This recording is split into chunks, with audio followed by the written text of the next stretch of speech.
And gentlemen, we are glad you are watching. Thank you so much for making time to join us on Tembei TV. This is your favorite open forum political discussion show that gives you an opportunity to air what you think and feel about the latest development on our political front.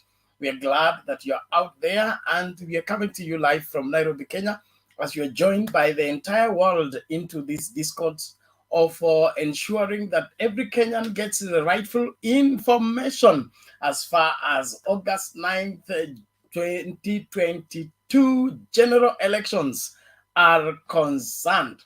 So wherever you are, welcome, and let us get down to business. Of course, you all know now that is the end of the road for one Sonko and Waititu. As far as 2022 elections are concerned, the court has ruled on it. So they should try another time after they have cleared their names on the graft charges against them. So IBC is barred from clearing one Sonko and Waititu to run for any elective seat in this particular election.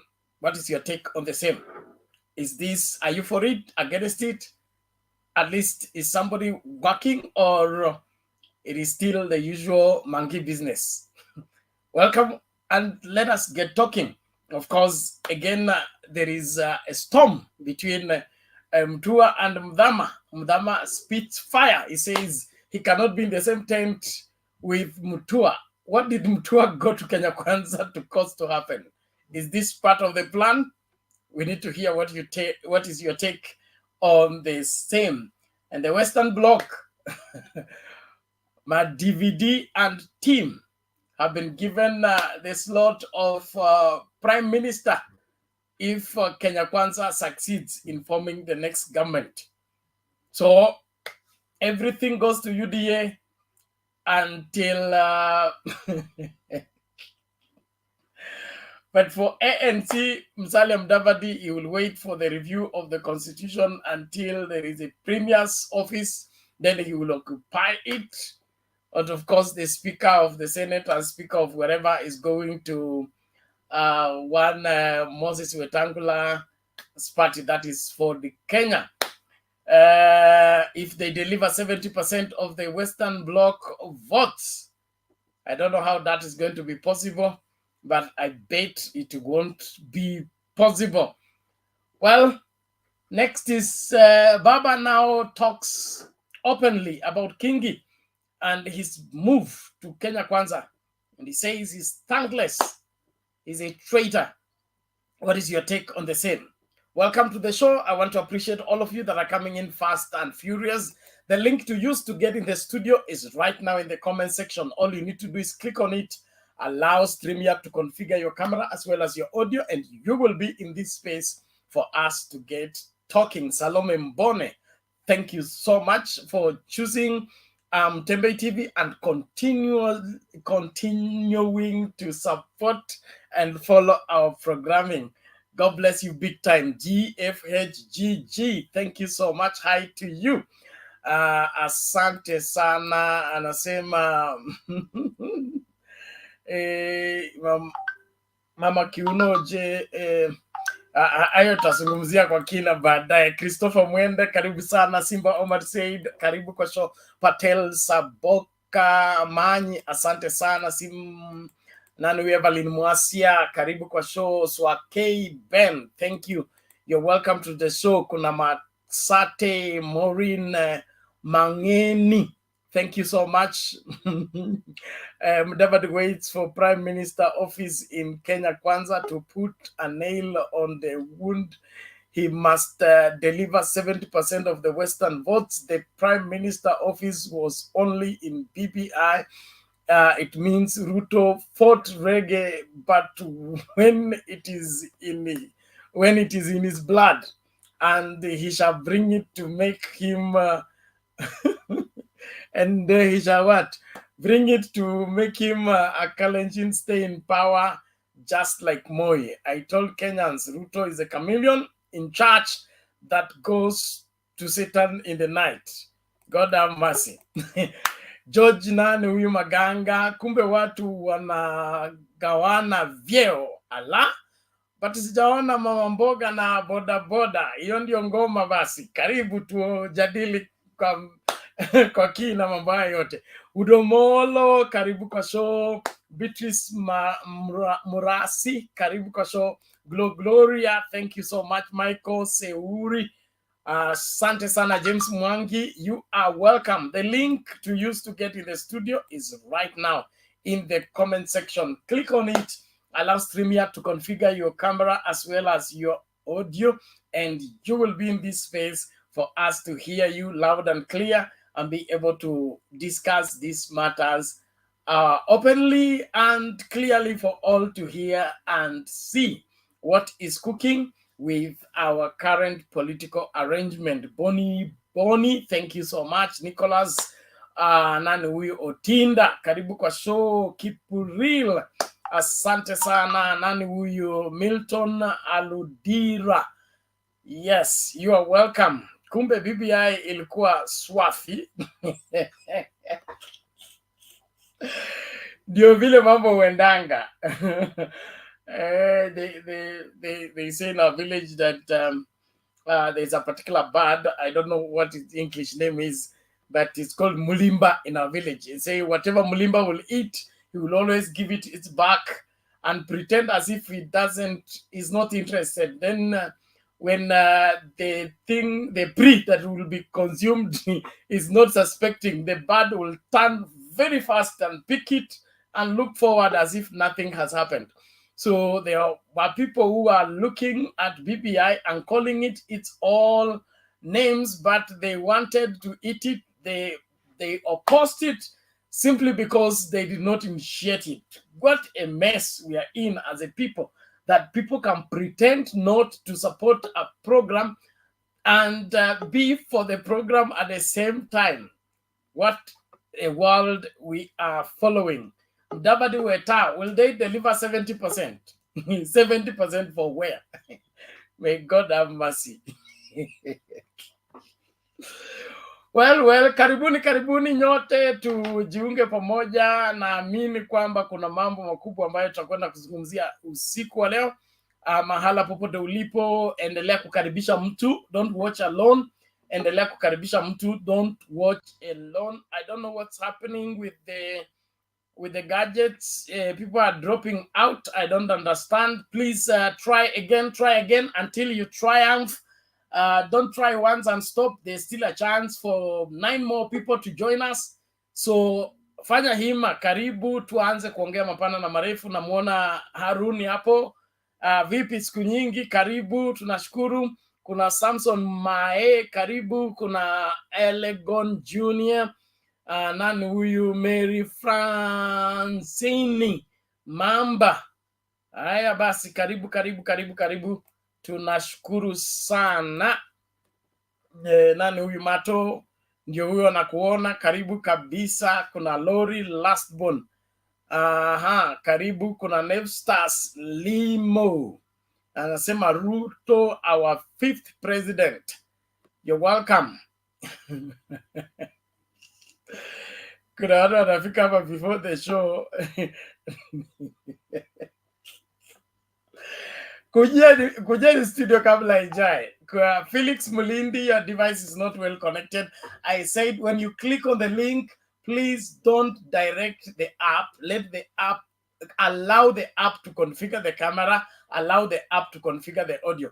If you miss anything or disable anything, deny control of anything, you will not be able to be added to the studio. So please make sure you do that. And of course, the new standing order is you arrive in both audio and camera. We are no longer allowing people behind the curtain on the screen because we need to sustain the quality of the broadcast, and we need to see the people who are sharing their views as far as our politics are concerned. And so those are the only standing orders. You must always be on camera full time as well as your audio. So if you arrive when you are behind the curtain, hautaongezwa kwa screen, na usiporekebisha basi ndio hivyo, you will be kicked out, because we want to ensure that the viewers get the quality and the respect they need even as they participate into the show. Thank you very much. Those of you that are joining, please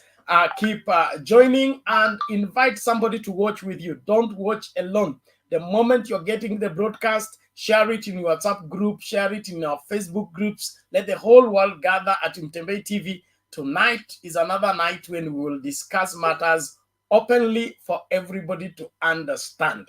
We must inform Kenyans so that they know when they go to make the decision on August 9th, 2022, it will be out of information, not out of deception and deceit that politicians are trying to push ahead. Thank you very much. Nanu, Mama Selina, are you ready?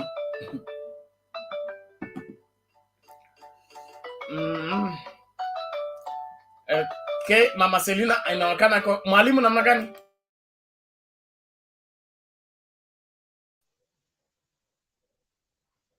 Salama sana, niambie bro.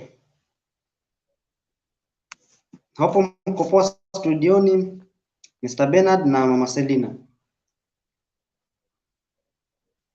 Okay. Acha tuanze na mambo ya One moment, mwalimu, one moment. Let me find out. Mama Selina may be only having a minute or two. Mama Selina, how are you? Fine, thank you, Temba. Thank you so. Oh, Bernard. Yes. Yeah, today I'm at work. You know, sometime I'm home. Like today now I'm fixed, but I'm okay. I can talk. So naona topic ya leo kuhusu Sonko na Waititu. And I hope that is about integrity na itafuata wengi. Wacha kwanza tuone wale mambo inaendelea. So that is fine, Bernard. Tunataka viongozi wale wako na heshima, na kama uko na makesi, you clear your case before unaonyesha Kenyans that kotini haifanye kazi. So me, I support that, na kama kuna wengi wanaweza fuata that njia pia, tuone namna hiyo. Second, Bernard, nisifuate sana program yako, wacha niende mkutano ya baba kutoka Karsen, kutoka Tana River Karsen, na vile nimeona akiwa Kilifi. Nataka kushukuru watu ya Kosti wamejitokezea kwa wingi na wamekanusha uongo yenye Amason Kingi, and I think is finished. Kulingana na maoni yangu na vile nimeona, naona ya kwamba alidanganyana na akasema hata hakuna mkosti, na wakasema Ali Hassan Joho alikuwa mmoja ya wale walifanyiwa interview kama running mate. And I want to thank them because wanamwambia baba hata Joho anatosha. Nataka kushukuru kina mama pia wametambua ya kwamba Martha Karua anaweza, lakini ingawa wako na mtoto yao hawangeweza kuweka hiyo uzito, lakini walionyeshana heshima ya kina mama ya kwamba they support mama, but kama baba anaweza patia mtoto yao kazi. Na ni ukweli Bernard, tunaambiwa ukidharauliwa nyumbani, they have to have that welcome at home. And I know baba na Joho wanatoka ODM na watampatia nafasi katika serikali ya baba. So nashukuru watu ya Kosti, na hata mimi leo nimekuwa na imani ya kwamba Kilifi ni ODM na ni ODM. Ile kitu ilinishangaza Bernard ni ya kwamba sidhani, naona Tana River walikuwa na watu ya na Kenya na walisimamishwa na walikuwa ya Jubilee, lakini kufika Kilifi wale wote walisimama ni ODM, which means labda ilikuwa ni chama ya PA na ODM. So naona hiyo PA imeisha, so ni kwamba kwa candidates yenye walionyeshana hapo, kwa sababu baba kama kungekuwa watu ya chama ingine, I know baba angekuwa katikati kuonyeshana. So nataka kushukuru Mungu kwa watu ya Malindi na pia support ya Martha Karua, ya Sabina Cheke na watu wote wameongea kinachoneta, na nashukuru wamepatia mama heshima ya kwamba seniority penalty walianza mpaka ikifika. Unajua hata kama kila kitu inatakikana kuwa na seniority. So nilikuwa naona watu ya Kosti wanapatia Martha Karua wana hand over to governor, alafu wanapatia baba. So hiyo ni seniority yenye inafurahisha kuonekana ya kwamba kazi yenye mtu amefanya na senior tunaifuata namna hiyo. So mimi sina mengi ya kusema. Ingine niliona kidogo mtu ameuliza maswali mambo ya KKA. Leo wacha nisiongee, wacha nisikie watu vile wanasema, lakini ile mambo imenifurahisha ni mambo ya Mombasa. Ingine wale watu walikuwa na panel ya baba, nimeona Noah Wekesa ametoka nje akasema waliamuka kwa sababu walikuwa nataka kupatia baba report na wakakuta baba ameenda Mombasa, lakini amehakikishia watu ya kwamba baba akirudi watamkabidhi the best 3. So already lazima wameambia baba, lakini ni ile tu kesho watakuja ndio atangaze kabla ya siku. But sisi pia tunataka kusema hatuna haraka. Baba kanaweza hata kututangazia the last day on 16 ikipeanwa China asubuhi, because wale wamesimama na baba they don't have any time na wana shida ya kutachwa ama wawezi toka. Kuna kitu kingine nimeona siasa Central, ninaona kuna watu wanapiga Kanini Keka amefanya kazi na baba, na nikaona watu wanajaribu kusema wametoa posters, hakuna jina ya baba, hakuna picha ya baba. Kanini Keka ni ya Jubilee, baba ni presidential candidate ya Azimio. Hiyo isitupatie vikwazo tena, kwa sababu wale wanataka town hall yetu wanataka kutuambia kwa nini utaweka picha ya baba. Kama umesimama Jubilee na ODM na wamekuja Azimio, what is the problem? Hiyo ni wale wanataka kuangalia downfall ya Azimio, but I think it will not happen. Nomination itafika sasa, wanangoja wakati baba atakuwa wameanza campaign, the real campaign. That is where candidates wataweka mapicha. But for now, anybody can, mimi kama Selina naweza weka mapicha yangu, lakini ikifika siku ya nomination ile ya 3 months, tumeanza siasa.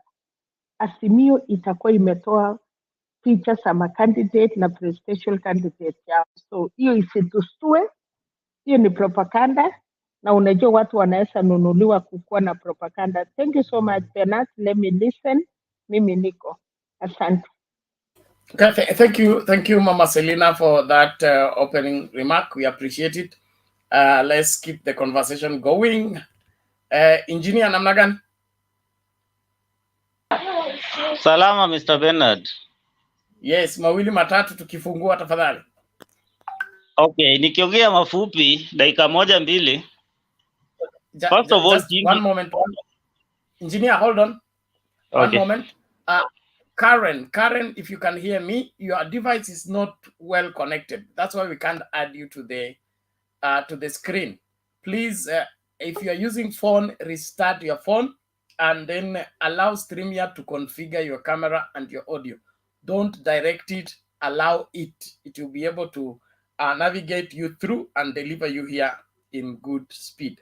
So Karen, if you can hear me, we can't add you because your device is not well connected, configured. Please allow that to take place. Engineer, endelea.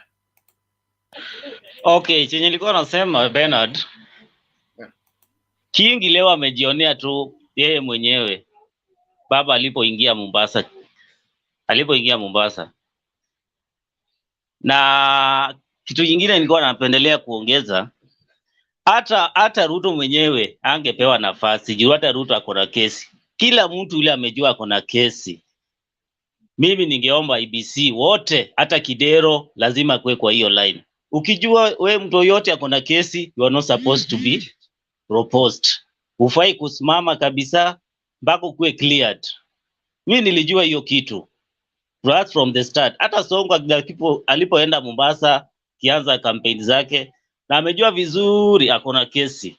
Alikuwa anajaribu tu, hata yeye pia amekuwa amejua tu hawezi. Nikiendelea kwa upande wa DP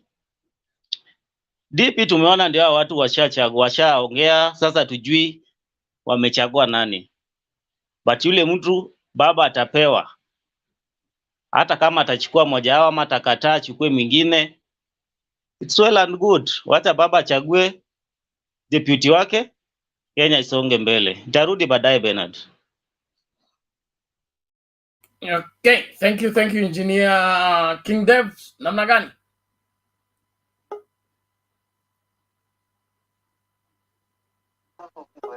Evening all. Evening to you. Yeah. You're welcome. Today, this topic is very, very beautiful because yesterday we raised the concern regarding these corrupt leaders, and we were aggressive with it. And we saw the action took it today, the good action and the good way, and we need it to continue. We don't want any interior department or security department or a judiciary to lower their hands down. No, they need to take it strongly, deeper. They need to dig deeper. For instance, like Kilifi, that lady there, she always assaulting our Honorable Raila Odinga with the bad words. And she has a murder case. She need to go down too. We have a lot of them in Nyeri MP. Is it a Nyeri MP or what? Or senator? The one with a lot of frauds case. He need to go down. Now we need just judiciary. We need interior to take control. By the time we finish 1 month to come, we need to shape our election so that we can have a future life to our children. Thank you. We'll continue. Uliza maswali mengi zaidi kwa pamoja. Sawa, asante King Dave, tusonge mbele. Let me bring in this video first before Adams comes. Okay.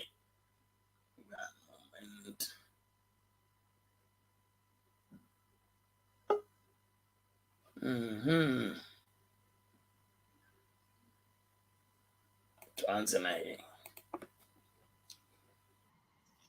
Na nikianzia papo hapo, hii jana kumekuwa na mkutano katika eneo la Tala, kaunti ya Machakos, na kiongozi wa chama chako cha UDA, naibu rais William Ruto, akawa kuna mikutano ya kisiasa katika eneo hilo, na kuna wengi waliotarajia kuwa hiyo ikiwa ngome yako ya kisiasa na likiwa pia eneo ambako unawania ugavana wa kaunti hiyo, ungekuwa pale kama wa kwanza kumpokea MUTUA kama kiongozi wa chapchap ambaye amehamia kwenye mrengo huu wa Kenya Kwanza. Lakini wengi wakauliza maswali, MUTHAMA alikuwa wapi, alikuwa akifanya nini, na kwa nini labda hakutokezea jana? Wacha nifafanue zaidi hata kuliko pale umefikia na swali lako. Hapo mkutano ulifanyika jana Tala, ndicho kijiji kile mimi mwenyewe nimezaliwa. Na kwa kweli niliamua kutohudhuria mkutano wa jana kwa sababu ya mambo fulani. Kwanza, mimi MUTUA na mimi tuna shida, na sio shida za kibinafsi, ni shida za uongozi. Kati ya miaka 9 na miezi 9 sasa, ikiwa imebaki miezi mitatu, miaka 10 imalizike, nimekuwa na shida sana na mtu anaitwa Gavana MUTUA, kwa sababu kutoka mwanzo nikiwa senator wa Machakos aliweza kuzungumza na kudanganya watu wa kaunti ya Machakos, na akawaahidi mambo, na akatembea Kenya mzima akitangaza kwamba hayo mambo ameyafanya.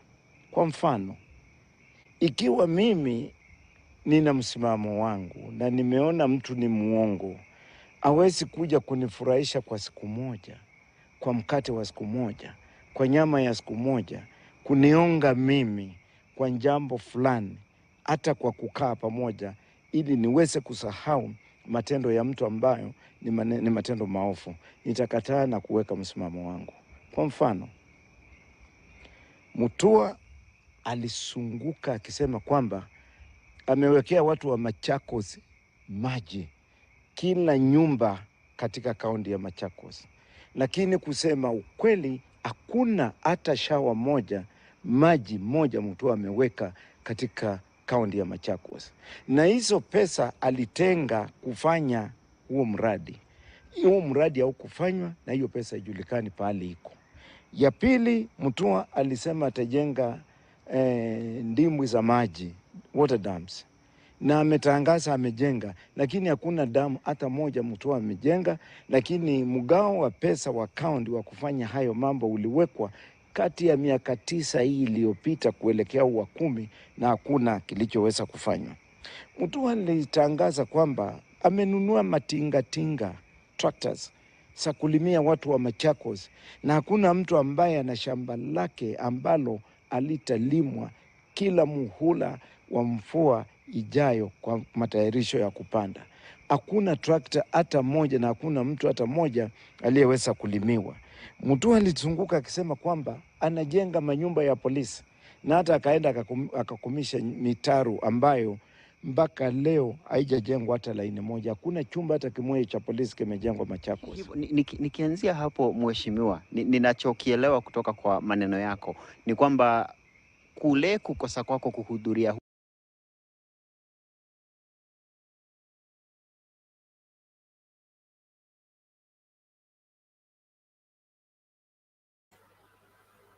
Okay, one moment, one more, sorry. One moment, let's just clear with this and then we move forward. Thank you for the viewers. Please keep watching and invite somebody to watch.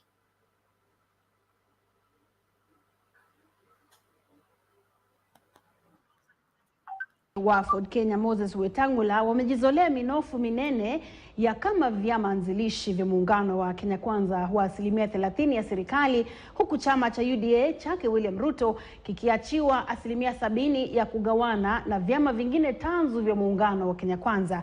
Kulingana na mkataba wa muungano huo ambao uliwasilishwa kwa msajili wa vyama vya kisiasa, chama cha UDA kitawasilisha mgombea urais na naibu wake, ilhali Musalia Mudavadi atateuliwa waziri mkuu katika muda wa wiki 2 baada ya rais kuapishwa. Naye Moses Wetangula wa Ford Kenya atatengewa spika wa bunge la taifa. Kama anavyoarifu Duncan Haemba, mbali na 30% ya mamlaka serikalini, Mudavadi pia ameshinikiza mkataba wa miradi muhimu eneo la magharibi nchini. Huu ndio mkataba wa kurasa 17 makubaliano ya ugavi wa mamlaka kati ya chama cha UDA kwa upande mmoja na vile vya ANC na Ford Kenya upande mwingine, vyote vitatu vikitambuliwa kama vyama vikuu anzilishi vya muungano wa Kenya Kwanza ambao sasa uko mikononi mwa msajili wa vyama.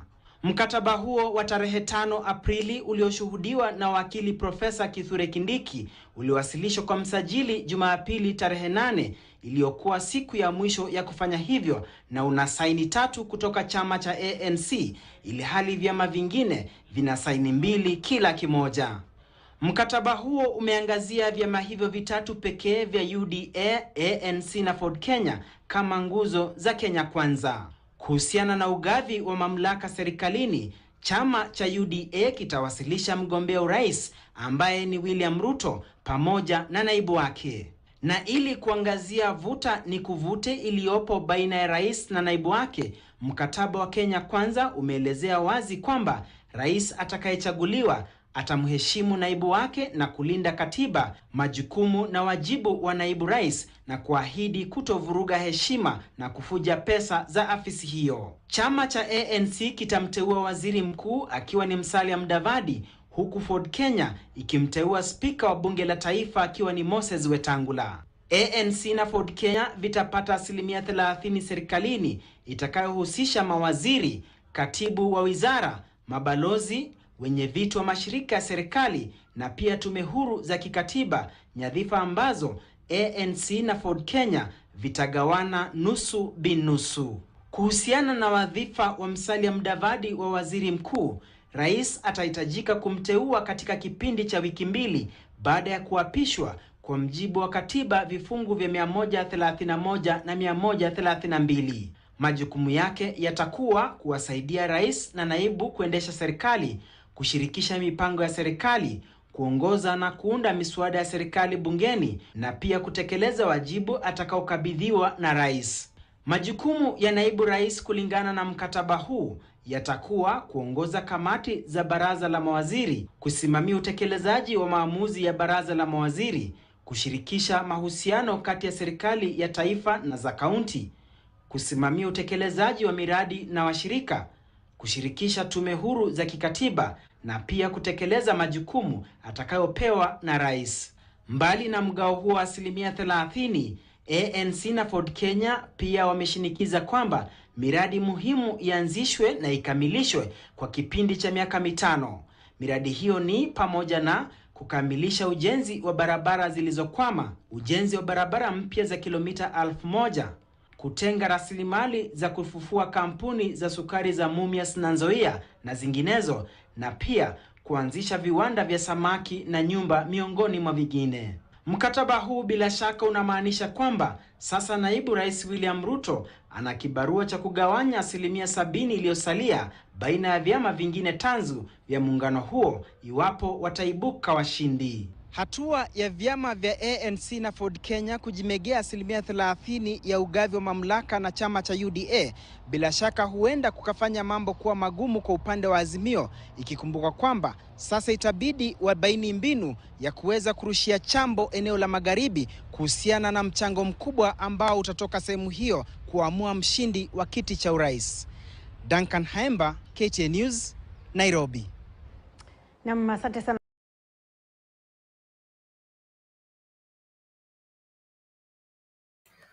Okay, mambo ni kama hayo. Vyeo kumbe zilikuwepo. Na kuna watu ambao walikuwa wamewekewa vyeo isipokuwa ni mama mboga na bodaboda hawakupata, lakini hao wengine wote wamepata vyeo.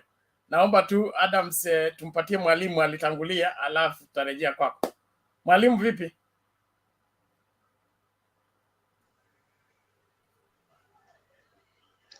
Salama sana. Hope nyote mko salama studioni. Tuko fiti. Karibu. Asante sana. Nashangaa kwa nini tulikataa BBI tukisema ni ya kugawanya vyeo na sio manufaa ya wananchi. Hii ni nini wanatuonyesha? Kwa hiyo list nafasi za kazi zilizopangwa, hatujaona bodaboda, hatujaona mama mboga, hatujaona kijana. Tujifikirie, tuchague viongozi bora. Na ile kitu anaongea sio kitu anafanya. Nashukuru 001 ashaongea hiyo maneno. Kile kitu Ruto anasema sio kile amemaanisha. Sawa, tuachane na hiyo. Tuje ziara ya baba Pwani. Hope nyote mmejionea. Tukianza na Kilifi, wameenda tu sehemu waliopitia ni sehemu ndogo sana ya Kilifi ambao ni eneo anayotoka Governor Kingi. Hope mmejionea. Na mimi sababu ya Kingi kutoka Azimio kwenda Kenya Kwanza, alikuwa anajua hii paa yake ambao haina birika inaanguka. Sasa ameenda kule tu kama sababu. Tulianguka kwa sababu Pwani haipendi Ruto. Hiyo ndo sababu ilimfanya katoroka. Na sisi kama wa Pwani bado tuko ange na Raila. Na msimamo wetu hauwezi badilishwa na mtu ambaye amekaa kwa mamlaka miaka 10 na hajabadilisha maisha yetu, alafu leo hii anasema yeye ndo atasuluhisha matatizo yetu. Hiyo itawezekana vipi? Kama we ushakuwa hapo kwa huo muda wote. Na mimi nashangaa Gavana Kingi ni mtu amesoma, yuko na tajriba, na ameshindwa mpaka na form 2 dropout. Aisha Juma anampanga venye anataka. Yani ukienda kwa aliyesimamishwa kama agombania ugavana Kilifi, George Kiti ni wakili, lakini pia yeye amepangwa. Yani ni kitu ambao haina msimamo, kwa sababu George Kiti awali alikuwa anawania kiti cha useneta Kilifi County, akashawishiwa akabadili nia akaenda ugavana. Sasa wametoroka Kenya Kwanza, wameenda huko. Je, hapo UDA haitakubali kumwachia nini, kumwachia kutompatia support nini Aisha Juma, kwa sababu Aisha Juma ni kama ni founder wa hiyo chama Coast. Hapo wamejiharibia. Na sisi kama wanakilifi tunabaki na Joho 001. Huyo ndo kama king wetu, anaitupa mwelekeo. Na vile sisi hatuwezi toka Azimio hata kama Joho hatapewa hiyo nafasi, kwa sababu sisi ni damu ya ODM. It's like ODM imetengenezwa Kilifi ama pwani kwa ujumla. Tuachilie mbali hao mambo ya UDA, sijui wamechukua Aisha, wakachukua Jimmy Kahindi, Kingi, ndo waseme eti Kilifi ni UDA. No. Hiyo tulikataa mambo ya wheelbarrow, na tunaenda pale tulipoelekezwa na kingpin wetu. Na hii mambo ya Kenya Kwanza ya kwamba wanagawanya vyeo. Sasa mimi nataka kujiuliza, Mudavadi, yani yeye mwenyewe ana macho lakini haoni, yani amechezwa lakini yeye mwenyewe haoni. Na pia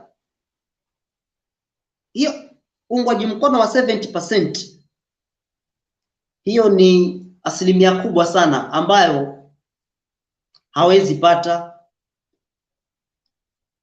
Na ningewaomba kama wanaangalia Mtembee TV wafikirie vizuri, kama wanajali maslahi ya wananchi, wafikirie, wabadili nia, waone hili kuenda. Yani wangekuwa wana msimamo mzuri kama Martha Karua, wangelikuwa watu wa busara.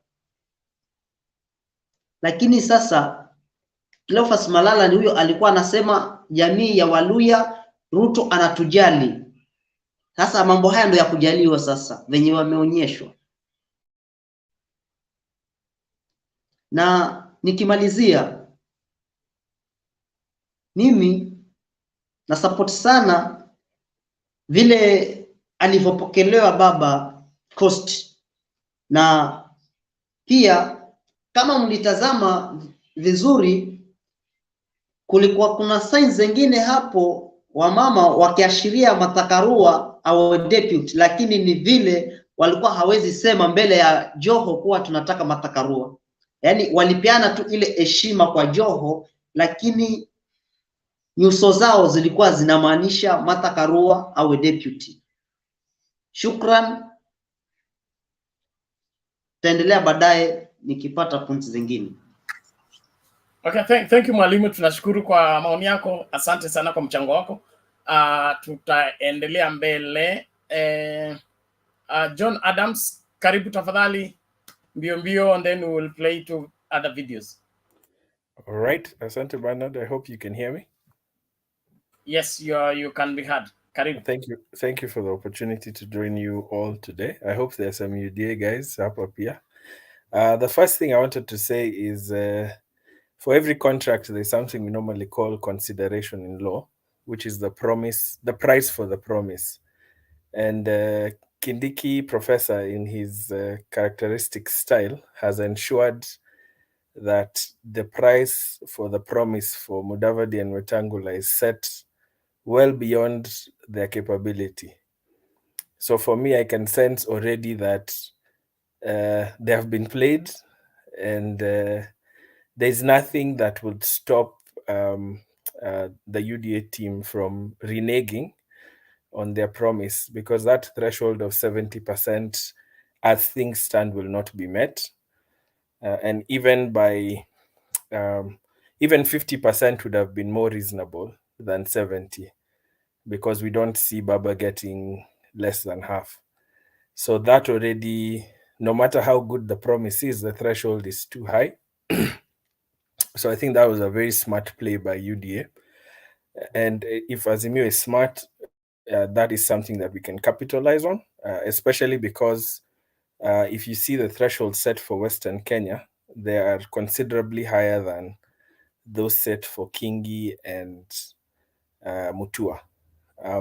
Then secondly, it's interesting to see how we are doing in the polls, as has been said. I don't know how accurate Mizani polls are, but currently we are estimated to be 0.1% behind RUTO, who seems to be on a downward trajectory or a bit stagnant while we are climbing. So I think what I could see from that data is we have to accept that with Central, we have reached 20, 25%, 30 on the higher side is perhaps the best we're going to do. We are about 75% in Ukambani. And I think naming Kalonzo the running mate, no matter how painful that is, would show up those numbers in a more positive way than us going the other direction. With regards to Kingi, I think what is particularly sad, when Kingi was made Minister for Fisheries, Joho was made an assistant minister. Yet over time, Joho has been more loyal, more useful to Baba than Kingi has been. And that just goes to show how much Baba has tried to give to Kingi. And to see him take this sort of direction is pretty interesting. But what I know is if he's not careful, we had someone from Coast known as Mungatana, who is nowhere to be found today. He used to like calling Raila all sort of names. And today he's lost, completely lost. So the final two things I'll finish with. One is we were told that Kenya Kwanza is not about positions. As we can see clearly, positions are a major factor. Kingi, who was talking about land yesterday, has negotiated for a speaker's post in the Senate. There is nothing about lands being returned. There is nothing about development projects to the coast. And then, interestingly, they proposed the same lineup that was in BBI, which they opposed vehemently. Ruto has also opposed the elevation of Matiang'i to the same role that he's promising to create. And then finally, we saw one Mamamboga or Mwana Boda Boda by the name of George Kithi being swiftly moved to his rightful position on the sidelines by one Aden Duale. And if George Kithi, a lawyer of repute, can be treated in that manner, I wonder how the Mamambogas will be treated in that kind of arrangement. So I'm just glad that the aspects of the Kenya Kwanza team that are being exposed in such light. And I think as we move forward, the more the difference begins to fade, then the less attractive some of the promises they're making will be. So we wish them the best. But as things look, I think they've really given us a shot in the arm, especially in Western Province. Thank you. Okay, asante, John Adams. The more things change, the more they remain the same. Our politics are nasty in terms of people living up to their promise. Let's listen out to this before Wangira himself can come in. and tell us whether 70% is tenable or not tenable. Bernard, I want to ask. Hiyo katiba inasema vile mamlaka itagawanywa na vile pesa itagawanywa, lakini tatizo kubwa la Kenya ni kwamba umaskini umekita mizizi. Hakuna pesa, hakuna kazi, hakuna opportunity. Hiyo ndio tatizo ya Kenya, na ndio tunasema hiyo maneno ya katiba kubadilishwa ili kuwe na formula ya kugawa mamlaka na vyeo. Sisi tunataka kushughulika na sisi na njia ya kuhakikisha kwamba tunazalisha mali zaidi, tunazalisha opportunity zaidi, na zinapatikana nafasi za kazi ya vijana zaidi.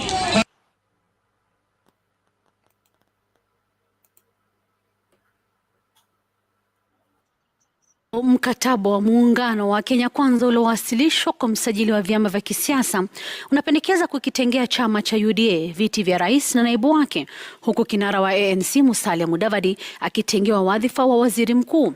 Kinara wa Ford Kenya Moses Wetangula anatupia jicho wadhifa wa spika wa bunge la kitaifa iwapo Kenya Kwanza itatamba katika uchaguzi mkuu wa Agosti. Na kama anavyotuarifu Francis Kashuri, mkataba huo pia unaweka bayana majukumu ya rais, naibu wake na waziri mkuu. Siku 89 kabla ya mchuano wa Ikulu, runinga ya Citizen inaweka paruanja mkataba uliotiwa saini na viongozi wa vyama tanzu vya muungano wa Kenya Kwanza na kuwasilishwa kwa msajili wa vyama vya kisiasa nchini RUTO. Mkataba huo ulioandikwa na seneta wa Tharaka Nithi Profesa Kithure Kindiki umeorodhesha mpangilio wa serikali na ugavi wa nyadhifa. Chama cha UDA kinachoongozwa na naibu rais William Ruto kikitengewa nyadhifa za rais na naibu wake. Wadhifa wa naibu rais ukimezewa mata na viongozi kadhaa kutoka eneo la Mlima Kenya. Mkataba wa Kenya Kwanza ukipendekeza kubuniwa kwa wadhifa wa waziri mkuu utakaotengewa chama cha ANC kinachoongozwa na Musalia Mudavadi, na wadhifa wa spika wa bunge la kitaifa ukipokezwa chama cha Ford Kenya cha Moses Wetangula. Nafasi ya spika wa seneti imetengewa chama cha Pamoja African Alliance PA cha Amason Kingi. Kenya Kwanza ikinuia kubuni baraza la mawaziri lenye mawaziri 21 iwapo muungano huo utashinda uchaguzi mkuu wa mwezi Agosti. Kando na viti vya waziri mkuu na spika wa bunge la kitaifa, katika mkataba wa Kenya Kwanza, Wetangula na Mudavadi wametengewa 30% ya nafasi za uteuzi serikalini, ikiwemo mawaziri 6 na miradi ya maendeleo katika eneo la magharibi. Lakini nyadhifa hizo zina gharama. Sharti wawili hao kulingana na mkataba wapige mbizi eneo la magharibi na kumzolea Ruto angalau 70% ya kura za urais zitakazopigwa. Kaunti 4 za eneo la magharibi, Kakamega, Bungoma, Busia, Vihiga pamoja na Trans Nzoia zina takriban wapiga kura milioni 2.5.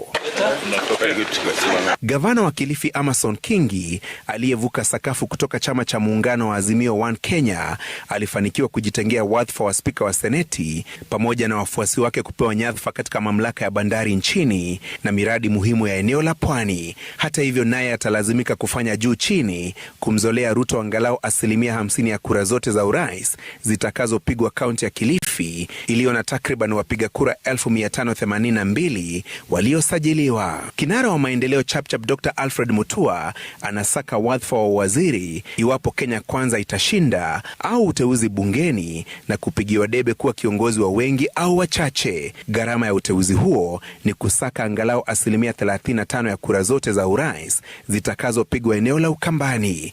Kaunti za Machakos, Makueni na Kitui zinawapiga kura milioni 1.7. Mkataba wa Kenya Kwanza pia umeweka bayana majukumu ya rais, naibu wake na waziri mkuu ili kuzuia mikwaruzano ya uongozi na mamlaka inayoshuhudiwa serikalini baada ya uchaguzi. Naibu rais akitengewa majukumu ya uwenyekiti wa vikao vya mawaziri, kusimamia utekelezaji wa maamuzi ya baraza la mawaziri, kufanikisha uhusiano wa serikali ya kitaifa na zile za kaunti, kufanikisha utekelezaji wa miradi iliyofadhiliwa na wafadhili na kuboresha uhusiano wa tume za kikatiba na serikali kuu. Ikulu. Mkataba wa Kenya Kwanza ukipendekeza kubuniwa kwa wadhifa wa waziri mkuu kupitia agizo la rais katika muda wa siku 14 iwapo Ruto ataingia Ikulu. Baadhi ya majukumu yanayopendekezewa waziri mkuu ni kuwasaidia rais na naibu wake kufanikisha shughuli za serikali, kusimamia utekelezaji wa sera za serikali, kufanikisha taratibu za kisheria katika wizara na mashirika na kusimamia utekelezaji wa miradi na mikakati ya serikali. Francis Gashuri, Runinga.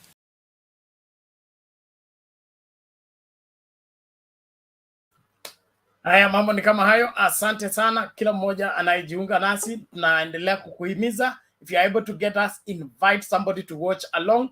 This is Mtembei TV and we're here to see to it that every Kenyan gets right information so that they make informed decisions. So usijifunze peke yako, alika wanafunzi wengine ili wote tukue katika klasi hii na tujifunze kwa wakurugenzi hawa ambao wako ndani ya studio. Haya, mwalimu mkuu Mr. Wangira himself. Welcome. Vyeo ama kazi kwa vijana? Bernard, how are you? I am all fine, thank you. How is everybody? They are looking great. Karibu. You know, there's a gentleman called Mr. Thomas Friedman. He wrote a book called The World is Flat. And you know, this book was talking about the advancement technologically in the world. Today, the world is flat because William Ruto has advanced in what I call political conmanship. And the reason why I say William Ruto has advanced in what I call political conmanship is, when you look at this particular agreement that is majorly owned by UDA, ANC, and Ford Kenya, then there are those other small partners to this particular agreement. To a person like me, who reads vividly, you know, I just laugh. William Ruto himself has secured his position without conditions. You know, there are no conditions to William Ruto's positions. He has said UDA will have the president and UDA will have the deputy president. There are no conditions on how many votes William Ruto must deliver for him to be president. There are no conditions on what votes this guy will become William Ruto's running mate must deliver for him to become the running mate. Bernard. Alafu sasa ya stand wakina Mudavadi, wakina Wetangula, wakina Kingi, wakina MUTUA into the donkey in this particular business. You know, they have to carry the load now, because if they cannot carry the load and they ensure that the load has the load has reached its destination, then there's no reward for them. That's what William Ruto is telling them, Bernard. And can I just emphasize on what I mean by him having turned Musalia Mudavadi, Wetangula, Kingi, and MUTUA into a donkey that must carry water up the hill, because if it does not reach up the hill, hakuna hata nyasi hiyo punda itakula. Listen, he's promising my big brother Musalia Mudavadi an imaginary position, a position of prime cabinet secretary. Prime cabinet secretary, as far as I'm concerned, could be an equivalent of what I call prime minister, although prime minister is largely a constitutional position. You know, it looks a very attractive position, you know, for people who don't look at things from the depth of it. It looks so attractive, you know, in charge of supervising operations of government, blah, blah, blah, blah, you know. But if you look at the in-depth of this matter, then you wonder whether Musalia Mudavadi really has advisors. You know, yesterday, those people who follow me keenly on this particular platform, they know that I'm a number man. And the latest number that I got yesterday from Mizani tells me that if UDA works so hard in Western Kenya, so the most they can get in Western Kenya is around 37%. That's all that they can get in Western Kenya. And you know, already William Samoei Ruto, being a political conman, Wile Sungura Mjanja, having discovered that Musalia Mudavadi cannot make the 70%, he has promised Musalia Mudavadi, yes, I'm going to make you the prime cabinet secretary, but on one condition, you must deliver for me 70% of votes from Busia, from Bungoma, from Kakamega, from Vihiga, and from Tanzania. Where will Musalia Mudavadi get the 70% of the votes? Bernard, I come from Budalangi. You told me you come from Navaholo. Tell me, where is Musalia Mudavadi going to get 70% of the vote from Western Kenya? If that is not political conmanship, this guy is just placing a caveat on this particular position of prime cabinet secretary, that in case he wins this election and Musalia Mudavadi has not delivered 70% of the votes, he'll tell him there was a caveat, you did not deliver 70% of the votes, so I cannot appoint you prime cabinet secretary. In this particular arrangement, I think Wetangula, we call him Papa Aroma Wetangula, Weta the fifth, is a good negotiator in this particular agreement. And the reason why I call Papa Aroma a good negotiator in this particular agreement, you just need to go to Article 106 of the Kenyan 2010 Constitution, and you'll discover that Wetangula is a good negotiator.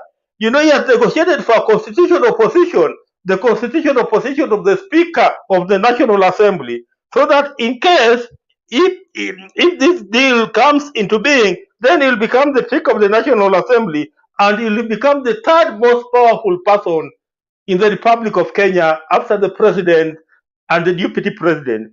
Imagine Musalia Mudavadi, a guy who hardly wins any other senator apart from himself, now negotiating to become the Speaker. The way he just negotiated the other time to become the leader of minority or majority in the Senate when he was the only senator from Fort Kenya. See how he has negotiated here.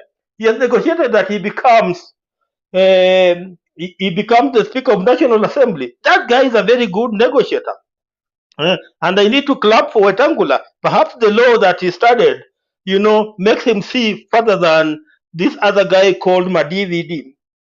Then you come to this guy Wapa. He's called Amason Kingi. You know, people negotiate for funny things, that he wants to become Speaker of Senate, the Speaker for Senate. Then you even negotiate for who will become the managing director of the Kenya Post Authority. Imagine, he has negotiated for who should even become the managing director of the Kenya Post Authority here. You know, that's part of the reward, you know, he's looking forward to. You know, and the guy who makes me even laugh further is this guy called Alfred Mutua. Baada ya mbio zote, you know, the most he was able to negotiate was one CS position for himself. And if he doesn't get that CS position for himself, then he's going to be nominated as a nominated senator and perhaps become leader of minority in the Senate. Imagine from being governor of the county of Machakos to now becoming a nominated senator. Just imagine, you are governor elected twice with I think over 500,000 votes, and now here you are now fighting to become a nominated senator. So you know, if you look at this, if you look at this entire arrangement, Bernard, this is all political conmanship. And again, I think this will be further for us in Azimio, because just like my friend Mwalimu said, these people told us that it was not about positions. And you know, and they were opposing BBI on the basis that BBI was all about was being all about positions and not the economy of the people of Kenya. Tell me, which economy is there in an imaginary PM? Which economy is there? How does a border guy benefit from an imaginary PM in the name of Musalia Mudavadi. Just tell me, how does a boda guy or a mamamboga guy benefit from such an imaginary position, Bernard? Me, I like my people, the people I was born amongst, the Luya people, or the people of the land of Mulembe. You know, they are the people who are not very easy to hoodwink. Let me tell you, you not hoodwink these people, the people I was born amongst, you know. And I'm very, very sure today in the villages, you know, they are cursing the day Musalia Mudavadi joined UDA. And I'm very sure that they are promising to show him a lesson come the 9th of August 2022. Because as far as UDA is concerned, there is no negotiation here. Hapa Musalia Mudavadi amechezwa. Leonard, my 2 minutes, are they over? You finished them long time ago. Maliza utarudi baadaye tafadhali. Sijaongea hata maneno ya Mudhama. Basi wacha niwachie tu hapo, then I'll come on the Mudhama part later on. Okay, Asante Bernard. Okay. Thank you Bwana Wangira. Hiyo ni safi sana, naamini kila mmoja ameelewa. Musalia Weta, nakwambia hii nchi itaona mambo. Imaginary PM. Yeah, the earthquake is still having its effects. Mama mboga na watu wa bodaboda. All the same, let's proceed. Let me see if there's a video before Sami comes in. Anaomba tuchunge muda na tuhakikishe kwamba mchango wetu unaendelea, na karibisha mtu. Don't watch alone, please. Don't watch alone. Make sure that you're watching with somebody. Invite. Let's hit that 1,000 views. Kalonzo running the full length, as he has said. You see, that is the scenario, and we are aware, I'm aware, that UDA has been talking to Kalonzo Musyoka because they believe he is not principled, so they can talk to him. What? And he'll and one of the push, a fair point to make? It's not principled. About talking, yeah, because you see, either you're in one side or in the other side. You don't, today you're not here, you laugh in the morning, in the evening you laugh over here. And we've got intelligence sources that have showed us how he's talking to everyone. And I think the game here by UDA would be Kalonzo to run by himself, so that now he divides the Ukambani vote. So that now the whole vote doesn't go to Azimio. Raila is very popular. We've popularized him. We, the 3 governors, were elected. We were not chosen. You know, you can say Kalonzo used to be a kingpin. Yes, I agree. Used to be is the key word. The kingpin of Ukambani. Go to the ground. Things have changed. But we don't want him to come and spoil, for those who are not aware of the dynamics of politics, so that some votes do not go to Raila, and therefore RUTO in extent gets a win. Basically, so they have been pushing him. And then he's been talking about, and his people, even on air, even here on Citizen, have been talking about a post, election coalition. Ndio akwe hapo katikati, and then whoever wins, then he can jump there. So he's not anataka kuingilia gari ikiwa kwa mteremko. Watu wengine wasukume, alafu akwe hapo, so that whoever wins anaruka. You know what I mean? That's what I'm talking about, principle. And they have been pushing him for that, because that's the best scenario for UDA and for RUTO, who will be Kalonzo to go at it alone. But you see, the others have said, ukienda, uko peke yako. And Kambas are not stupid, you know. We may have followed Kalonzo because we believe that he stood for something, but history has shown over time that you can't be lied to all the time, and, and still buy the lie. Now, about coalition of willing, nobody has coerced a lot of us to join Azimio. It's what we believe in. It's an ideological framework from where we've begun from a long time ago. And I am not, for example, let's take myself as an example. You won't hear that I was talking to RUTO in the middle of the night, and then during the day I'm talking to Raila. I'm not that kind of person. When I come to this show, and I like my Senator Cherangai here, he's principled. Hautasikia ati leo yuko hivi, leo kesho yuko hivi. He's taken his stand from the very beginning. Alikuja hapa from the very beginning, before he defected from Jubilee to join UDA. He was clearly in UDA. He was talking, standing on the position. MUTUA msimamo. That's how a leader should be like. And so this position of the willing that I've seen, and we respect him for that. And you get respected for that. That I may not agree with you, but I agree that you have your strong position. So I don't know about those cars you're talking about and everything.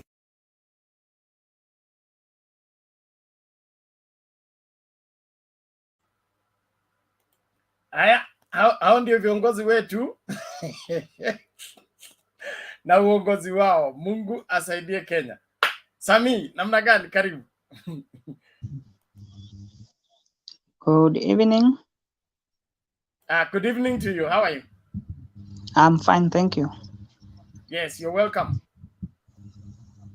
As we always say, that politicians are self-centered. I just want to start from there. And my main tackle is about MUDAVADI and Weta the Fifth and RUTO. My discussion want to be centered there.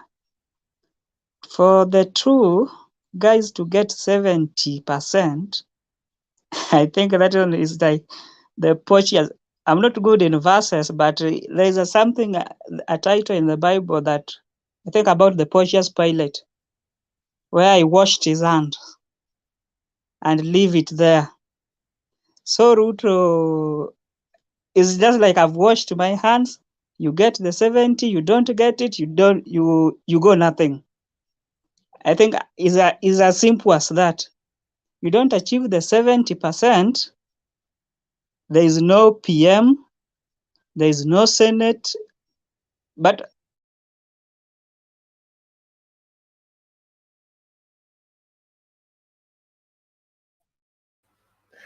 Well, Sami, is better still, because if he's standing, maybe we can say Weta can get this side and he loses that side.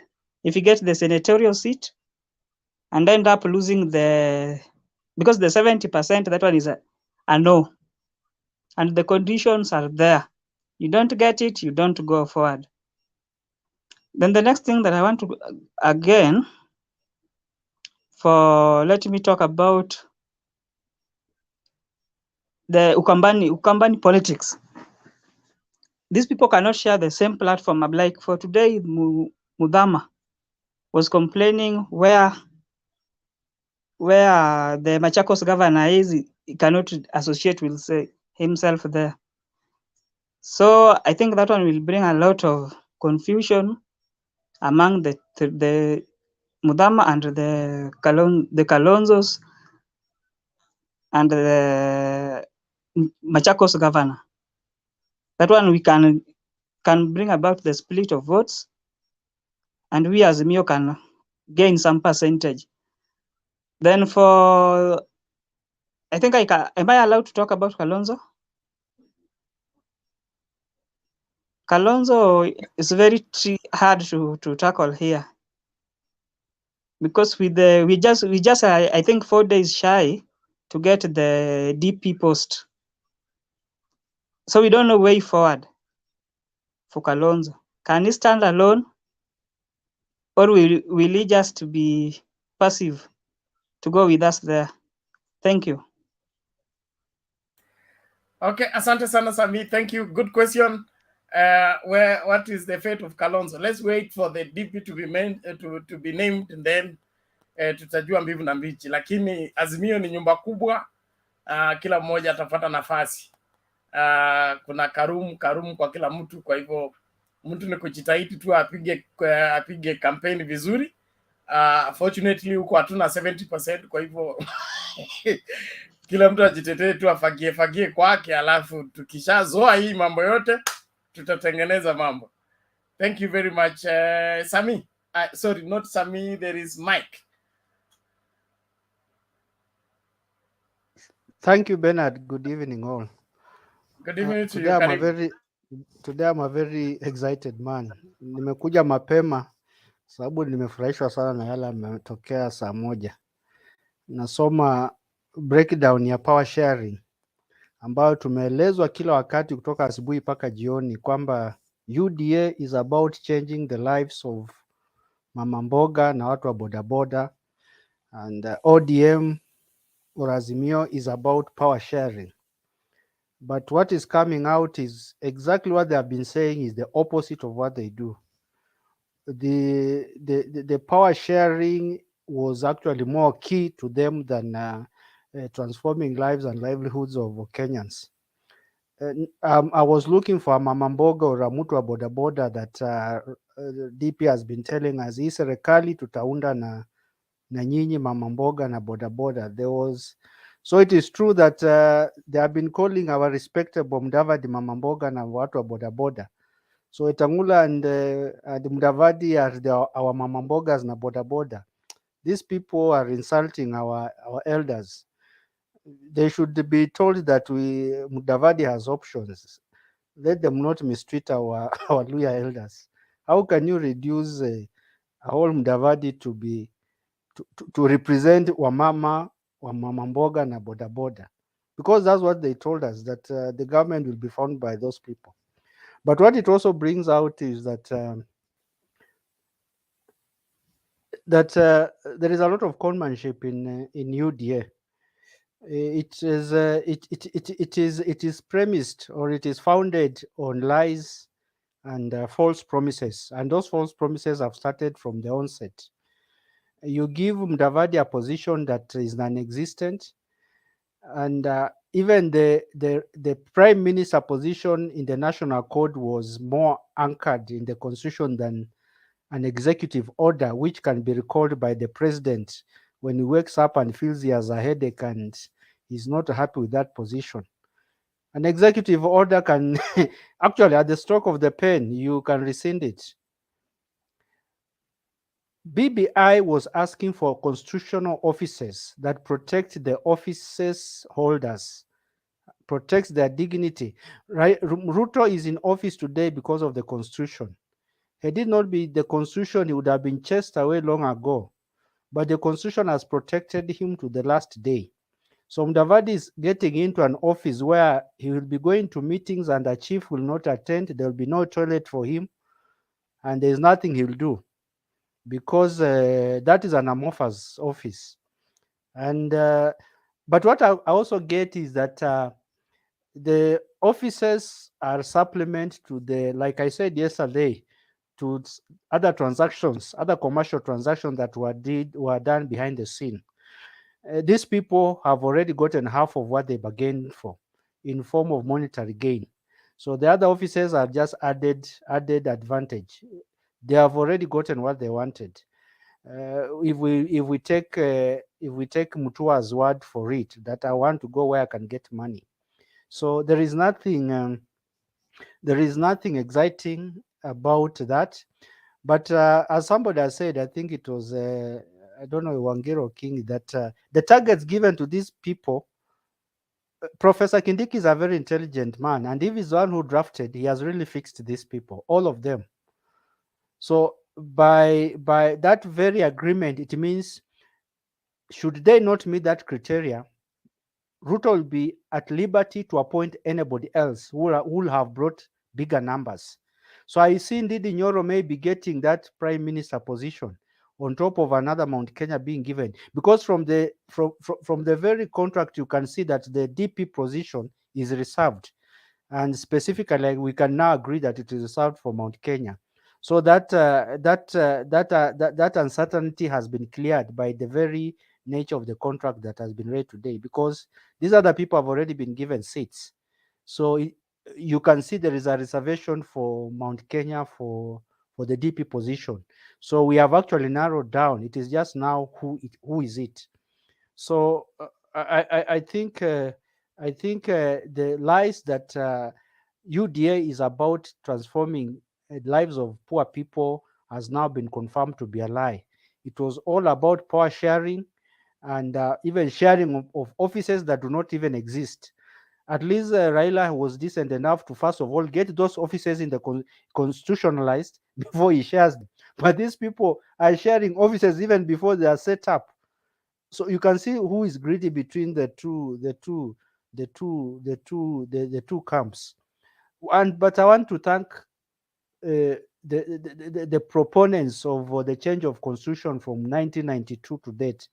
Some of these things would have been done secretly, but the constitution forces us to get wind of these things and interrogate them as we are doing. So I want to thank Raila for having fought for the 2010 constitution that anchors and demands that people are more transparent in their dealings. This thing would have been done behind the scene, and we wouldn't have known. We would have been promised that hii serikali inajengwa na mama mboga na watu wa bodaboda, but now we know first hand 3 months to election that was a joke, that was a fraud, that was a lie. Hakuna mama mboga kwa serikali ya UDA, hakuna mtu wa bodaboda kwa serikali ya UDA. It's the same recycled people. Mudavadi was a minister when he was 28 years, 30 years ago. So there is nothing new he's bringing. And he has been babysitted by Raila all this time, just like Kingi. Kingi was picked from college, not even practiced law in any firm, and given an office, given a CS position at the age of 30, fronted to get a governor's position. But now he has lied to himself that popularity was because of him. He doesn't know that it was the influence of ODM and it is heavy presence in Kilifi that has propelled him to be where he is. Now he thinks that he can deliver certain votes. Just to wind up, but if you look at the percentages that they are demanding from certain people, it also gives you an indication of their popularity. If you see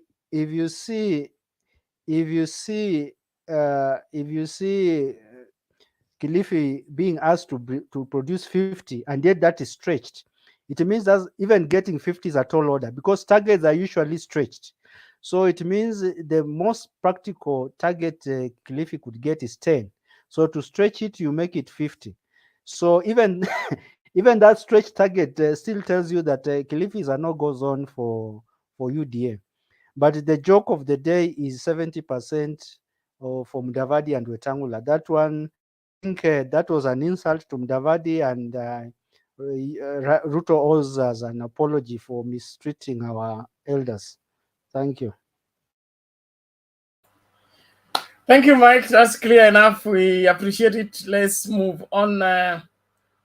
What were comments? Thank you so much. Robert Wafula, mind your language. It is important that we debate. You raise the points, not the insult. There is no need for insulting anybody. It's important that we debate soberly. Mudavadi and Wetangula made their sober decision to go and join Kenya Kwanza. Now it is becoming clearer there was no Kenya Kwanza. There was let's share what is available until they finished what was available, and then they began to arrange for what is yet to be born, like the PM's office, and then shared it. So UDA's agenda is to eat what is available and then even eat the one that they are planning to produce before it gets produced. A very, very, very, very worrying trend in leadership. Jakindube, karibu. Asante sana Bernard, nimefurahi na nawasalimia mjambo wote. Hatujambo, karibu. Asante. Hiyo topic ya leo, mimi nimewaambia kila siku kwamba ulafi ni kitu kibaya sana. Hawa jamaa zetu ni walafi. Na hiyo ulafi ni kitu moja mbaya kabisa. Kwa sababu hiyo ndio imesumbua Mudavadi, ndio inasumbua Kalonzo, ndio inasumbua MUTUA, ndio inasumbua Kingi. Ulafi, hizi vitu zote zinataka utaratibu. Tumesema kwamba pole ni mwendo, haraka ina baraka. Hiyo ni msemo ambao watu wanajua kabisa ni ukweli mtu. Kwa hiyo hawa watu, mtu kama Kingi ametendewa vizuri na ODM hiyo miaka 20.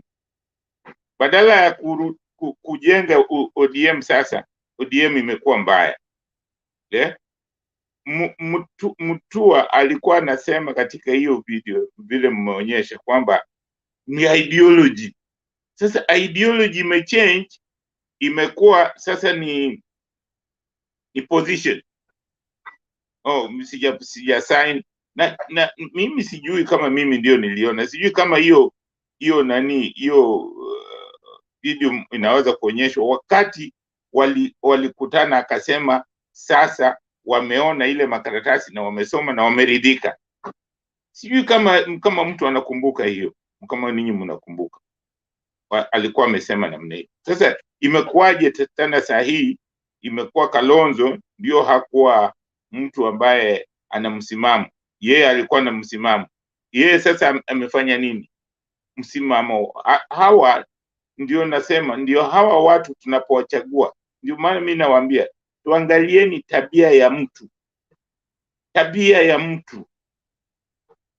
Tabia, hata kama wewe ni tabia ya mtu. Hiyo tabia ndio itatufanya tuchague watu ambao wataweza kutusaidia kujenga nchi yetu.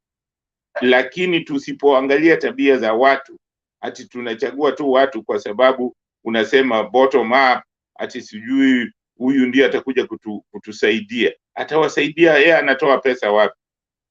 Pesa zote ambazo zinafanya mipango ni za serikali. Kwa hiyo huwezi kusema eti huyu atatusaidia, yeye ndiye ana pesa. Anatoa wapi? Ukiona mtu anakuja na pesa namna hiyo, hizo pesa ameiba. Kwa hiyo mimi siku zote nawaambia tuacheni kukubali kupewa pesa za uongo. Ni jambo la kusikitisha sana kuona kwamba sisi tunataka watu wa Mombasa wanasema ati Sonko aende asimame Mombasa. Nimefurahi sana kwamba judiciary imesema hawa watu hawawezi kusimama popote. Hiyo ni jambo la busara kabisa. Kwa hiyo nakubaliana na hawa watu kwamba hawa watu wasisimame. Lakini mimi nataka kuwasihi kwamba hii mambo ya politics, kusema kwamba politics unaweza kusema uongo ati ndio eti ni kawaida, ni jambo la kusikitisha sana kwamba tunaweza kubali kusema uongo mbele ya wenzetu. Unawadanganya, wanaona kabisa unawadanganya. Kama mfano Bwana Ruto sasa anataka kufanya yale mambo ya BBI, na hiyo BBI ndio walikuwa wakicheka, walikuwa wakisema ni mbaya, walikuwa wakisema ni jambo ambalo halitakikani. Anawezaje kuleta mambo ya prime minister? Huyu ni mtu mdanganyifu. Na mimi saa zingine nashindwa, kwani wa Kenya, yani sisi kabisa tunakubali kuwa Yesu na kumwacha Barnabas. Saa zingine hata ukiangalia ati tunalinganisha Raila na Ruto.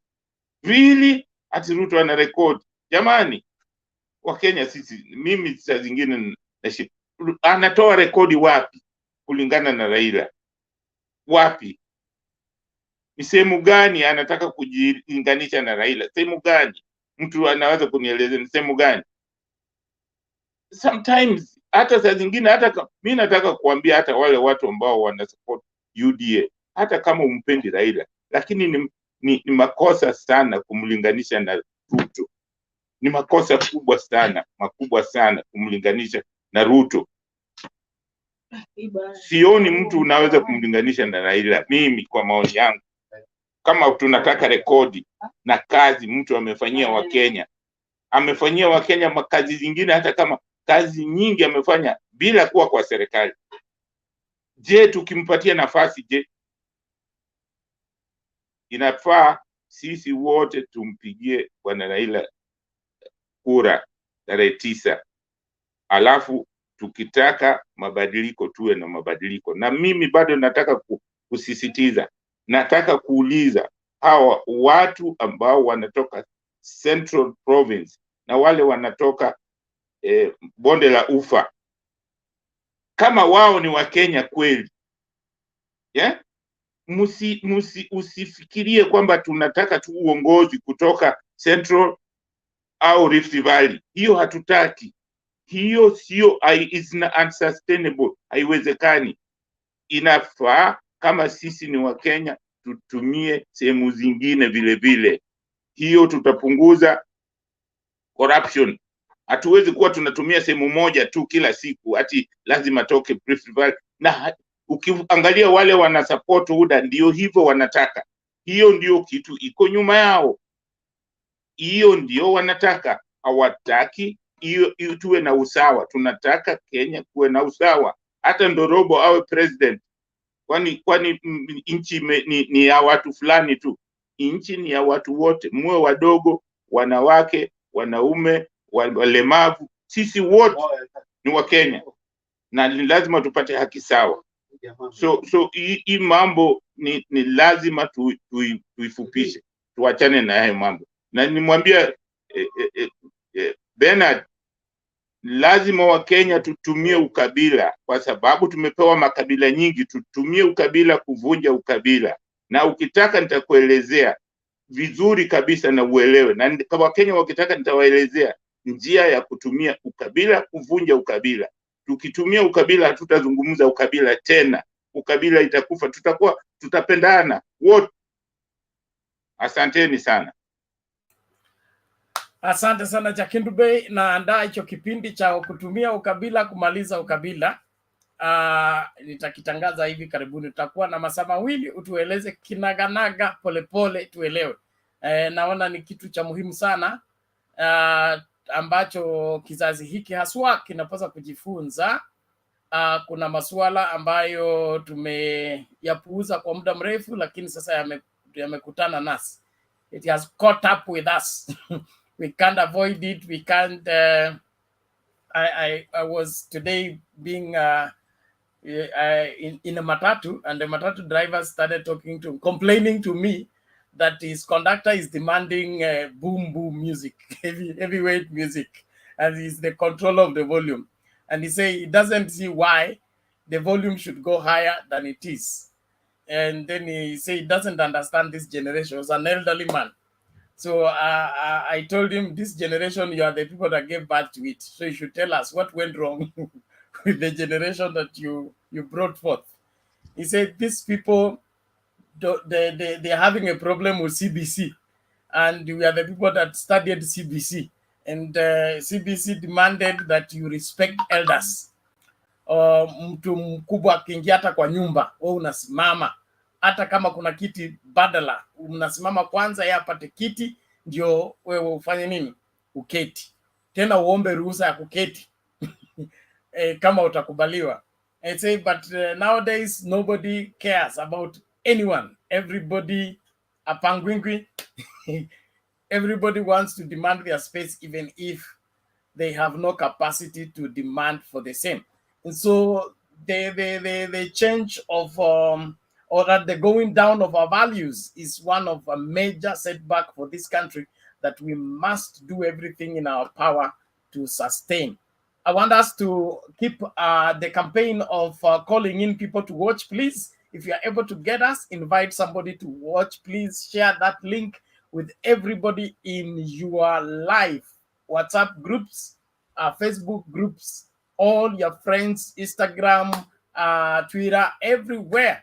Let us all gang up as one big family and let us learn the things that needs to be learned in order to make sure that no Kenyan makes a decision without getting right information. And Mtembei TV is given to see to it that that right information gets out in good time. So kama unaweza kutupata, tafadhali karibisha mtu ili viewers wakazidi kuongezeka wakati tunaendelea na mjadala wa leo.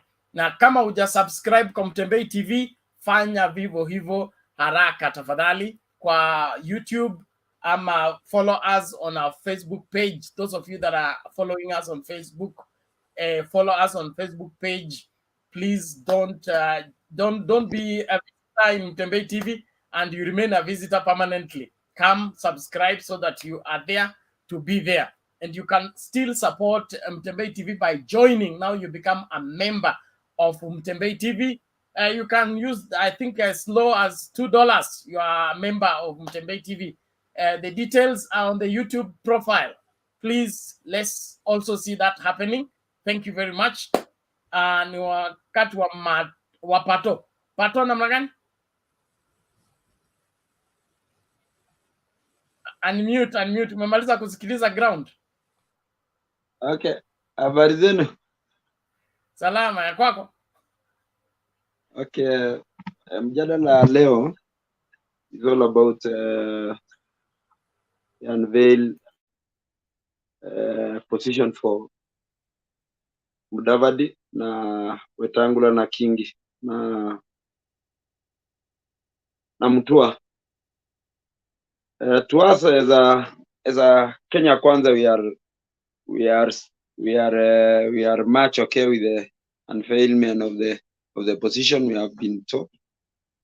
I think I'm wondering the people who are castigating us here are not even our fault.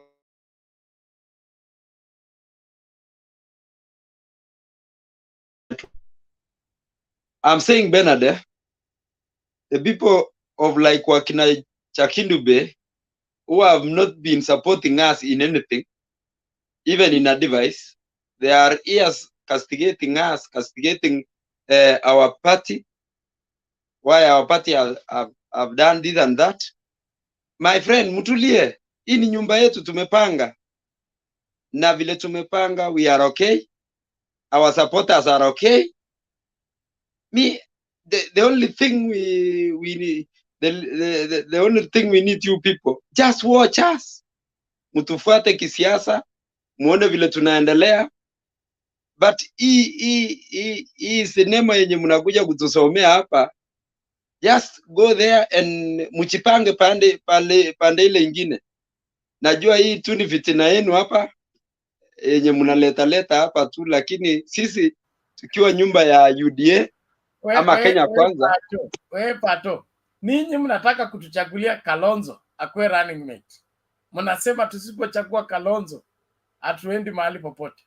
Ninyi mmeenda ukambani, mmeanza campaign. Kalonzo sijui apewe heshima, sijui Kalonzo jina yake inajulikana. Ninyi ndio mnazungumza masuala ya Azimio.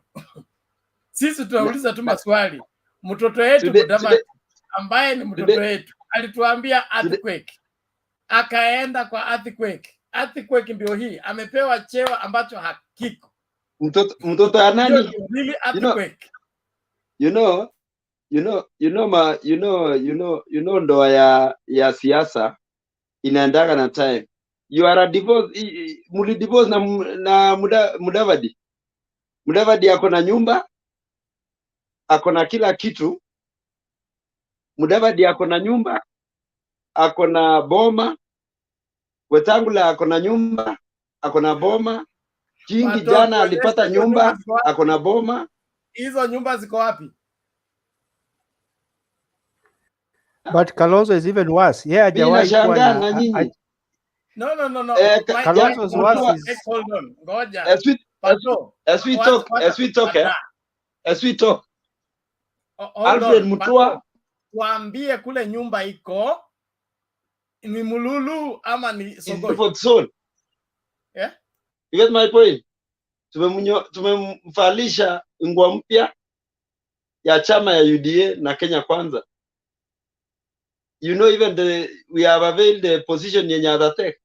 So in our house we don't have a problem. In fact, in our house tumejipanga. You know, we don't even fight for position. Unangoja tu yenye imepangwa upewe, we just take it. You people in Azimio, you are threatening all over. Tusipopatia hii tunaama. You know, sisi we are tumejipanga. And I want to tell you people, tumeambiwa hata saizi DP position ni UDA inatoa DP position, na sisi tumelenga Mlima Kenya. Whichever way, come rain, come sunshine, our DP is coming from Mount Kenya. You people, you don't know where your DP is coming from. Maybe bado mnaona ni mama, bado mnaona ni William Watamulo. Sasa nyinyi mtatusugusha lini? By the way, your day is coming on before 15. Tutajua ni watermelon ama ni mota karua ama ni Sabina Chege. In fact, hata Sabina Chege mimi nashaka. Unajua nyinyi tunawapatia vitina hapa sababu tunataka a weak candidate. You know, sisi tunataka a weak candidate. Na you will just accept that because ile vitina tunalete kwa TV, ile tunasema ni siasa, ni vipindi ya siasa, and you should be ready for that. Hakuna siku tutafurahia mkichagua a very strong deputy. We are here to give you a very weak deputy, so that it is a game over kwetu.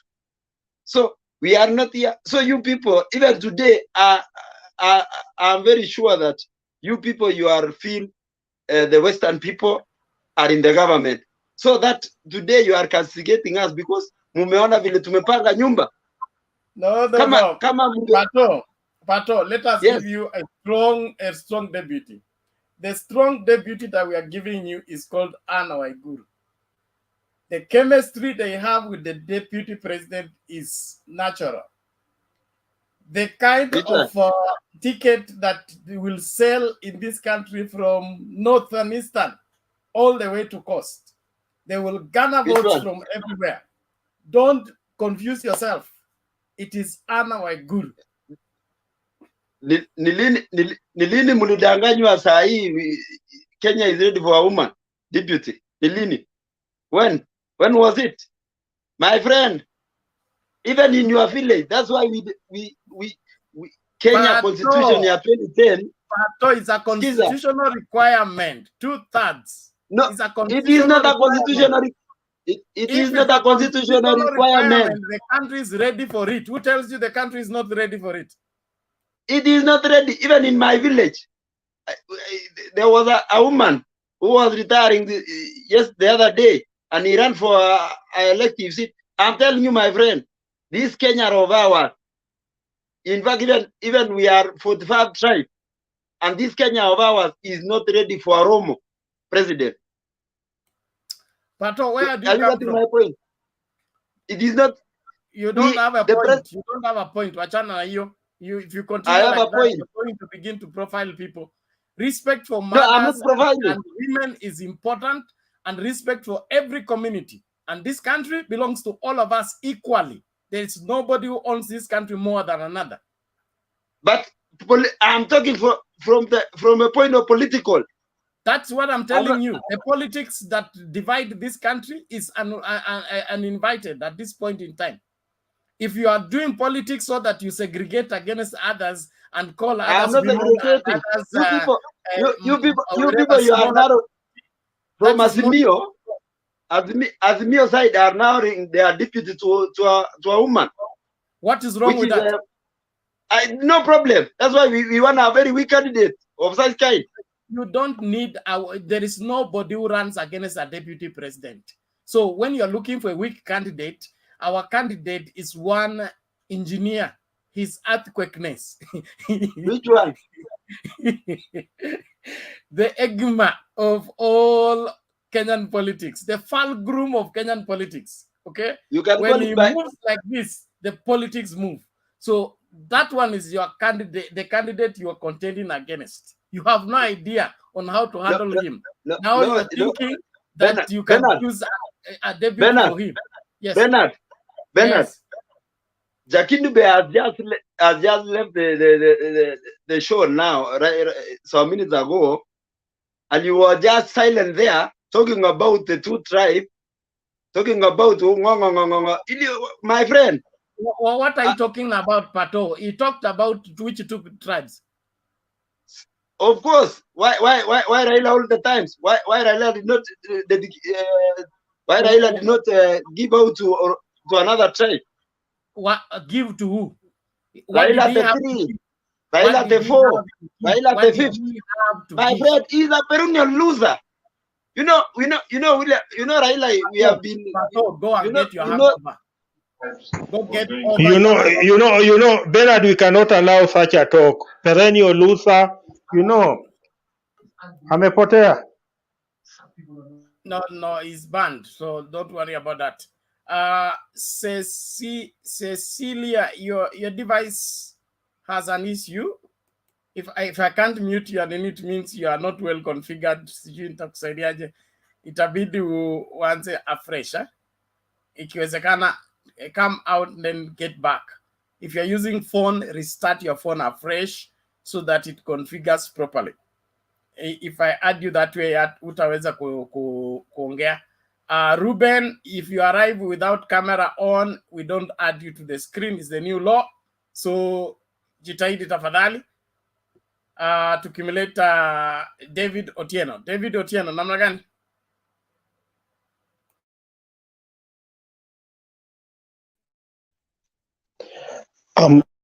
Mzuri sana Bernard. Allow me to nisalamie. So I'm happy again to join tonight. Ningependa kuuliza hiyo jamaa UDA imetoka hapo. It cannot gang us kutuambia ati tusiongee. You should keep quiet. You have the freedom of speech now. And there are some few men and women who fought so hard for this to happen.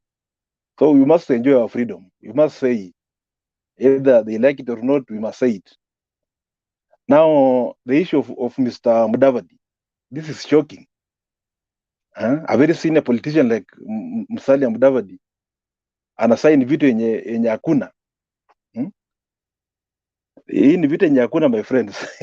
You ukiambiwa you produce 70% of the votes from which Western?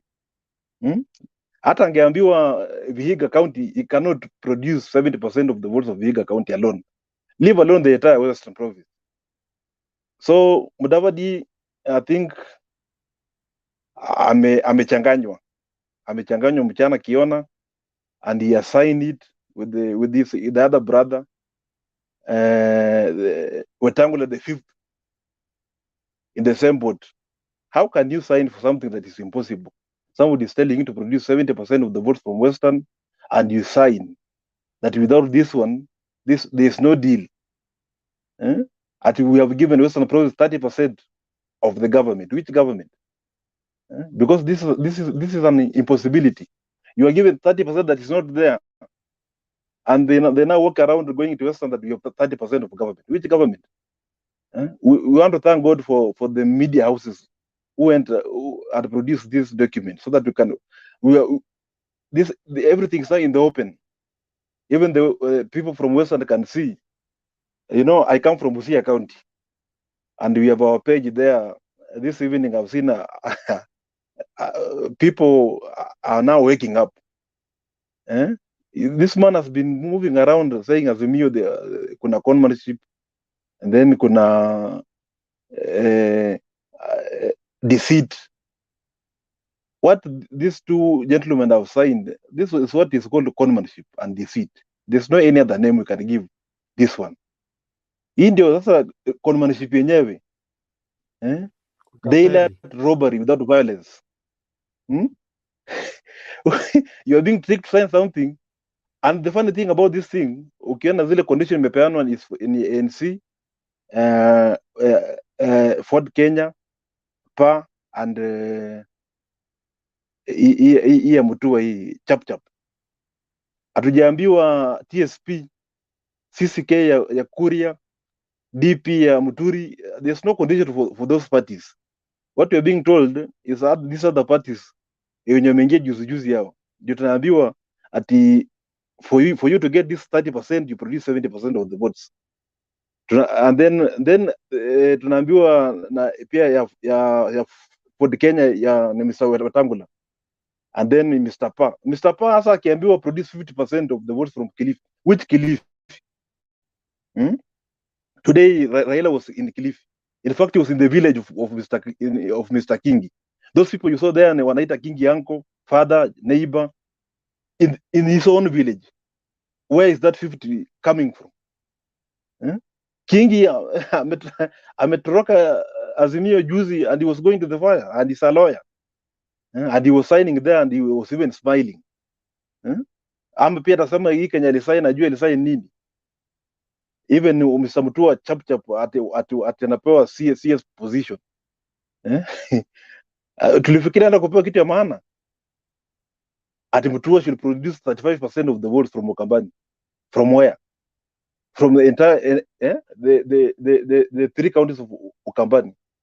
He cannot even produce 10% of the votes. So hii 30% na hii vitu wamepewa hakuna, it is null and void. RUTO amebaki na 100% of the government. These people wamedanganywa mchana wakiangalia na wamekubali. Then you can see mtu kama Mr. Mudavadi, mimi najua is a national leader, but he has not been reduced into a Luya leader or from Western, you will only produce 70% from Western. Na yeye anasema kila siku is national leader. Mimi nadhani mkienda in a race ama mkienda into agreement, the success inafaa ikue nyinyi wote, hii success ni yenyu. If there's a failure, nyinyi wote you take up this failure. But in Kenya Kwanza, success hiyo ni ya Ruto. But when you fail on your other side, that's yours. So this man, what he has been doing to Uhuru is now doing to this our very senior brothers from Western. That asa ile kura ikipatikana pale Ruto kwa ni kesa ameshinda, hiyo sasa ni yake. Na hao wakosa kuproduce the 70%, hiyo sasa ni yake. It's taking the government 100%. Wale now may fail, they go home because they signed that agreement. They go home empty-handed. Musala will be resigning from active politics na mkono tupu. This is a shame. But for us in Azimio, hii ndio furaha yetu. Wakizidi karangana namna hiyo, walikuwa wanasema ati huku pande yetu ndio kuna ngoma. Sasa huko kwao sawa ndio ngoma ni kali. In fact in 2-3 days tunawasikia wameanza kuruka huku. They will now start running up and down. Hey, what is this? We did not sign this. Which is just a matter of time. And in Azimio pia, I hope these things not come up.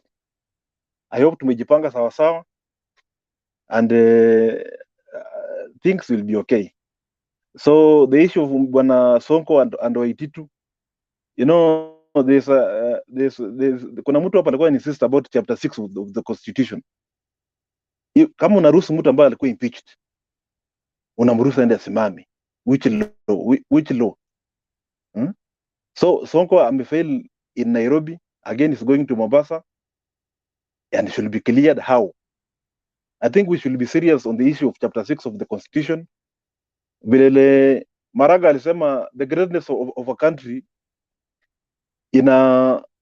inaangaliwa na vile ina treat constitution the same country, kama inaheshimu na vile ina treat wananchi wao. So we should go after this constitution, tusichukue the same people that walifanya vituko pande ingine, because next time ataenda Mombasa akuwa impeached, the other election ataenda Machakos. This is the same thing going round in every election season.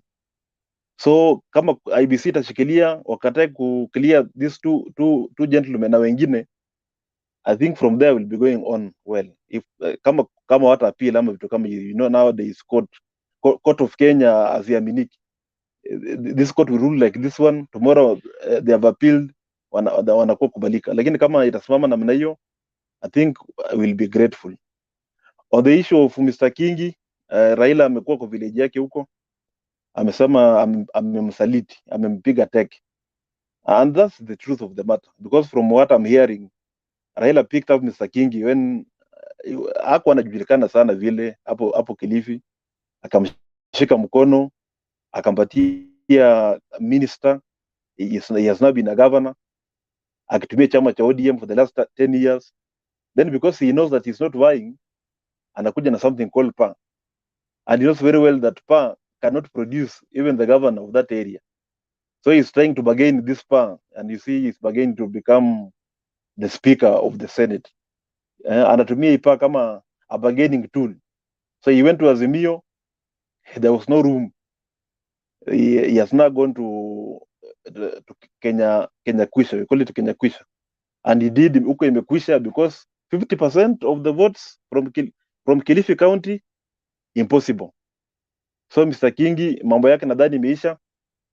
He should not retire from politics. Pengine aenda angalie mambo za law na vitu zote zingine. So up to there, Bernard, thank you for the opportunity. Nimeshukuru sana. Asante Bwana David Otieno, tunashukuru kwa mchango wako na maoni yako. Watu wote asante sana. Viewers, thank you for continuing to share and invite as many as possible to watch the program. I believe you're benefiting from what we are sharing. Thank you so much. And the comment section, let's keep it up. The link, I'll be sharing it shortly. Let's listen to this before Turkana Trans what comes in, and then we take the second round. for those. Let's get the video first.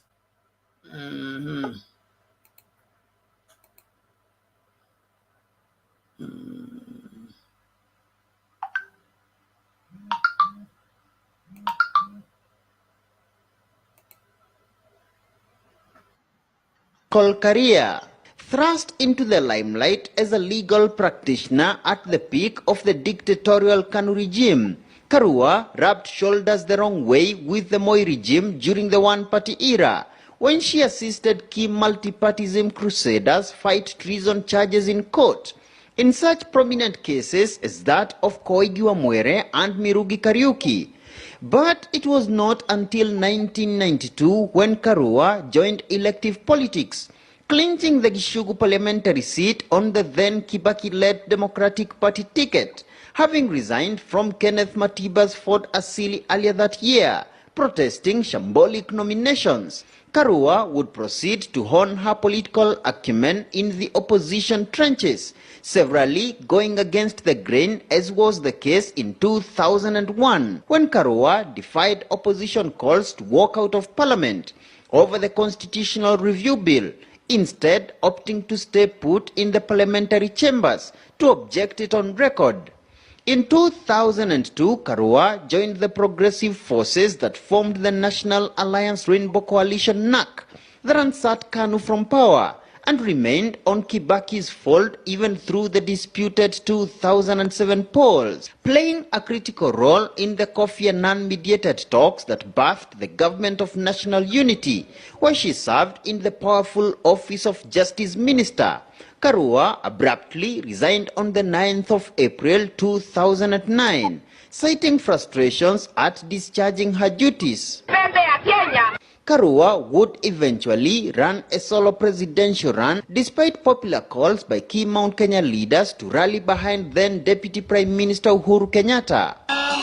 The Karua-Uhuru rivalry would persist into the first Jubilee term as the NAC Kenya leader joined the Odinga-led Okoa Kenya constitutional amendment push. She would, however, have a change of heart in the run-up to the 2017 polls when she expressed support for Uhuru's re-election. Nimechagua pande ya rais na deputy president.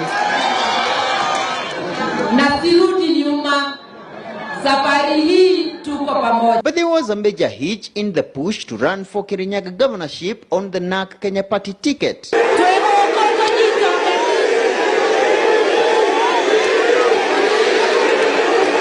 Haya, asante sana Mama Martha Karua. Hawa wananchi wanasema hawana shida na wewe, shida ni chama. She lost to then Jubilee candidate Anne Waiguru, taking the subsequent poll dispute all the way to the Arusha-based East African Court of Justice. Not long after, Karua was yet again back against the political grain, objecting the Building Bridges Initiative constitutional amendment push spearheaded by Uhuru and Raila. She briefly joined the One Kenya Alliance that also comprised Wiper leader Kalonzo Musyoka and KANU chairman Gideon Moi, but eventually left before joining Odinga in Azimio la Umoja, that ultimately merged with the Oka team to the Azimio la Umoja One Kenya Alliance. So could Karua be the country's first deputy president? Well, a lot of considerations confront Odinga, including queries over whether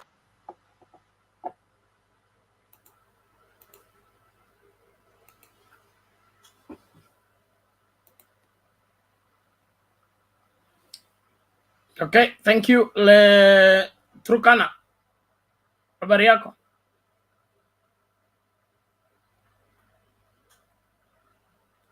Turkana, are you able to get me? You unmute, the mic is beside your name on the screen, yes. Yes, nashukuru sana kuwa katika Mtembei TV siku ya leo, na ni mara yangu kufuatilia Mtembei TV. Nimependa vile. Yes, karibu, endelea kuongea.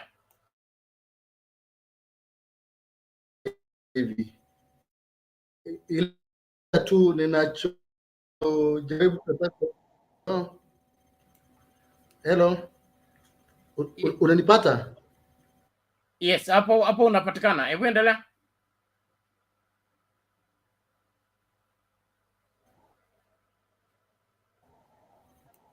Wanatukana na kidogo katika, inaonekana neti yako iko low. Your internet is low, you are not flowing. Ambapo kaka yetu kiongozi wetu sababu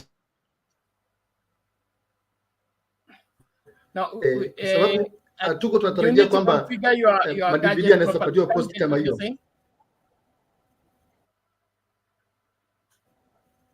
Okay.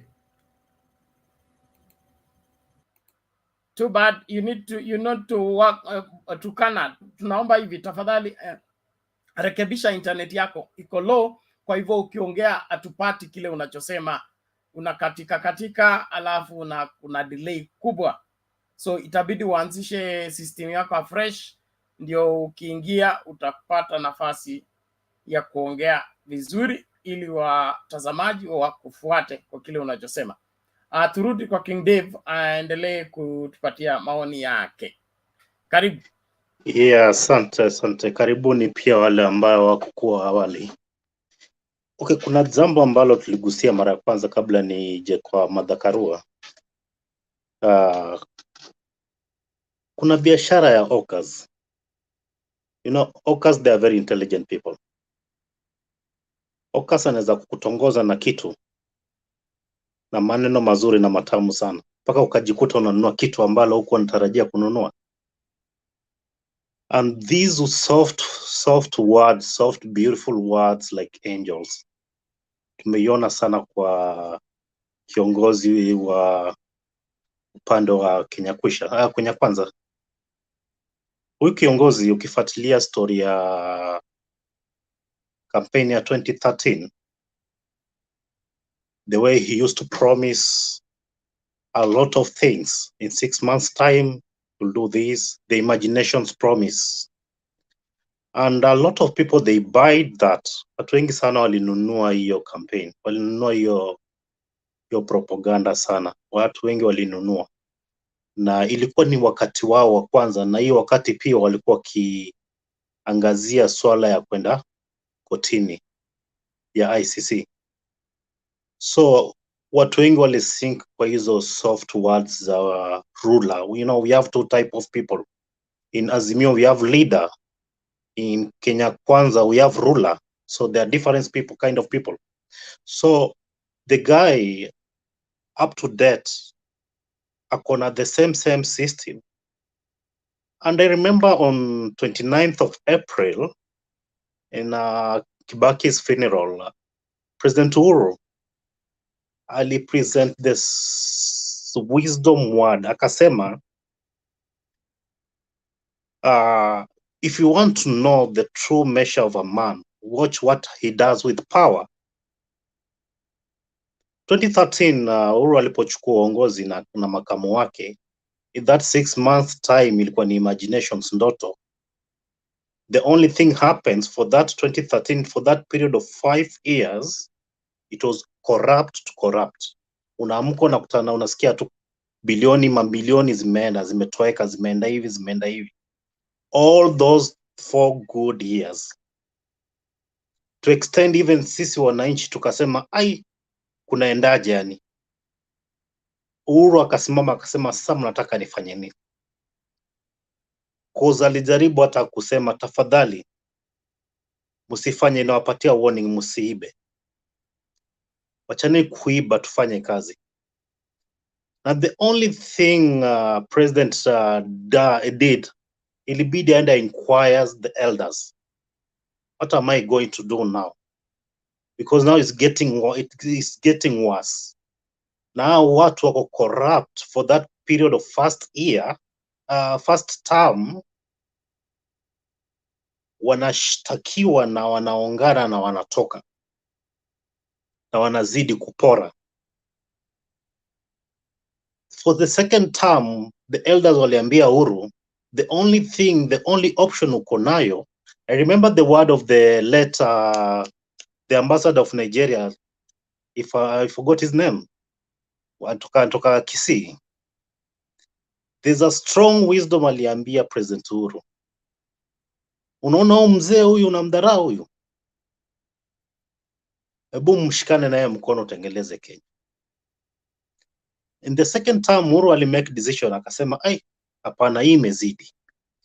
Because in the second term itabidi sasa Kenya, we Kenya's taxpayers itaongezeka hata kwa watoto wetu ili tuweze kucover ile madeni ya first term ambayo imeibiwa na hawa marulers ambao walikuwa wamepatiwa government a half of it na wameka all tribes there.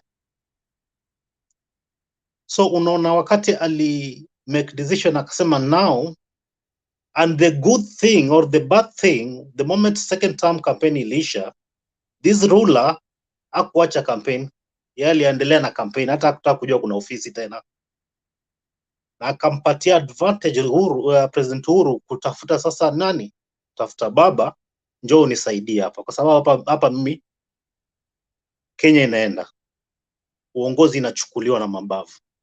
Na second term kile ili happen sasa ni kuanza kuingiza mkono wa military sasa kwa kila department, so that kucover hiyo gap, na hiyo ndio imesaidia nchi yetu. Saizi tunalia hali ya njaa, kweli kumekuwa na corona. Hiyo corona imekuja 1 year peke yake, curfew kwa economy ya nchi ni dangerous. Na unaona pia vile imeathiri watoto wetu. For that period of 1 to 2 years, watoto wamekaa nyumbani 1 year, wakirudi shule, they are not children anymore. They are disasters, wanachoma mashule, wanafanya vituko, unaona. So imeathiri a lot of things, corona. And then that period of wameungana na Raila, it was only I think 2 years, and then corona ikaanza. So unaona for that period of second term tunalipa loans za first terms ambazo ziliibiwa na marulers, ambao rulers now they are coming, wamejivalia tena ngozi ya kondoo, with soft words, with those beautiful words, wanaanza kuja na trick ya kusema mimi ndafanya hivi, nichukueni, ndafanya hivi, ndawapatia milioni kadhaa. Unaona the system wanaingia paka kwa makanisa, they using the same system to trick the generation to be. And I love about this generation, wameingia na technology. So saizi hata watoto wetu ma first voters, you can always wadanganya. Ndugu yetu Bernard umeplay clip fulani hapo hivyo last 1 year back, huyu ruler alikuwa anasema bwana, wale watu wanajipanga tu kwa ajili ya kujigawa mamlaka. Today amekuja tu open up. Na this generation, the first comers, the first voters wana watch these things happen, wanajua kumbe huyu jamaa trickster, huyu jamaa ni mkora. So wanakuwa na question mark, tutavote wapi? So that is the thing ambazo sasa tunafaa tuangalie in between leader na ruler. Now when we come to Martha Karua, hii hata sioni kama kuna negotiable between Martha Karua and Baba Raila Odinga. Those two people wana match clean corruption. And I pray that those two people washikane as a president and a deputy president will clean these things once and for all. We don't want those soft words, soft angel's voice, the nice, good, clear English. Unapanga mtu, unapanga watu, alafu unakuja unawapiga na chini. Like Mudavadi vile amepigwa na chini. In 2002, Mudavadi alifiksiwa na Moi kuwa vice president. Ni kura gani alipata Western? I remember that time, hata nakumbuka niliokewa gani kwa kichwa nikiwa Total Petrol Station. That time Moi anapita, watu wamesema tutaki tawe, tutaki Moi. Fly squad wanatuwekea magani. I remember that time very well. Na Mudavadi amepatiwa jana yake, Mudavadi amepatiwa nini? Vice president. So hao watu wamepangwa na wamepangika vizuri sana, wameingia box na hakuna kitu wataleta katika Kenya kwisha. And then one Anne Waiguru pia kwa list ya first corrupt program. Hata kama wanasemaje pia Wakikuyu, Mount Kenya wajalala, Mount Kenya pia wanaelimishwa. There's a time President Uhuru aliita Kikuyus elders wote in secret meeting in State House. Na hao wameenda ndani, hata jana, ilikuwa ni jana ama ni juzi, wamejitokeza wakasema ile report tulikuwa tumepatiwa tumepeleka ndani, tumetembea kila mahali, nao tunangoja sasa mkubwa kimpini wetu akuje sasa atuoneshe the way forward. So Mount Kenya wajalala, watu wasifikiria ati Mount Kenya wamelala.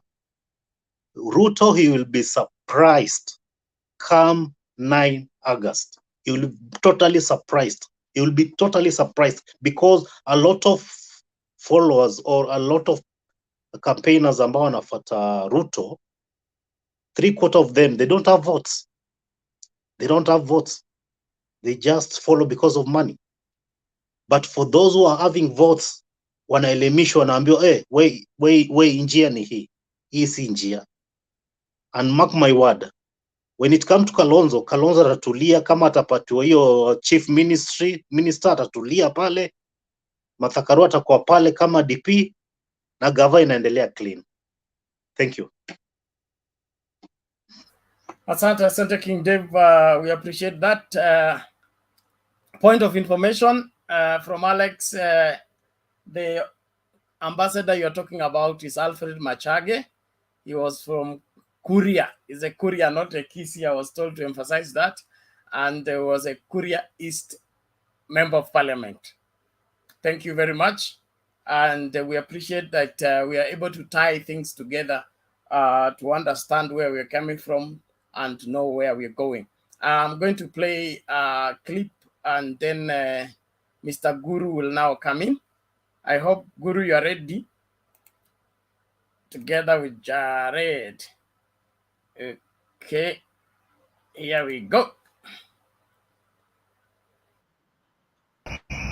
Ken, through its entire team, campaigned for Deputy President Ruto as the presidential candidate and fought for him. They can campaign for me and vote for me. They can do whatever they want.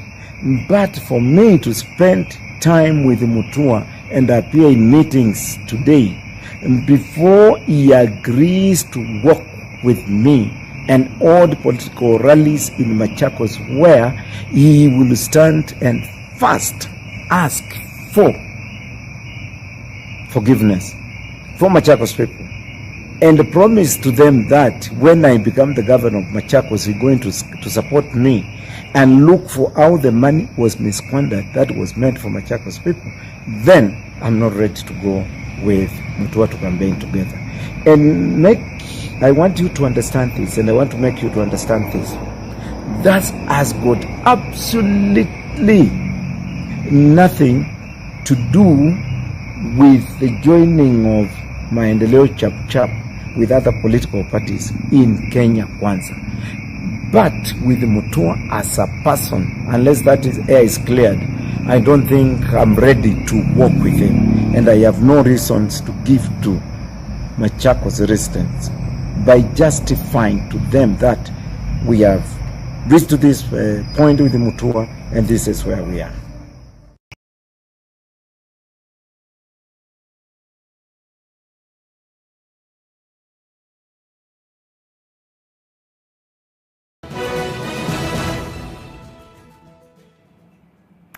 We begin with the results of that exclusive opinion poll commissioned by the Nation Media Group. The poll conducted over the last 3 days suggests a statistical dead heat between the two leading contenders in the presidential race. Here now are the details. And according to the poll, William Ruto and Raila Odinga are tied at 42% each, implying that none of them would get the required 50+1 if the elections were called today. The poll by InfoTrack Research involved 2,400 respondents across the country and was conducted on the 8th and the 9th of May 2022 in this year. As for those who are undecided, I did mention that critical constituency, which is undecided, while that percentage is 10%. 5% declined to answer the question: if presidential elections were held today, who would you vote for as the next president of Kenya? Now, according to the poll, RUTO's popularity has grown by 7% in the last 2 months compared to RAILA's 6%. It has, however, grown only 8% more since November last year, while RAILA's popularity has grown by 17% in the intervening 6 months. The research findings also indicate that RAILA overtook RUTO in popularity in December last year. His popularity grew by 8%, while RUTO's declined by 2%. In March, just 2 months ago, the two were more or less evenly matched, with RAILA's popularity at 36%, while that of RUTO was at 35%.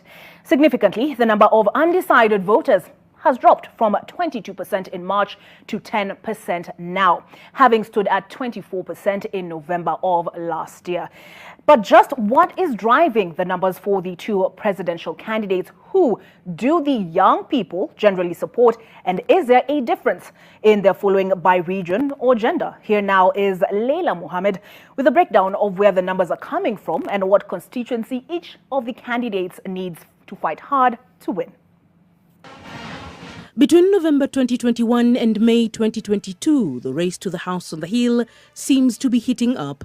And with time, the previously crowded race seems to be thinning out, showing two frontrunners whose numbers have varied over time. Politics is about passion, feelings, and that may inform the difference in numbers from previously to what it is. In a poll commissioned by the Nation Media Group, Azimio la Umoja One Kenya Alliance flag bearer Raila Odinga and Kenya Kwanza's William Ruto are tying at 42%. But in a poll released in April 2022, polling company TIFA reported that at the time, Raila Odinga was trailing William Ruto by a 7-point margin. Whether it is difference by 7%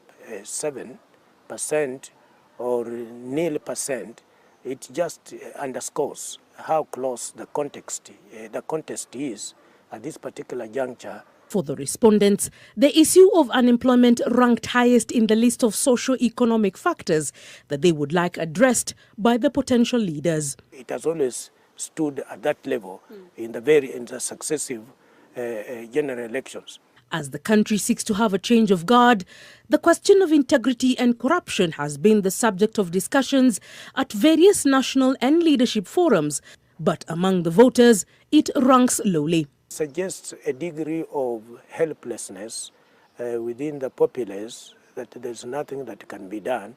It also suggests as to how the people, the voters, are perceiving the candidates.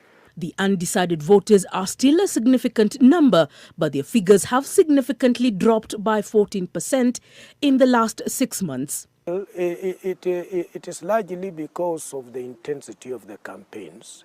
Previously, maybe one candidate was not as intensive as the other.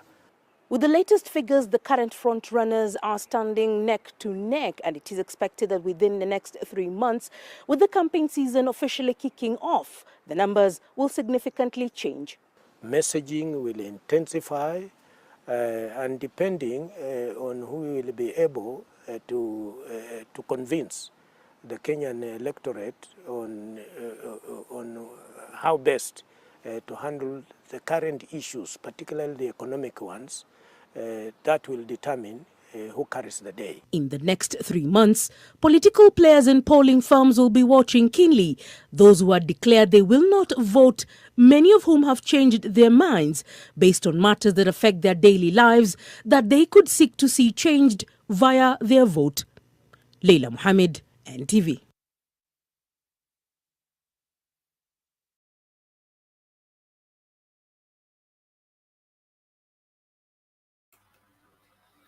Thank you, everyone. Mr. Guru, karibu. Asante.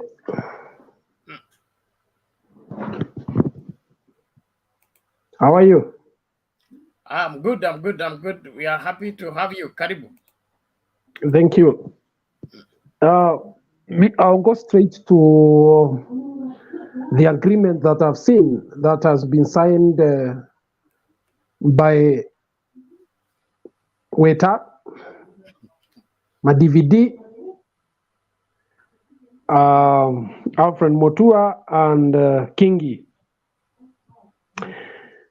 Bernard, if there is one hard bargainer in the political circles, it is one William Samuel RUTO.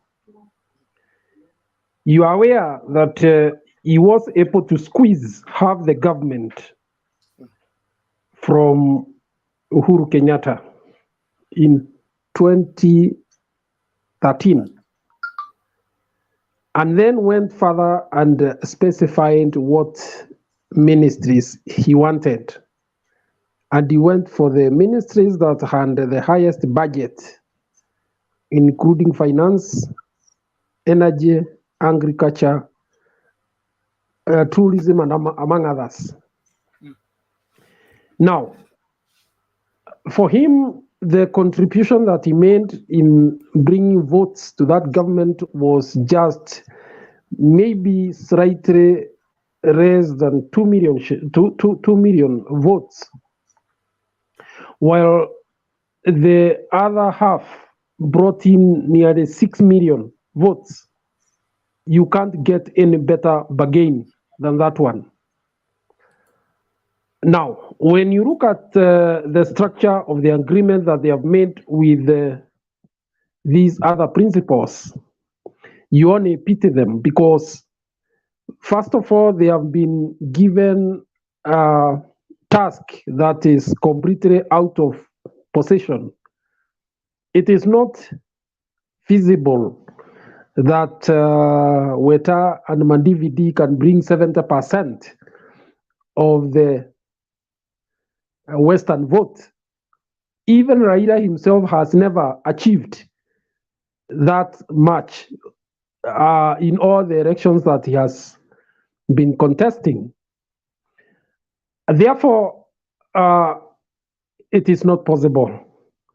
Then when you look at what is also demanded of KINGI, 50% of the vote, and Alfred MUTUA, 35%. You obviously read between the lines that this man wants to have the whole government to himself. Because what will happen is that once he wins and these people do not achieve the targets, he will throw cramps to them. They'll have no say. And you can take that to the bank. Some of them may even just have to leave the government much earlier than they thought, or just settle for what they will be given. So, what are we dealing with here? We are dealing with a very shrewd person, keen on total control of government in all aspects, because what will happen is that in a case where he wins most of the seats, he's going to give his friends, people he can control, are the ones that will populate the government. And therefore, we are going to have a situation like the one we had during the former President Daniel Toroitich Arap Moi period, that this person will control every facet of the government, and he will do it with fiat and ruthlessly. And then, because God forbid if he wins a majority in parliament, because I've already heard that he's talking of a 15-year plan to turn around the country. While we know that the remit of a president is 10 years, then you start wondering whether there are plans then to change the constitution to have a remittance period in which somebody can stay in power at the presidency. If those who doubt the character of this man, some of them who are here, I think they will be well advised to go and listen to the broadcasts where one Jirongo has participated. I think he's one man who has a deep understanding of the mind and the personality we are dealing with here. You are aware that he's exposed their past dealings, some of them that have left some of his friends dry, home and dry. I think he has carried that spirit into the government. And you'll be given something that looks promising, but when you dig deeper, it is not. And that is what has happened to our principals, Weta, Madividi, Alfred MUTUA, and Jeva Kingi. You saw the manner in which the gubernatorial aspirant with power, the way he was treated by one Duare, he was actually pulled out and pushed to the periphery. That exactly informs you what is happening here. And there is no hiding. That is what it is. I think let me stop there for now. Let's hear what others have to say. Thank you. Asante sana Bwana Guru, tunashukuru. It is what it is. It is what it looks like. It could be exactly what was intended from the day one. God will help us. Jared, karibu.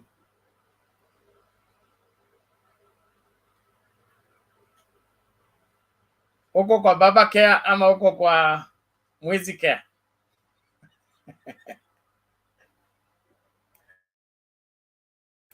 Jared, are you there?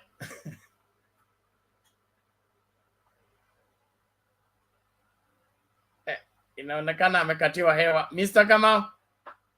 Hello? Mi Nico. Can you hear me? Yes, Jared, I can now hear you. Okay. No, I was telling you that there is no day you can get myself on a whiskey because I work for every cent I earn. Okay.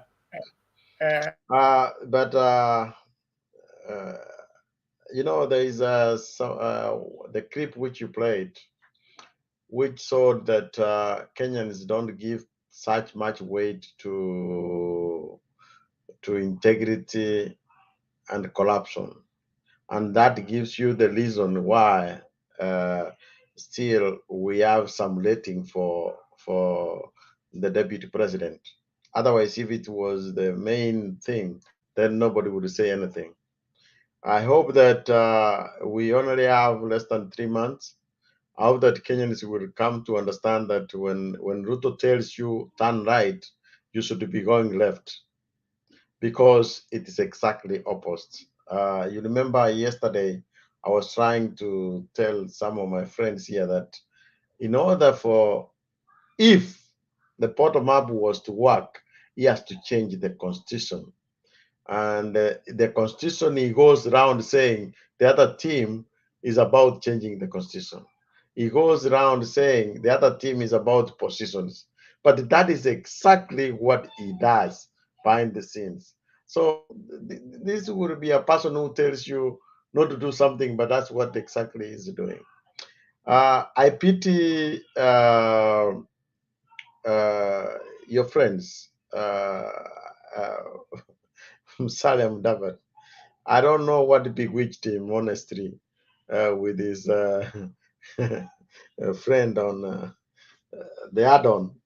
So if there was really, you know, I think it was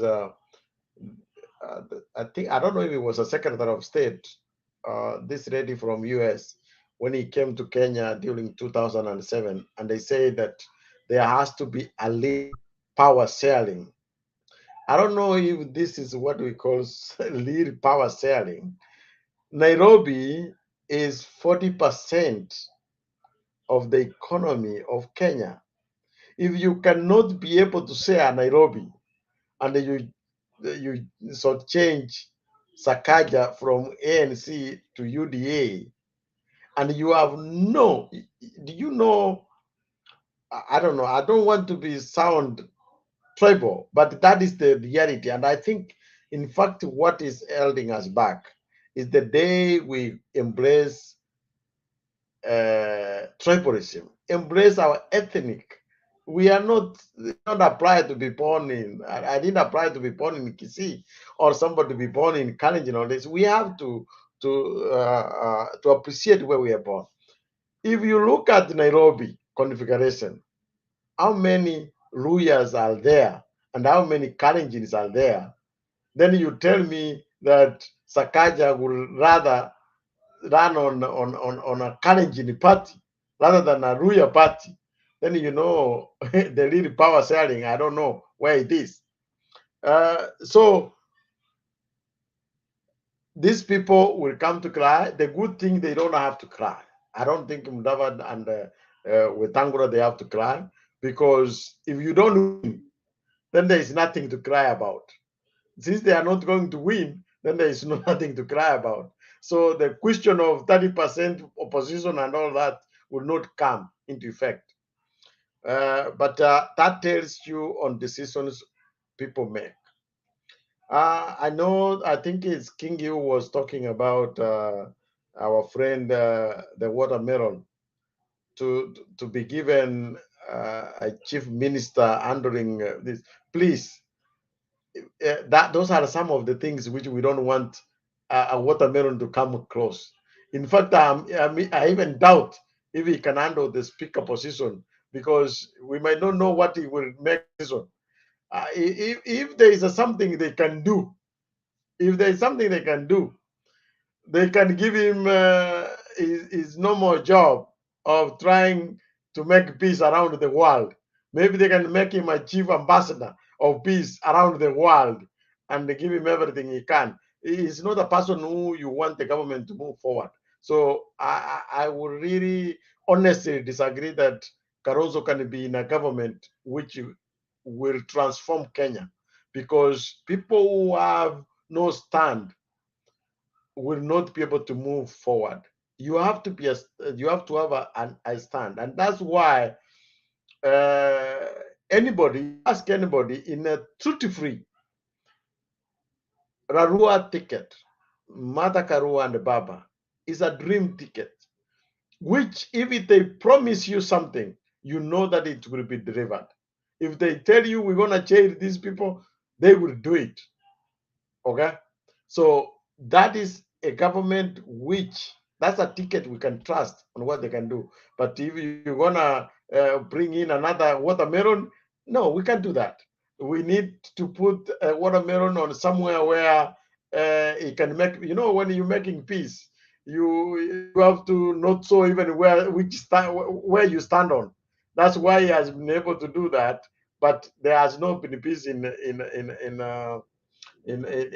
Sudan, because he doesn't take a stand and say, hey, you are on the wrong and you are on the right.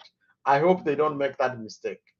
If they can, maybe let him throw him to the Senate, at least to be being checked out by some other people. As far as the court ruling, I think that I hope that will stand. I still don't see why, if you are not able to do the same job. And that's why still I don't want to talk about this man, the chameleon.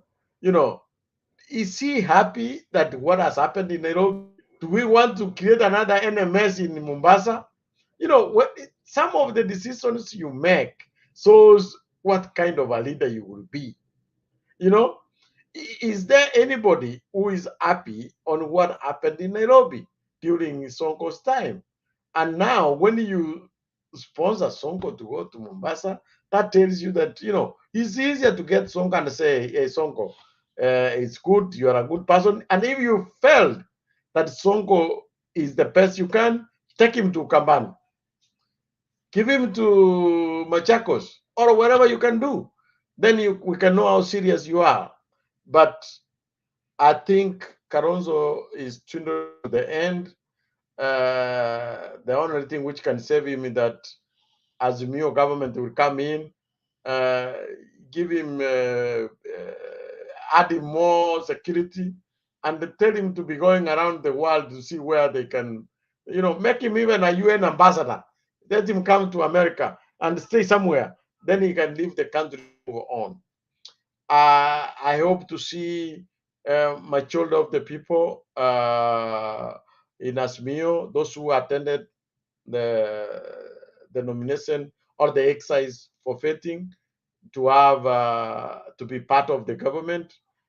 Probably this guy from Western, the former governor of Kakamega, not the former, it's the current governor of Kakamega. I thought that the Barasa already has won, but the current governor, Obaranya, to be Minister for Finance, he can handle that tocket.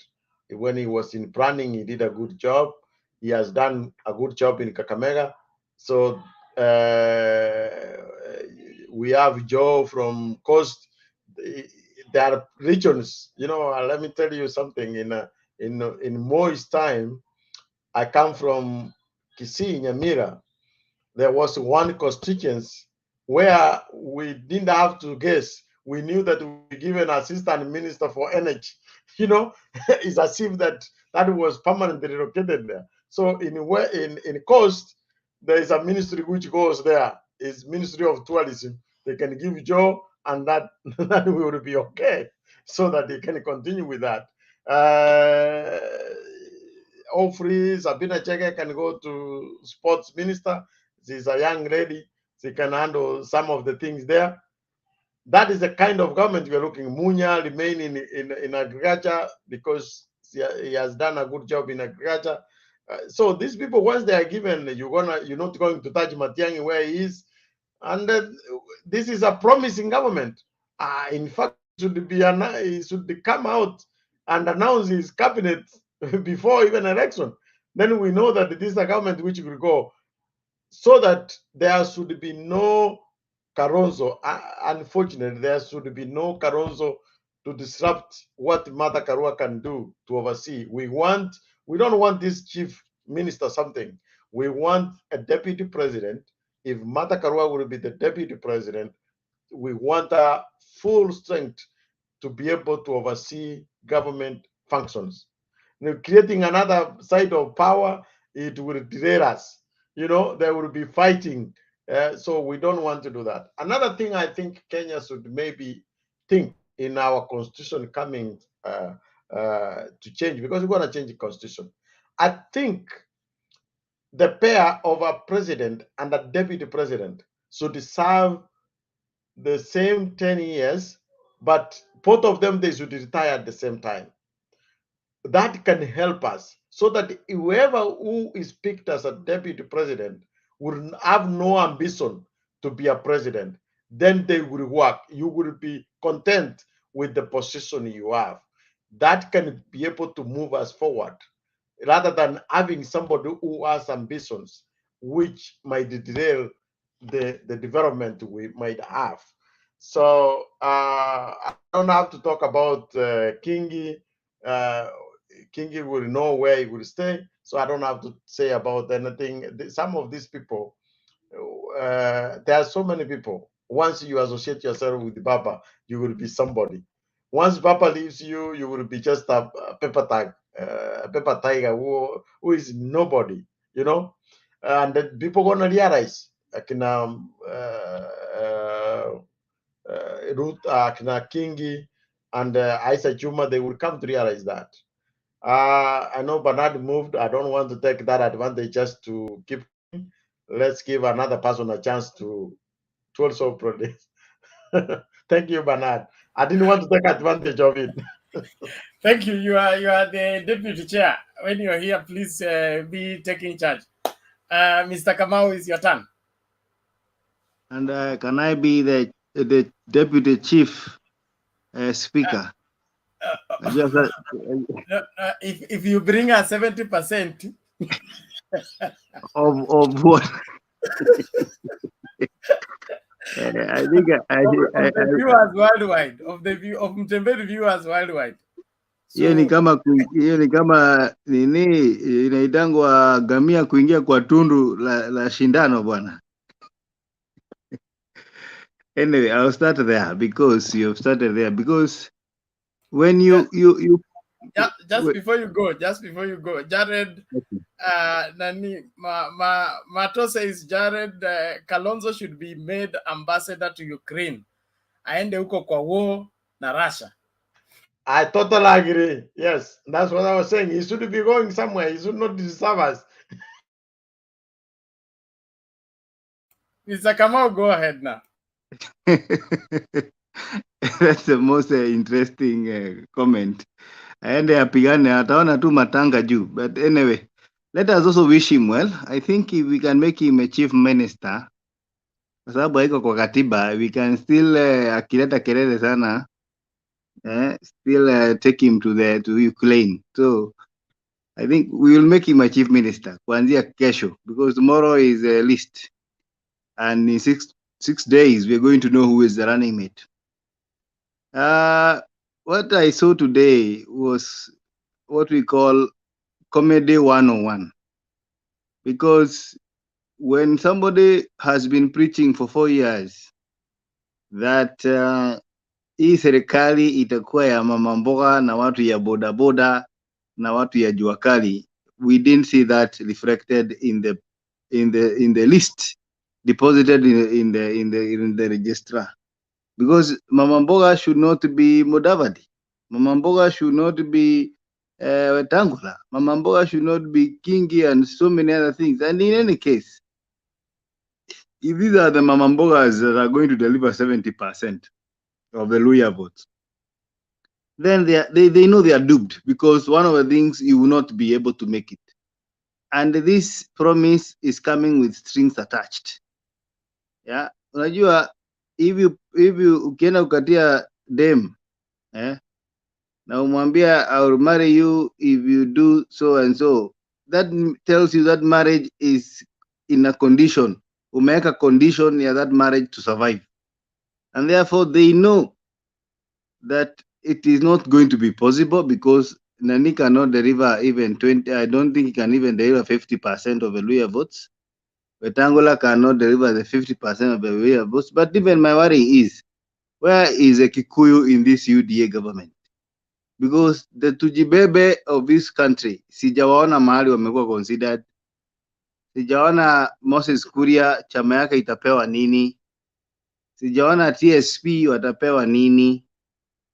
I think hata hiyo chama ya chap I think kazi yao basi itakuwa, kwa sababu they will buy so many limousines, na unajua the deputy president has 5 choppers. I think watakuwa wanaosha hizo mandege. Yeah, they'll be washing those aeroplanes. But I'll tell you, the kind of hypocrisy we see in this country is on another level, because on one hand you are saying that watu wanatengeneza serikali huko Nairobi, wanajipatia mamlaka, wanajipatia viti kubwa kubwa. On the other hand, even before we turn the corner, you have already allocated vitu kubwa kubwa to the same people you are saying that they are there because they love you. Then you ask yourself, when did we degenerate as a country to that level of hypocrisy? When did we?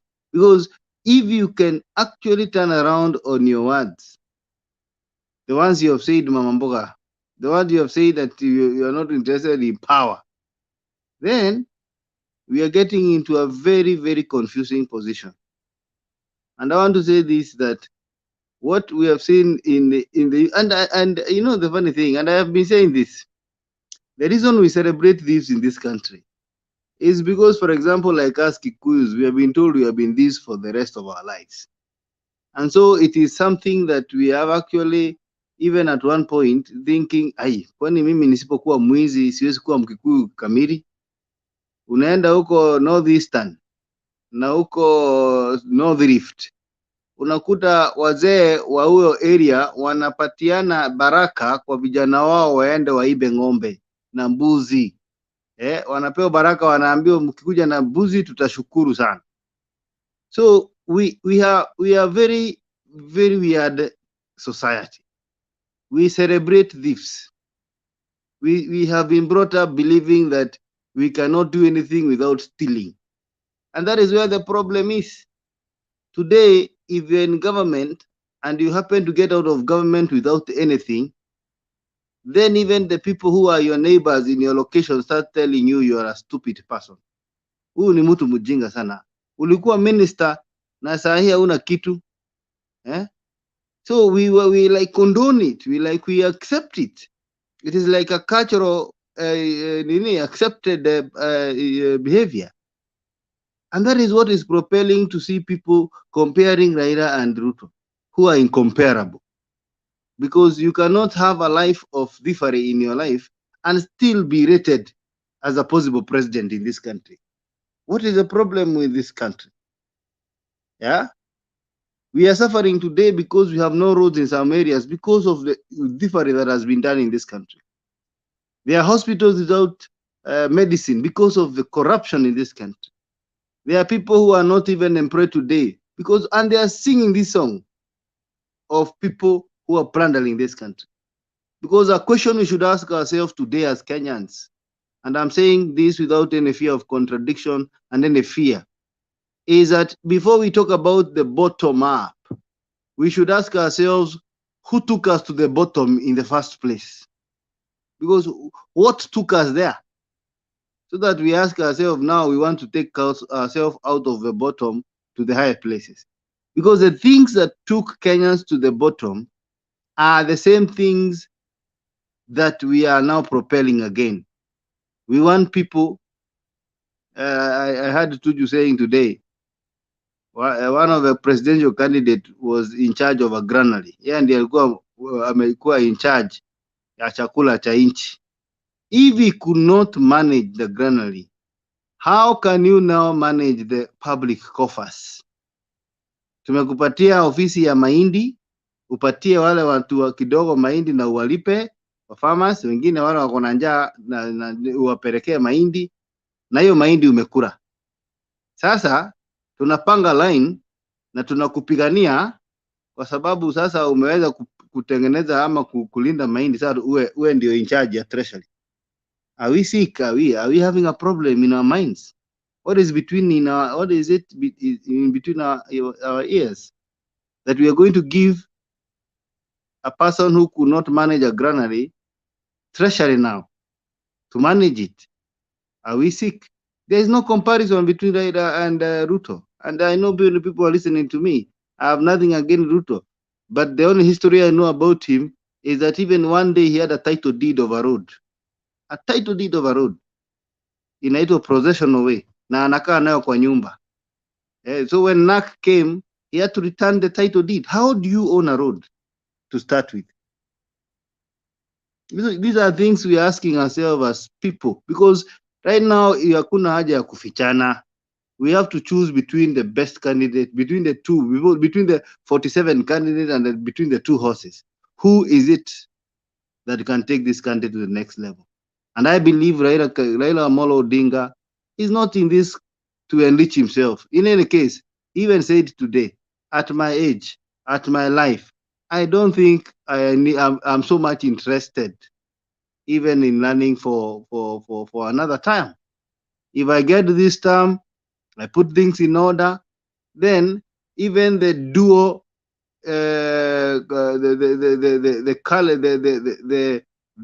the dominance that has been there for over 50 years will end, because there is a possibility that the UDA will choose a deputy from Mount Kenya.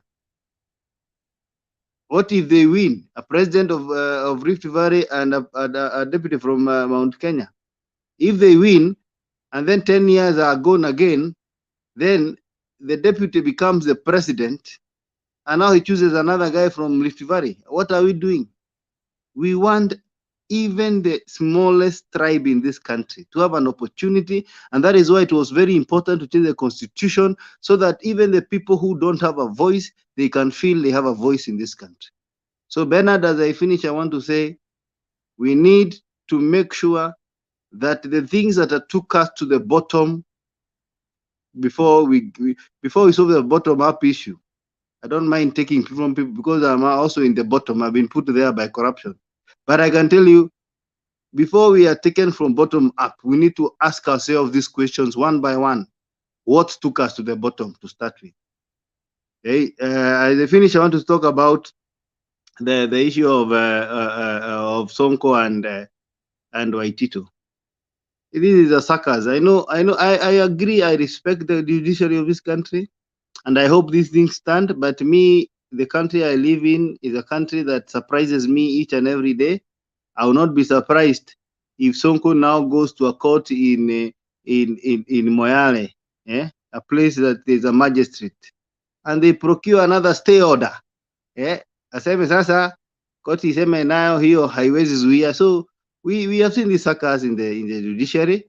They might still be in the ballot. I will not be surprised because one court can say this and the other one can say the other, and then they continue bringing, because we need to have respect to the Constitution, Chapter 6, that talks about if there is an ongoing case, you need to step aside. The issue of MUTHAMA and MUTUA, those are local politics. They fight over nothing. Issues that don't make sense. And the last topic, I think, is RAILA saying KINGI was promoted by RAILA. Nobody knew KINGI if it was not for RAILA and ODM. And therefore, when you disrespect your father, it doesn't matter it's political or spiritual or even biological. You know the consequences of disrespecting your dad. And I finish by saying, let us hope and pray that Kenyans, for this time around, they will understand what is at stake in this election. Asante sana. Okay, thank you, Mr. Kamau. That is clear. I believe everybody's following. If you're able to get us, please keep inviting viewers. Let us build up the viewers, and there is a chance for 2 people to join the studio. If you've been trying and you're not unsuccessful, this is the time for you to do so. Usingoje ijae tena ndio uanze kujaribu. Alafu kuna nani huyu? Ruben, kamera yako ndio inakuzuia. Ungekuwa ushaongezwa kwa screen. We must have your camera on, whether it's bad or good. We must have a camera on before we add you. We banned behind curtain presentation because they were creating issues for us. Mama Selina, muda wako, karibu.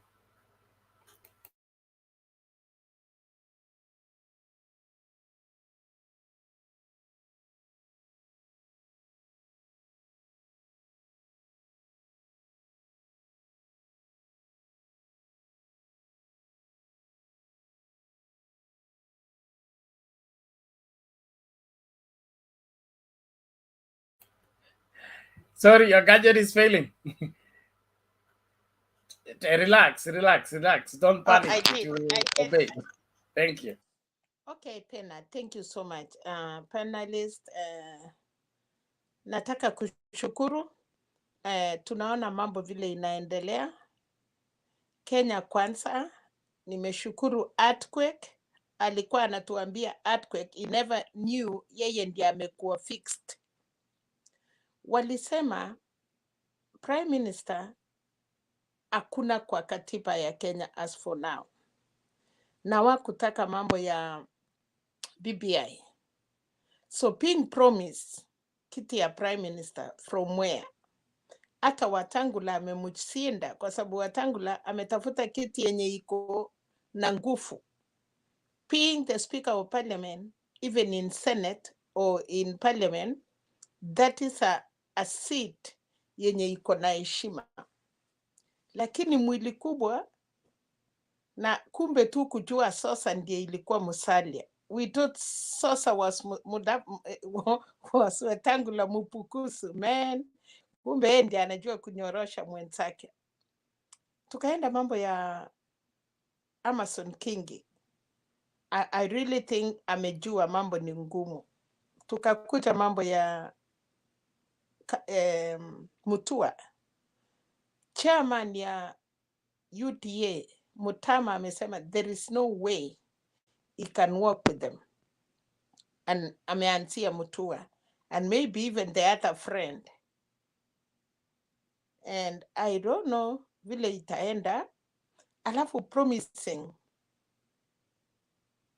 But nilifurahi vile Sarah alituambia jana. Nyumba yao mkiingia, so Musalia aliingia already when the UDA walikuwa wamefinalize mambo yao. And it is true when you are a visitor, unapatiwa kiti hapo nje. Kuna wale wamepata nje na kuna wale wameingia sitting room, but not main sitting room. And they have nobody to complain to. Na kwa sababu walienda bila watu. Unajua Penat, hata mi nasema uwezi laumu deputy president ama UDA, because how could you go to somebody's house na utake share na hakuna kitu umepeleka? But still, even in Central, I'm touting what will happen in Central. I'm seeing UDA getting more disappointed. The only place I know it will not get disappointed is Rift Valley. And it is not also all Rift Valley. The Kalenjin community. And I want to say this, Bernard. Keter, the member of parliament from Nandi's constituency.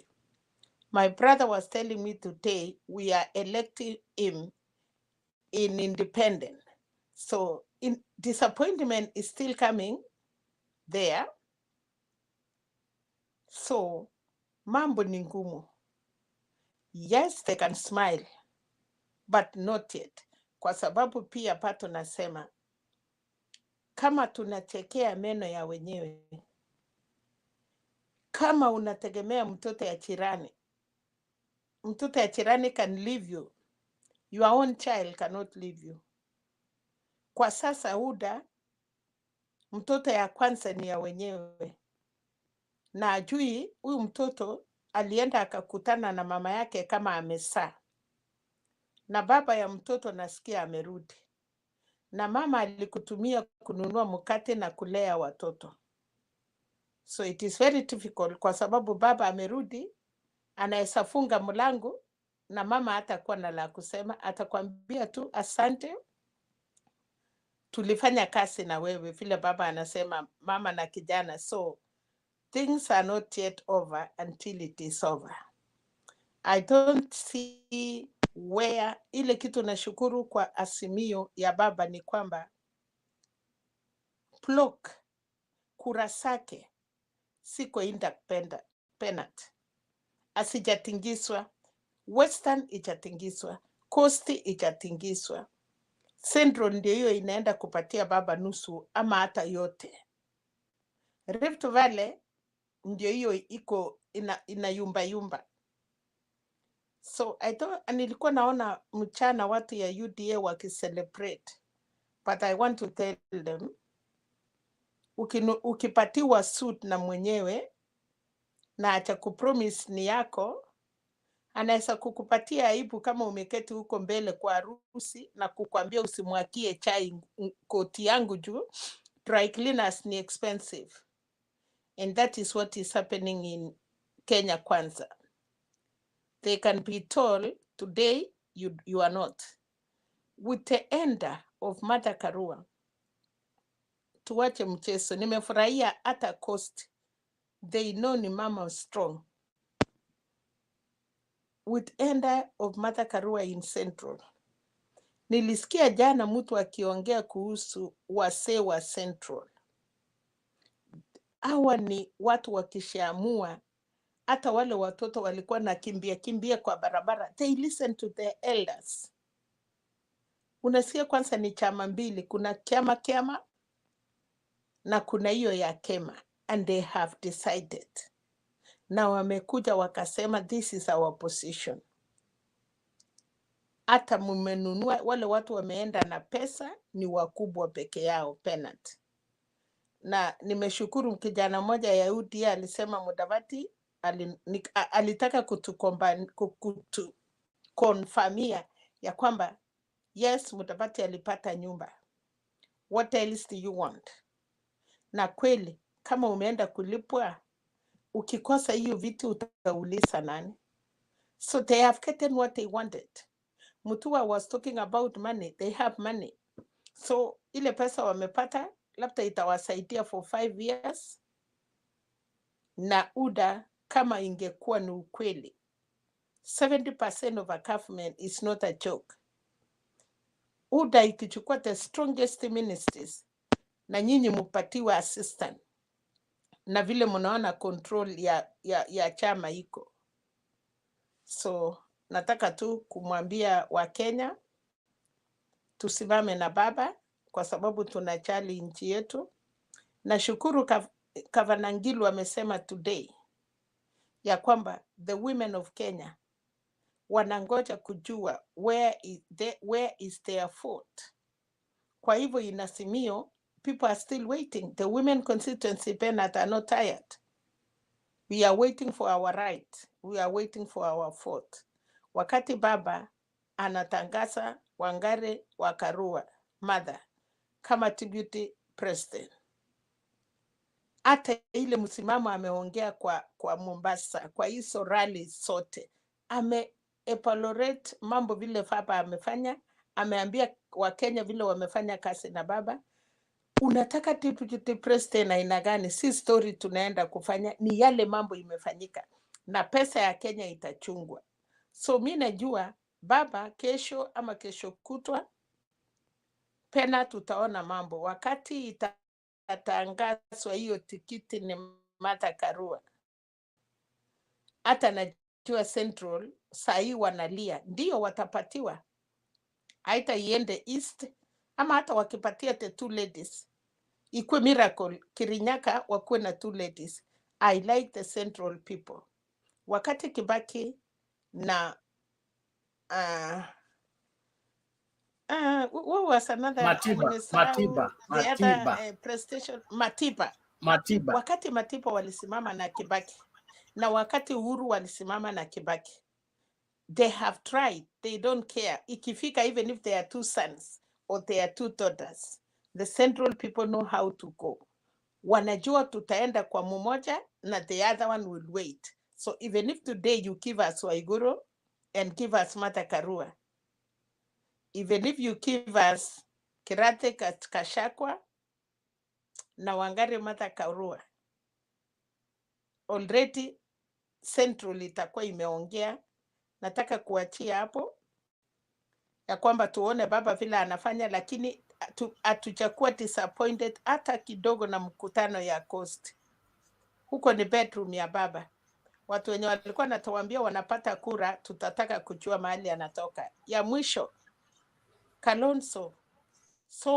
Kalonzo kujiaipisha kupeleka Sonko, na hiyo sasa amewekwa nje, baba yao nje, and there are so many that they will follow.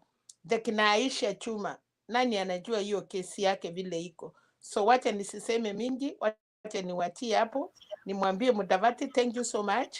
The kiti ya Prime Minister, your earthquake imekukula, na ninasemanga hapa kila siku, Penat, wakati unachimba shimo, ukisema mtoto ya jirani ataingia, nikasema chunga sana, usichimbe shimo mrefu kwa sababu mtoto yako ama we mwenyewe utaingia. Mudavadi ulichimba shimo, ukafikiria mtoto ya jirani ataingia, baba wewe ndio umeingia sasa. Thank you so much. Thank you, Mama Selina. We appreciate it. Let's keep analyzing. Let's keep talking. Thank you for those who are inviting more people to view the program and tap into this sharing of wisdom on our political front. Let's keep doing the same. And if you have not yet subscribed to Mtembei TV, please do so. It is important so that we be one big family. And you're free to join Mtembei TV as a member. To join is as little as $2 or something like that, or I think any amount. You go to YouTube, you click on that, it will tell you what is it. I think it varies per day. So please, let's do that and ensure that we are inviting as many as possible to join. Ruben. Yes, Bernard, how are you? I'm fine, thank you. How are you? I'm fine too. Hey, Fellow panelist, King Lubale, Guru, Mike, Selina Sego, and Murunga, good evening. Okay, yangu ni machache tu kulingana na mjadala wa leo. I think Mr. Guru preempted all that I was intending to say. But one thing that I can talk about ni hiyo ya Prime Minister position ya Musalia Mudavadi. Ukisoma hiyo agreement haijaitwa Prime Minister, imeitwa Prime Cabinet Secretary or something like that. Prime Cabinet Secretary. Wamesema within 14 days wata enact through presidential whatever orders or something like that. Akuwe na hiyo kiti, nafikiri ni kama hiyo ya Matiang'i tu, si kiti kubwa sana ya vitisho. But now it is with the condition that he delivers 70% of votes from Western, those 4 counties. That is mission impossible. First of all, hizo vitu ambazo wamewekewa wote ni vitu zile ambazo they cannot achieve. All of them. MUTUA, KINGI, huyo anaitwa Wetangula na MUDAVADI. All of them won't achieve all those targets. They won't. So in simple, ni watu walijitokeza huko wakaingia nyumba ya UDA, na UDA itakuwa na president na deputy, na wengine in an unfortunate event RUTO ashinde hicho kiti, hao watu hawatakuwa na anything to negotiate because ni conditional that they deliver 70% for Mudavadi, they deliver MUTUA delivers his percentage, KINGI delivers his percentage for him to get what he has been promised. Kwa hivyo ni simple, wameanguka kabla waanze, kwa sababu hawataweza. Number 2, sitaki kucomment about Waititu na Sonko because they were destined to fail just as they have failed already. Hiyo ingine ya MUTHAMA, hiyo ni mambo ya nyumbani, au wasort out hiyo mambo, those are not national politics. Hizo ni story zao, na ni mambo tu inaendelea tu kuonekana kuanguka kwa UDA with the time. Finally ni story ya baba, the way alipokelewa huko Kilifi ilikuwa smart, kila mtu amefurahia, hata mimi nimefurahia. Lastly, my complaints has always been siasa ya baba vile imepangwa. Sijui ni kwa nini mpaka saa hii hatujaona that energy ile ambayo inafaa ikuwe kwa politics ya baba across the board. Hiyo ndio sisi tunangojea, politics zikifunguliwa, we just need to work on these things so seriously, ndio tuweze kushinda huu uchaguzi mapema. Although mimi sijui ni kwa nini siogopi anything on the RUTO side, kwa sababu sijui ni nini hata RUTO, I don't know where his popularity is. Ni story tu ziko tuko social media and other platforms, but really on ground where I am right now in Tharaka Nithi, baba they are almost at 50-50. That's what I can say. And we are supporting Raila Odinga unconditionally. Even if he chooses Oburu Odinga as his running mate, we don't care. What we care is that we need Raila Odinga to be the president, na hatutaki president, hatutaki running mate yule atakuwa ako na ambitions za karibu hapa za kusumbua baba asiperform his duties. In fact, tunahitaji mtu ambaye ataenda afanye kazi akiwa submissive, amenyenyekea, hata akai kama anaweza omba kiti ya rais in the near future, ndio president aweze kufanya kazi. In fact, hizo viti za chief minister, sijui prime minister and all, to me zinafaa zizikue kabisa kwa randa ya Azimio, tukue tu na deputy president and the president.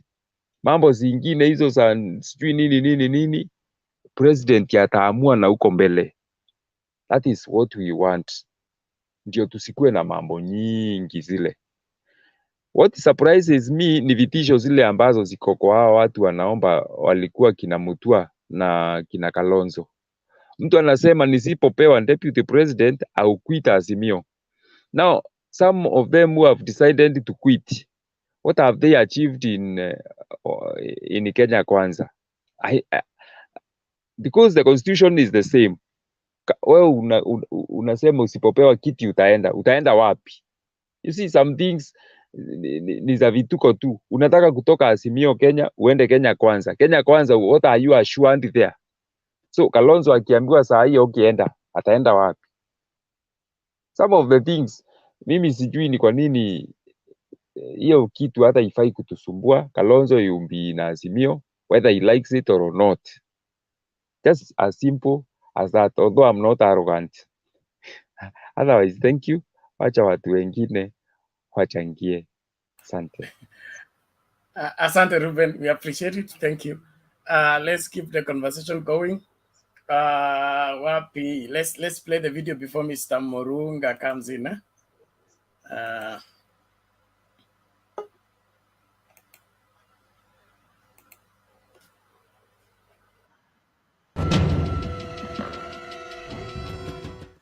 And welcome back to a heated bench today. It's only Tuesday, but I tell you, this man knows his constitution. I think that's what he does most of the time, is just read that constitution. William Samoei Arap Ruto, the man I call the king of the rift, is in the know. He's championing the know, and with reason. Whoa! Land, go for it. Jeff, let me mention about land. The reason we have war in Palestine, and I have been to Israel, they are fighting over a piece of rock. Yes. Strip of land. Strip of land. Yes. You know, Golan Heights. Correct.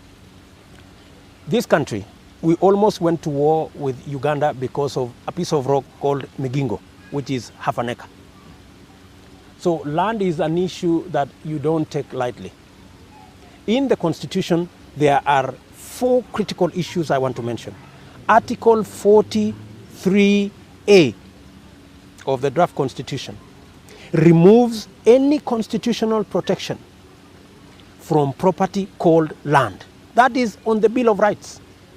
The right to your property is protected except if that property is land. What are you telling the middle class like Jeff who want to buy a flat, they want to buy a house, they want to invest in property? You're telling them their investment in property, whether they are buying a house or they are buying an office or they are buying a plot to build a factory, has no constitutional protection. That's one. And I want Kenyans to read. We are not talking here stories. Number 2, the Constitution now provides for a monster called the National Land Commission, which is no different from the Commission of Lands. The mismanagement of land in this country, especially in Rift Valley and Coast, has been because decisions have been made at the center without the involvement of people at the grassroots. And you end up with a person with a title deed because he can access corridors of power in Nairobi with a title deed and going to look for the land because he doesn't know where it is. It's called land grabbing. Call it land grabbing, calling whatever you want to call it, but that's what's going on, and that's what is going to be perpetuated by this Constitution. Number 3, which is much more serious. The Constitution now provides for Section 67(2)(e), says the National Land Commission, on its own initiative or through a complaint, will now begin to look at ancestral land injustices. My brother Jeff, to me, we are taking this country the wrong direction. Because in Rift Valley, for example, if you begin to talk about who lived where, whose land is ancestrally whose, for example, the whole of Kitale, the Luyas, the Kisis, many of the Kalenjin sub-tribes who are there today will have to move out because that land ancestrally belonged to the Pokot, the Cherangani, the Sengwer, and the Sabaot. Oh, but that's a little extreme, Mheshimiwa. It is not extreme, it is in the Constitution. I will challenge you to go and read it. That's it. What will happen to the land clashes that we have had all these years in the Rift Valley? You are actually giving it now constitutional recognition that these people have genuinely been fighting over land which is ancestrally theirs. What will happen with the fights in Kayabombo, in Mombasa? What are we doing to our country through the Constitution? Because some non-governmental organizations sneaked these kind of provisions into the Constitution, and people already, I challenge you, 2 weeks ago in the Standard, Maasai were already claiming Nyachaya's land in Narok. They were telling him, this is our ancestral land, pack and leave. Do we really want to go that direction?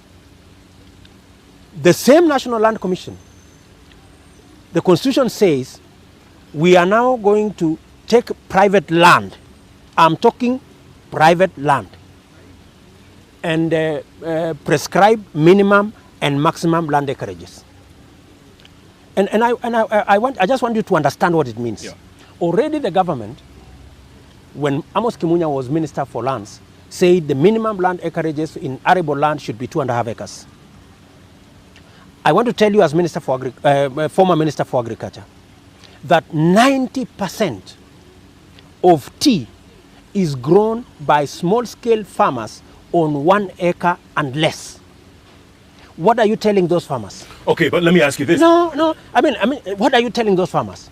That the minimum acreage they can have is 2.5 acres. No, it doesn't say that there. That's exactly what it says. Go and read, Jeff. Don't hear stories. But go and read. But that clause is for people with thousands, and you know there's tens of thousands of acres, and they're doing nothing with it. That is a lie. That is a lie that the public is being told. You are being told about the maximum, you are not being told about the minimum. But how many Kenyans own land, Mheshimiwa? Millions of Kenyans own land less than 2.5 acres. It's only thousands of Kenyans who may be owning land more than 1,000 acres. For the record, I don't have 1,000 acres. How much do you have? I have 100 acres which I bought. Are we together? We're together.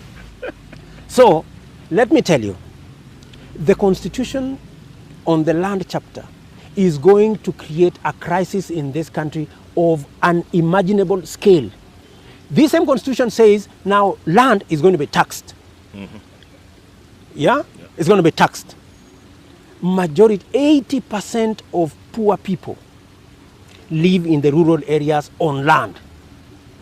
Those poor guys, they are the ones who own a piece of acre, 1 acre, 5 acres, 3 acres, 2 acres. If you are going to put tax on land, on farmers which are peasant farmers, they are already poor. You're going to tax their land and households. Where are you going to take this country? What about the people with tens of thousands of acres? Let's say the church. Those ones they can afford to pay. Big landowners. They can afford to pay. But they're not paying right now. We're just trying to get some revenue. They can afford to pay. But the small landowners, who is going to pay for them? How are they going to be taken care of? I am not bothered about the people who have 1,000 acres and 2,000 acres. They can go to court. They can go and pay land rates. They can sell their piece of land. I am talking about because this country is being focused and cheated that it is about the big landowners. It is not about the big landowners. And if it is, the bigger problem is going to be with the small landowners. Let me say, Jeff, that we are underestimating the problem that we are going to create on the land chapter.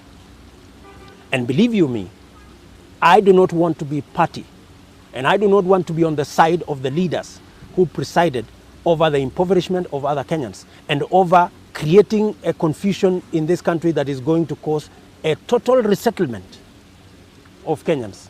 And I do not want to be part of that bandwagon. Okay, that's heavy, but we'll take that another time. Rachel Shebesh was here yesterday, before I forget, and she mentioned something that really angered you, which was that there are militias out there arming themselves in the forest. CID knows, security knows, they've disarmed some, but there are some still being trained. That angered you?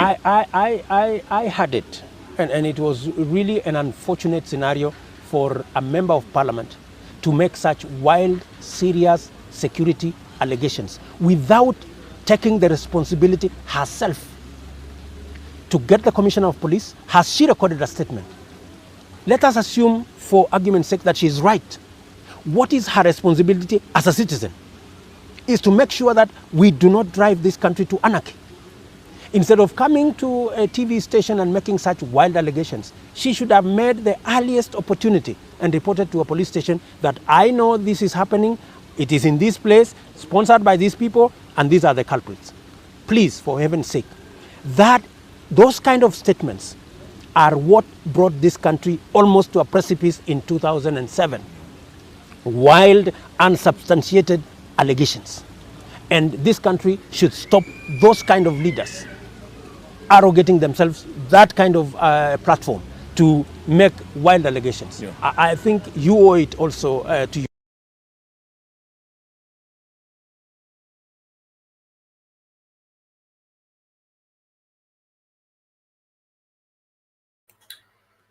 Arab Mashamba na the land chapter. It is 10 years late now. Wangapi mmenyang'anywa mashamba isipokuwa Mteshi? Shamba ya shule ilienda. Mr. Murunga. It was not because of tax. Karibu Murunga, mic mute your mic kwanza. Okay. I have done that. Yes, Bernard, good evening, everyone. Good evening, Murunga, Karibu, and I want you to confirm, have we closed up Kakamega as is being reported? Yes, we have closed up Kakamega because the numbers one Ayub Savula was representing in the size of Lugari, areas of, as you head towards, how do you call it, Tarbo, all those regions have already been locked. Of course, when you look at the numbers, Ayub Savula was representing like about less than 20%, yes, and those numbers have now come on board. Him being the deputy governor for Kakamega. So that is, of course, as I told you earlier, Bernard, Kakamega is gone. Our next governor for Kakamega County is one Fernandez Barasa. Malala ni kijana ambaye hana mwelekeo, na sisi watu wa, especially us from ile area ya chini, our numbers matter, and especially when we take the position, that is what it is. As I told you, Marama, Wakisa, Wanga, Batoto, wakipiga pamoja, alafu ongezee sasa hiyo region ya Lugari, then what else is left? And you remember Oparanya has been winning with Wanga, Marama, Kisa, Batoto, and then the Cabras. This time around we have and Batachoni, yes.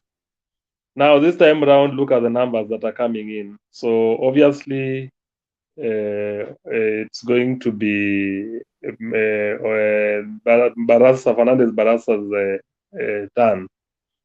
So that is done and dusted. Okay, so, thank you. Continue now. Yes. Sasa tuingie kwa mjadala wa leo. Kuna mambo mimi nikisikia, especially kutoka kwa Deputy President. You know, Bernard, Deputy President ametuimbia muda mrefu sana kutuambia kwamba he is not for the positions. Hao ni watu wamejipanga. Hao ni watu hawana shida na mambo ya uteuzi ama na nyadhifa zozote. But look at what is being circulated. Of course, I wanted to verify, and of course I've verified it from one Amunga, who is Musalia Mudavadi's man, PA, confirmed to me this evening that indeed that is an agreement representing exactly what people have been talking about. Musalia Mudavadi, for heaven's sake, how is he able to get these numbers in Western Kenya? How can Musalia Mudavadi raise actually up to 70% of the voters of Western Kenya to ensure that William Ruto ascends to presidency? Na watu wanataka kutuambia ya kwamba sisi tunaakilishwa, Waluya wanaakilishwa. Musalia Mudavadi is representing the Luya nation. Honestly, this is a big lie. For him to be told that after hiyo yeye atakuwa chief or premier, the prime cabinet secretary. Which position is this are we talking about? If not, hizi nyadhifa tunaongea kuhusu. This country had an opportunity, and the opportunity we had was in BBI. Yes, all is not lost, but BBI was the solution we wanted for the country, because the country has never had equal representation. People are talking about the monies that is spent, monies lost by way of corruption. Look at how much we lose. If this money is well spent, of course, we will have representation for every other region of this country without us going back to the exchequer to seek for assistance. The country is able to support itself and actually fund development of this nation by way of the taxes that we are raising in the country. Mambo yenye Ruto ametuafanyia leo, and especially the Luya nation, Musalia Mudavadi should come out clearly and tell the Mrembe nation, poleni sana, tulifanya hii makosa. It's never late for him to rejoin Raila Odinga. It's never late, and it is not late for him. The son of Mudamba should actually reconsider his position in Kenya Kwanza, because he's been played. Kule hakuna kitu atapata. He cannot raise the numbers. He cannot get any position, and even the Papa wa Roma, that is Manueta, hawezi kuweza kupata hiyo position ameahidiwa. He can't. Bernard, from where you're sitting today, confirm to me that Moses Wetangula can raise the numbers to guarantee him a position of a Speaker of the National Assembly in Kenya Kwanza. If not a lie, these are just lies being peddled. And for William Ruto, it's normal for him just to say lies and talk about anything. Yeah? William Ruto can promise anything. William Ruto can say anything, and you've heard it. The other day you heard him talking about laptops. Today he's talking about wheelbarrows. Na watoto wale walikuwa wakingoja wheelbarrow, laptop, ndio hao wanapewa wheelbarrow leo. Wanangoja yani wamalize shule wapewe wheelbarrow. William Ruto, of course there is a clip, and we remember very well William Ruto talking about mambo ya dry port. Akiongea akitukana governor, the Mombasa governor, akimwambia ya kwamba yeye ni academic dwarf, he could not do anything, he does not understand anything. Today, William Ruto is now offering a solution, contrary to what he had said earlier. So this is a man without, I would say, a man speaking from both sides of his mouth, a man who is a liar, somebody who cannot be trusted, and I wonder how Kenyans still believe in him.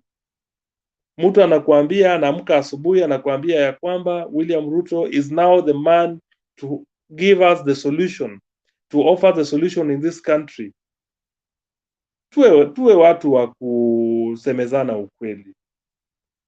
And facts are very stubborn, and especially when you look at what William Ruto has been saying.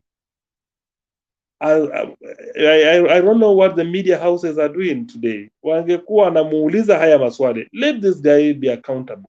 You cannot be peddling lies all over the media and all over.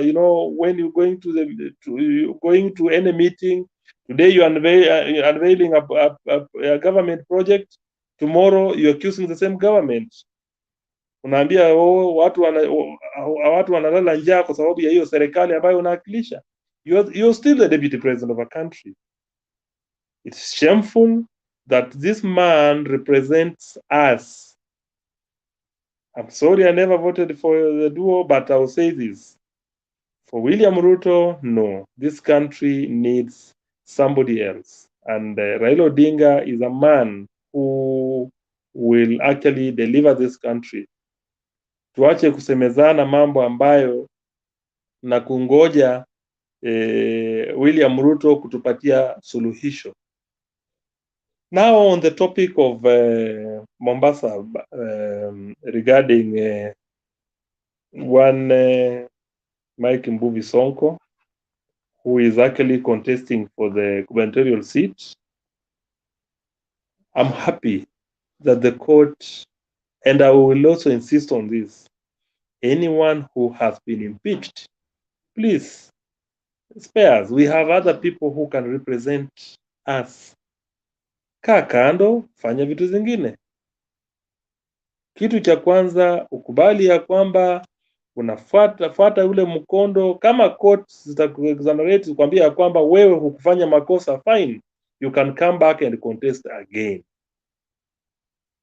It is shameful for somebody, and one man, Kalonzo Musyoka, a senior counsel, fronting a candidate who has been impeached to represent another county. I think that was very wrong of him, but of course he's in our camp. I choose to forgive him. Mambo mengine ambayo pia yameonekana yamedhihirika wazi ni kwamba Alfred Mutua na former Senator MUTHAMA haonani macho kwa macho. This is good for us. Alfred Mutua was alikuwa baggage kwetu. Na mimi watu wanasema ya kwamba Raila Odinga amelose Kingi, amelose Alfred Mutua. These are people that Raila has brought up. Who knew Alfred Mutua before before Kibaki and Raila government? Hakuna mtu alijua, hata Amason Kingi. Amason Kingi hata ile magari alifanyia kampeni kule kwao, ni Raila Odinga alimsupport. So today Amason Kingi cannot purport to be representing the Coastarians. We have people who are capable of doing that, and I am happy that he's also facing he's actually headed to political oblivion. That is what it is. And sorry to say this, how watu wanaelekea huko. Nafurahi pia tumepata leo Oparanya has been given the mandate to spearhead the Western campaign, to represent the Western region, and the man, the Oparanya, assisted by the rest of the guys that and the 11 MPs in the region are going to deliver.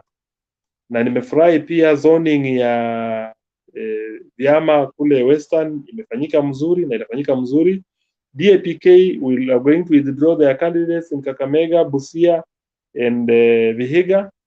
ODM and other affiliated parties will also withdraw their party candidates from Trans Nzoia and Bungoma. That's a good move. That will ensure that we get the MPs, the numbers that will use, good numbers that will be actually for Azimio, and we are likely to win all the seats as they are in Western region. Hayo mengine niko kwa studio, tutaendelea kunena sana. Asante. Thank you, Bwana Murunga, for the information and your perspectives. I think we are getting a clear picture of how things are working out. Alex here said that if you're going to be a leader, you should be ready to betray and also be ready to be betrayed. Probably that is the order of the game, but it is also good to be truthful. We can't have a nation that is built on lies and after lie and after lie. We need the truth so that we can be free as a people and pursue what is accurate to help the future generations. Bwana Mike, you can come in now. Thank you, Bernard. I want to start by picking up from where Murunga has said. I think he didn't comment much, but on one point, on the issue of Governor MUTUA joining and the friction that it has created with the MUTHAMA, I think we are ignoring a very big issue. It's not a local fight that is going on in UDA. The coming in of MUTUA is orchestrated by design. That is according to my thinking. If you look at the way politics plays, and even if you borrow the principles of how politics is managed, if you borrow the principles of the 48 laws of power, MUTHAMA is the current chairman of UDA, a very, very senior person. I don't know whether he was consulted or not by RUTO about the coming in of MUTUA. And if it was not, then it could be by design to start checking him very early, because one of the things that happens in politics is that when a ruler comes in, as Orengo says, he starts eating his own. He will not allow those who brought him power to stay near for long, so that he creates new centers of power that he can control without feeling he's obliged to still honor those people who brought him up. So MUDAWA is not just crying village politics. There is more to it than we are seeing. A chairman who literally created a party cannot have his presidential candidate bring in a boy to start fighting him in his own village, and we call it village politics. I think it is by design by RUTO to start checkmating powerful people. RUTO does not like competition around him. And he has started very early. Usually this thing starts when you get into power. Like Kibaki goes into power, dismantles the MOU, throws away RAILA. He did it after a few months. But RUTO is doing it even before. So you can see how crafty this man is. Going to something else that I wanted us to discuss. We have laws. We have, I think, the Kenya's constitution is said to be one of the most progressive laws in the world, and I think the best in Africa. If we go further, Kenya has really tried to come up with multi-agency sectors to deal with corruption, but it seems like we've never succeeded. So what we need, and this is why everybody is talking of Raila Martha Karua presidency to fix this ailment, is it's not about the laws. We have the best laws. Even without those laws, a leader with goodwill would have dealt with what we have been going through. If you look at Rwanda, for instance, Kagame dealt with these problems within 5 years, both from tribal issues to corruption, to culture of cleanliness and responsibility. It took less than 5 years to turn around Rwanda. The other years were just to perfect on what he had started. Today and yesterday, I've heard Raila say he will fix the cost of living within 100 days. He said he will fix the problem of corruption within 100 days. These people are not talking. Raila never promises what he can't deliver. He is not promising things for purpose of votes.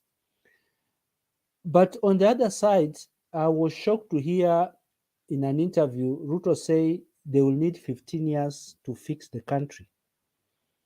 If you allow this country to go through corruption for another 15 years, the mega corruption we have gone through, we shall be a Nigeria or a failed state. If that is at the rate at which we are losing money, we don't have the luxury of time to wait for 15 years to fix this country. This country can be fixed within 1 year from the standpoint of corruption, economy, and all that. Kibaki did it in 5 years, and we were the first 5 years we had a super highway. The first 5 years we had our tax being doubling from 700 to 1.4 trillion. So we can fix this country in 1 year if we get a leader, because it is not about laws. It's about the goodwill of a leader. And I think, Bernard, you said that when I said I was in despair of the current situation of our young generation, which seems to glorify corruption. I think if we get a good leader, he will turn around this country in the first 100 days. That one I can guarantee. I've seen in private sector where a CEO comes in, he changes the culture of an organization. Within a few days, an organization, if it is a company that was making losses, starts making profit. That can happen in politics. So I think we need to concentrate on leadership. Lastly, I want to talk about what I've seen also running through. Sakaja is now trying to tell Nairobians that he really loves Raila. Raila is a good man. He has attended his birthday. That one tells you that you cannot get votes in Nairobi without the badge of Raila on your head. So, and that one is not auguring well with the RUTO, because now Sakaja is praising Raila as a father of the nation. Yet they thought they can use the bottom-up model or ideology to sell. You can't sell bottom-up without finishing with Raila in the sentence. So that one is going to be hard to sell in Nairobi. I can already see that. The moment I saw Sakaja invoking the name of Raila in his meetings, I saw there is a problem. And lastly, the poll that you played of 50-50 that Raila is tying with the Uhuru. For those of us who understand politics in Africa and in Kenya in particular, there will be nothing like tying. There will be no tying in any election in Kenya. When there's a tie, things happen, and I don't want to be very skeptical, but things happen. And those things have been said over and over. The ICT CS said he knows the numbers are looking good. It's based on certain facts, so they cannot allow a 50-50. So I know things will happen. The good management system of IBC of 2013 and 2017 will play in 2022 to make sure that we don't have a tie. So nobody should expect a tie. I end with that.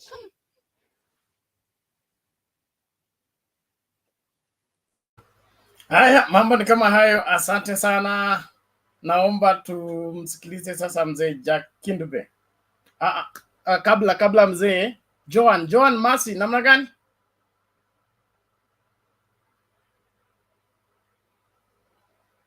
Joan, are you still there?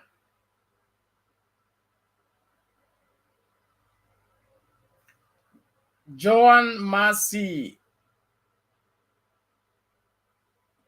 Okay, she seems not to be there. Mzee Jack Kindube, karibu. Asante sana Bernard.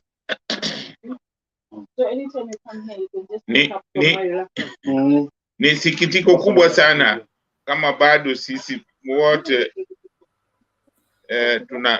tunasikiliza tu uongo. Mmeona hizo uongo, mtu anasema mambo ya uongo na tunaona kwa macho yetu, na bado tunakubaliana na hiyo uongo. Hiyo ndio kitu tu inanishinda. Kwa nini? Kama tuseme mambo ya BBI walikataa, leo wanataka kuificha, kuileta kwa back door. Unaona? na walisema hiyo ni kutafutia watu nafasi. Unaona, hata wakisema kwamba mambo ya Azimio ilikuwa ni ya position, wao wanafanya nini? Moses Kuria leo nimemuona akihojiwa, anasema wao hawajali sana mambo ya position, na yeye Kuria alisema kama watu wote wanasema wanasikiliza kwamba Central Province wanataka 40% ya position zote. Leo anasema hapana, wao hawajali position yoyote. Hiyo ni uongo. Kwa nini tunakubali? Hawa watu wa UDA ni watu wanasema uongo tu, na hii uongo wanasema kwa sababu sisi wa Kenya tumekubali na uongo. Na mimi nawaambia uongo mwishowe inaleta madhara makubwa sana, kwa sababu uongo huleta vita. Kwa sababu ukitaka watu wapigane, utamwambia mtu yule amesema wewe ni mjinga, ukija huku unasema huyu amesema wewe ni namna hiyo, mwisho watapigana. So nimeshawaambia kwamba siasa, hata kama tunasema siasa, inafaa sisi kama wana Kenya tufanye siasa ambazo zinatufaa, siasa za kusema ukweli, kwa sababu nchi huwezi kujenga na uongo, huwezi kusema vitu za uongo. Ndio maana mimi namwamini sana Raila, kwa sababu sioni mahali naweza kuhesabu Raila kwamba Raila amesema hivi na ni uongo, au amesema kitu kwa manufaa yake. Sijaona. Labda kuna zingine alifanya kama binadamu, lakini mimi kwa kumbukumbu zangu sijaona kitu ambacho naweza kusema kwamba Raila amesema kitu akadanganya watu.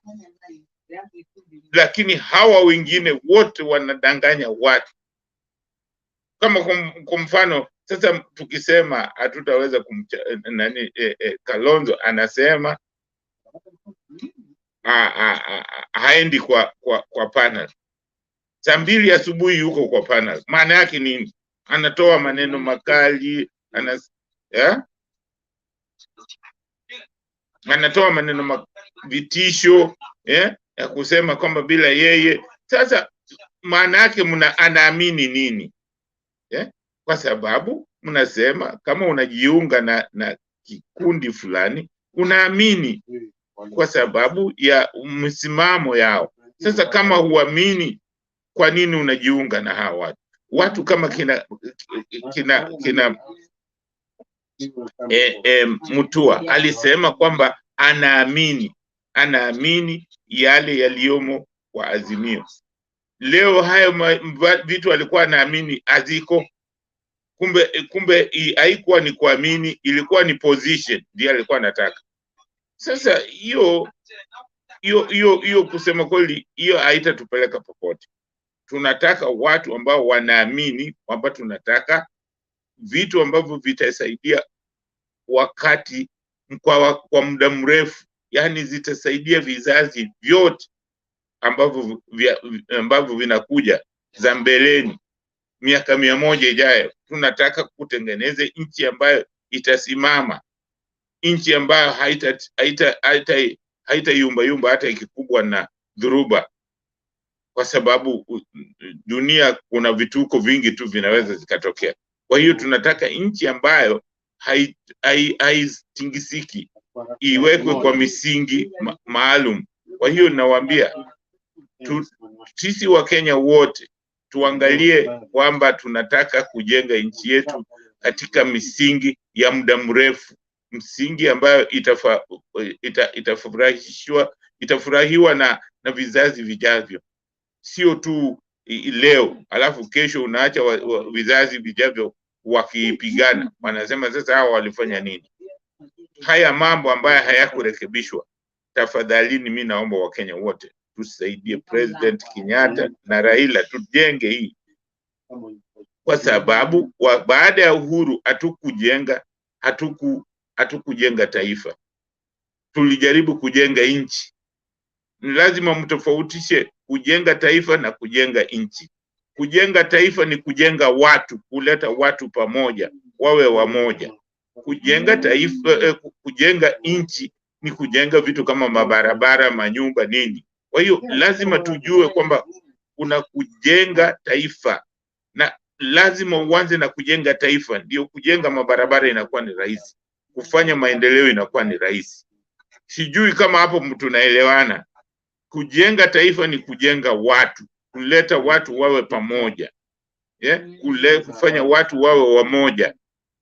Kujenga nchi ndio unajenga vitu kama barabara na hizo vitu na hizo college, hospitali hizo. Lakini ni jambo la muhimu tukijenga taifa kwanza.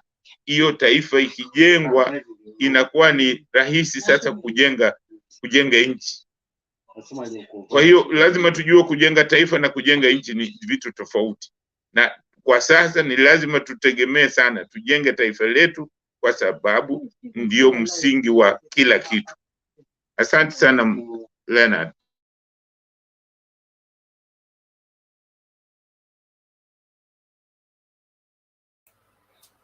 Okay, asante. Thank you. I want us to go back to Mr. Guru.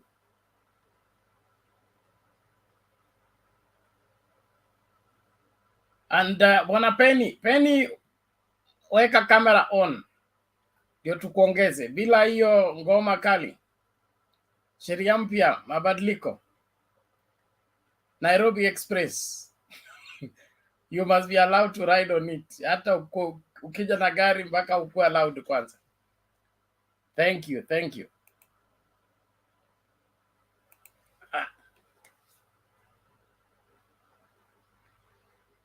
Okay, sawa. Bwana Guru, are you ready?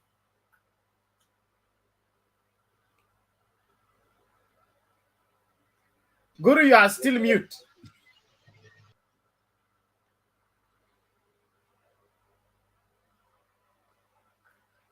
Mr. Guru, you are mute. We can't hear you.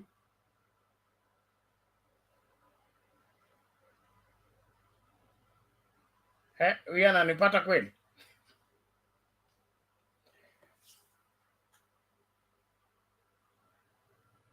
Bwana Guru. Yes. Unachelewesha mambo.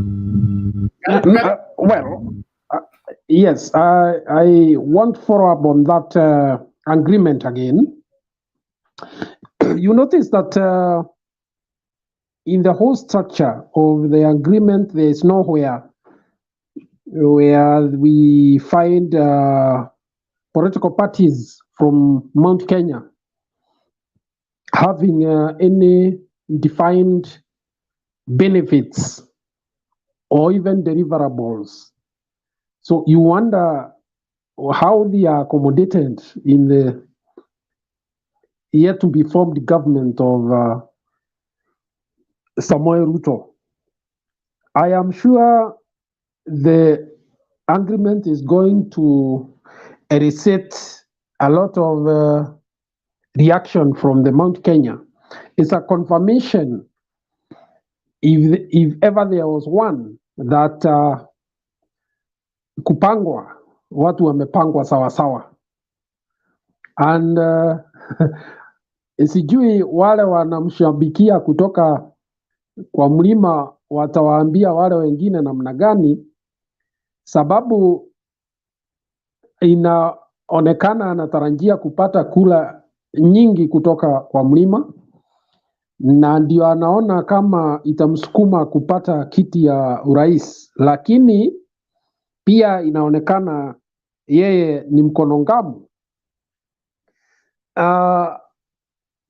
Itakuwa ngumu ikichukuliwa mzuri kwamba kueleza kile atapatia hawa watu, kwa sababu kiti ya makamu wa rais sio kubwa sana. Hata watu wamesema pale kwa mlima kwamba hiyo si kitu ati wanaweza kufa wakipigania, hata ingawa si kusema haina maana, lakini tunatarajia kwamba maswali itakuwa mingi, na ametusaidia sana kwa sababu sasa itakuwa rahisi kuambia watu kwamba vyama haina maana pale. Mtu aende achukue na apigie kura mtu ambaye anaona anaweza kumsaidia. Na pia inaonekana kuwa labda he is assuming so much. He does not know these people. He doesn't know that they are monitoring every step that he's making. And he might soon be faced by a demand that he might not be able to meet. Sababu hao watu kuwachukua juu haitakuwa rahisi. Labda yeye amejidanganya na ile msemo yake kwamba yeye ni kingpin, na akaiweka kwa roho kwamba iko namna hiyo na itakuja kumsumbua kisiasa.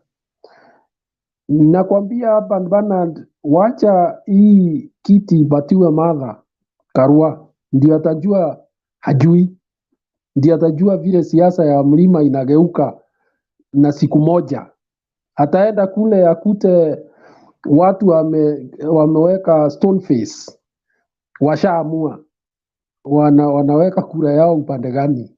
Hiyo nakwambia kwa sababu mimi natoka huko, najua hii maneno. Kwa hivyo wacha aendelee kujidanganya, anachukua kwamba ni mzaha, anataka kura zaidi ya milioni 5, lakini asemi ni nini anapatia hawa watu, itakuja kumuuma vibaya. Mambo ya mtu anaitwa MUTUA na mzee wake anaitwa MUTHAMA, hawa watu vita yao imefikia kiwango ingine, sijui sasa. Hii ni kama kuweka ndume wawili kwa nyuma moja, na unajua fahali wawili hawakai kwa zizi moja. Kwa hivyo sijui itatatuliwa namna gani na makamu wa rais, kwa sababu hao watu wanadharauliana sana. Mtu anaitwa MUTUA na mtu anaitwa MUTHAMA. Hakuna yule anaweza pigia yule mwingine kampeni. Kwa hivyo kuna watu wanasema kwamba sijui kama ni ukweli kwamba MUTUA anaweza kuwa Trojan horse.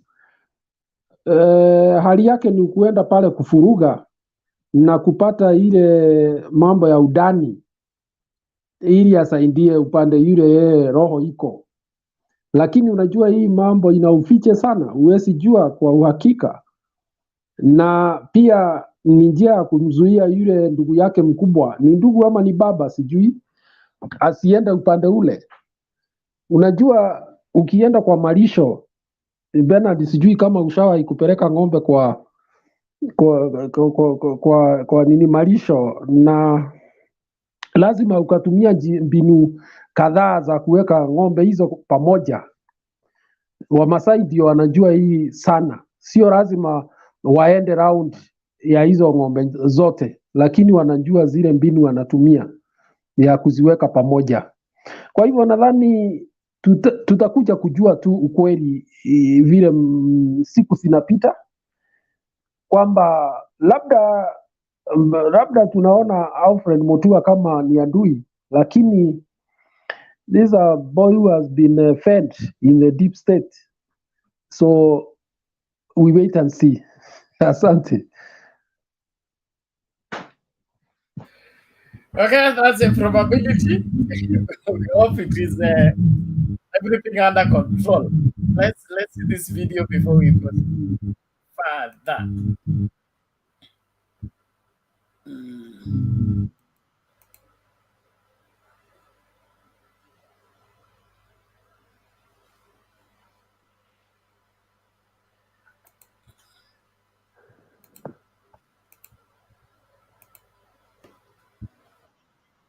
Tunauza baba kama bangi, kama tumeficha.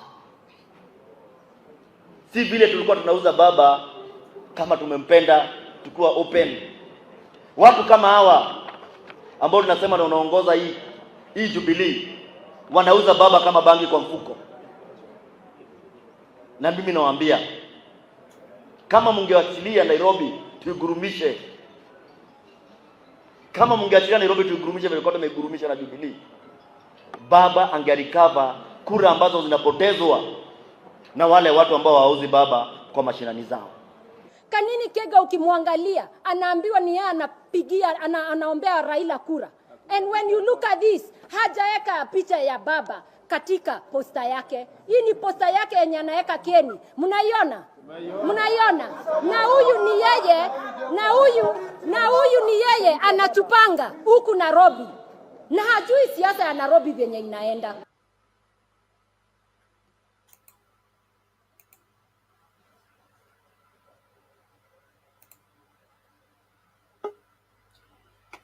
Haya, mnajua vile siasa ya Nairobi inaenda.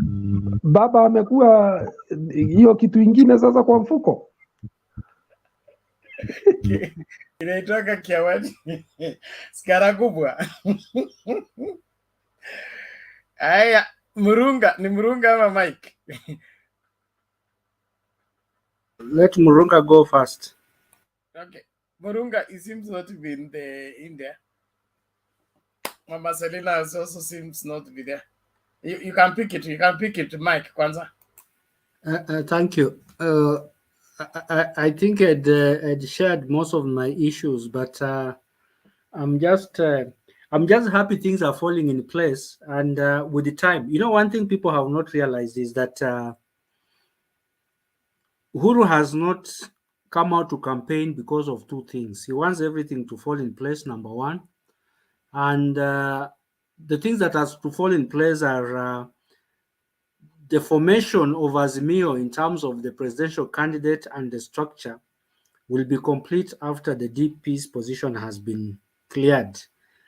Number two, constitutionally, what people have been campaigning outside the calendar of IBC. So as a president, you cannot also join the bandwagon and start campaigning, and you are supposed to be the custodian of the constitution. What I can promise people is, there are those saying that Uhuru has lost ground in Central. I think Uhuru is loved even more outside Central than in Central. I would want to even suggest that. I want to go outside even the politics of Central and go national. Uhuru, if we went to Kakamega, if there was a choice between Uhuru and RUTO, because Uhuru's face will be there to complement the face of Raila.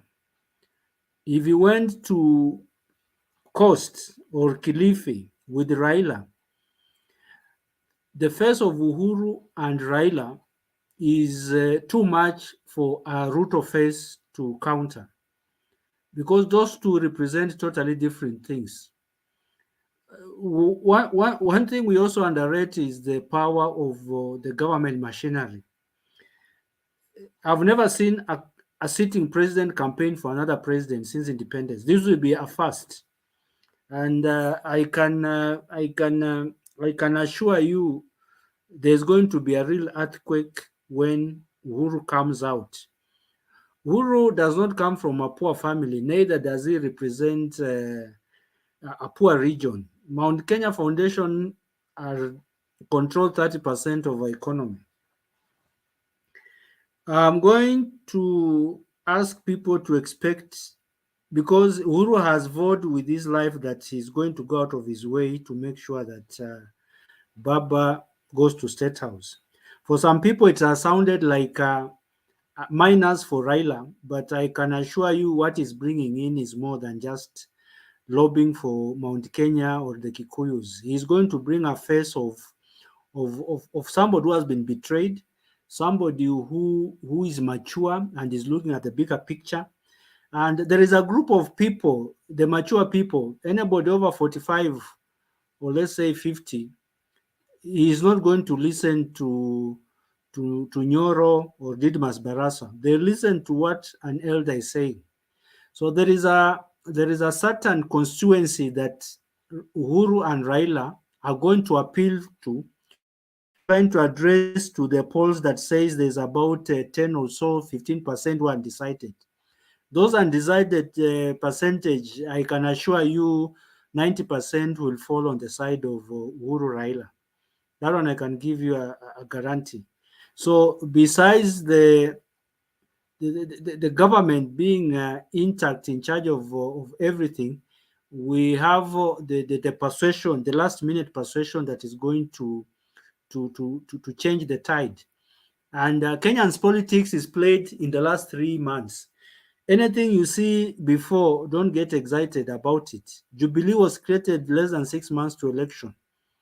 And so are very many other parties, including Kibaki's second-term party. So the excitement that we have been seeing of people running with wheelbarrows in the streets, have you noticed that there are no functions that have wheelbarrows anymore? But in the beginning, it was so exciting to see somebody with wheelbarrows. If you go to Western and you pass through Kericho, you will see people have hung a wheelbarrow on a kichuma somewhere. That excitement is going to go down. By the end of next month, things will really change. That one I can assure people. Thank you.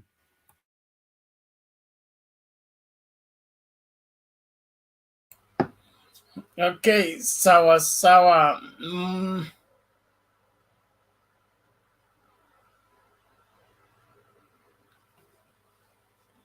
Bwana Murunga,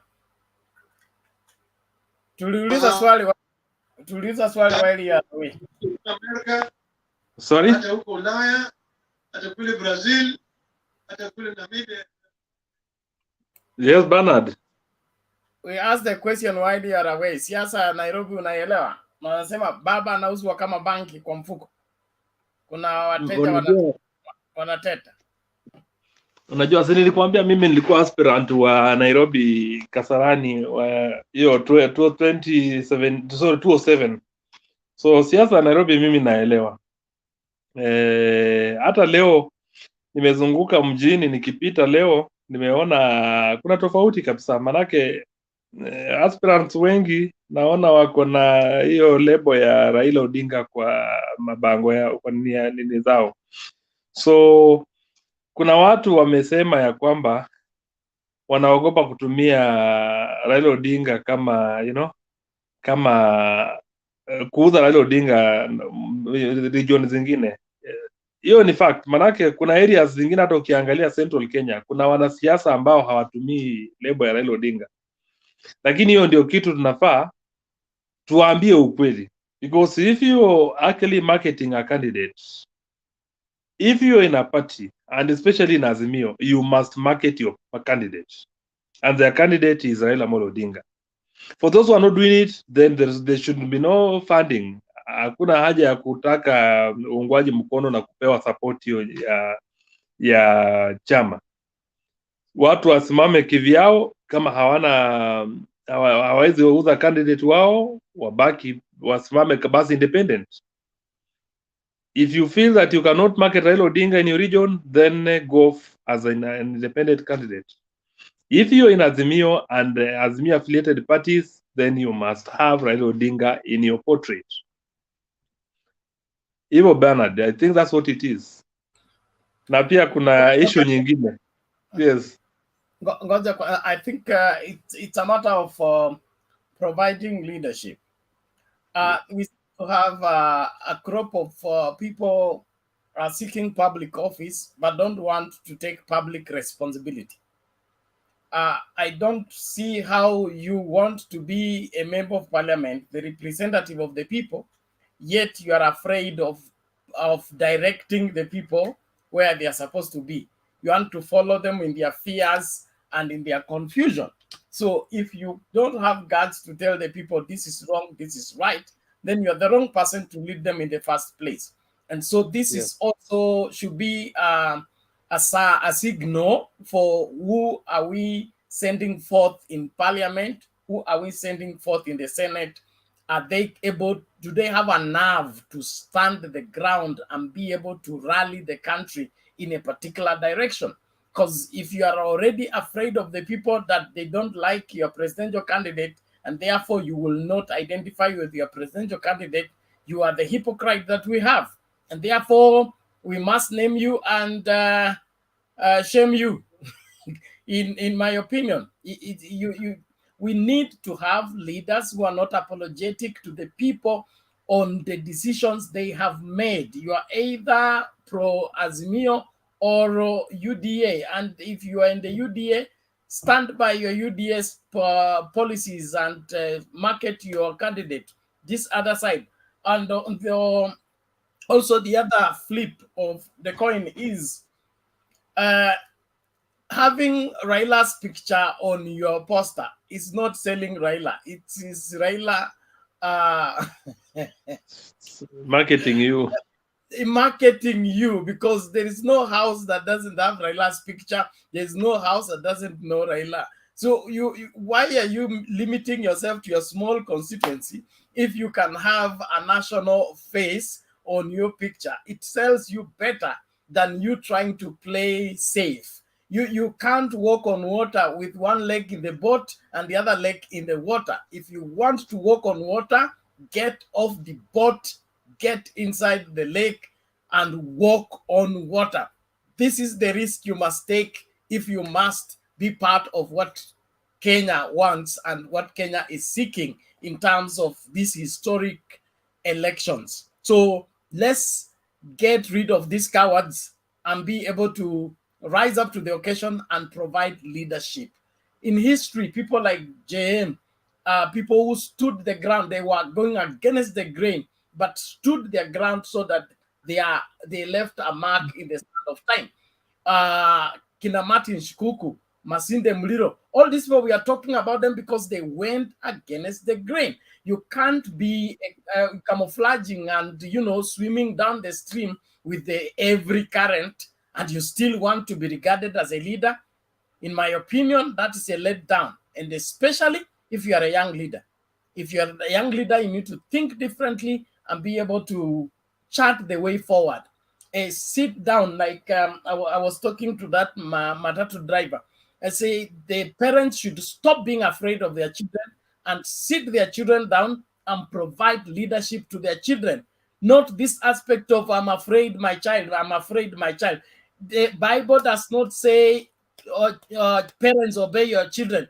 The Bible says children obey your parents. And so let all the parents, adults, assume their responsibility in providing leadership to this generation and not play this flip-flop, spineless kind of, watermelon leadership. Tusimame imara, tufanye yale ambayo tunapaswa kufanya kuhakikisha kwamba nchi inasonga mbele na kila mtu anawajibika, na katika kuwajibika unaweza poteza kwa kuwajibika, okay? Na hiyo ni bora kuliko wewe kujificha ukasucceed kwa kujificha. It's evil. Thank you. Yes, Lunga, kama ulikuwa na point ama tuende kwa Mama Selina? Yeah, kuna kitu ambayo nataka kuongea kuhusu. The same thing about marketing candidates. I saw a similar thing in Busia County, and that was with those who are one candidate called Bunyasi. Bunyasi is a gubernatorial candidate for Kenya Kwanza. Bunyasi prefers using R representing RUTO. It's people, and the supporters of Raila Odinga are saying the gentleman is actually applying a strategy to show that he is actually in support of Raila Odinga for him to get the Raila vote in Busia County. And that's exactly what is happening in other regions. The candidates, the Azimio candidates are also complaining about the same, saying that Bunyasi should not use R because R represents Azimio presidential candidates. And remember, on the other side, Bunyasi now argues that it is R representing RUTO. You get it, Ben? So that's what it is. So we must be honest. If you are supporting William Ruto, use, of course, we know it is W, tujue ya kwamba wewe uko kwa William Ruto. Manake sasa, wale wengine, Bunyasi knows very well, in Busia County, you cannot sell William Ruto and win the seat. Sasa imekuwa ngumu kwake. That's the reason why he is using letter R. And exactly how our label is actually written. Kupata hiyo uungwaji mkono ndio watu wa Busia County wamsupport.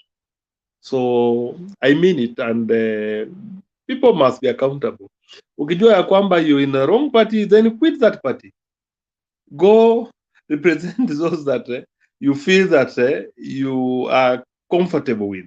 If you're not comfortable with Raila Odinga, then move to Kenya Kwanza.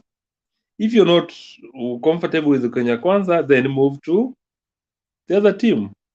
Ile wale wanaona ya kwamba hawataki lebo yote wanaenda independent. That's what it is.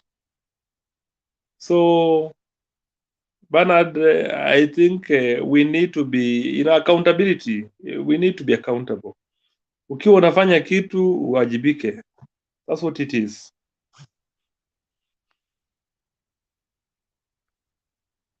Okay, asante Bwana Mrunga. Kabla Mama Selina aje, wacha tupate hii video for recap. Watu ya bodaboda hawa, wale wa kuuza kiosk, wale watu wa chini ndio wataunda serikali ya 2022. What did you just say? Hawa mama mboga hawa, watu ya bodaboda hawa, continue, ndio wataunda serikali ya 2022. Guy, anyway. A few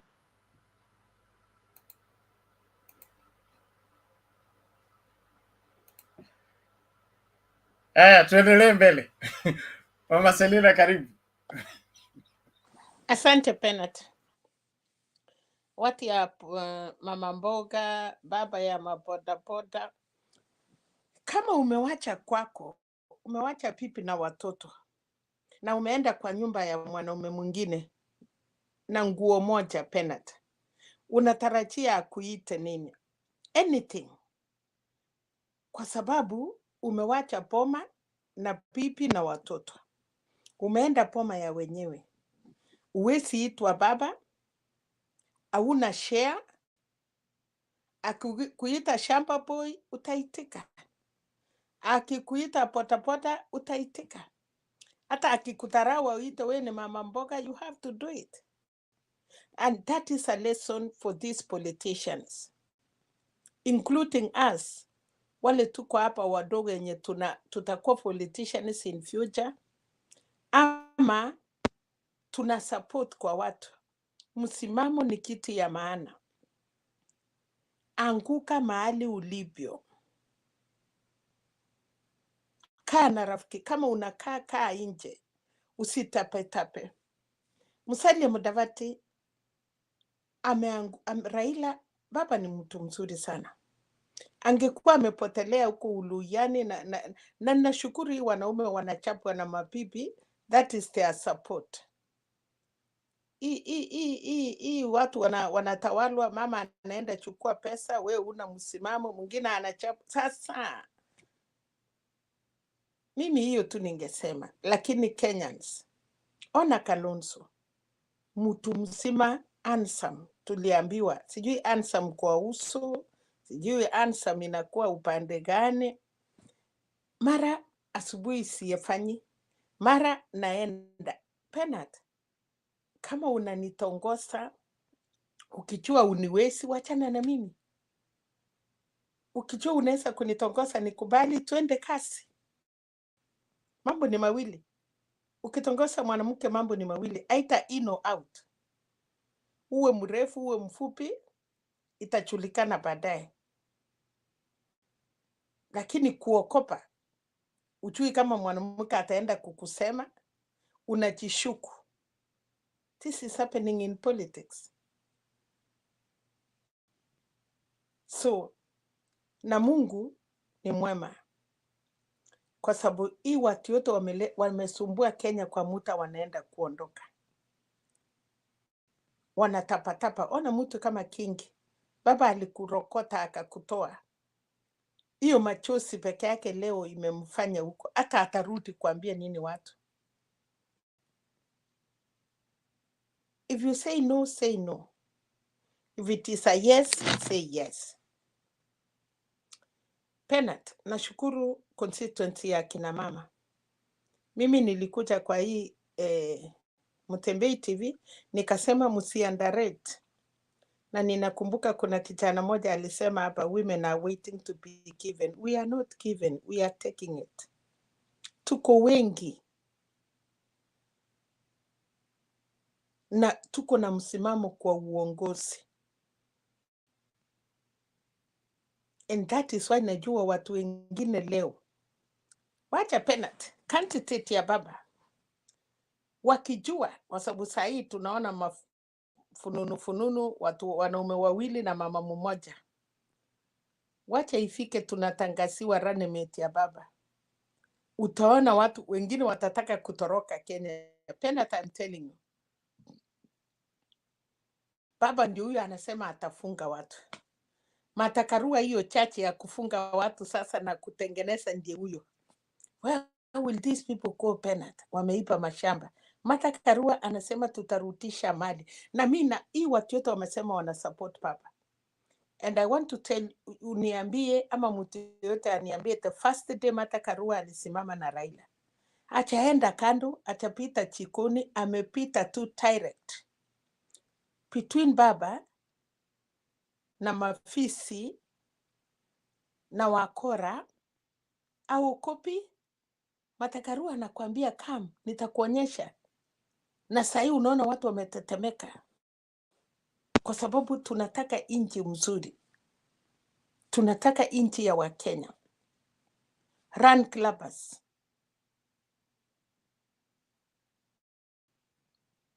Mungu, kuna wakati Martha Karua amekaa nje 10 years. Baba amekaa nje. Wanakutananga tu saa ile kuna msiko ya watu ya Kenya. Wamekuwa kwa cabinet together. Wakati Martha Karua alikuwa anaketi Serena na kina Mudavadi, ma prime minister ya kuambiwa. Sasa nilikuwa nafikiria leader of maturity in parliament ni ule mtu, hata kama tuko serikali moja, ni ule mtu ameleta wachumbe wengi kwa parliament ndio unapatiwa hiyo kiti. Now I'm wondering how can even Musalia be kiti ile ya ilikuwa ya Mapurmen is not a member of parliament. How can he go there? Well, anaweza chakuliwa kama minister. Papa Musima hiyo anaenda kuketi na vijana wadogo wale wanaenda kupata viti kama kina Penat na hii vijana wengine yote. Atakaa aje kwa hiyo kiti ya ministers, hiyo prime minister hiyo anataka. Tuliambie hiyo watu, wacha tupitishe BBI. Kama kuna mtu angekuwa na beneficiary kwa BBI ni Ruto. Angetoa hiyo regions yote na wapatie kila mtu kiti. Lakini aliona kama baba anataka. So today, mama mboga na baba mboga na mtu ya potapota, sasa sijui MUTUA anachukua patikane, ni wale wa baskeli, sijui Amason Kingi anakuwa nini. Mimi najua mama na potapota, najua hiyo ni ya Kalonzo na naye Kalonzo sijui anakuja chukua gani. Let all these people go penalty. Tulisema wacha waende wale watu wasuri. Unajua there is day and night. Reformist kina Mukisa Kitui, watu wote wamekuja wamesimama na baba. Can we even compare? Even ministers ya baba wale watachakuliwa. I'm telling you penalty. Watu watarutisha mali, wana negotiate. Ninaona kama wakati ile Martha Karua alikuwa Minister of Justice, vile watu wakubwa walikuwa serikali ya Moi wanasema wacha turutishe, msitufunge. And I'm seeing it coming back again. Nataka kushukuru nani huyo alikuwa ananiambia jana anaona kama Sabina Cheka anachakuliwa Central. Gerard. Nimeshukuru, nilitaka kuweka mkono juu kwa sababu naona leo amechange tune. Jana alikuwa anasema ni Sabina Cheka. Nimeshukuru leo amesema ni Martha Karua. Because the people have decided.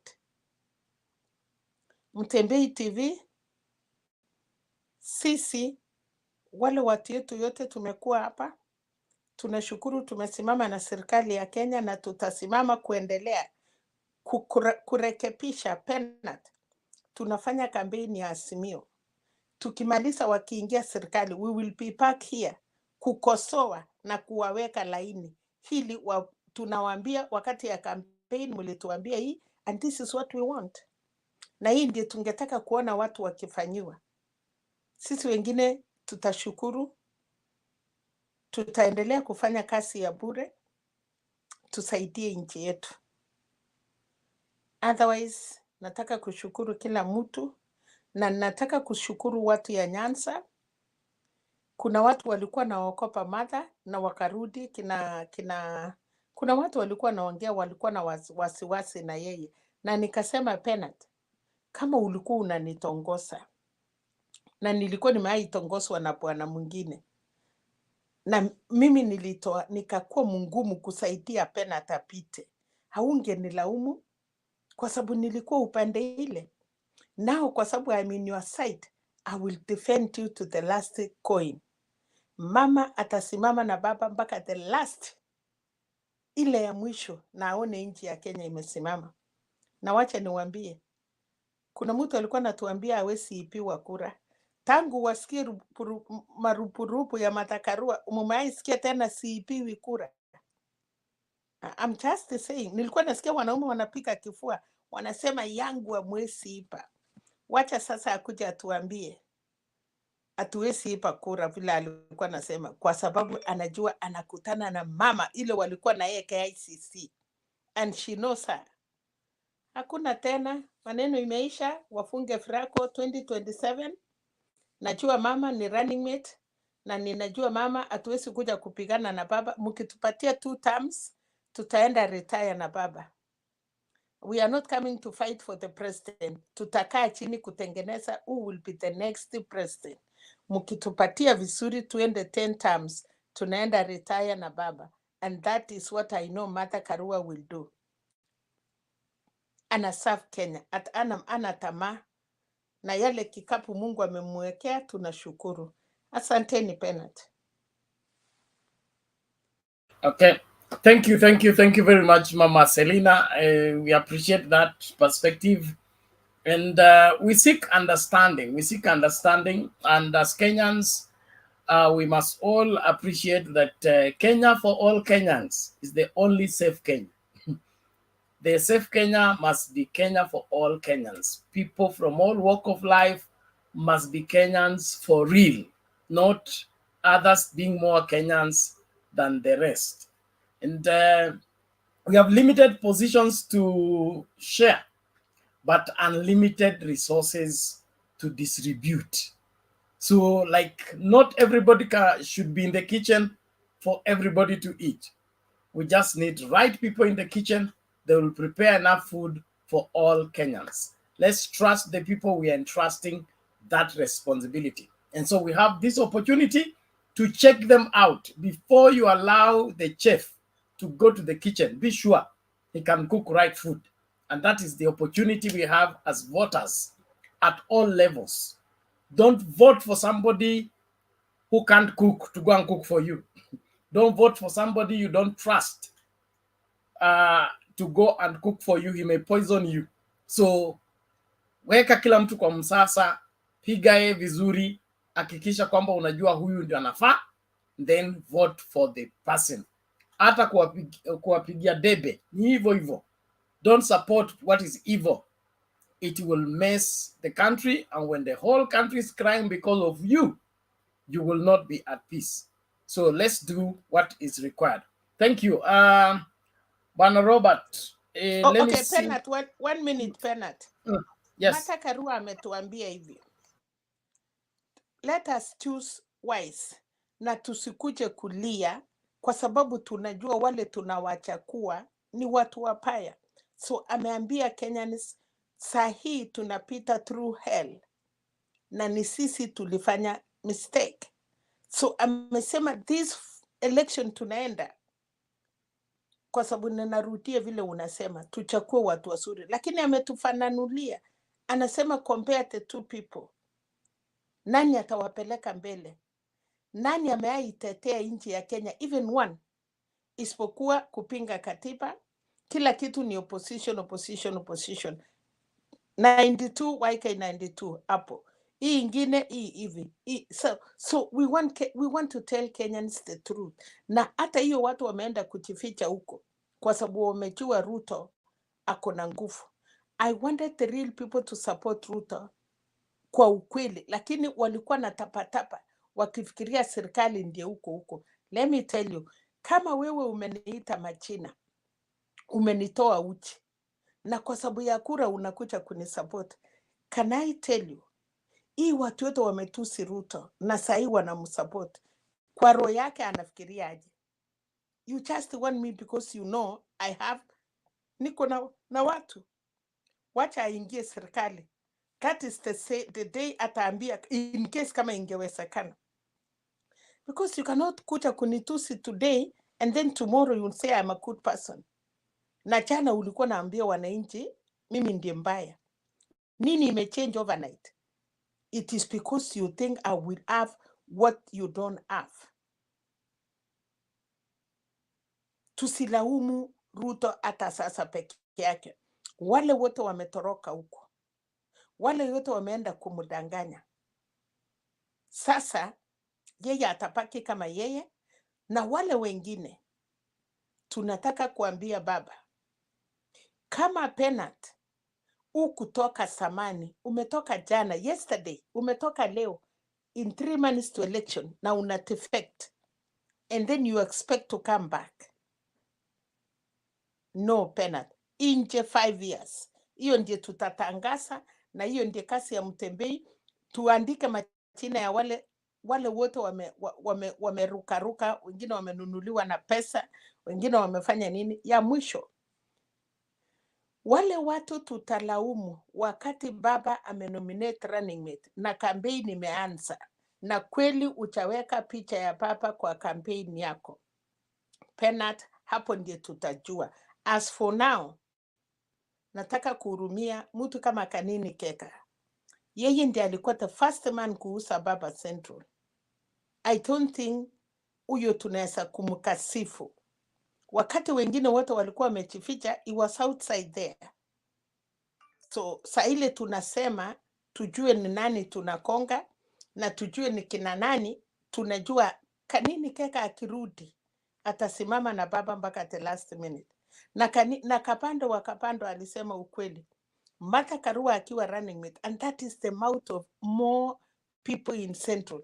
Akisema Martha Karua akiwa running mate, tutaweka picha ya baba, tunaweka picha ya Martha Karua na ya candidate. So from there, let's see what is going on. Na watu yangu ya na Kenya, nataka niwaambie asante na mumetoka nje, na kama hatukuwin kwa hii viti, to support wale watu wengine wa Azimio, because I know we don't have a lot of candidates in Kenya, but the few we have, tunaomba wapatiwe. Na sisi wengine wale majority ya Kenya, let us all go and vote. Kama watu yetu ya Kenya wenye wako ODM, mahali ya ODM, wachakue mtu ya ODM. Watu yetu ya Kenya wale wako kwa upande wa Jubilee, for those people, because the support tunataka ni mama akuwe strong, na tunataka support ya baba kuwa strong. Thank you, Penat. Okay, asante. We appreciate it. And probably let me also bring in this twist before Abuya comes in. You know, with politics, there is pull and push. Probably we could be talking about Kanini Kega when he is being sabotaged. Mutua's main problem was campaign funding. So we could have these people who are looking for funding to market Baba, and they want to look for an excuse. And like Sonko said, you can go and print the poster with Kanini Kega and use it for press conference when he's not related to it, just to malign the person. So let's counter check and confirm if those posters are really everywhere, and that is what he's using for campaign, because right now anything is possible. We are in that season of madness where people are willing to do anything to malign others. And so especially on the Azimio side, we may be looking like we are all in this for one purpose, but others are here for their own reasons. Now, one of it is pulling in their direction. Mwamba ngoma uvuta kwake. Anataka kuvuta kwake kwa kutumia nini? To run down the people that were on the forefront so that they can replace them. So let's not be quick in judging, lest we miss the mark. Let's listen to both parties and see what happens. So I'm sure there will be a response from Kaninikega maybe by tomorrow. But all in all, this is the time for us to make our voting count and for us to stand to be counted in ensuring that we have done our very best in making this Kenya a better place. Mike, your mic is on. What is the matter? Sorry, let me put it off. I had a very small issue. I don't know whether you can allow me. Quickly. As we discuss, let us also interrogate, because a very senior citizen in the name of MUTHAMA has said something, and in that one sentence he has made very many things. He has said he wants an apology from Mr. MUTUA, not because he was in Wiper, because of mismanagement of funds. So you can already see the chairman of UDA is at loggerheads with this presidential candidate on corruption issues. That already tells you that we have all been saying UDA is an assembly of thieves, and it is the chairman himself who is confirming that. That's all I'm wanted to say. So, Bwana Abuya, please come in. Yes, Jambo, all panelists. Jambo to you. Yes, I'm happy to meet you since yesterday. Now, I will go straight to the point. Number one, it is about KINGI. Yesterday, I talked about KINGI, and I told you how Raila picked this boy. Let me call him a boy. I'm sorry. Might sound bad, but now you can be rest assured. I want to reiterate that the fact that Raila has spoken to the Wazes, you know, the Coastarians have lived in Coast for 20 years. And the Coastarians take betrayal very personal, especially when somebody of Baba's stature has mentored somebody, one of their own. So you can be rest assured that KINGI's, I don't know, call it, the stars will be dimmed very soon. And I'm happy that Baba actually came out, because this is something more than politics, because he has really assisted KINGI. I know where KINGI was gotten from, and Baba feels pain. If by the time Baba mentions you, he must have felt very bad. You know, the guy has really betrayed him. So anyway, we wish him well in the company of Kenya Kwanza. Secondly, there are these Kamba fights. MUTHAMA, you know, the Kambas, something is very strange. And I've been asking myself, Kalonzo has been fighting MUTUA. Kalonzo has been fighting Gilu, or rather they have been fighting. Kalonzo has been at one time been fighting MUTHAMA. MUTHAMA is now fighting. What is wrong with the Kambas? I don't want to, I'm not being, I'm not trying to be tribalistic or anything, but there must be something very wrong with the Kamba nation, because you cannot be fighting in public 24/7 at the expense of the electorate, the people you represent.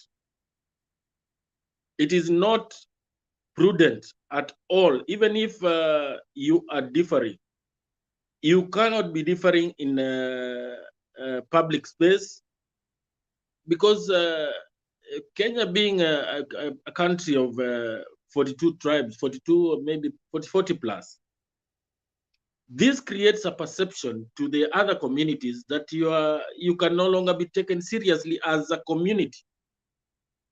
So I don't know what is going on with the Kamba leaders. They have become it has become too much. It is not anything. It's gone beyond what MUTHAMA is now saying. It's corruption by MUTUA and what have you. There must be something seriously wrong, and I hope they could address it, because whatever is going on in that community, when it blows out, it kind of infects other other communities. That bad habit, when you're in a group kama marafiki, and mukianza kufanya kitu mbaya, it spreads to the group. So I hope this community can get their act together and do something about it. Number 3, regarding Mudavadi and Prime Minister. This is one of the most interesting things. Azimio has been, ridiculed all over, that they are after positions and what have you. But I'm trying to imagine what legislation will he use to bring in this Prime Minister? What does the legislation say, as in currently the Constitution? Is there room for creating such a position? Maybe somebody will answer me. I've not gone through that part of the Constitution well. Number 4, I am extremely happy because the courts have spoken. I'm somebody who believes that we should not, just because of popularity without content,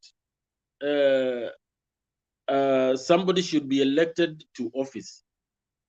In the words of Matiang'i, when we end up having over 30-40% of legislative offices occupied by people of questionable character in a country, believe me, it is something that might look like it is a one-time thing, but as we go on, this will become a culture, and that is how corruption has been embedded in our society, because everybody thinks that if so and so is stealing, hata mimi nikijaribu kuna shida gani.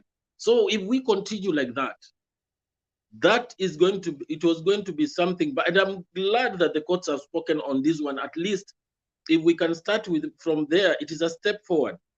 Let's not have people like Sonko. Some people might, feel bad that whenever I talk in some forums, people ridicule me and tell me that Sonko is our leader. Even as much as is my leader, you cannot say somebody who is a thief is a good. That is why people are accepting what the deputy president is telling them. Somebody grabs property of somebody like Adrian Mutesh, the gentleman becomes homeless for several years.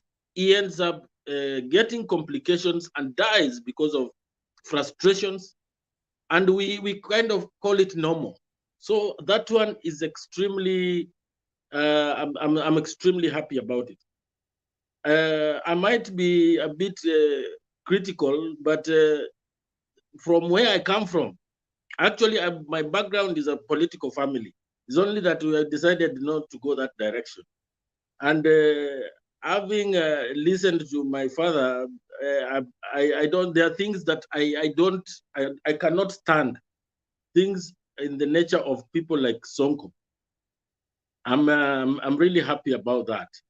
Maybe I can leave it at that, and then we continue and we'll add more later. Thank you. Okay, asante Bwana Buya. Thank you so much. Nyachuba on the waiting lounge. Your camera is not on. We are not admitting people who are behind the curtains, unfortunately, because of the quality of the broadcast, and we also want everybody to stand by what they say. So put on your camera, then we'll add you to the screen. Yes, Bwana Mike.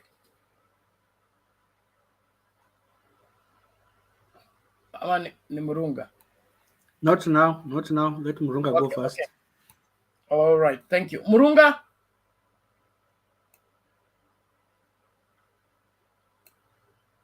Okay.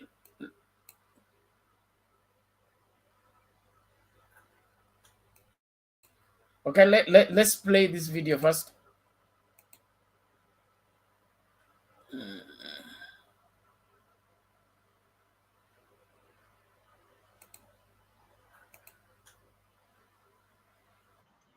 Kabla ya Disemba mwaka huu, serikali hii ya Kenya Kwanza tutahakikisha kwamba kila Mkenya atakuwa na bima ya afya ya NHIF kabla ya Disemba mwaka huu. Every citizen. Hiyo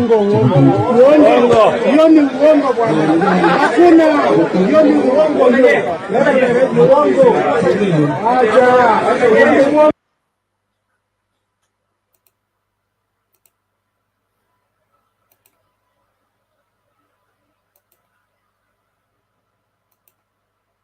Okay, well, one more, just hold on.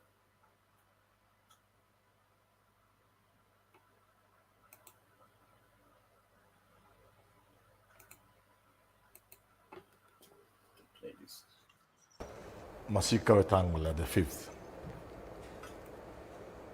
Salim MUDAVADI, my DVD. They are meant to be galvanizing votes for RUTO. And to the extent, if we believe him, that RUTO will get a majority of the votes. Yeah. I want to point out to him, watch how kusaidia RUTO. How wenyewe wakisimama Western can they get against votes? Raila. Yeah. He will beat them hands down. There are hundreds of thousands of Luhya voters in Nairobi. If we had a way of calling them, stadium inaweza kubeba Waluhya wote Nairobi, hakuna, si ndio? Let's assume hypothetically there was a place we could call Luhyas and tell MUDAVADI stand there, Raila stand there, let us queue.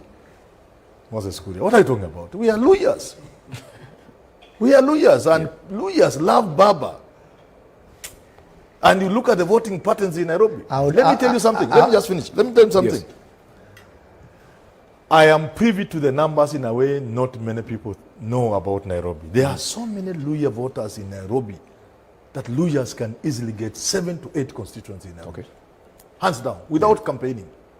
You know, when people like Simbarati get 2 terms with 65,000 Luhya voters against his Kisi 12 or something like that, with Kikuyus about 30 or so. We can count Westlands, Makadara, Dagoretti, Kibra, even Kibra. They are not Luos, those are Luhyas in majority. Langata, not Luos. Luhyas. Luhyas can walk with 7 I have done my mathematics. 30 MCS, 29, 28 MCS, Luhya. Interesting. And how come they have only 2 MPs? Let me just finish. Out of 17. That's what I'm trying to explain. Only Arado and Tim Wanyoni. Of 2 reasons. One, they have not had a Luhya to raise their consciousness, number 1. Number 2, the Luhyas are a Baba people, and that's why they vote where Baba is.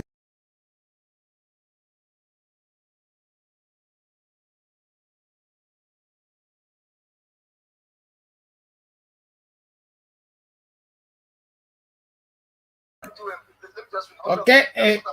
Bernard, hakuna mtu napenda kama huyo.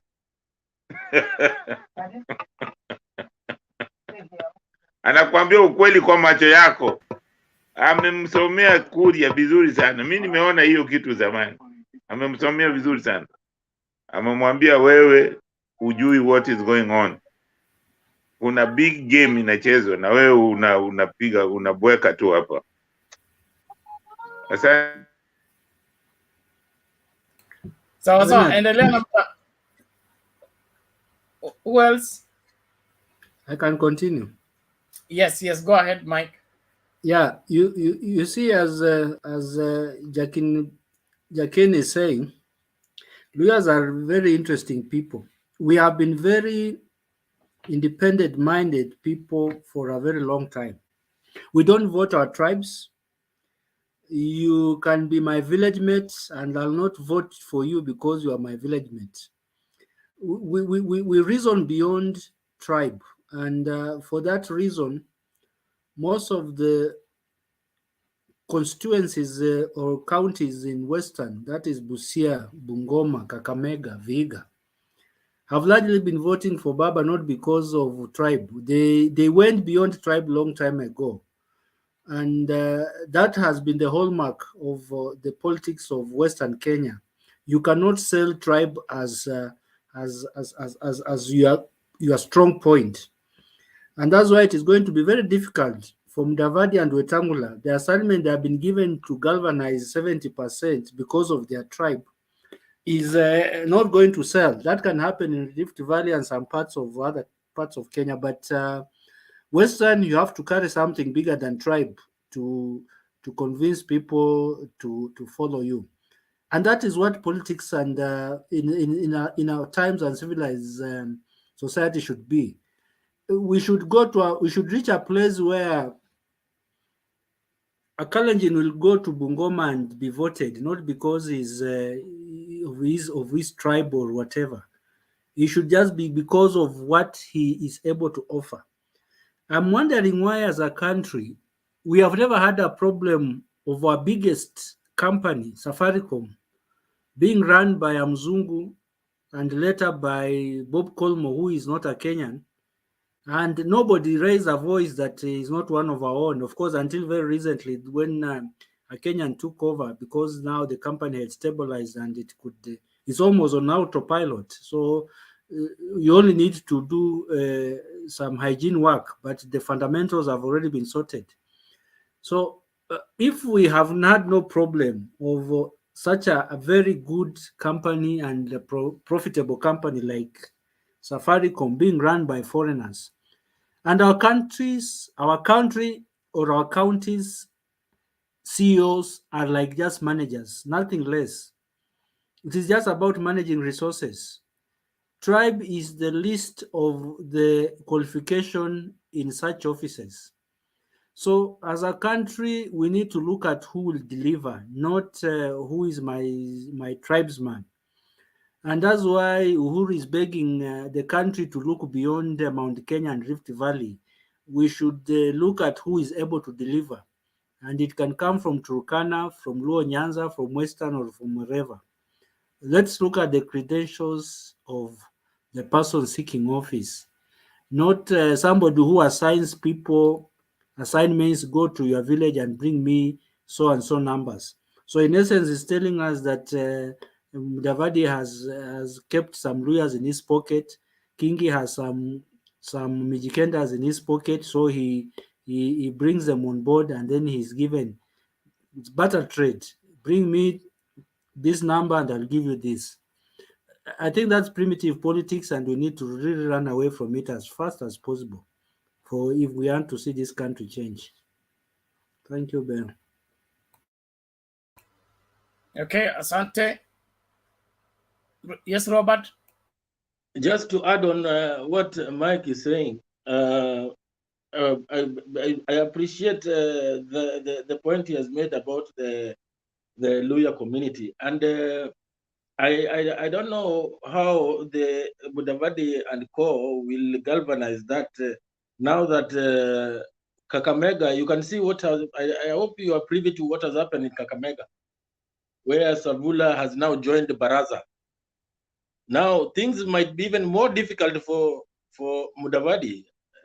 How is he going to galvanize that? Maybe Mike can tell us how difficult it's going to be for them. Thanks. Robert, it is not going to be difficult. It is going to be impossible. I think now we are past difficult. We are now entering into a mission impossible situation. Remember, these things are not easy, and I think what I said before is these people, there are two contracts they have signed. One for the public, and the other one is for private. The public document is about positions and the politics of the day, but the second contract was a commercial contract, which I think they were more eager to sign it than the political one. These people have sold their communities in consideration. I don't know the value of the consideration, but they certainly there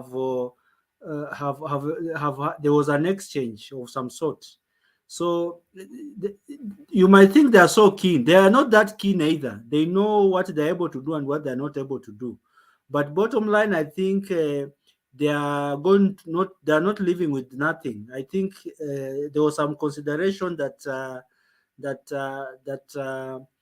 were met, which then takes care of whether they lose or win. They are not empty-handed. That's my thinking. Yeah, but just a minute. You know, I think we need maybe Bernard, maybe you can even communicate to our Azimio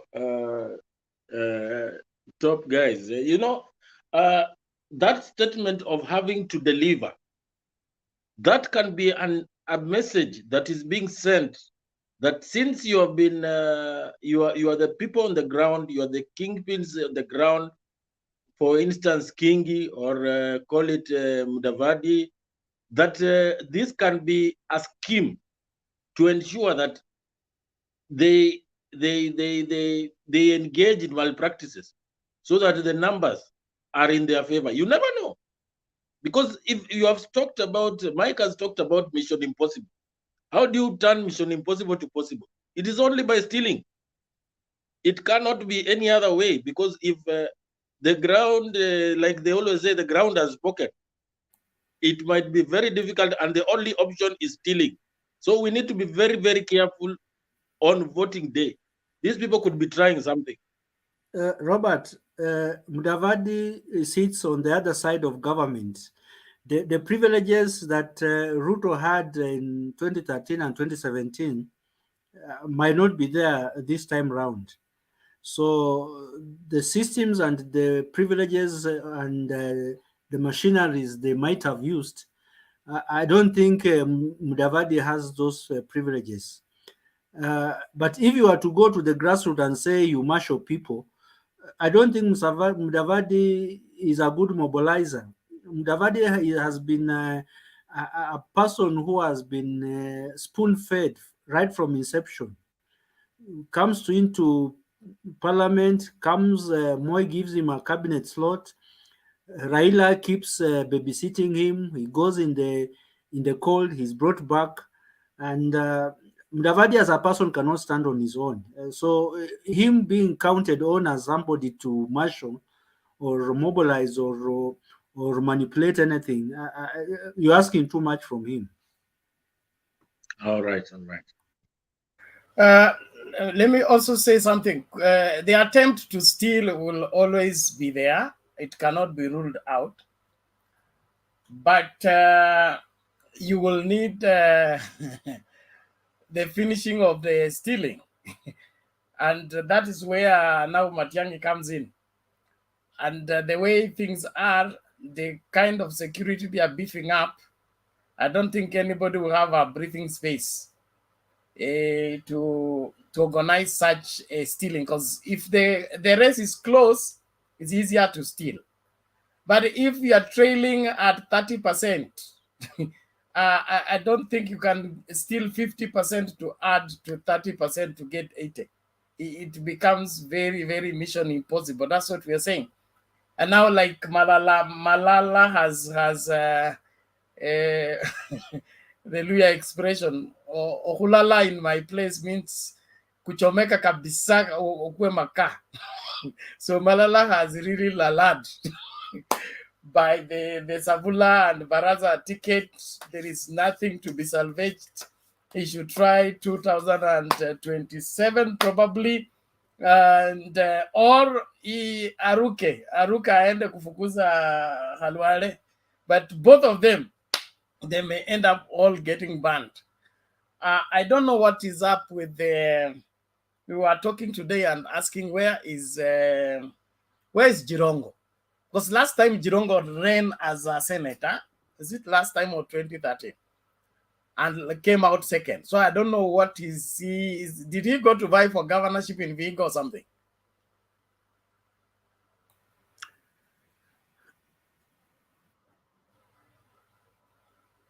Mike, Jirongo as a person, this could be just a hypothesis.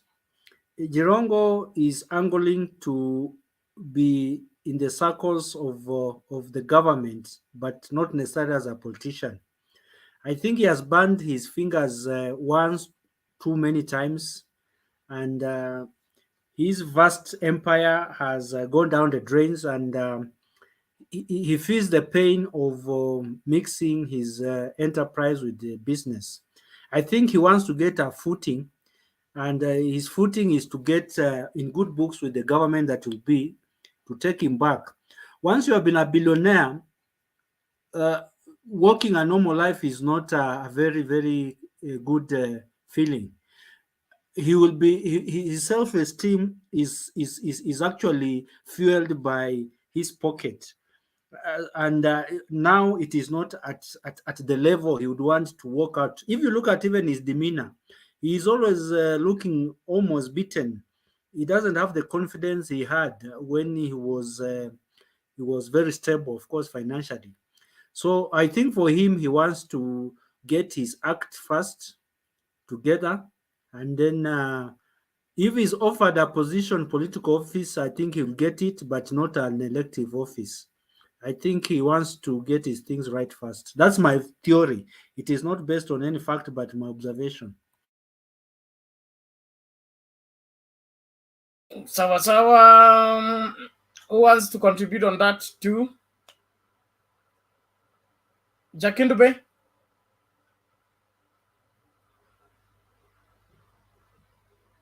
Inaonekana ako absent. Roba? Huyu Murunga na Jakindube wako on and off, huh? Bernard, I wanted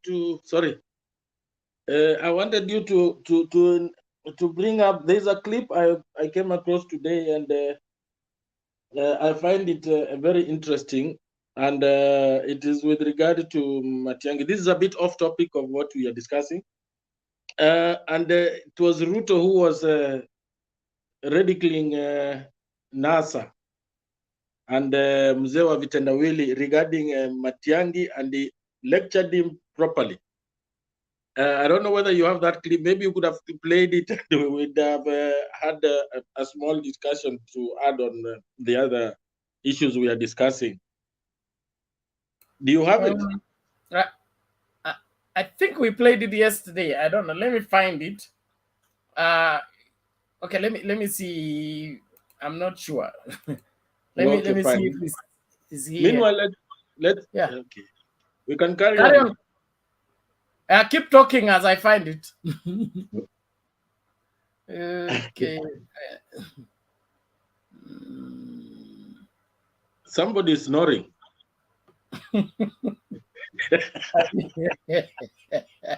Somebody has taken. That's story brave. Wiper leader Kalonzo Musyoka starred the political pot, so to speak. Kalonzo shared a document indicating a pact with ODM party leader Raila Odinga signed on the 30th of April 2017. Now, part of the secret elections pact allegedly bound the former Prime Minister to back Kalonzo for the top job in August this year. Well, to canvass around this development further is Makueni Governor Professor Kivutha Kibwana joining me in studio. Welcome so much, Governor, for this conversation. And it is important to point out that the agreement, as seen in this particular document that I have, was signed between the two principals who were part of the National Super Alliance then, and witnessed by both Professor Makau MUTUA and yourself, Professor Kivutha Kibwana. So first of all, can you attest to the fact that there was a binding legal agreement between the two political leaders in 2017? Thank you very much for having me. I can state categorically that there is a document that is in the possession of Makau MUTUA, who was a professor, who was supposed to make it public, which contained an agreement between Raila Odinga and Kalonzo Musyoka. Kalonzo has brought out a document which I have seen, but the authentic document was kept through agreement of the two parties by Professor Makau MUTUA. But it is a fact that the two principals then did sign a document, right, and it was signed in the context of NASA, if I can remember. Indeed, it was even headed NASA deal. All right, and I have the document here, in fact. Yeah. So you're saying, and I've showed you this document a bit earlier on, you would authenticate and say this is the actual document that was signed? I think it's important to get the copy that was kept by Professor Makau MUTUA, because that was the agreement of the parties. But what I did, after the two principals were able to make an agreement, I was a witness on behalf of Kalonzo Musyoka. Right. Professor Makau was a guarantor on behalf of Raila Odinga. Right. And I did not keep a copy. My copy, I gave it to Kalonzo Musyoka. He asked for it for his safe keeping. So the three of them did have a copy. And as I've said earlier, Professor Makau was the one who was to keep the authentic copy in case there was any dispute. Right. So with this agreement, and you actually acknowledge the fact that there was an agreement made between Raila Odinga and Kalonzo Musyoka. Yes. And remember yesterday, Kalonzo Musyoka said that Raila Odinga had breached the terms of the agreement by going forward to, a vie for the presidency, with the fact that, and I'll state here, part of the articles of the agreement was that Principal H, which is Raila Odinga, in a public MOU will be able to serve one term and publicly endorse Principal Q, who is Kalonzo Musyoka, as a presidential candidate for 2022. Of course, the agreement that they made was an agreement made in the context of NASA. And indeed, even language, if I can remember well, in that agreement, did say that whatever they agreed on was to be done within the context of NASA. And of course, it was anticipated that NASA would continue until 2022. And there was even then thinking that it would become a political party. All the political parties in that coalition would collapse themselves into one party. But the moment there was no NASA, then the NASA deal could not have gone on. And indeed, actually, it was not Raila who breached the NASA coalition.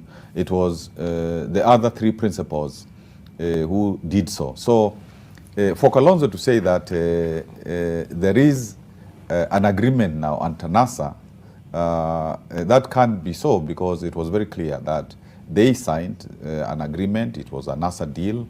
It was anticipated that NASA was going to continue until 2022.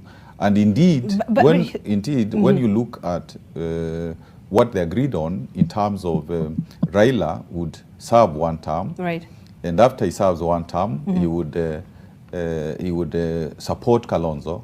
Of course, he didn't serve because they didn't win. He didn't serve, any one term under NASA, so that he could therefore support not only Kalonzo, because unfortunately, or fortunately, I don't know, there was a prior agreement between the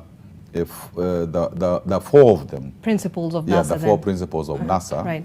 the mother agreement, where it was said Raila would serve for one term, and any of the other three would be eligible for presidential candidature. But what happened was... so then how did Raila Odinga and Kalonzo Musyoka end up signing another different deal between just the two of them?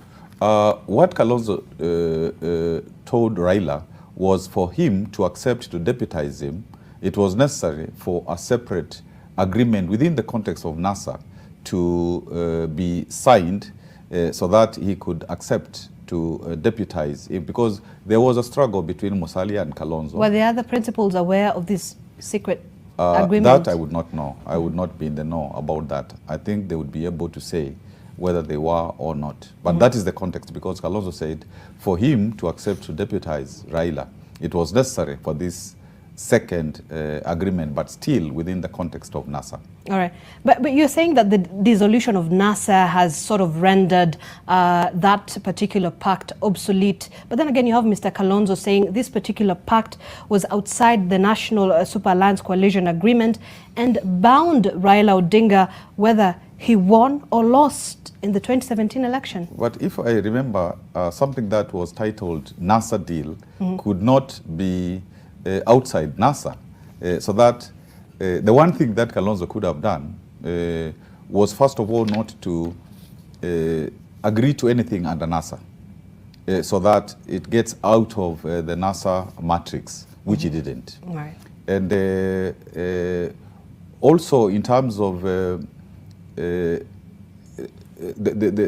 issue of also involving the others. Again, if he had involved the others, so that they would have said that whether there is NASA or not, Raila binds himself to support either Kalonzo or any of the others, then of course he would be on firm ground.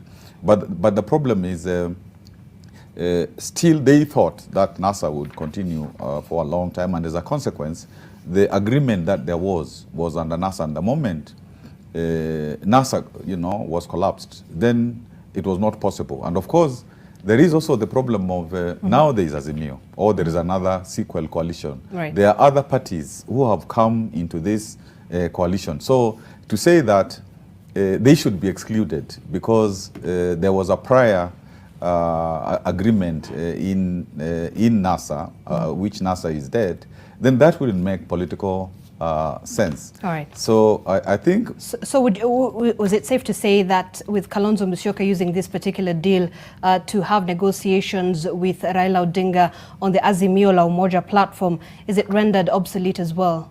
With the fact that now legally he cannot use this document by saying Odinga breached the terms of agreement. Yeah, he cannot use this, he cannot use what they agreed on in terms of NASA, because there is no NASA. Raila was not responsible for breaking NASA.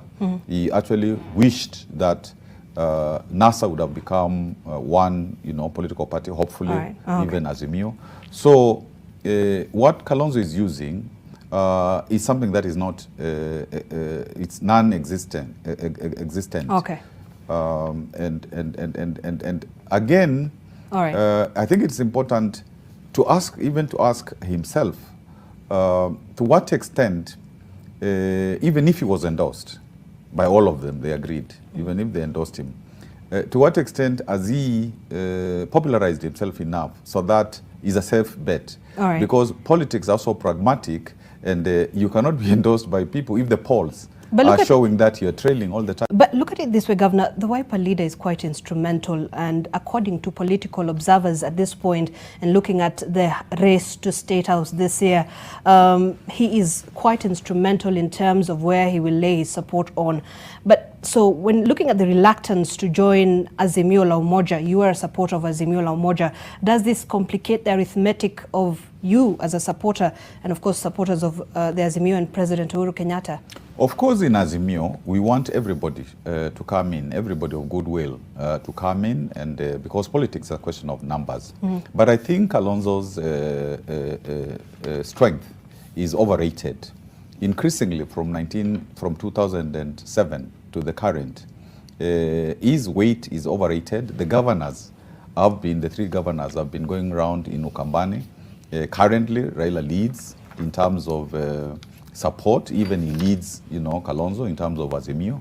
So I think if I was Kalonzo, I would really rethink and say, I need to make up my mind. Either I'm going to get out of politics, to retire, which I don't think he wants to, or I will join Azimio and negotiate with others. Because if you want to negotiate with people in good faith, you don't threaten them. But Prof, you've been rather critical of Kalonzo and the role he's played in the Lower Eastern region, particularly his work as well as his influence. Look, my colleague Kennedy Mureithi had a conversation with him on the same, and he touched on the three governors from Ukambani region.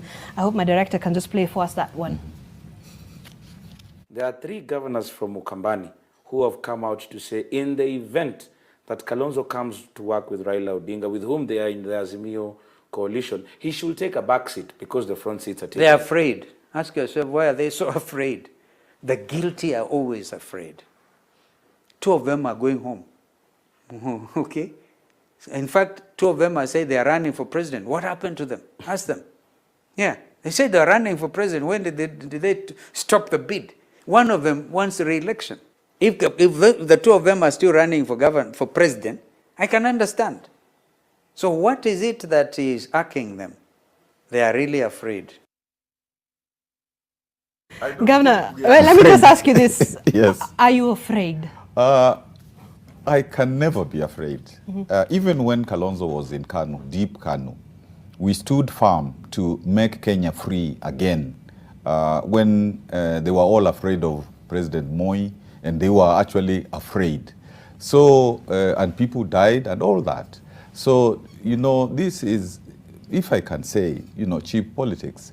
And of course, going home, constitutionally as a governor, as MUTUA, Dr. MUTUA and myself, we cannot run for a 3rd term. So it's obvious that we will not pursue governorship. And you see, unfortunately, the bigger question would be, as you answer that, would be, what really then would be is the bone of contention between yourself and Kalonzo Musyoka? You see, we have taken a decision. We have taken a decision about being in Azimio. And we have taken a timely decision because we think that's the correct place where to be, because we have worked with RAILA. We see the traction that is gaining within the country is of a reform orientation. He worked with Prime Minister, with President Kibaki and so on. So we are convinced, and we don't want to waste time. It's now 5 months to elections. Kalonzo is still, going here and there with, Oka guys. The other day, Jirongo said that Jirongo said he's a firefighter. It's like they have a problem, a problem there. So you see, when Kalonzo chooses his words, unfortunately, they are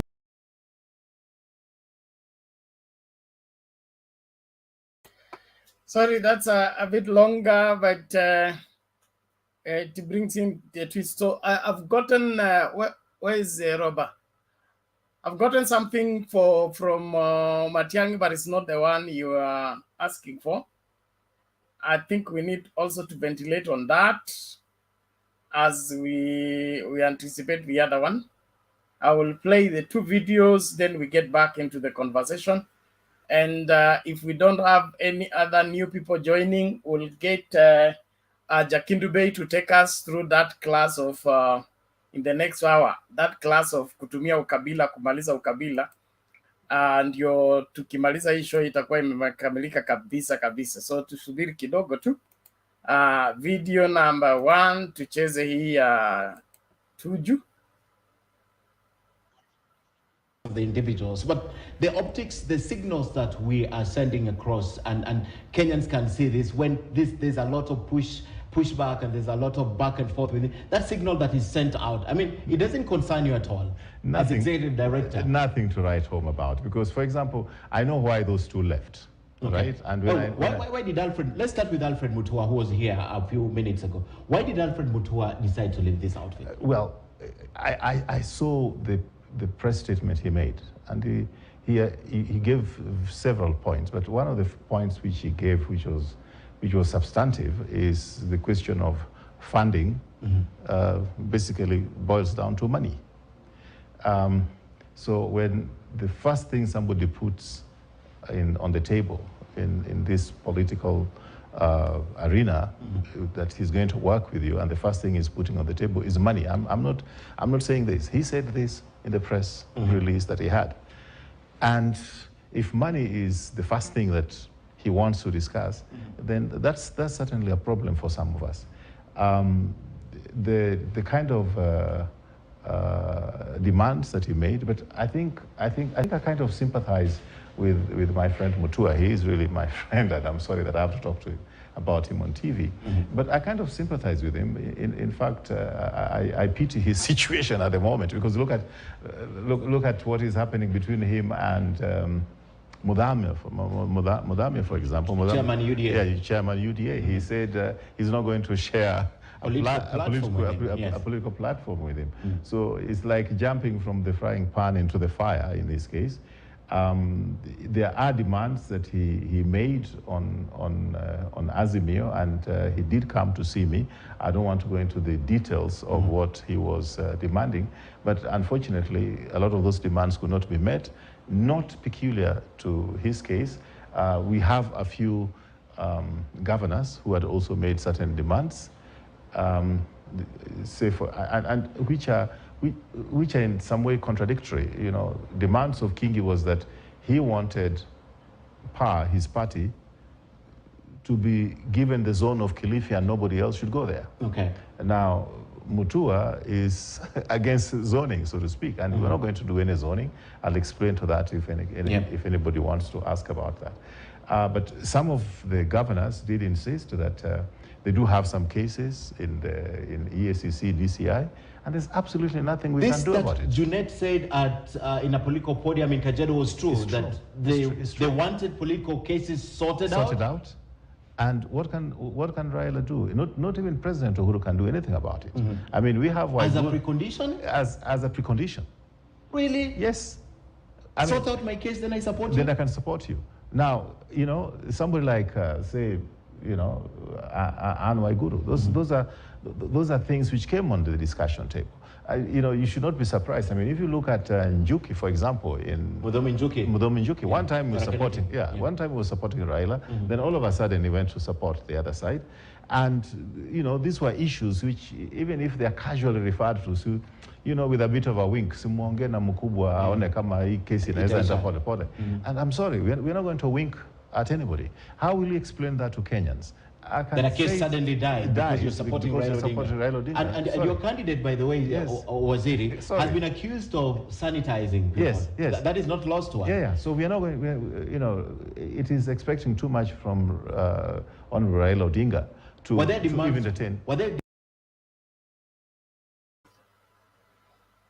Okay, that is that. Now let's listen to Matiang'i, and then we get back into the discussion.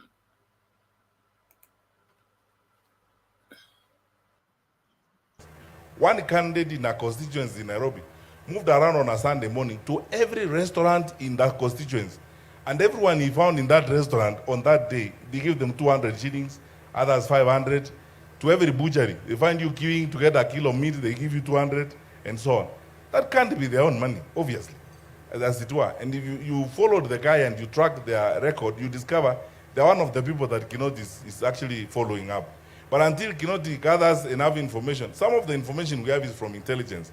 And my judge friends who are in the room tell me intelligence is not evidence. You see, so the question is, and then you are faced with this thing of you are using evidence you have acquired from illegal sources. So I don't know how we will win, because you see, we have intelligence, this is what's happening. We have intelligence, this is the kind of guy we are dealing with. I turn up at, before my friend judge, he says this is evidence obtained from illegal sources. And then there's nothing I can do. This fellow continues to bribe people around.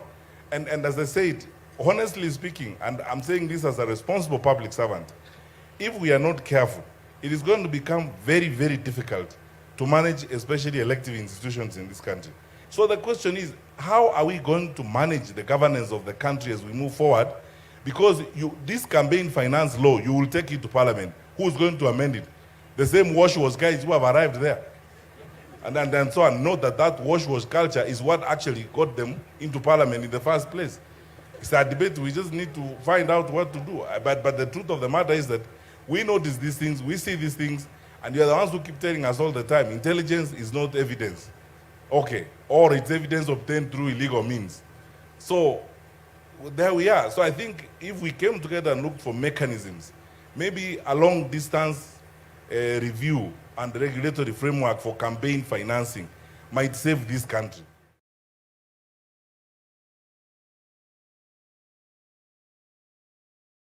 Haya, huyo ni Daktari Matiang'i akielezea vile mambo yalivyo. As a very interesting aspect of looking at our current law in bribing and the rest of the story. Well, there is a suggestion by Ikala Movie Clips. Suggestion: is it possible the campaign, if the campaign starts, you try to get Baba to join the panel at least 1 hour. Normal Kenyans to ask and engage him as our presidential candidate. Is it possible? It is possible, but it's a very, very complicated procedure. We'll see what we can do. But Baba's schedule is very tight, and to get him joined virtually, there are other factors to be put in consideration, but we'll see what we can do. I don't think it's impossible. It is possible, but difficult. So I don't want to promise now, but we'll exercise the connections we have and see whether that is possible. I'm sure it can be done. And also, one way of making him come is make sure that our viewership is high, so that he comes to address a constituency, not us to have an evening with him. Asante lakini kwa a good suggestion, we appreciate it.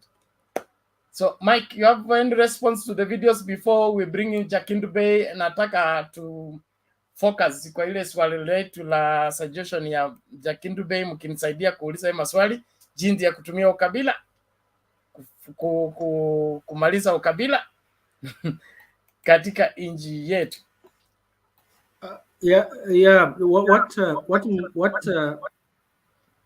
What Matiang'i is raising is our justice system is there, and all over the world, the law is not enough to address certain moral issues. There are certain aspects of leadership that are injected to drive a society in a certain direction. And this still takes me back to the leadership. This country has one of the best intelligences, and when Matiang'i says intelligence, he really means they have intelligence. Money laundering is a problem that has been picked even by the international community. US and Britain have raised concern on money laundering, and Kenya being a conduit, one of the major conduits of moving illicit money from drugs, human trafficking, previously including poaching, and the information they have is concrete. Just like the information Kenya had on the Akasha brothers was concrete, but it could not secure a conviction in our Kenyan courts. Our laws, I don't want to blame our courts or laws, but our justice system is not all we need. We need a leadership that would use its machinery to use other means, not unorthodox means, but other means to manage money laundering and this illicit money. One of the things I know the government has done, and what it is doing, and it has looked bad, is to militarize some of these institutions. KRA is being run by a former intelligence person, and the DCI is being run by a former intelligence, the ODP, or the Office of the Deputy of the Prosecutor, is being run by an intelligence person. That is just one way to really use intelligence to manage certain aspects, but it is not enough. But I can assure you, when you have the presidency that is determined to deal with corruption or illicit money, these laws don't count. You just need the authority to flex its muscles, and things will fall in place. And that's the more the reason, as a country, we need to elect a president and a deputy who will be so firm on some of these things, because courts alone cannot deal with that. I can tell you, mafias all over the world, they beat the system because they get the best lawyers in the world to argue their cases out of crime. I was young, and I looked at a case of a gentleman called O.J. Simpson. There was a video of him murdering his girlfriend, and the police tracked him from the house up to where he went, picked the clothes that were blood stained. This guy went and hired one of the best lawyers in America, who is actually, I think, the father of Kardashian, and he got away with presumably because Karma got back to him and he went back to jail because of another case of a totally different issue. But I can tell you, crime in this world cannot be managed purely by courts. We need a presidency or a government that is so decisive on crime. Let me give you an example, and it looks like a very bad example. Michuki dealt with Mungiki in a very decisive way. It could have been unorthodox, but he used the government system and machinery of intelligence and dealt with the crime, organized crime under the Mungiki cult or group.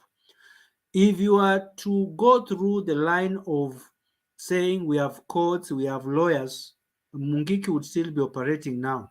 So it's about getting a very, very determined leadership to deal decisively with this menace. Thank you. Okay, thank you. Robert, the video you're talking about, is it a YouTube link or a Facebook link? Or is it just a raw video?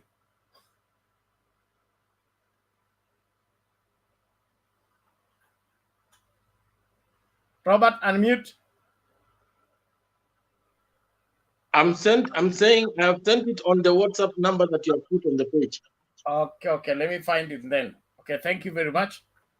So now I'm about to switch gears. We'll want Jakindu Bey to want us to engage Jakindu Bey all together as he takes us through his approach to dealing with tribalism by using tribalism. So a very confusing statement.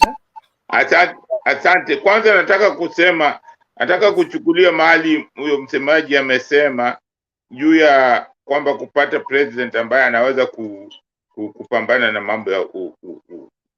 mambo ya ufisadi.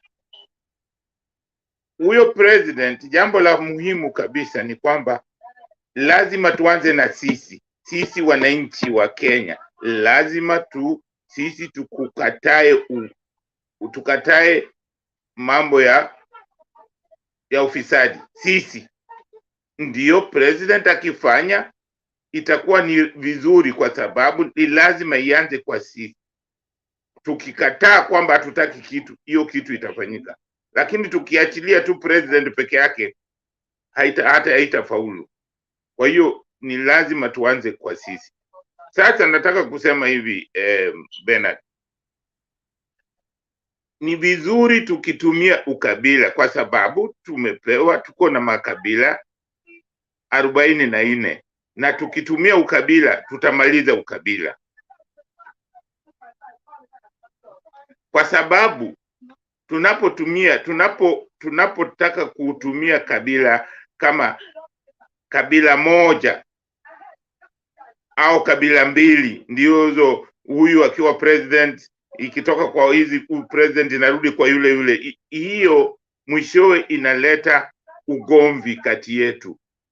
Kwa hiyo ni vizuri tutumie ukabila, kuua ukabila, kwa sababu ninachosema ni kwamba kama wakati tulianza kujitawala, president wa pili akawa ni Moi, president wa tatu angekuwa kabila lingine tofauti na kabila kutoka Central Province, na ifuate namna hiyo, ingekuwa hatungekuwa tunagombania kutaka upresident wa kabila letu. Hatungekuwa na hiyo, hatungekuwa hata na kuvurugana, kwa sababu unajua baada muda fulani na sisi tunaweza kuwa na hiyo president, kwamba haitarudia wale wale. Sasa tumekuwa na mvutano kwa sababu tuliona kwamba president ikitoka sehemu za Rift Valley inaenda Central, ikitoka Central inataka kwenda Rift Valley tena. Hiyo inaleta fujo. Lakini kama president kama ingetoka Rift Valley iende Western, itoke Western iende Coast, itoke Coast iende sehemu za Eastern, ikitoka huko ije Umasaini, ikitoka Umasaini iende Kisii, ikitoka Kisii iende huko sehemu za Wagiriama, hatuwezi tukagombana. Utasikia mtu anasema kwamba kuna ukabila. Hakutakuwa na ukabila, kwa sababu president anapokuwa ndio mtawala inakuwa hakuna kabila, kwa sababu hakutakuwa na mizizi ya kuweka. Kwa sababu sahizi wakati Moi alipokuwa president, kama wale ambao walikuweko, kulikuwa na watu wa Rift Valley wengi sana walikuwa kwa serikali, ambapo wakati mwingine hawakuweko. Na hata wakati Kenyatta alikuweko, kulikuwa na watu wa Central Province wengi sana kwa serikali. Hiyo inaweka mizizi, ambayo hiyo mizizi moja polepole inaleta mambo ya ufisadi, kwa sababu ni yetu, ni sisi. Lakini ukileta mchanganyiko inakuwa ni vigumu kuweka hiyo mizizi. Kwa hiyo inapunguza, kwa sababu kila president anakuja na mbinu zake, anakuja na tofauti yake. Kwa hiyo ni vizuri tukitumia hiyo mambo ya kuchaguana kikabila, kwamba tusichague kabila moja mara mbili, kwa sababu hiyo inaleta uhasama. Mkisema sisi ndio wengi tuchaguliwe, hiyo haitatufaa. Ni lazima tuweke ile kitu inaitwa utu. Angalia Watanzania hawazungumzi ukabila, kwa sababu nchi yao Rais Nyerere alijenga taifa. Hiyo ndio jambo la kwanza alianza nayo, alijenga taifa. Na hiyo taifa alijenga kwa kuleta makabila pamoja. Na hiyo kuleta makabila pamoja si kwamba tambui kwamba kuna makabila, anatambua kuna makabila, anatambua kuna mambo ya dini anatambua, lakini hazikutawali. Kusudi zisikutawali ni lazima uzitambue. Ndio maana president wa kwanza wa Tanzania alikuwa ni Mzanaki na ni Mkristo, wa pili akawa ni Mwinyi, Mswahili ambaye ni Muislamu, wa tatu akawa ni Benjamin Mkapa ambaye ni Mkristo, unaona, ambaye ni Muhaya. Akaja Kikwete, ni kabila lingine kutoka huko sehemu za Tanga, ni Muislamu. Akaja Magufuli, Msukuma, ambaye ni Mkristo, na sasa Suluhu ni Muislamu. Kwa hiyo inawafanya ni vigumu kuanza kusema mambo ya ukabila, kwa sababu utasemaje ukabila? Utatajaje ukabila? Kwa sababu hakuna mtu ambaye anajikita kwamba hili ni kabila letu, lazima tupate president kwa sababu ya kabila letu. Hiyo hakuna. Kwa hiyo kuna mambo mawili lazima tu establish, kwamba tutumie hiyo ukabila kuzima ukabila, kwa sababu ikiwa president atakuwa Mjaluo, next time president ni Mkisi, next time president ni Mgiriama, next time president ni Mluya. Mtu hawezi kusema ati tuna ukabila. Ukabila uko wapi? Kwa sababu hiyo mambo ya president ndio inaweka ukabila, inakuwa ni jambo ambalo linatusumbua, kwa sababu president ndio anatawaza sijui ambassadors, maofisa wote, Na ukiangalia kama kuna president wengi utaona wanaanza kuweka makabila zao wengi kwenye hiyo kazi. Hiyo hatutaki. Kwa hiyo mimi nasema kwa kuleta utulivu na kuvunja mambo ya ukabila, lazima tutumie hiyo mambo ya tutumie ukabila. Hata dini ni vizuri tutumie dini. Vile vile ndio mtu asiseme sisi Waislamu hatujakuwa president.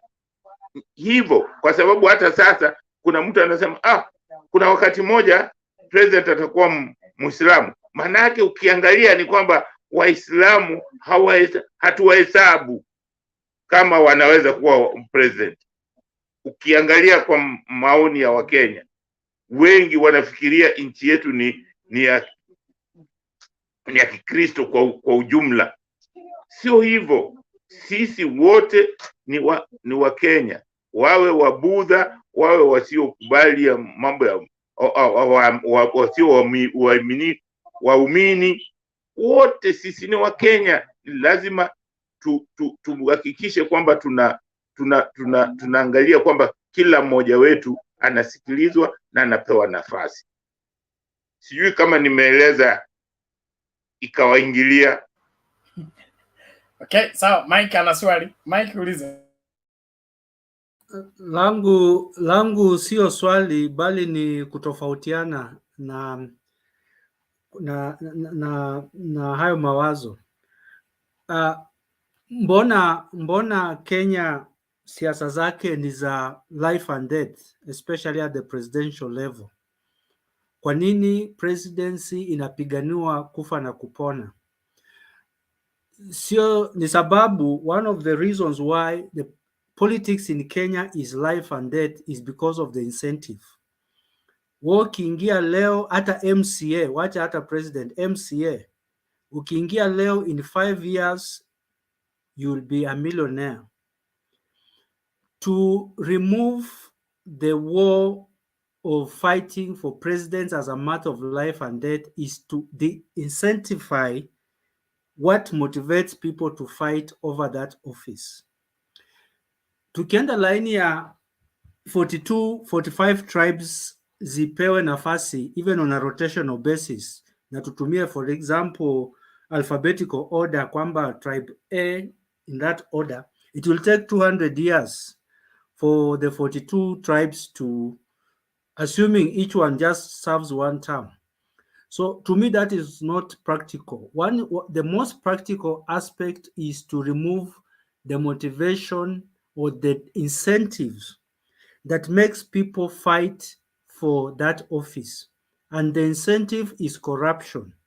Mtu akiingia hapo vile Raila anasema mwembamba kama sijui kupe anatoka amefura. Mtu aliingia alituambia, I saw an interview where Jeff asked somebody, he had 100 acres, now he has 50,000 acres. In a span of 10 years you have 5 choppers and you came in with a small car. So that incentive in Kenya is purely corruption. Mtu akijua akiingia kwa ofisi ni mshahara wake tu ndiye atapokea, na kazi yake itakuwa kuamka saa 10 na kudili na issue zote za serikali mpaka saa 8 ya usiku. Watu wengine hawezi tamani hiyo ofisi, but the incentive is so much, you can get away with anything. A governor can kill a girl and he can use the office and get away because the law doesn't work. If we fix what we have been saying since morning, if we fix our social fabric system of justice, if we fix corruption through a very strong leader, tomorrow mtu ambaye anaingia huko hata ingia na mbavu akisema anaweza iba, anaweza ua na system itamprotect. And that's why we are saying Martha Karua and Raila will deal with those two, because wewe ukikuwa mwizi, uwe minister, uwe governor, uwe nani, you'll face the law the same way. America, Europe, the other day a former president of I don't know which country is was taken to court on drugs. Kenya, a governor can be put on the list by Interpol for drug trafficking and he gets away with it. No, Mike. For me, let's deal with hold on, Mike. You seem to miss Jakindube's point in terms of it appears that the Kenyan presidency for the past period of leadership is been captured by particular communities, okay, that cannot relinquish it to any other community. And that fuels animosity, because no matter how many numbers we come with, no matter how many campaigns we line up, our effort ends up into futility. And so these other communities feel they are being sidelined by other communities. That's if from the word go, if the Kenya presidency was left for Kenya and it became a Kenya property, not a particular community property, we will not have all this animosity. You are a senior citizen. You remember the statements that were given by Mzee Jomo Kenyatta, okay? Mimi nimeshika pembe ya ng'ombe, kila mtu ajitahidi kukamua vile anaweza. If you remember in the 70s, hiyo siku za magendo na hiyo masuala yote, okay? So ikawa ukishika urais unashikia kwa niaba ya jamii yako ama kabila lako, na una encourage makabila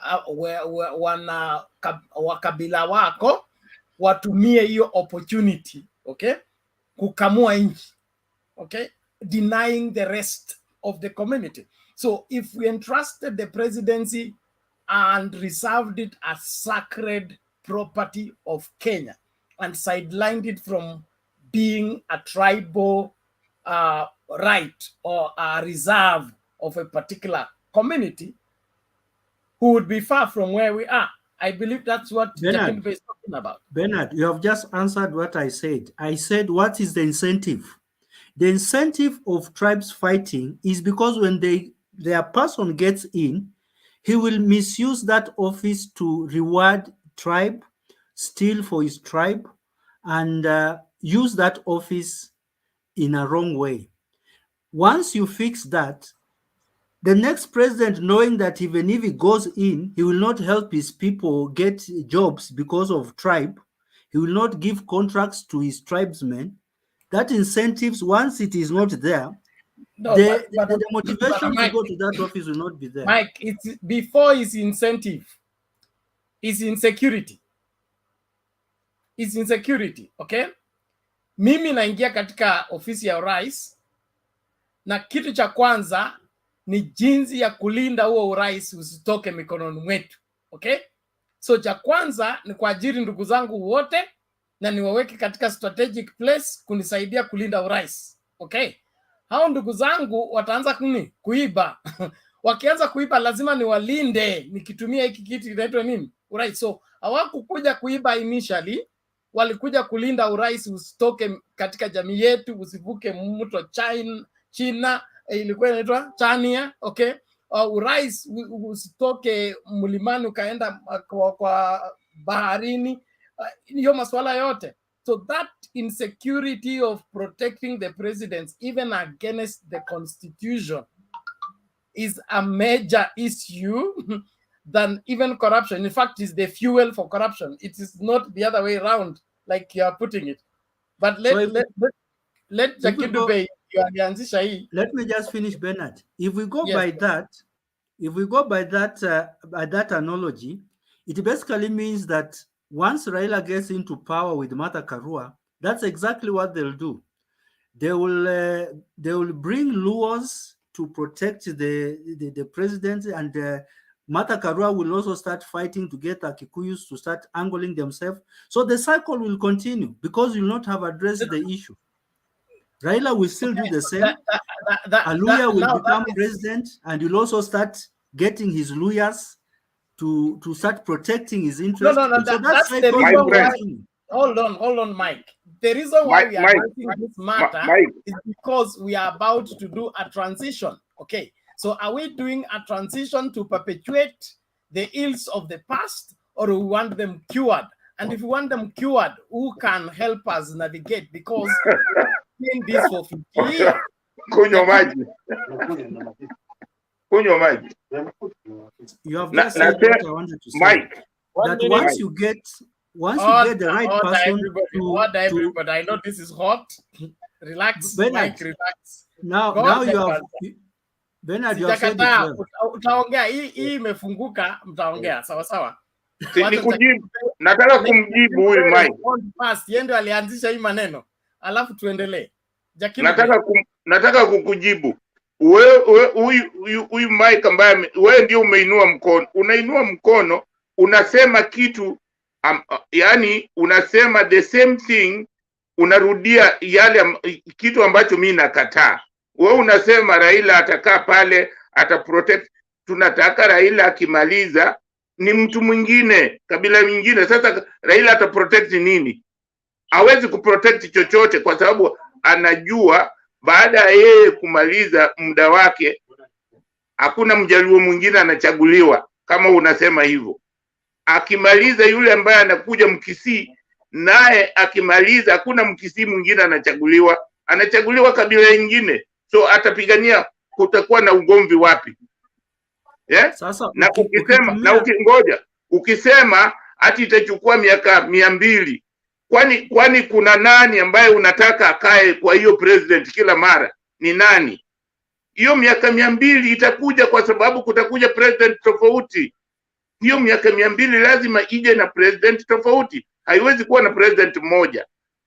Kwa hiyo lazima ujue kwamba mabadiliko ni mazuri. Tena nataka kukuambia kwamba corruption haiwezi kuisha hata katika hizi nchi ambazo unasikia Uingereza, sijui Amerika. Kuna watu corruption ipo, lakini kwa sababu hakuna mizizi. Kwa sababu hiyo president haitoki sehemu moja tu, inatoka sehemu tofauti. Kwa sababu hakuna hiyo mizizi ya kwamba watu fulani tu ndio wanakuwa pale. Lazima nani itapatikana, sheria zitafuatwa. Lakini ukiweka kwamba ni watu fulani peke yao, sheria haitafuatwa kwa sababu hawa watu watakuwa wameweka mizizi. Ndio maana inataka watu tofauti. Okay. Yes, Robert, what is it? Yes, I just want to contribute to what Jakendube is saying. My opinion, I just want to give my small opinion for 30 seconds. In order for us to succeed and demystify the presidency, I am of the opinion that we educate our people or the people of Kenya on patriotism, uzalendo. Uzalendo ndio kitu muhimu kabisa, kwa sababu if you look at what is happening in the US, for instance, the public servants are motivated by the fact they put America first. That is one thing that they do. It is a culture that they have inculcated in their people, in that the presidency is not an issue. A politician means nothing apart from representation of the people. When something is wrong, if it is corruption, it is called out.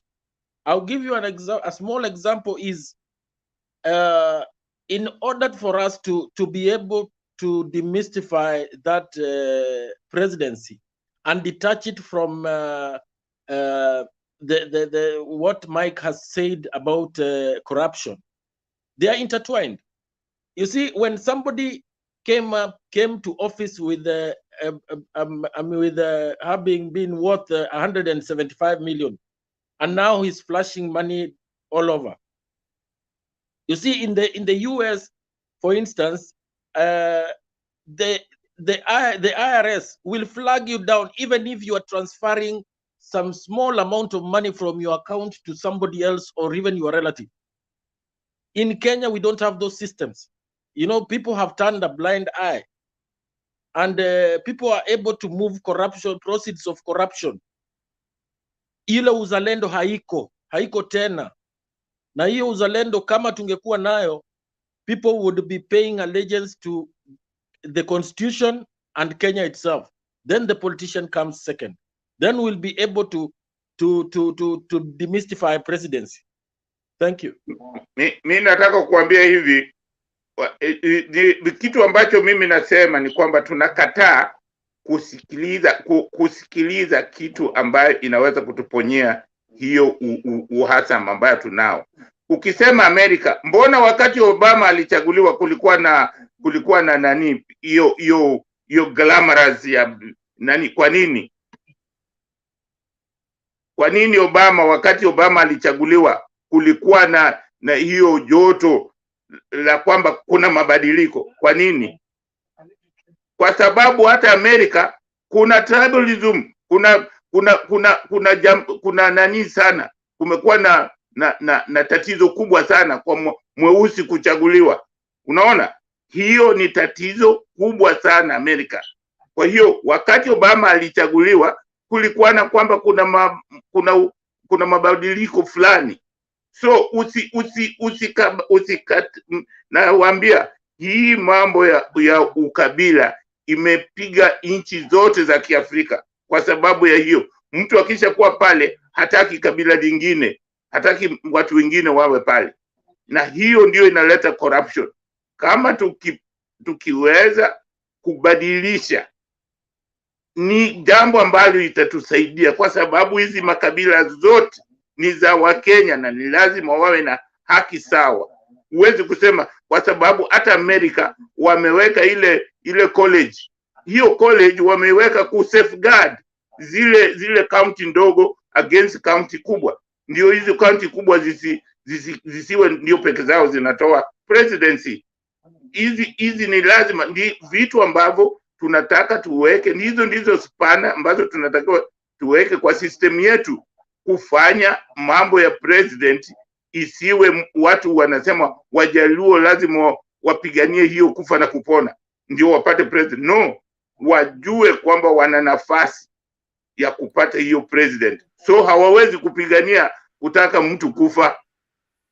Unaona, hiyo ndio maana yake kufanya iwe, kusema kwamba eti ukiwa na laws watakuweko wa nani, lakini kama hakuna ile mizizi ya kwamba watu fulani wanakaa pale miaka nyingi, wao ndio president watakuwa, mwishowe kutakuwa na corruption, kwa sababu binadamu akishazoea kitu anakuwa na weakness ya kuleta tabia mbaya. Lakini kama hiyo tabia hapatiwi nafasi ya kuikuza, haiwezi kukomaa. Okay. Asante sana. Thank you. Yes, Mike. Bado sikubaliani kwamba makabila yakibadilishwa corruption itaisha.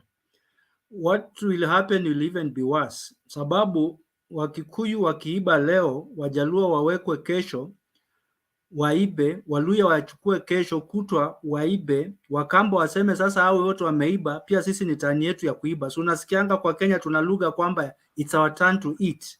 There's a book even written on it's our turn to eat. So turn to eat will make every tribe, once it gets in, it knows it has only 5 years in 200 years to make sure it makes the best out of it. Na yule mwingine hata shtaki mwingine sababu yeye atataka pia kule, sababu yeye ana miaka 5 tu afanye yale ambayo anaweza fanya atoke. So mimi bado sijapata prescription ya change of tribes with managing corruption.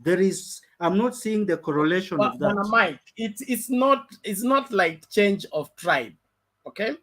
It is, you are speaking as if you came to Kenya yesterday. We have had clear-cut elections done with a clear winner, all right?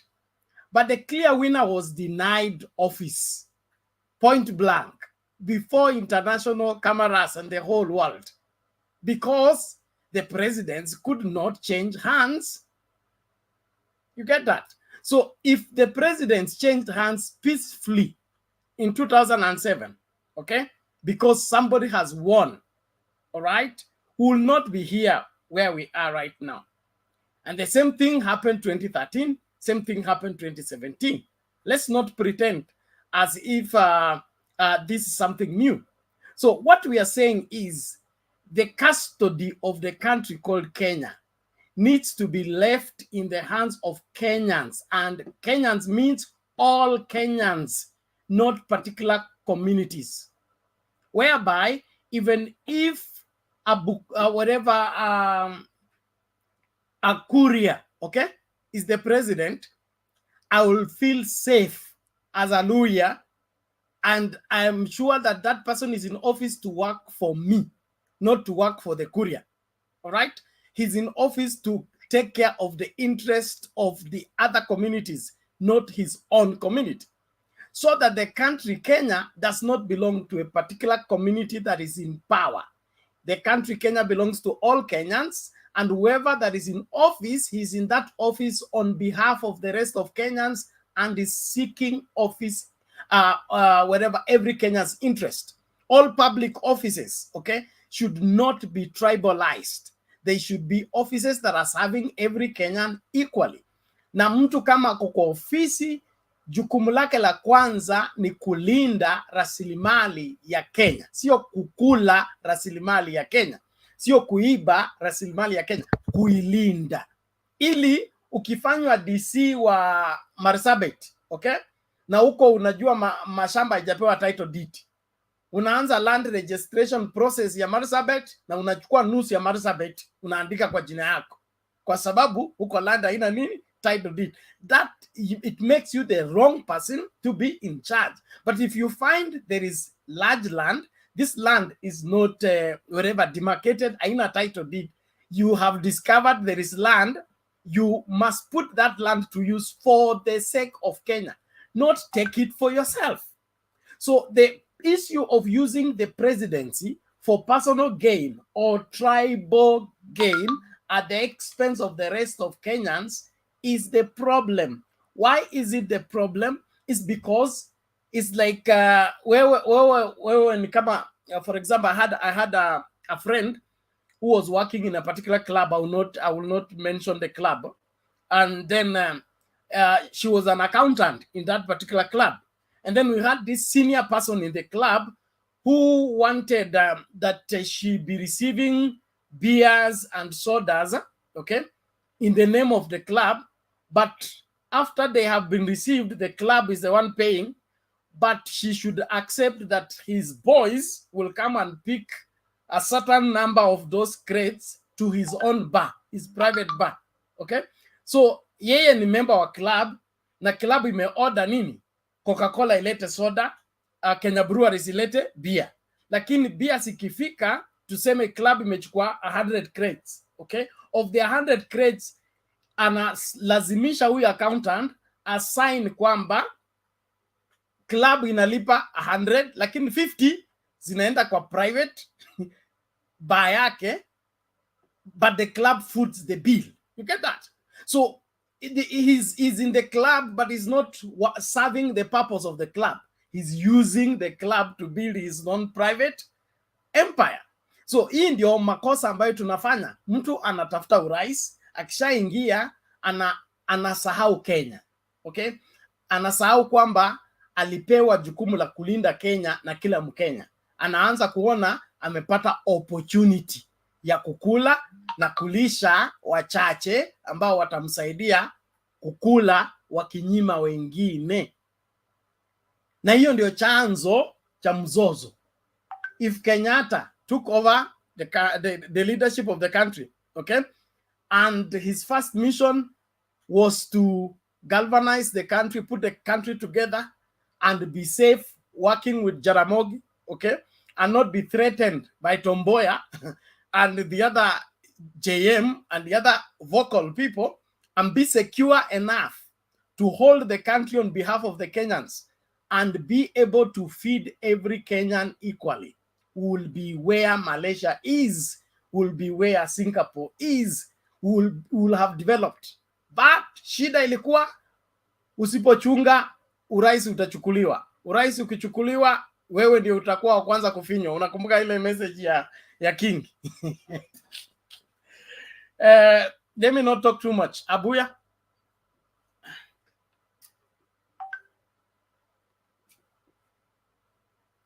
Abuya, are you there?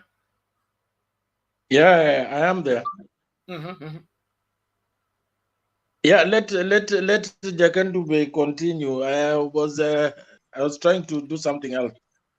Okay, Jakandube I was endelea na fundisho lako. Mimi kitu ambacho nasema ni kwamba hiyo italeta uwiano kati ya Wakenya wote, na ni kwa sababu kama kabila moja haijaweka mzizi, itakuwa ni vigumu kuanza kufanya hizo vitendo ambavyo unasema.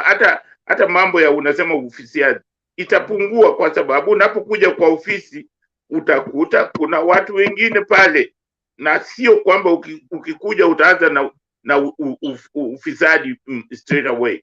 By the time unataka kuweka mizizi, time yako imeisha, unatoka. Kwa hiyo kila mtu atajaribu kufanya kazi kwa sababu ya jina lake.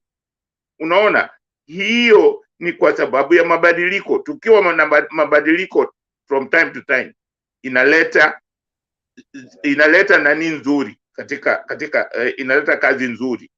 Mabadiliko ni mambo mazuri sana katika kuendesha kitu chochote, hata duka, hata popote pale, hata tu kupanga vitu ndani ya supermarket. Unaona wanabadilisha kila wakati ku attract wanunuaji.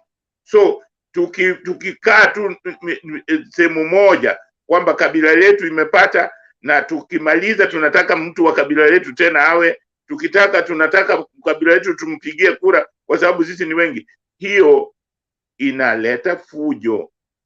Kwa hiyo ni lazima kwa sababu hiyo mambo ya kusema patriotic inatokana na kwamba wote tunapendana, wote unaona kwamba mtu yoyote, hata kama ni Mkuria, ni president, unafurahi, unajua okay, huyo ni president, ni mtu, ni jamii yangu. Lakini hiyo inakuja tu tunapokuwa na usawa wa kwamba kila mtu ana haki ya kuwa president. Huwezi kusema sisi ni wadogo. Kwa sababu saa hizi president wengi wamekuwa wakichaguliwa kwa sababu anatoka sehemu kuna kura nyingi. Sasa ikiwa ninyi ni wadogo, utachaguliwa lini siku hiyo? Kwa sababu ndio maana nasema inafaa kwamba tujione kwamba hata ukitoka kwa kabila ndogo ni lazima kuena kwamba una haki ya kuchaguliwa. Kwa sababu ikiachwa tu hivyo, ndio maana Amerika kuna hizo colleges, ndio hizo sehemu waliweka hizo, ndio sehemu zingine zisitumie kutofautisha. Lakini unaona hata saa hizi Amerika bado kuna hiyo ukabila, kwa sababu Obama alipochaguliwa kuna wengine walisikia vibaya sana kwamba mweusi.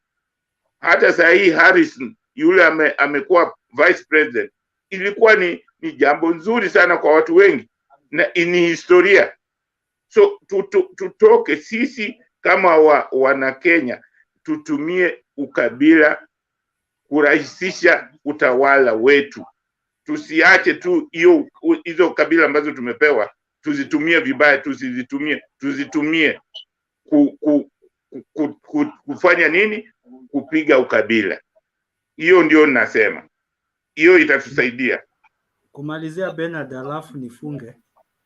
Kumalizia tu dakika moja, sababu nafunga station yangu.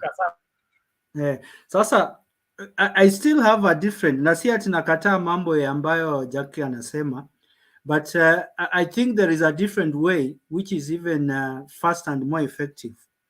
Why don't we remove the motivation of the presidents being so prestigious? And you can do this by doing this. Wala ambao mnakumbuka 2010 constitution, it was supposed to remove the powers of a presidency drastically, so that the office of the president walikuwa nasema itakuwa mtu wa ku-attend Madaraka Day, kukagua garidi la heshima na kufanya state visits kama kwenda AU meetings. If the president's power is only that, tribes ngapi zitapigania MUTUA aende, kazi yake iwe kwenda kuattend funerals za mtu ambaye amekufa in another country? We take power to the parliament where those other 47 tribes are, and they have a collective voice to run government through a prime minister who is elected through the majority of the members of parliament who come from all the 42 tribes. Hiyo ndio ilikuwa the first and original draft of the 2010 constitution, which was watered down because it was supposed to kill the dictatorial, draconian and imperial president who was having all powers to even control the judiciary, to control parliament and everything. But now when we give powers to a tribe or a rotating to a president who still controls the resources and manipulates, still that thing will be so attractive. Now people can do the Museveni thing. Just buy a few people the way RUTO is buying MPs, and then they change the constitution and they say, hii mambo ya rotation ishe tubaki sisi. Because with the money, the way money is running in Kenya, you can buy almost anybody. Thank you. Nataka kujibu tu kidogo. Unasikia hiyo rotation European Union ni watu wameendelea, si ndio? Mbona wanafanya rotation? Ni kitu binadamu anapenda. Binadamu yoyote anapenda, na hiyo inaleta efficiency. Sio kwamba eti ni kitu tu. European Union wanafanya rotation. Na wao si ni watu tunasema wako na demokrasia. Mbona wanafanya rotation? Kwa hiyo union yao wanafanya hiyo president kila nchi inapewa. Tusipuzie. Mimi nasema tusipuzie. Tufanye kama vile Watanzania wanafanya. Watanzania wanafanya hiyo. Watu wanafikiria kwamba hawana ukabila. Wanajua kabisa. Wanajua kwamba kuna makabila. Wanajua kwamba kuna dini. Na wanatumia hizo vitu kuzima hiyo mambo ya mtu kuja kusema ukabila. Na hiyo vile vile inajenga uzalendo. Inajenga, ndio maana nisema ni lazima tujenge taifa. Taifa ni tofauti na nchi. Kujenga taifa ni kujenga watu, kuleta watu wawe wamoja. Kujenga nchi ndio unajenga mabarabara na nini. Kuna tofauti. Kwa hiyo ni jambo la muhimu tujenge watu. Watu na wajenga kwa kuwaleta pamoja, kwa kuwapatia nafasi sawa. Kwa kuambia kwamba wote ni sawa. Wote wanaweza kufanya kuongoza nchi yao. Unaona? So ni lazima uwapatie nafasi. Na ni lazima ulinde wale wadogo, wale makabila ndogo against makabila kubwa. Na hiyo ni lazima uweke visingiti kama hizo za kusema kwamba lazima wengine nao wapate nafasi.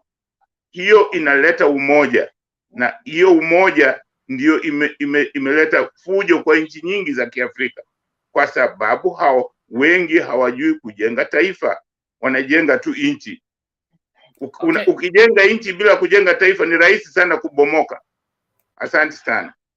Okay, thank you Jakindu Bey. Kuna swali kutoka kwa Kip, but before he asks the question, Temba has come and I'll be signing out. I just want to remind Mike, there is a phrase I am fond of using. I went to school when school was still school. Okay, in the old time, it didn't matter where the headmasters come from. But if the headmaster will come to the school, and we had varieties, like when I was in primary school, we had Maragoli teachers, we had Bukusu teachers, and others were living in the school compound because they had traveled from many counties coming to teach in the village. But the way the school was run was such the interest of every student was taken care of. And it was not by the choice and the whims of the teacher. It was a government policy. And we had these people who come to supervise how the teachers are teaching, and the teachers will be disciplined. We remember the time when you will see a teacher being slapped by this, they call them tutors or something. And then, you know, the education then was something that was quality. It was not just quantity. And then the same way, like we have quota system in the education system, okay? We're having something like rotation. So if it becomes a policy, it is constitutional, nobody is going to do what? To violate it for his personal interest. The truth is, tribalism is easily used because it is the default mode. The default mode where you fall back because everybody will agree with you and you fall back on it. But if you're going to chart the way forward as a people, we need to shun it, refuse to go for the easy way, take the right way, no matter how hard it looks for us to become that nation that we need to become. I don't need to know whether the whatever the president is from my village, or the officer in charge of education is from my village. I just need to walk into the government office and be sure I'm going to be served, and my name will not matter. Why? This person is in office to serve Kenyans, not to serve himself or protect his office. So hili ni swala ambalo ni nyeti sana, lakini naamini kwamba lazima tulishughulikie. So as I begin to hand over, Kip has a question for Jakindube, lakini sioni ikiisha sai. Maswala mengine sijui kama itaibuka. Temba. Oops, okay. Just hold on, Kip. One moment. Temba is going to sing. How are you? Welcome. We digressed from the topic to begin to deal with this using tribalism to cure tribalism. And so that is where we are, but you are free to get back to the topic if you so choose, as Jakindube is clearing up his explanation and his teaching. But okay. It's an interesting discourse that we need to push further. Okay. Keep alikuwa na swali ya kwanza alafu msonge mbele. Okay, Keep. Just right. to give you the run up, Keep ni mgeni, Kasuti ni mgeni, Hosea ni mgeni, Jared ni mgeni. Hao wengine wote wenyeji. Yeah. Mimi ni mgeni. Yangu ni haraka. You know, it's going to be quick then. Taasha kibiriti alafu nitoroke. Unajua naasha kibiriti kwa forest alafu naache iungue. Jakindube, you said something very interesting, and I think you should have expanded on it. And I want to first dispute what Mike said. Mike, unasema unataka kufanya presidency becomes weak. You're still moving towards the same direction. Because if you make the presidency weak, you will still have the situation that we've been arguing about the BBI, whereby Central had more constituencies, meaning there'll be more constituencies in Central that have Kikuyus. Then they will make the prime minister a Kikuyu most of the time. So then you'll come back to the same, it's a loop circle. So yeah, you could have a presidency there that is like the Queen of England, who is just there to look pretty and stuff like that and become a tourist attraction. But you're looping around to the same problem. So you've not solved the problem, you've just run away from it by making the presidency weaker. We're thinking about sharing the power, which those aspects of the BBA that was doing that. But Jakindube said something very interesting, and I found that I don't think we never thought of it. And he looked at it in two ways that I found quite epic. The first part that he looked at was the European way. Europe in individual countries are actually tribes. You go to France, they speak French, and they are French people. So let's say that is Embu. You go to Germany, they speak German. Those are Kalenjins, and they're ruled by their own selves. So that's where the original constitutions was designed for, whereby people of their own region rule themselves with their own concept. So when the EU Commission comes in and the EU Union comes in is the rotation of the presidency, which is not an elective seat. It's more of a seat that rotates around different countries. So individual countries rule themselves, but that's a long concept, very, very fine in Mbali sana. But what I found interesting is when you introduced a little taste of electoral college, but not with regions, but with tribes. Like what the US does with electoral colleges. So rather than looking at the population, whereby larger populated states would have more power, or more presidencies, or more, all that stuff, if the electoral college was not in place in the US, because you'd find that states with less population would feel like they're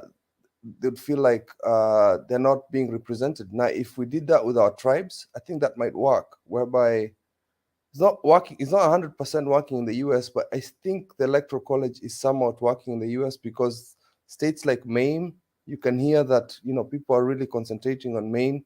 They're concentrating on smaller states because they have a voice to elect a president for themselves. So you'd not have California, New York, now Texas, and a lot deciding who the president is. It's the whole country, whereby each and every state has a voice. So if each and every tribe had a voice, it might work. So that's what I thought Jacinda Bay were coming towards too, when he said we need some kind of way that our tribes in Kenya can have a voice, so that we use tribe to get rid of tribalism. So I thought, yeah, it's something that you could discuss and put in there.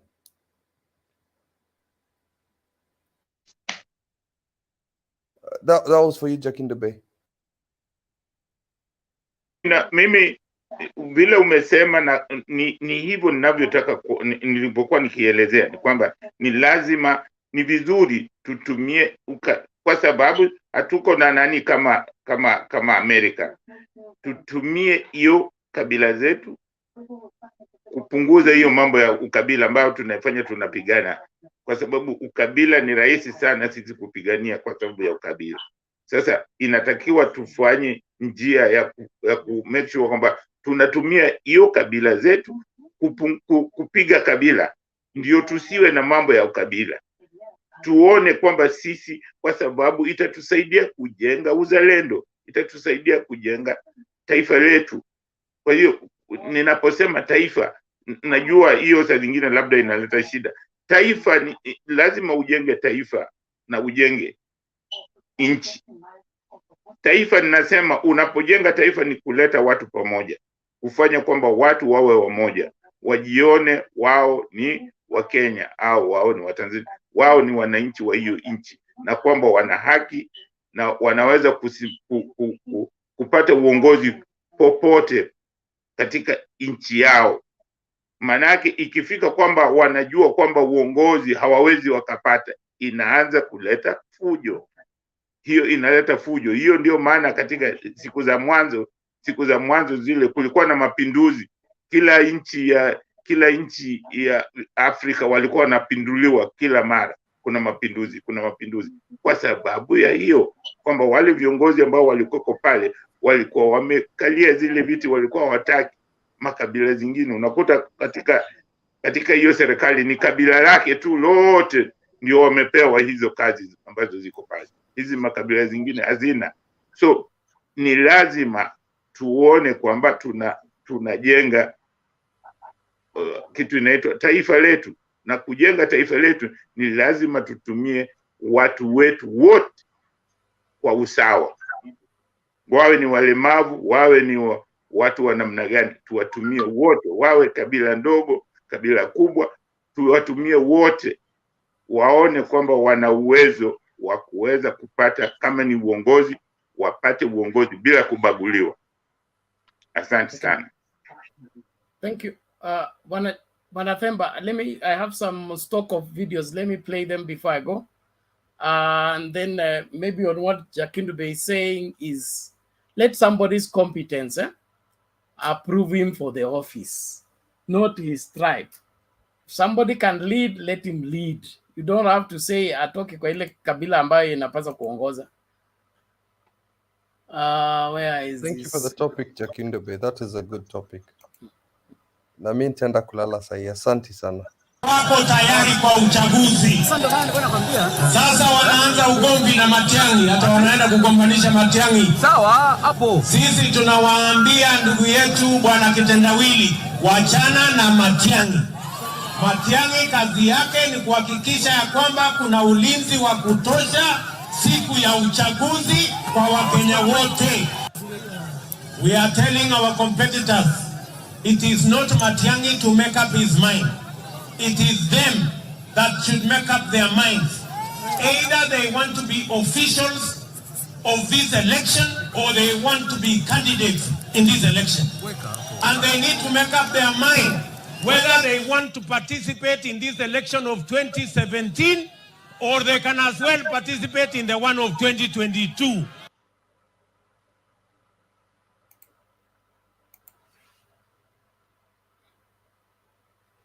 Okay, one more. Where is this?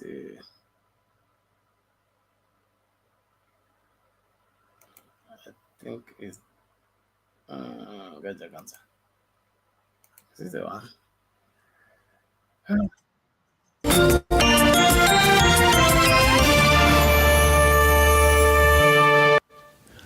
Naam, karibu tena mtazamaji, ikiwa sasa hivi ni saa 5:30 saa zetu za Afrika Mashariki. Sema 2022 imechukua fursa kipekee ili wananchi nao angalau washirikishwe katika kufanya maamuzi, yani yupi wangependa kuwa mgombea mwenza wa urais. Kumbuka hizi kura zinapokuwa tunazipiga hapa na majina yanatolewa hapa na sababu zinatolewa hapa, hata wale wenye vyama na wale wenye miungano na wale wagombea wa urais wanapata kupata taswira kamili ya wananchi wanatakaje. Maana mwisho wa kwisha kiongozi huwa ni mtumishi, lazima atumikie yale ambao wananchi wanayataka. Kwa hiyo yale ambayo yanaonekana hapa kwa kiasi fulani ndani ya Sema 22 huenda yakawa ndio yale ambao kwa asilimia ndogo wananchi wanayataka, kwa sababu sio uchaguzi ambao unafanyika kisayansi ama utafiti. Kwa ukiangalia katika picha mbili pale, upande wa kulia ni walio Nyeri na upande ule wa kushoto ni wale ambao wako katika maeneo ya Nakuru. Bado tutaelekea maeneo tofauti, lakini ili ndio wananchi wasingoje sana. Maana shida moja ya uchaguzi ni kwamba kura zinapokuwa zishahesabiwa, ukisubiri sana unaweka zile hisia, miemko, wananchi wanaanza kuwa na wasiwasi. Hata kufanya kosa kama hilo, tuelekee moja kwa moja tukapate kura zimehesabiwa na ni nani ambaye ameweza kupata kura nyingi kwa upande wa Kenya Kwanza na kwa upande wa Azimio One Kenya. Martin Munene. Rashid, hapa katika kaunti ya Nyeri, niseme kwamba shughuli ya kuhesabu kura tayari imekamilika, na watu ambao wako hapa, kuna maagenti, wanasema ni maagenti, watu ambao walikuwa wanagombea viti mbalimbali, lakini nataka tuweze kuzungumza na mtu ambaye alisimamia shughuli hii, ambaye anasema ni mwenyekiti wa shughuli hii. Wanampisha njia, anasema mpaka ako na security, ako na ulinzi wa kutosha, na namuona hapa, tuweze tu kuzungumza naye aweze kutueleza matokeo yamekuwaje. Labda kwanza uniambie watu ambao wamejitokeza vyema, kumekuwa na amani, na labda pia utupe matokeo. Naam, asante sana. Watu walikuwa wamejitokeza vizuri sana, angari wamevumilia mvua sana, na matokeo iko sawa, na uchaguzi ulikuwa amani na haki. Naam, labda utusomee matokeo ambayo tumeweza kuyapata. Naam, kuanzia wakati uchaguzi ulipigwa asubuhi ya leo, upande wa Azimio walikuwa watu 43 na kura moja ikaweza kuwa sio mzuri, basi na kulikuwa na wagombea wenza 5. Nikianza mwenye ako chini, basi tunampata Wabogo Gojiri ako na kura 2, tuko na Peter Munya ako na kura 2, Peter Kenneth ako na kura 8, Kalonzo Musyoka ako na kura 9, basi na mshindi tunampata ni Martha Wangari Karua anapata kura 22. Kwenye upande wa Kenya Kwanza ambapo tunapata walikuwa wametokea watu 47, mahali ambapo tunapata kura mbili hazikuwa hazihesabika, hazikuwa mzuri, na walikuwa na wagombea wenza 6, mahali ambapo tunapata Didi Nyoro aliweza kupata kura moja, William Kabogo kura moja, Kithure Kindiki alipata naomba msamaha, Musalia Mudavadi alipata kura 5, Kithure Kindiki akapata kura 6, Justin Muturi akapata kura 14, na basi tunapata Mchidi ambaye ni Rigathi Gachagua ambaye alipata kura 18. Naam, ningetaka kutangaza kwamba wamepata ushindi upande wa Kenya Kwanza wamepata Mheshimiwa Rigathi Gachagua, na upande wa Azimio wamepata Martha Wangari Karua na kura 22, na ningeomba wananchi hata baada ya hii matokeo wakuwe watulivu, na tuko na Kenya na tunahitaji kila mtu baada ya uchaguzi na wakati huu. Asante. Naam. Anasema kwamba hata baada ya uchaguzi watu waweke amani. Ananiweze tu kwa kifupi kuzungumza na baadhi ya watu ambao walishiriki hapa. Ni maagent, wanasema ni maagent wa watu kadha. Tuanze nayo kwa kifupi tu, nataka uniambie unaitwa nani, umeridhishwa na matokeo ambayo umepata hii leo? Naitwa Newton Mwenda, mimi ni mwanafunzi Dedan Kimathi University na nimeridhishwa na matokeo tuliyoyapata siku ya leo. Naam, asante. Nawe niliona ukipiga kura ulikuwa agent wa nani na umeridhishwa na masuala haya? Mimi nimeridhika kwa sababu nilikuwa agent wa Peter Munya, angalau tumepata kura 2 na tumejaribu na mambo itakuwa hivyo hivyo. Haya, kuna super agents hapa, kuna super agent wa upande wa Azimio, na nataka uniambie unaitwa nani na uniambie wewe umeridhishwa na matokeo? Mimi naitwa Blackman, ndio mimi nilikuwa nimesimamia Azimio. Uchaguzi ilikuwa sawa, hakuna maneno mbaya hapo, iko sawa. Haya, super agent upande mwingine wa Kenya Kwanza, nataka uniambie unaitwa nani, umeridhishwa na matokeo? Yes, kwa majina naitwa Anthony Masharia, na nimeridhishwa na matokeo yenye yametokea leo, na uchaguzi ilikuwa mzuri na tumefurahia. Asante. Wanasema kwamba uchaguzi ulikuwa mzuri na ulikuwa huru, na akikumbuka ni jaribio tu, huu ni muigo wa maoni, hata si kura, kura tu ya maoni ya watu ambao wanagombea wenza katika eneo hili la kati. Nakumbuka kwamba tulikuwa na upande mbili wa Kenya Kwanza na upande mwingine wa Azimio, na wananchi wakaweza kujitokeza. Tulikuwa na takriban watu 45 8 hivi.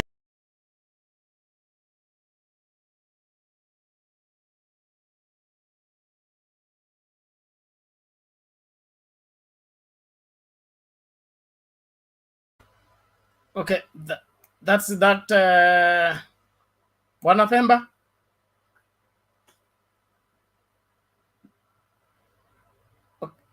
Okay, Bwana Kasuti. Karibu mzee, vipi? Safi. Hujambo? Sijambo, namna gani huko? Salama mzee wangu Jakintupe, nimekuona. Mami. Imekumea mami. Jamike. Missing. Good kabisa. Robert, Hosea, Gerard, Mugambi, Mukuru Muga. Wagaburu. Sawa. Mimi niko mzima na nashukuru Mungu. So kupitia tu nikikuza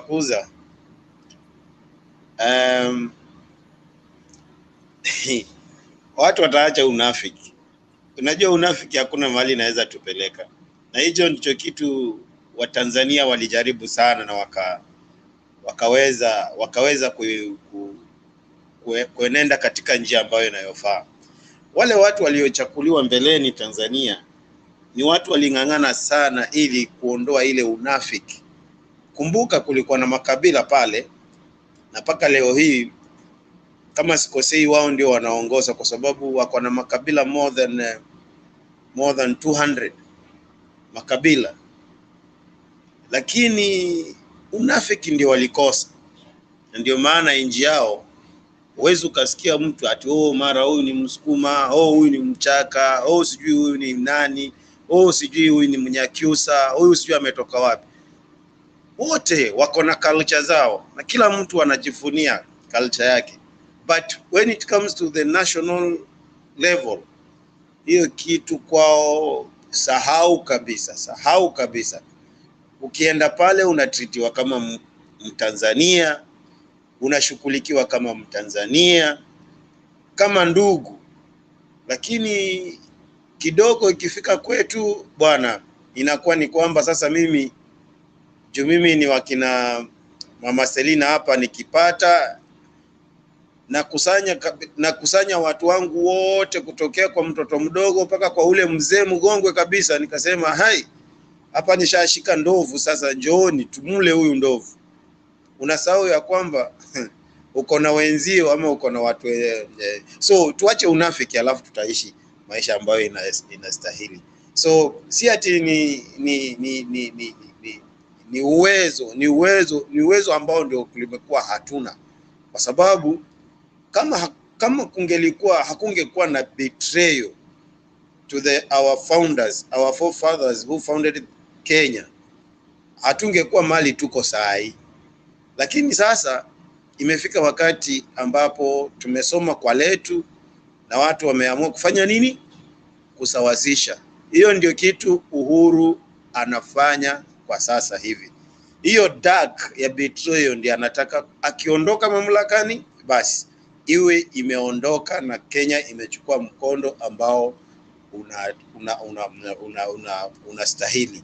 And then I'm seeing he's doing well when it comes to that one. Mambo ingine yote tunaweza mnyima, lakini for that one we give him a credit because it's not easy and it have not easy for him kufikia hiyo kiwango. Alikubali akejeliwe, alikubali atusiwe, alikubali aitwe majina zote, alikubali paka aambiwe he's a lame duck president. But yeye the cause yake ile lengo lake kuu ni kwamba alisema kwamba my first legacy yenye nataka kuacha Kenya hii, apart from mambo ingine yote, I want to live a united Kenya. So if you want to live a united Kenya, you have to go back down to the history. Uanze kuona tulikosea wapi ama shida ilitokelezea wapi na tunaweza fix aje. Na hiyo you must be ready to sacrifice some people, you sacrifice even your rights, you sacrifice, lazima ujitolee. Ndio unasikia unaambiwanga ukitaka kubadilisha kitu lazima ukuwe tayari kusimama kwenye mwanya, na ukisimama kwenye mwanya, kwenye pengo, mambo zote zenye zitakuwa zinakuja zinafikia kwako, unasema enough is enough, ifike kwangu na ikome. So we are on good track as far as Kenya is concerned. Kule tumetoka na mali tuko na kule tunatarajia kwenda. So ila tu hii stories za kama hao watu ndugu zetu hao wenyewe wanaongea, mimi nawakumbushanga kila siku, kumbukeni nyinyi ndio mlipeleka bunge mswada na mkasema ya kwamba tia kazi zinunuliwe kwa wingi, magari ya maji iletwe mingi, ili purposely kudeal na watu mrengo fulani. Licha ya hayo yote kufanyika, we didn't give up, we didn't lose hope.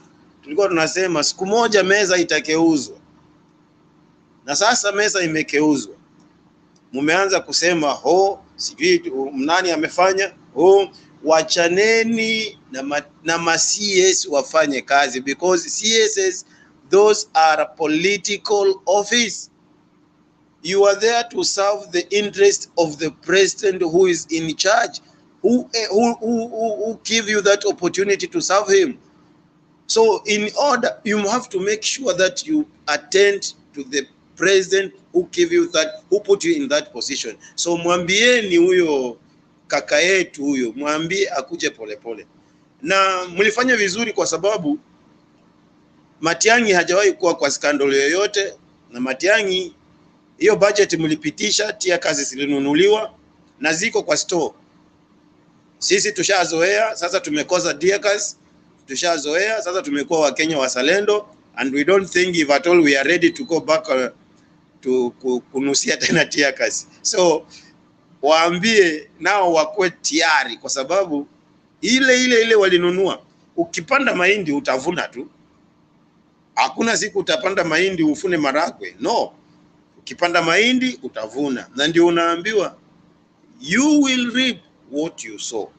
That's why tunawaambia wakuwe tayari, because the time of harvest is drawing near, and I think it will be in plenty.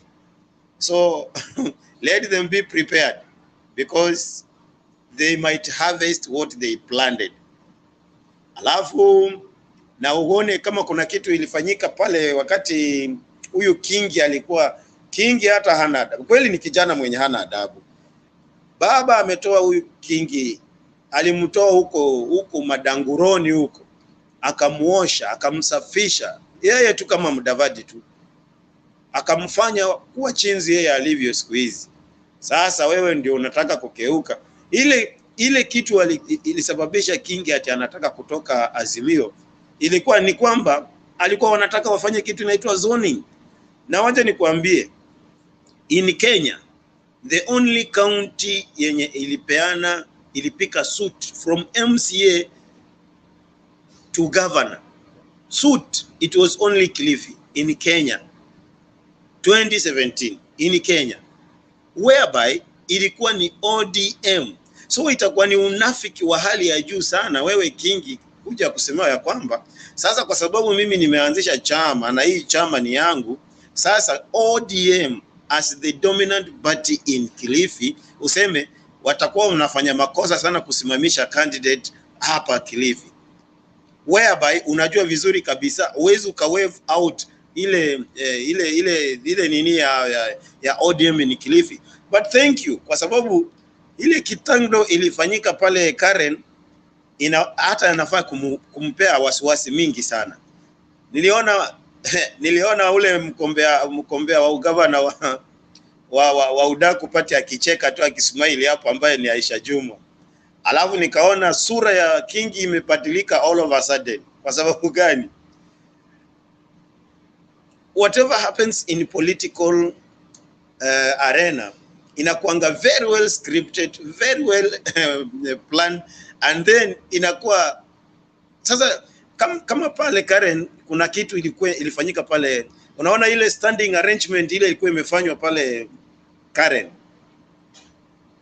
walituma message kwa Kingi wakimwambia wewe umejoin Kenya Kwanza as Kingi, and as for your information, ule mtu anakubalika ama ako recognized as a gubernatorial candidate in Kilifi is none than Aisha Jumwa. That's why uliona Eden Twale ule mkombea wa ugavana wa Kingi, wakati alikuwa anataka ku make a difference, aenda asimame in between Kingi and Mudavadi. Twala akamchukua na mkono, akamshika na madharau, akamwambia hii si ligi yako bwana, wewe toka hapo, si tunajua tuko na mkombea mmoja. Na hiyo ikamwakiliwa maji na ikaisha hivyo. So hata kule ile nyumba ameenda alikuwa ameogopa ile mambo ya zoning, hiyo ndiyo imemletea shida. So nashindwa kama ataruhusu, na niko na uhakika paka saa hii, kwa sababu ukilingana kuangalia hizo story za Kenya Kwanza ni watu ambao wanazoea najua paka kuna mtu amefikia huyo Kidhi ama sio anaitwa Kadhi, kumwambia wewe lazima uwajie huyu mama wa kiuno huyu, na viuno bana sishaisha bwana, huyo tunamngoja, huyo ni msichana wetu wa ODM na tunamjua in and out, and we are waiting for her. Na itakuwa ni vizuri sana kwa sababu Kidhi ataenda peke yake, Aisha Juma ataenda peke yake, basi Gideon Mungaro anapita hapo katikati vizuri bila kupingwa, na ukavana inarudi wapi? ODM, na tunarudisha ngome yetu sawa sawa vile ambavyo inastahili. Mambo ya kina Sonko na Waititu hiyo si mambo ya kusungumzia, cause hiyo tulikuwa tunajua. Hii ni gymnastic tu ya siasa hawa watu wanataka kutuletea. Na nilikwambia Kalonzo Sonko amefail kudeliver Kalonzo to Kenya Kwanza. Kalonzo Sonko was tasked to take Kalonzo to Kenya Kwanza. So hizi vituko zote unaona Mutula, Kalonzo, sijui Wambua wanajaribu kufanya, hao majamaa wote walikuwa wamekuwa task, wamelipwa na wamekula na wameshiba, kwa sababu Mutula Kalonzo ni lawyer wa Sonko, personal lawyer.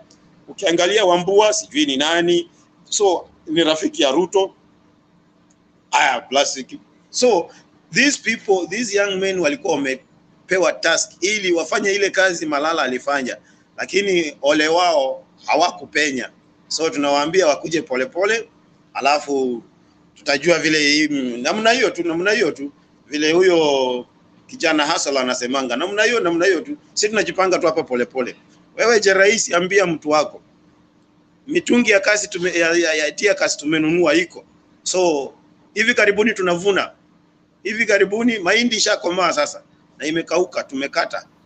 Harvesting time is near, is drawing near. So let them be ready to harvest. Very plenty. Thank you sir. It's hapo. Thank you.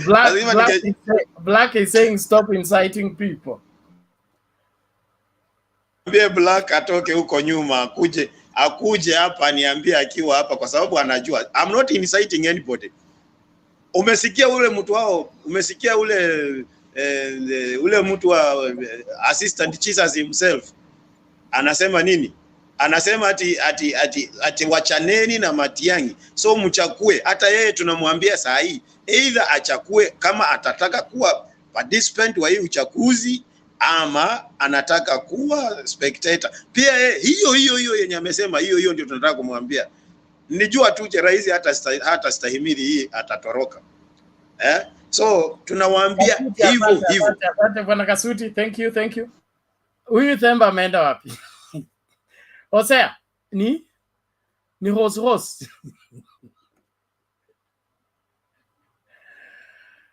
Hosero. Hosi. Unmute and talk.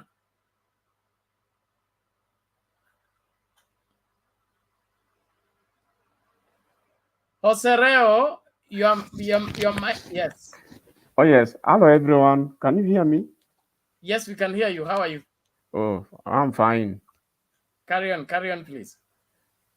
I must say that I've been struggling to get in, but for today I'm just in here as a listener to learn how the going is. You know, when you go to Rome, you do the way the Romans do. As much as I'm a supporter, I want to just make sure that I'm in line with what goes on. Then I'll make my comments. I have a lot of things to comment about, but a good number of the same, they are not on the topics today. So going forward, that's why I've been asking you that going forward, how would I be able to access the same? Okay. So for now, I'll just do the listening. Okay. Thank you. I'm happy that you made it to this far. Well, you just sustain those settings on your machine, and every time we start the show, there will be the link that we share in the comment section. If you're following from the listeners link, we're sharing that particular link. So when you click on the link, it will bring you here. This is the studio section. We share it in the public part, and then you click on it, or I can send it privately on your WhatsApp. You click on it, it will deliver you directly into the current show. So you don't retain one link. Every show has its own unique link, because that's how they are serialized. So that the YouTube keeps a video as it is, not to mix the two. So we cannot reuse the link. We have a new link for every show. Thank you. Well, thanks a lot. I hope I'll be on the lookout on the WhatsApp for the link. Sawa. I'll be sending you whenever we begin the show.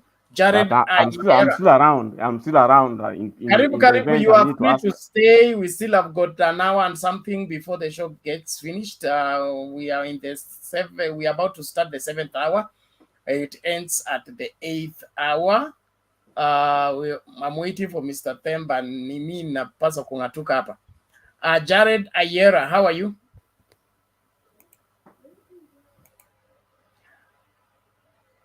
unmute. The mic is beside your name on the screen. You click on it first, and then we'll be able to hear you.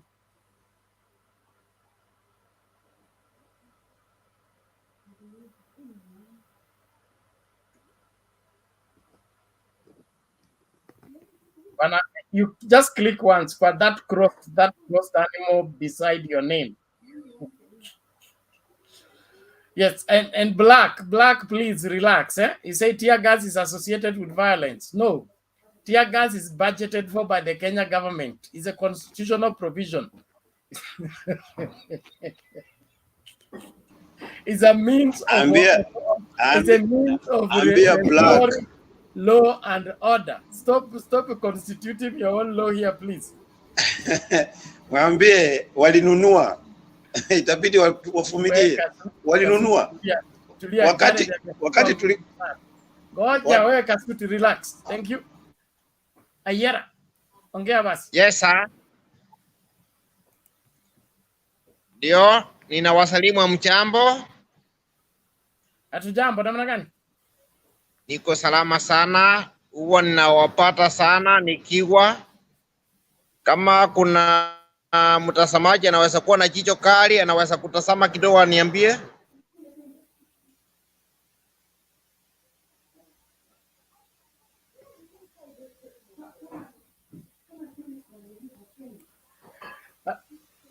Samahani, internet yako inafeli.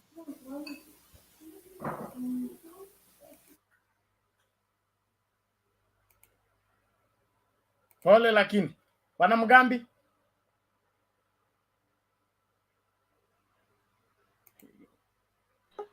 Oh, amjambo nyinyi wote. Hatujambo. Sijui kama nasikika. Ya, unasikika karibu. Unasikika eh? Yap. Endelea. Na Okay. Hiyo upako wa cash crop tafadhali. Utatuweka katika matatizo na YouTube. Kivipi? Hiyo cash crop hairuhusiwi kwa YouTube. Naomba. Mimi sidhani. Nafikiri Somalia peke yake imefungwa. Sidhani kama YouTube wametufungia. Sikiliza tafadhali, tunakupatia this is an okay. So unachukua tu break, unafanya submission, alafu utarejelea utamaduni wako. Hatutaki kukupanga, lakini ukikuja kwa show unaweka kando tu kidogo tu, because we are not supposed to display anything hard for the public, kwa sababu watu watajifunza kutoka kwetu. So kama alcohol we can't take things like that. Ndio tunakuambia si eti ni Mtembei TV, it's YouTube community. Thank you. Naam, nimekusikia eh? Okay, endelea. Pengine kesho nitarekebisha, ama pengine nilikuwa nafuatia chini kwa chini, juu kuacha nayo ni ngumu, lakini hata hivyo bila shaka tutajaribu. Kwa kuchangia kuna haya yametokea leo hasa kwa upande wa hawa wenzetu wa Kenya Kwanza, hapo ambapo nimeona wametoa a kind of agreement ambayo inaonyesha pengine wenye watagawanya serikali, wenye watagawanya mamlaka, wenye viti vitaenda. Na mimi nikiangalia na akili zangu na macho yangu, naona hapo hamna ungwana hata kidogo, ni scam. Kwa sababu hakuna vile unaweza gawanya serikali kwa kabila chache alafu wengine hata hatupati kwenye wako. Kwa mfano hakuna mahali ambapo nimeona pengine watu wa Pwani wameguziwa. Sijaona mahali ambapo pengine watu wa Northeastern wameguziwa. Kwa hivyo kifupi tu, kwangu mimi naweza sema ni kama mbinu ya kuandaa wenzetu hasa kutoka upande wa Western. Alafu akawekwa masharti. Tena si masharti hivi, masharti makali sana. Ambapo ukiangalia kusema kweli wapate 75% ya kura ndio wapate hivyo viti, sijui speaker, sijui viti gani, prime minister. Nadhani ni kama jambo ambalo haliwezekani, na kifupi tu sisi wenyewe tukiangalia 75 pengine tuongee mambo ya baba, lakini kwa upande wao ni opposite. Ni vile tu unaahidi mtu kitu fulani ambacho unajua mwisho wa siku kama kuna conditions ambazo ulikuwa umempea hata zifikia na hata zipata. Lakini huenda akanjaribu, na kama atajaribu afike kiwango fulani na ashinde kuafikia kile kiwango ambacho ulikuwa umemtengea pengine ama ulikuwa umemuitisha, mwisho wa siku ni utafaidi.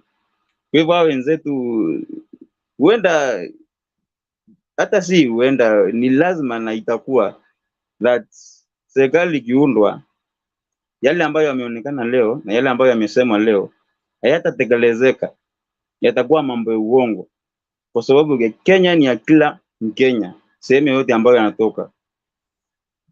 Kwa vitu vingine sidhani kama kuna vile unaweza patia watu viti alafu ukaacha watu wengine kando. Sisi wote tukubaliana kwamba kila mahali pako na haki ya kupata viti na kuwa kwa serikali, kila sehemu ya Kenya hii, mahali popote ambapo mtu alipo. Vile vile ukiangalia kama upande wa Eastern, that is Machakos, Makueni na Kitui. Pia mimi niko Eastern sasa, lakini yangu ni hapa Eastern. Sisi tunawekwa Mount Kenya. Eastern vile vile nimepoteza nguvu za umeme. Sidhani kama mnaniona, lakini mnanisikia? Nasikika? Endelea, tunakusikia. Nasema sasa upande wa Eastern, that is Lower Eastern. Pia ile condition ambayo MUTUA amepewa, kusema kweli, si eti MUTUA ako na umaarufu wote Machakos ama pengine Ukambani kwa jumla.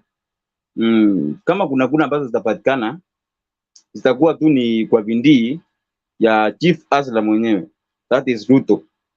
MUTUA tu ni kama ile ya tuseme ni kama kustabilize region, lakini kwake yeye sidhani kama atakuwa na mchango wote.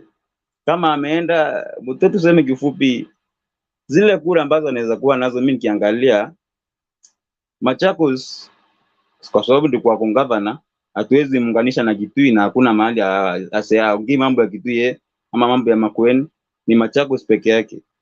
Machakos peke yake tuseme kwake kama hawezi hata fika 5%. 5% ni nyingi sana. 2% yenyewe itakuwa ngumu sana.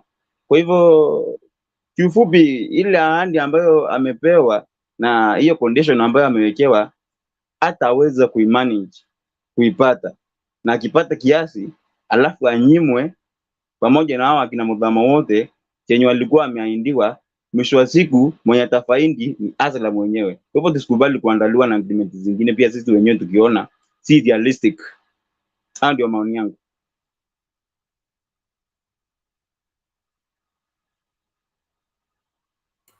Okay. Asante. I think that's clear enough. Kama hakuna swali, wacha tusikilize hii video alafu tusonge mbele.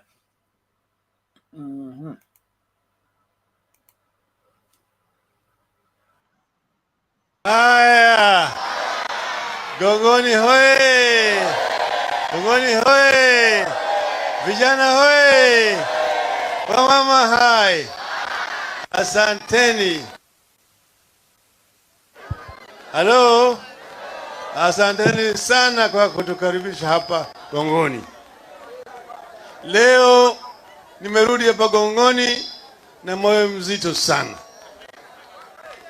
Mwaka wa 2008 nilisimama hapa kwa jukwaa Gongoni, nikaleta kijana ambaye alikuwa amaliza masomo yake, nikainua mkono wake hapa. Manake wakati hiyo rafiki yangu tulikuwa naye katika bunge, ambaye alikuwa anacheza namba 7 katika timu ya bunge, na mimi nikicheza namba 11. Alikuwa ametereza akaenda kule ngambo nyingine. Huyu ndio tulikuwa anacheza naye mpira katika timu ya bunge, huyo Bunge FC. Yeye anacheza namba 7, anacheza namba 9 na 11. Sawa. Sasa yeye alikuwa ameenda ngambo ile nyingine kwa Kibaki, na mimi niko pande hii. Nikachukua ile kijana Kingi, nikaleta yeye hapa, nikasema huyu kijana tosha. Na hapa wakaji wa Magarini wakaniamini wakampigia kura, sio? Naweza kurudi sasa. Baadaye baada ya kuingia kwa bunge, baadaye iko fresh namna hiyo, mimi nikaweka yeye waziri kwanza ya waziri ya mambo ya Afrika Mashariki, baadaye nikaleta yeye kwa waziri ya mambo ya uvuvi, fisheries, kwa sababu ya bahari hapa. Si mnakumbuka hiyo? Ikifuata mwaka 2013 tumeleta ugatuzi kwa hiyo katiba mpya. Sasa kuna uchaguzi wa gavana. Nimerudi tena hapa Gongoni na yeye nikasema huyu kijana anatosha, alikuwa waziri, sasa nataka achaguliwe kama gavana. Si mchague kama gavana? Nikaenda naye Kilifi yote, nikaenda kule Ganze, Malindi, Kilifi North, Kilifi South, Kaloleni, kule nini Ganze nimesema huko Rabai, sio? Akachaguliwa na kura mingi zaidi. Ameingia gavana hapo, amefanya miaka 5.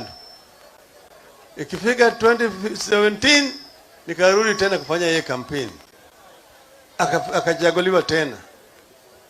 Akafanya, ikifika sasa wakati hiyo alikuwa hakuna shida pale, mambo ya nyumba ile ya State House ya gavana. Ati walikuwa wamenunua na ilikuwa inagharimu shilingi milioni 45, wakalipa 150. Baadaye siji ile iko soko ya MUTUA. Tunajua hiyo mambo ya soko ya MUTUA. Anakimbia kwangu niongee na wale wa yetu wa EACC wamsaidie hii. Lakini sasa ukifika mwaka jana anaanza kusema maneno tofauti.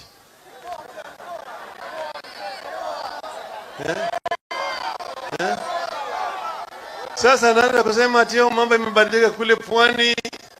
Watu pwani wanataka wawe na sauti hapa katika serikali ya kuu hapa. Watu sasa hawataki ODM. Anasema hawataki ODM. Mimi nimeketi chini na yeye, tukiwa na Joho na huyu Junet. Tukaongea na yeye mpaka karibu saa 8 usiku. Akituambia sisi tunataka aunde chama ya watu wa pwani. Nikamwambia sababu gani? Kama itakuwa namna hiyo, hata watu wa Central wataunda chama chao. Watu wa kule magharibi wataunda yao. Wanyanza wataunda yao. Bonde la Ufa itaunda yao. Si Kenya itazambaratika. Nikamwambia kitu gani, ubaya gani sasa yuko ndani ya ODM ambaye inafanya wewe sasa utoke, na walikuwa hapa ndani tangu 2007 mpaka sasa. Anasema watu wetu huko pande ya pwani hawataki. Wanataka chama chao. Hiyo ndio msingi ya chama cha PA. Hiyo PA. Hiyo ndio sababu alianza kufanya hiyo maneno. Mimi nimesema huyu kijana hana adabu. Si hana adabu. Amenipiga mimi teke ya punda. Asante ya punda ni nini? Asante punda ni nini? Sasa mimi nataka nyinyi mpige yeye teke kwa niaba yangu. Mungu tayari kumpiga yeye teke. Nataka kija hapa ajue ya kwamba chuma chao iko wapi? Iko wapi? Sisi tunaendelea mbele. Sio tu ati ODM, lakini tumefunda ile muungano ambayo inaitwa Azimio la Umoja. Azimio la Umoja maana yake ni kuunganisha makabila yote ya Kenya wawe kama kitu kimoja, ili tuweze kutekeleza ndoto ya waanzilishi wa taifa letu ambayo iko katika wimbo wetu wa taifa. Nasema Mungu bariki nchi yetu ya Kenya, haki iwe ngao na mlinzi, tukae na undugu, amani na raha tupate na sio Hiyo ndio walikuwa nasema raha tupate na ustawi. Lakini sasa miaka 58 tangu uhuru mpaka leo hatujaona raha na ustawi. Hatumeona majonzi matupu, sivyo? Tumesema mpaka sisi tubadilishe mtindo. Kwanza walisema ati tukae na undugu, amani na uhuru. Hatujakuwa na undugu, manake kuna ubaguzi hapa katika taifa letu ya kikabila. Mtu akisikia jina yako ati wewe ni Charo, kenda kwa interview, anamwambia wewe enda ngambo hii.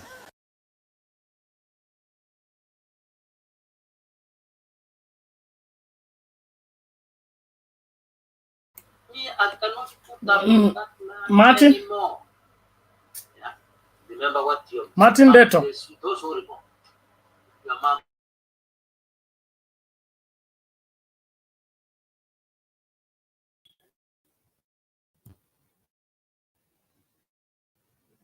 Yes, sir.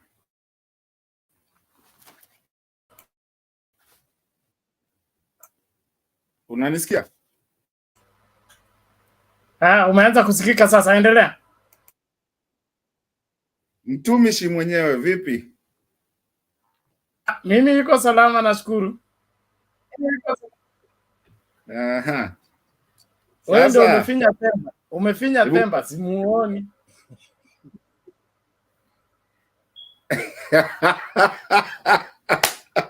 Themba ni wetu, tutafunga na yeye tu hapa. Patia mtu mmoja dakika moja, because I'm using a new machine, and you can see the difference. I'm not using my phone. Well, not really a new machine. I was trying to jaribu kucalibrate my laptop nione kama naweza kuwa nikitumia instead of using my phone. So I'm still working on something. Nitakuja na usikimbie, usijaribu kukimbia. Ngoja hapo, niko na maneno kwako. I would have left, but it's okay. Thank you. The new machine is looking better. So malizia halafu uje. Yes, Jose, you have something to say?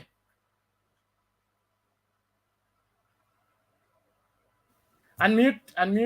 Alafu Bernard, nitaomba tu uniache, sitatoka, uniache tu niende backstage, niende behind the curtain just to fix this one, because I have not used it before, just to fix it, because kwama.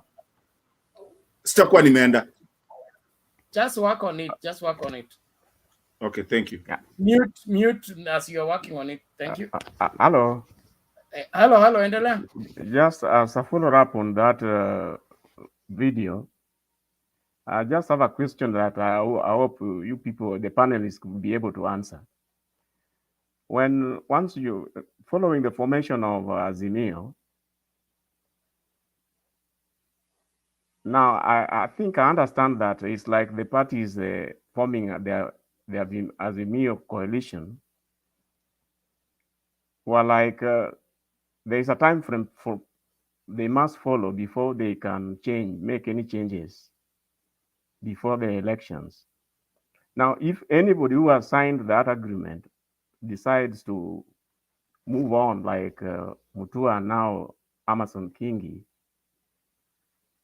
what happens? Can we say that the law has not been followed in some way? Are they answerable to some illegalities? Okay, who want to respond to that? Robert? I've not done enough research, but today I was speaking to one lawyer, and he mentioned that it is not going to be practical to be in two coalitions, and before they can go to court, yes, and before they go to court, they must first exhaust the mechanisms that are there, which is the tribunal. And between now and the elections, it will be very difficult. He mentioned to me that it will be very difficult by the time you get the date, by the time you get a hearing, and all that process to take place, it will be a bit difficult to beat the deadline.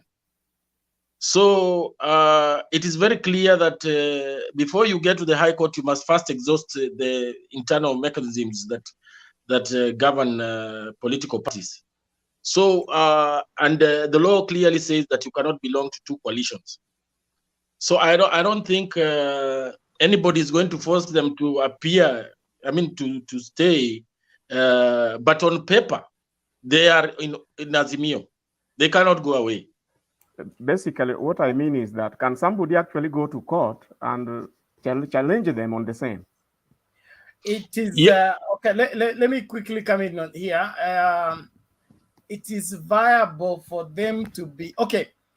Remember, Azimio la Umoja is a coalition of parties. Okay, so that means the political parties that signed that deal are in Azimio. Okay, but they are individuals. So like when Maendeleo Chap moves, he moves as a person, not as a party, because the party is locked within the Azimio already, and the party not leave 6 months to election or 3 months after the election. He has to apply according to the statute that they signed. So as at now, the liberty of people to move like MUTUA is an individual, okay? He can move whenever he wants, but he cannot remove Maendeleo Chap from Azimio. They appeared before the tribunal, and the tribunal told them it is no. So they have reached the dead end, unless now they use the other legal system, of which Abuya is saying it's a long, lengthy something. It may be, wanaweza kupea appointment in January, a hearing in January. So what would be the use of having a hearing in January when the elections is in August? Yeah, and to add on that, today I managed to come across a news clip of some officials of PAR are already having a problem with that, because apparently their voters are saying they are not moving to that Kenya Kwanza.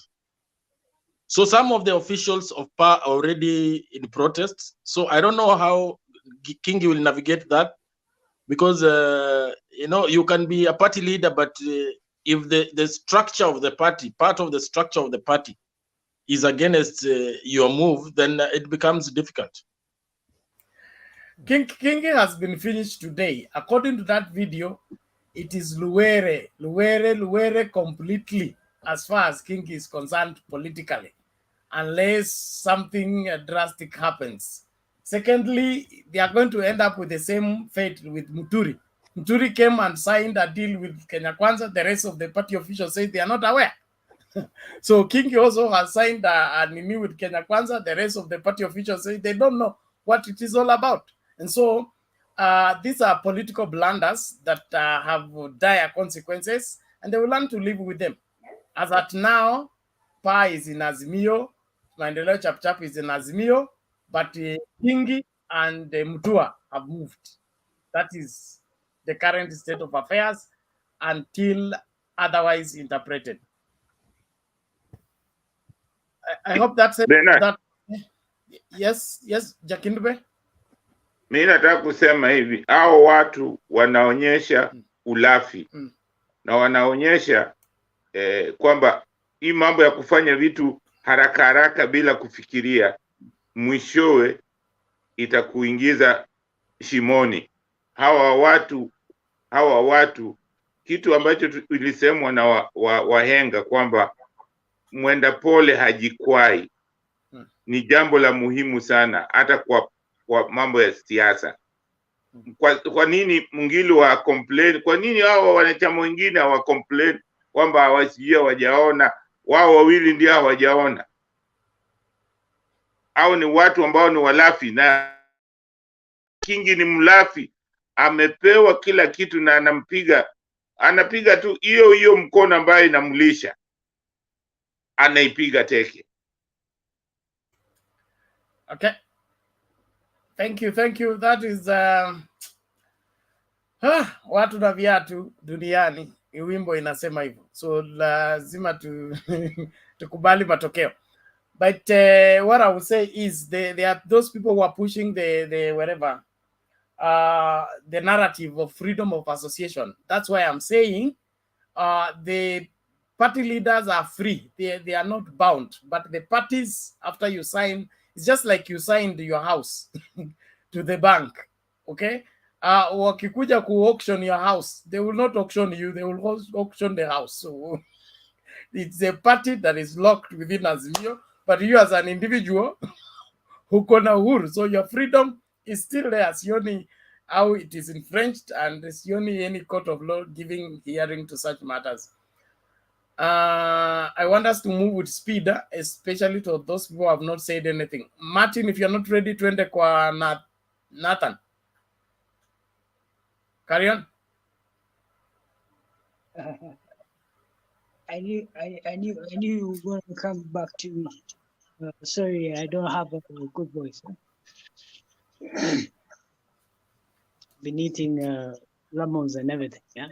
So hope Niko everybody sawa can hear Dembo, nani Bernard, niko sawa ukiweza, lakini wacha nani aendelee. Nathan seems not also to be ready. So Martin, you can come. I'm saying, can you hear me? Yes, we can hear you now. Right. So I'm saying I just have a couple of lemons and I'm trying to fetch my voice. I hope everybody can hear me. Oh, you're trying to fake your voice. What's the problem with that? I mean, why should you do that? My voice back. I hope everybody can hear me. I'm just trying to voice over. Everybody can hear me? We can hear you. Make your submission, please. All right. Okay. Thank you so much, Mr. Bennett. I respect you as long as you're here. One thing I would say is when it comes to Ukambani politics, wacha niongee na Kiswahili ndio kila mtu anisikie. Ukambani politics is not played like monkey bees, showbiz. It's not. People here understand exactly what they want. You see, and let me just speak categorically because I've spoken to so many people in Kitui, Makueni, Machakos, Laikipia, because that's where I am currently.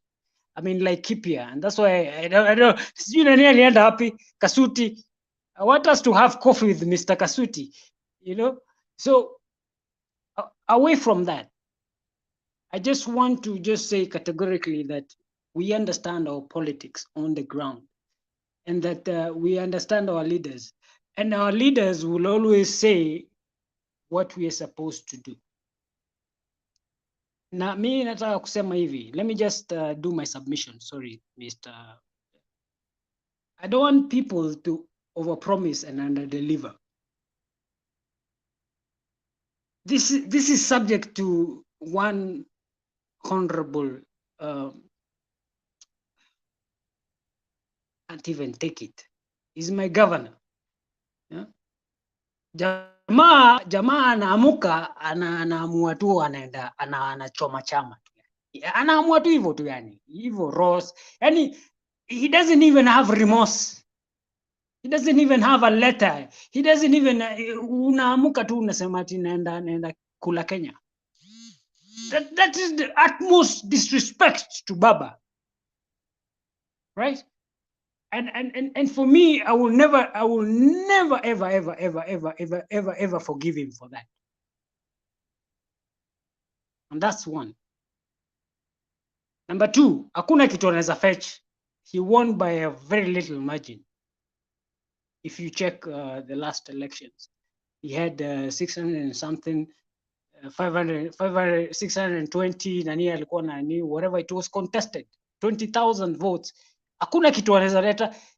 Amepatiwa margin ya 35% of company votes. Atatoa wapi? Where is he going to marshal his troops from sijui where? Sugoi people don't vote in Ukambani. Huh? It is disrespecting Kamba nation. I don't even understand what this guy is thinking. No wonder alienda Tala. Mwambie kuje Mavoko. Mavoko no kambani baya munge. If you can hear my mweoke ukamba wa Mavoko. Ndakezi kwizwe mundu. Mundu ka muithu kisia. Nundu ni kabaluku. No kabaluku kamundu ka mundu kutanga kathanyu ka ukaendete. The truth. And me, I'm so bitter because I'm a person who voted in Machakos and he has done absolutely nothing. I can give him credit for Machakos people because he just wants people to go and have fun. Fine. Attract tourists and bring, he promised us about people can come Formula 1. What is all that fuss? We have to be realistic as Kenyans. We have to be realistic. To promise watu kitu tunaweza deliver. No wonder anajiunga na watu wenye wana overpromise, wana under deliver. And that's the thing. And I'm so bitter about this because this guy is a phony, he's a fake person, and he's a guy who cannot do nothing for Ukambani people. Nothing, zero. Hakuna kitu MUTUA anaweza fanya kwa Ukambani. Hakuna. And I'm so bitter about this because I'm a Machakos resident na mimi businesses ziko huko. Na mimi siwezi imposing tax. Vitu zingine hapo va naanza collect vitu mingi. This guy, I don't know.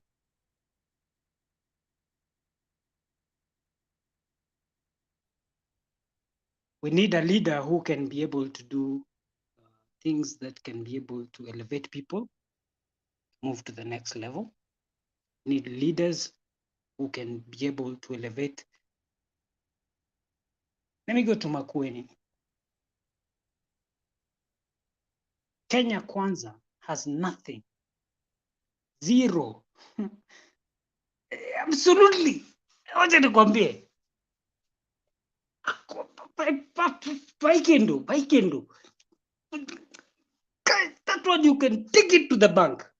Cash it early in the morning. Paikendo kava Makueni. Paikendo. Umete ku that. Paikendo. And I'm telling you this one as a Kamba who moves around and a person who collects data. Paikendo. Ikamutomo umele ukete mindo kitui. Same thing. Makueni Junior will be elected. Nathan, I understand your pain because I come here every day and I'm so happy that you're here today. Lakini, you know, I'm the only person understanding what you're saying here, Kamba, when you talk Kamba. You need to on the other side. Try and make these people understand Kamba politics because I'm the only person who's been telling them Kamba politics hapa na tunapiganaga na wananinyoosha. I'm so glad umetoka uko kwa comment section leo kaingia. So I'm so glad. But most of these guys don't understand Kamba. Ndukamane yenyeke Kamba muno. Just Kiswahili ama Kizungu. So what I'm trying to say is this. Thank you, Martin, my brother. Move from Machakos, move over to Makueni. Junior is going to sweep that place as a gumanda. He has nothing to face him. Nobody. If you understand what I'm saying, nobody is going to face him there. Move to Kitui, Malombe. Malombe is going to wipe that seat like morning sunshine. It is the truth. It is the truth. So let us be very honest with ourselves. And I'm going to finish my submission there because I can see my phone is dying. Ooh. Okay, thank you, Nathan. Let's. I wouldn't want to counter that. Let me leave it for Martin. I'll be rejoining you guys very soon. Sorry. Okay, thank you. Jipange urudi. Okay. Martin, take it.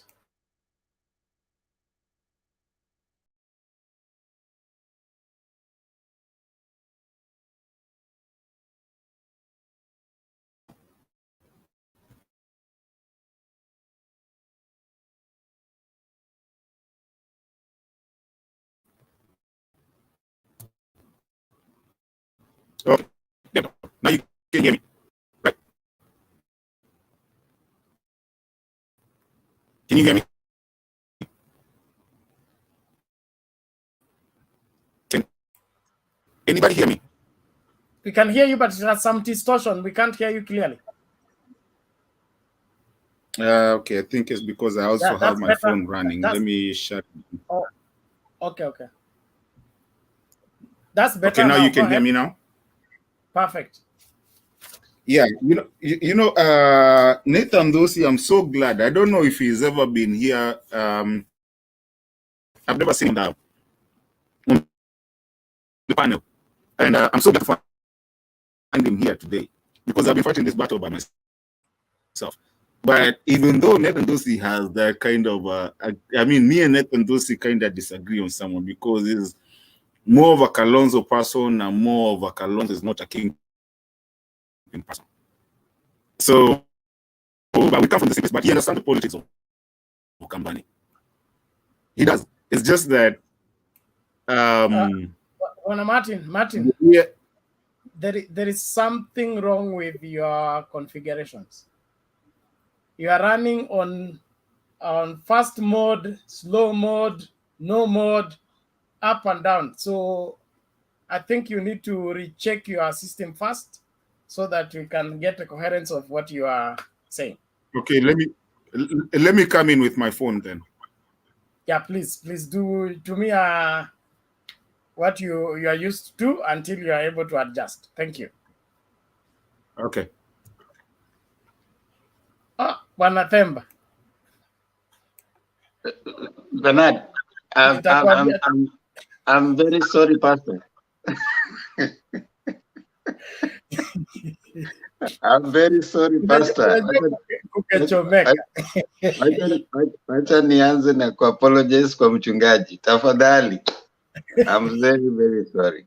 I will explain in our side chat. Sawa.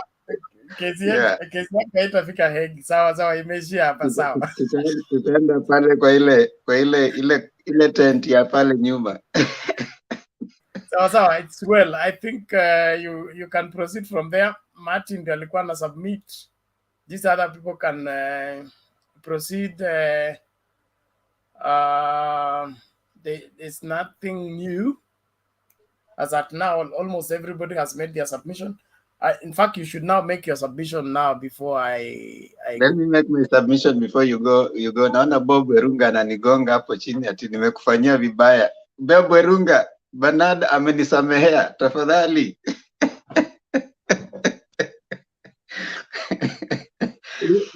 Huyo ni Bernard amekusamehea, lakini we are now calling for disciplinary measures to be taken against you for insubordination. Wacha hiyo maneno. Ni watu wa mass action. All watu wa mass action, they are missing tear gas and Abuya kuwa mpole, nimesamehewa na Bernard. Now let me make it quick so that Bernard aende akapumzike. Abuya, now I know a lot has been said. Nimeona Jakindu Bay hapa, naona na ningependa Bernard pia usikize hii. Nataka kuuliza Bernard, seriously, kwa hiyo agreement ukisoma vizuri, what role has Mudavadi been given? Nataka nikusomee hiyo deal. Alafu niambie kusema ukweli ni role gani Mudavadi amepewa. Okay. According to the deal, this is the function of the deputy president. Chair cabinet committees. Okay? Chair cabinet committees. Number 2, oversee implementation of cabinet decisions. Cabinet decisions is in form of policies. All right? So oversee implementation of cabinet decisions. Number 3, coordinate intergovernmental relationship. Intergovernmental relationship inamaanisha nini? Yani government zote, county government, government ya juu, intergovernmental relations inakoordinatiwa na DP. The next one, coordinate implementation of development partners funded projects. Hizo ndizo zile cabinet decisions. Unakumbuka? The next one is coordinate constitutional commissions, independent bodies, affairs with the national government. The same thing. When you're coordinating intergovernmental relations, it is the same thing. Now, nataka niambie function ya cabinet, prime cabinet secretary. Hizi ndizo vitu zimeandikwa hapo Bernard. Assist president, deputy president in coordination of government ministers. Hapo kuna conflict. Number 1, coordination of government ministers.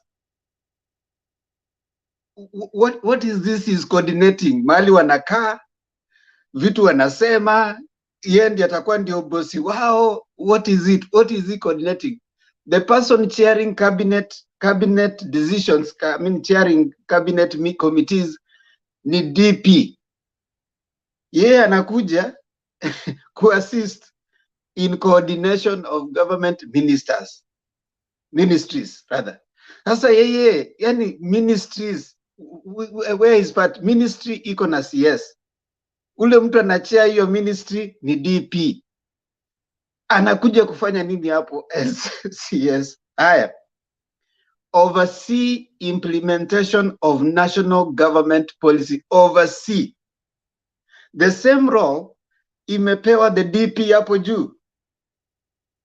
Oversee implementation of cabinet decisions. Hapa oversee implementation of national government policies.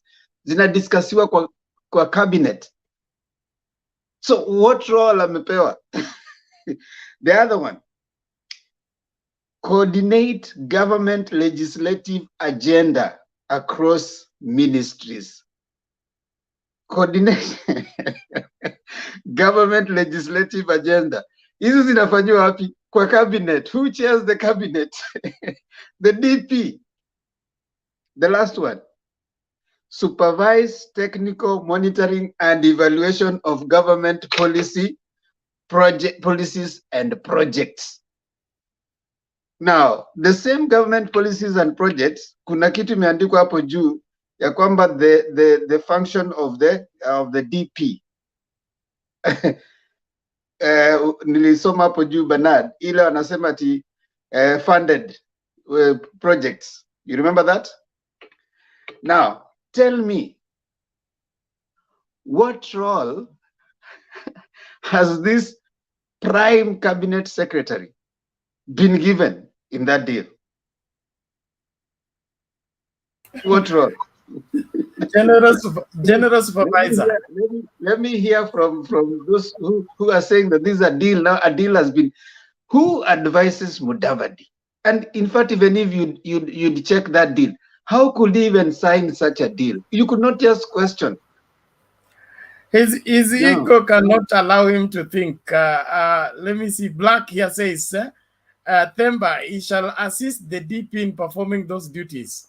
Class prefect, and then deputy head boy, and then prefect and headmaster scenario. No, who will he be answerable to? Is he answerable to the DP or is he answerable to the president? Who is he answerable to? Now that one, let me finalize so that I can allow Abuya to come in. Now, the next thing is, I think what the DP did, The DP decided, I think someone had opined to that earlier. He decided that I won't give you a job, but I want you to make you think you have a job. Because there's no way someone can give you an unattainable goal, requirement for you to meet, and then they give you a job that looks like it's so plumb, but they give you an unattainable requirement. That's the most outrageous thing. You can't tell someone you're going to get the subject to 70%. Because there's no job. There's no job. In fact, if you look at all those things, there's no job. There's nothing he's going to do. It's just a flowery thing that has been put there so that you think you are thinking that this one now you can go and sell to your people. That now I've been given this coordination and whatever of ministries, which is not there. Now, who negotiates for MUDAVADI? What happened with the earthquake? What really happened? Because I don't understand, Bernard. I don't understand. The earthquake blew up his mind. He's not himself. And the worst part of it is that he's not realizing that he's taken for a ride. Okay? Because when Nairobi is taken, okay, and you are quiet, then they come and take the other parts. They have now taken the president, they have taken the deputy, they are seated, and you call yourself principal. What kind of principal? Now they are worse than flower girls. Even flower girls have a say on the size of the shoe they wear. I'm so disappointed, Bernard, in MUDAVADI. I'm actually so disappointed. Because number one, you are given a position that is unconstitutional. You are given duties that are unconstitutional. Where will you go if you have not done those? I mean, if you are not given that work, where will you go? You won't ask anybody. The Constitution still says the president has the sole right. And you see, they are told that he's going to give an executive order. You can give an executive order and withdraw an executive order. There's no way that it is supposed to, it can stay all time. You can decide that this is done. But in any case, he doesn't have a job. Surely, why wouldn't MUDAVADI for heaven's sake? For heaven's sake. No, he has no, don't blame him too much. He has no bargaining power. Okay? If the master came to the market, he's buying slaves. Then he buys you. He pays your other master. Then you follow him. Where he tells you to sit is where you sit. So accepting to be bought politically, okay, before you even know what you're getting into is what results into what is happening now. It is a mess. It is a total extinction of his political career. It's not going to be anything. Even if Kenya Kwanza wins, he cannot be anything. I think Bernard, what happened is this. Let me now try and get into RUTO's mind. What happened is this. RUTO, the deputy president, realized that, okay, I've funded you guys. You have come in here. And as the way things look, you guys are not going to push the thing and bring this thing on the table. So I'm going to give you an attainable goal that cannot be attained by you people. And then I'm going to take the 70%.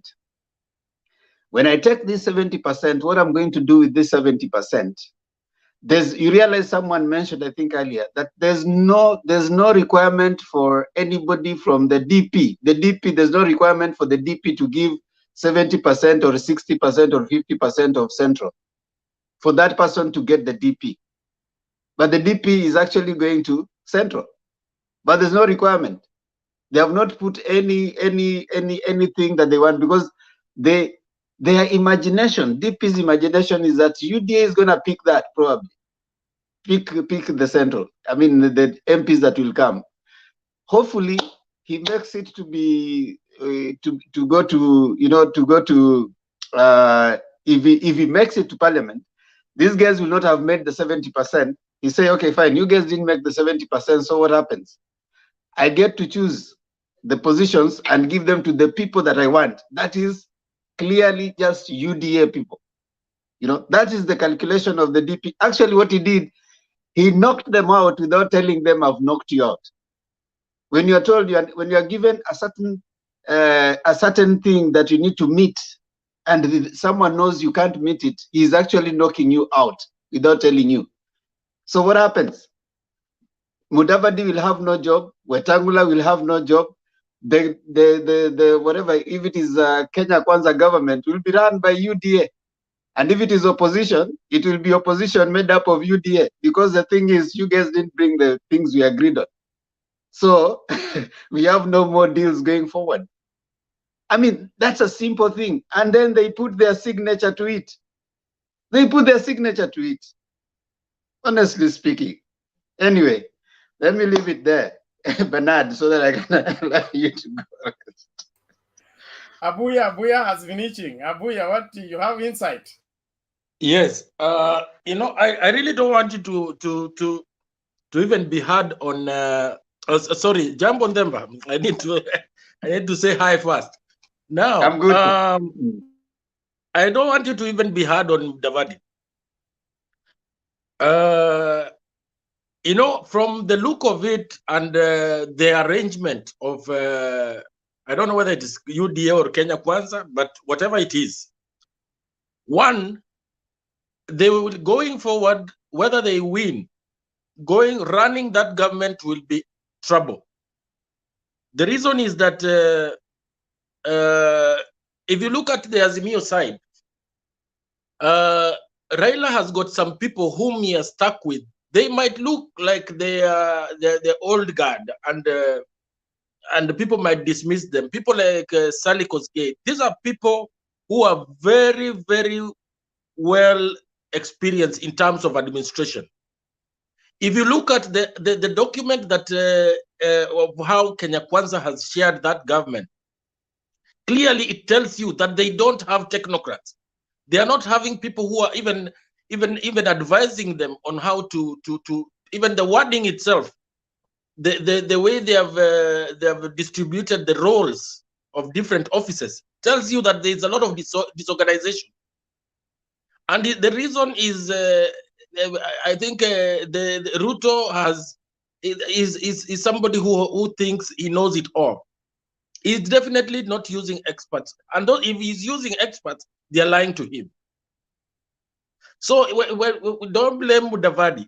Mudavadi has been caught by a product of some useless organization. Definitely, and this is what people like Okiya Omtata look out for.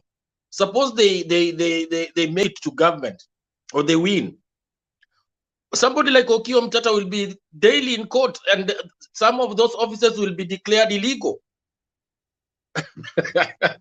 So I don't even blame Mudavadi. Mudavadi blame him for being hoodwinked, but even the framers of that arrangement must have done a very poor job. Abuya, the buck stops with the party leader. If you're a party leader of ANC, the buck stops with you. Read the document before you even put your signature to it. And secondly, okay, fine. Assuming he has very bad advisors, surely, why would you want to negotiate for a position that will depend on the philanthropic nature of the president to give you that position? It's not in the constitution. So if he wakes up and he decides that I'm done with you, then another thing about that Kenya Kwanza document, Abuya, if you looked at it, fine. You have Mudavadi, you have Weta. All those are coming from Western. In that arrangement, they have given, requirement for people from Western to give 70%, people from Machakos to give, 35%, Kingi to give 50%, to be given certain positions in government. Now, I want to ask you, do you win elections in Kenya through Western those 5 counties in Western, the Rift Valley, then you go to Central, and then you go to Kilifi, then you go to Kambani. How about the other places of Kenya? There was nowhere mentioned. How many percentages do you need from Nyanza? How many percentages do you need from Kisii? What percentage do you need from Northeastern? You see, Turkana. From Turkana and all those. How come all those people, there was nobody who was given even a percentage or even told that, okay, you are going to get this? Does it therefore mean this, whatever government they're going to form, is going to be a government of these particular people? Because if it's about conditions, does it mean in Nyanza you didn't have anybody who could be even a speaker? You had to have someone, 2 people from Western, 1 chief minister, the other the speaker. In Nyanza area, there's nobody, totally nobody who could put a signature in that particular document. You see, we need to think broad, and we need to start wondering, who are these people who are drawing this document? Very selfish in nature. I mean, it's obvious that you don't have Kenyans at heart. And then, of course, someone put it very clearly here earlier, that these are the same people who came out and told us that we are not for power sharing. Sisi hatutaki mambo ya vyeo. And immediately you say BBI is gone, you're already creating cheo. Prime cabinet secretary. And you're going to do it within 10 days of being sworn in. The mischief, the hypocrisy. I think, Abuya, we need to start being honest, and even with Mudavadi, be honest with him. If he put his hand, Mudavadi the other day in a rally was saying that these people alituletea BBI ya kutafuta vyo. Then he's in nyuma kwa curtain, he's busy signing a document to give him prime cabinet secretary. You see the mischief? Yeah, I agree with you. That is mischief. But clearly, it tells you that even the work experience, when people talk about Ruto not having worked anywhere, he just came in and he has been all it shows that even organizational ability is lacking totally. Apart from being Cornish in terms of corning Mudavadi, organizational ability is lacking in the leadership of KK. I agree with you, Abuya. Yes, Jakindube.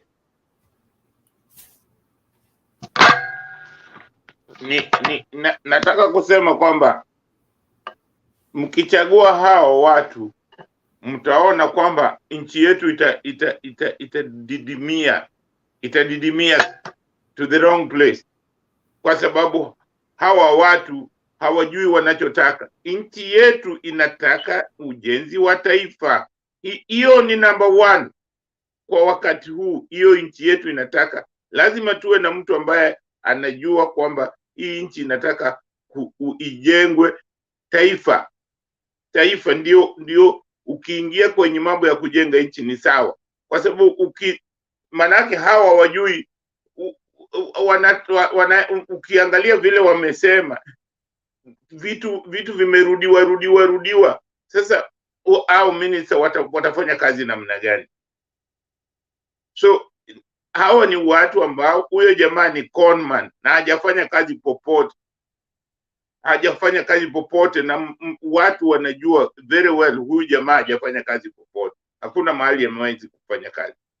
So anafikiria kwamba hiyo nani inaweza kuongozwa tu hivyo. Lazima uwe na advisor, lazima uwe na watu ambao wanajua namna ya kuunda serikali. Unaona? So mimi nasema Wakenya hii ni nafasi nzuri ya Wakenya kuona muongo ambaye anatudanganya on our own face, na Wakenya bado wanapiga makofi. Ni jambo la kusikitisha sana. Then you can't have one person drawing an agreement that it was prepared by Professor Kithure Kindiki. How?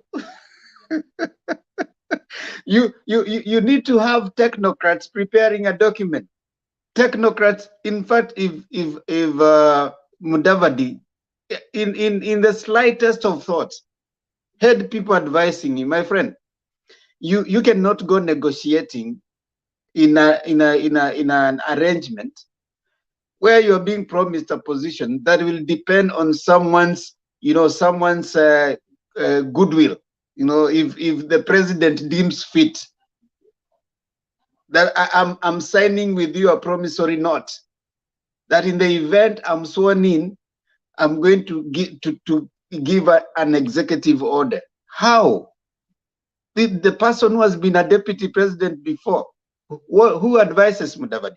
Before, Mudavadi was chosen as a vice president when Moi was about to leave, in the hope that he's going to convince the Western guys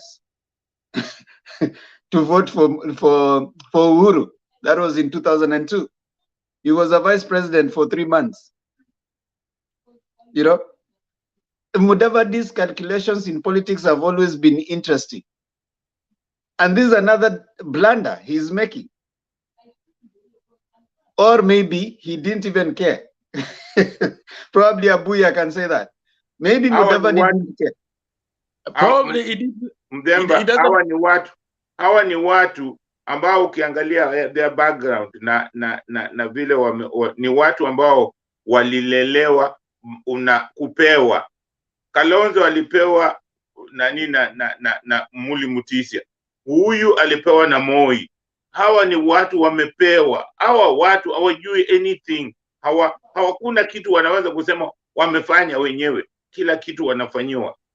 Alipoachwa nani alipoachwa na Moi, si alishindwa hata akiwa vice president, si alishindwa ubunge, alishindwa na mbunge, na yeye alikuwa wakati huo alikuwa vice president, alishindwa. Mudavadi alishindwa.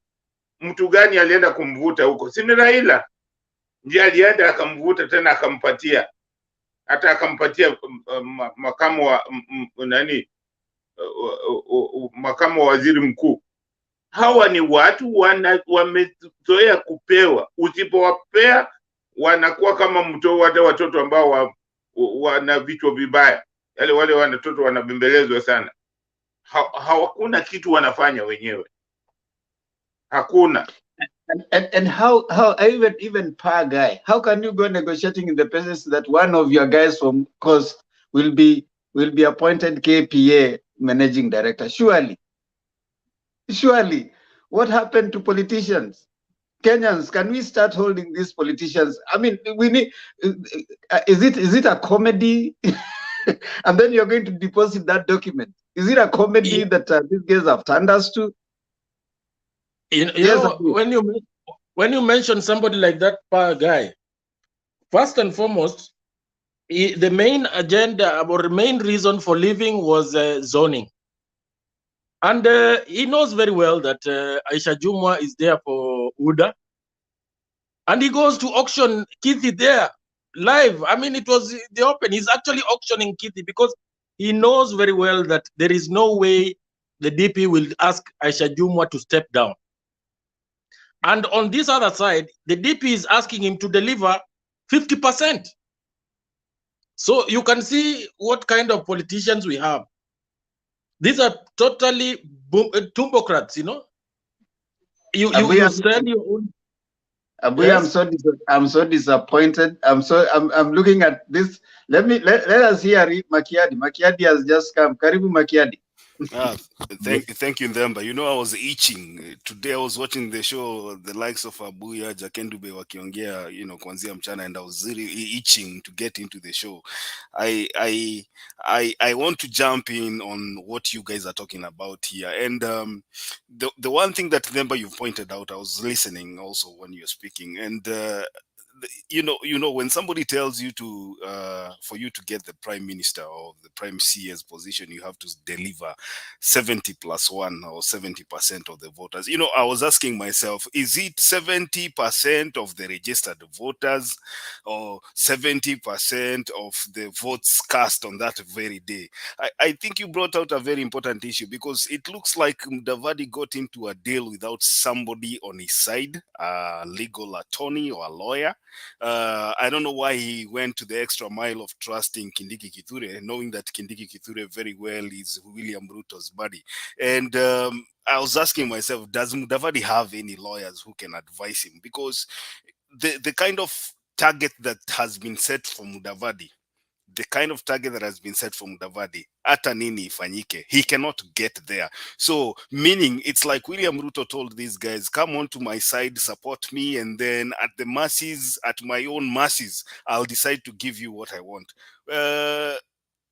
PM is not even a position that the current constitution recognizes, and they are giving themselves hope by saying that an executive order will be created by the president 10 days, I think 10 days or something, I don't know, 10 days after being sworn in, for the creation of the office of prime CS position. These are things that can be challenged in court any day by anybody.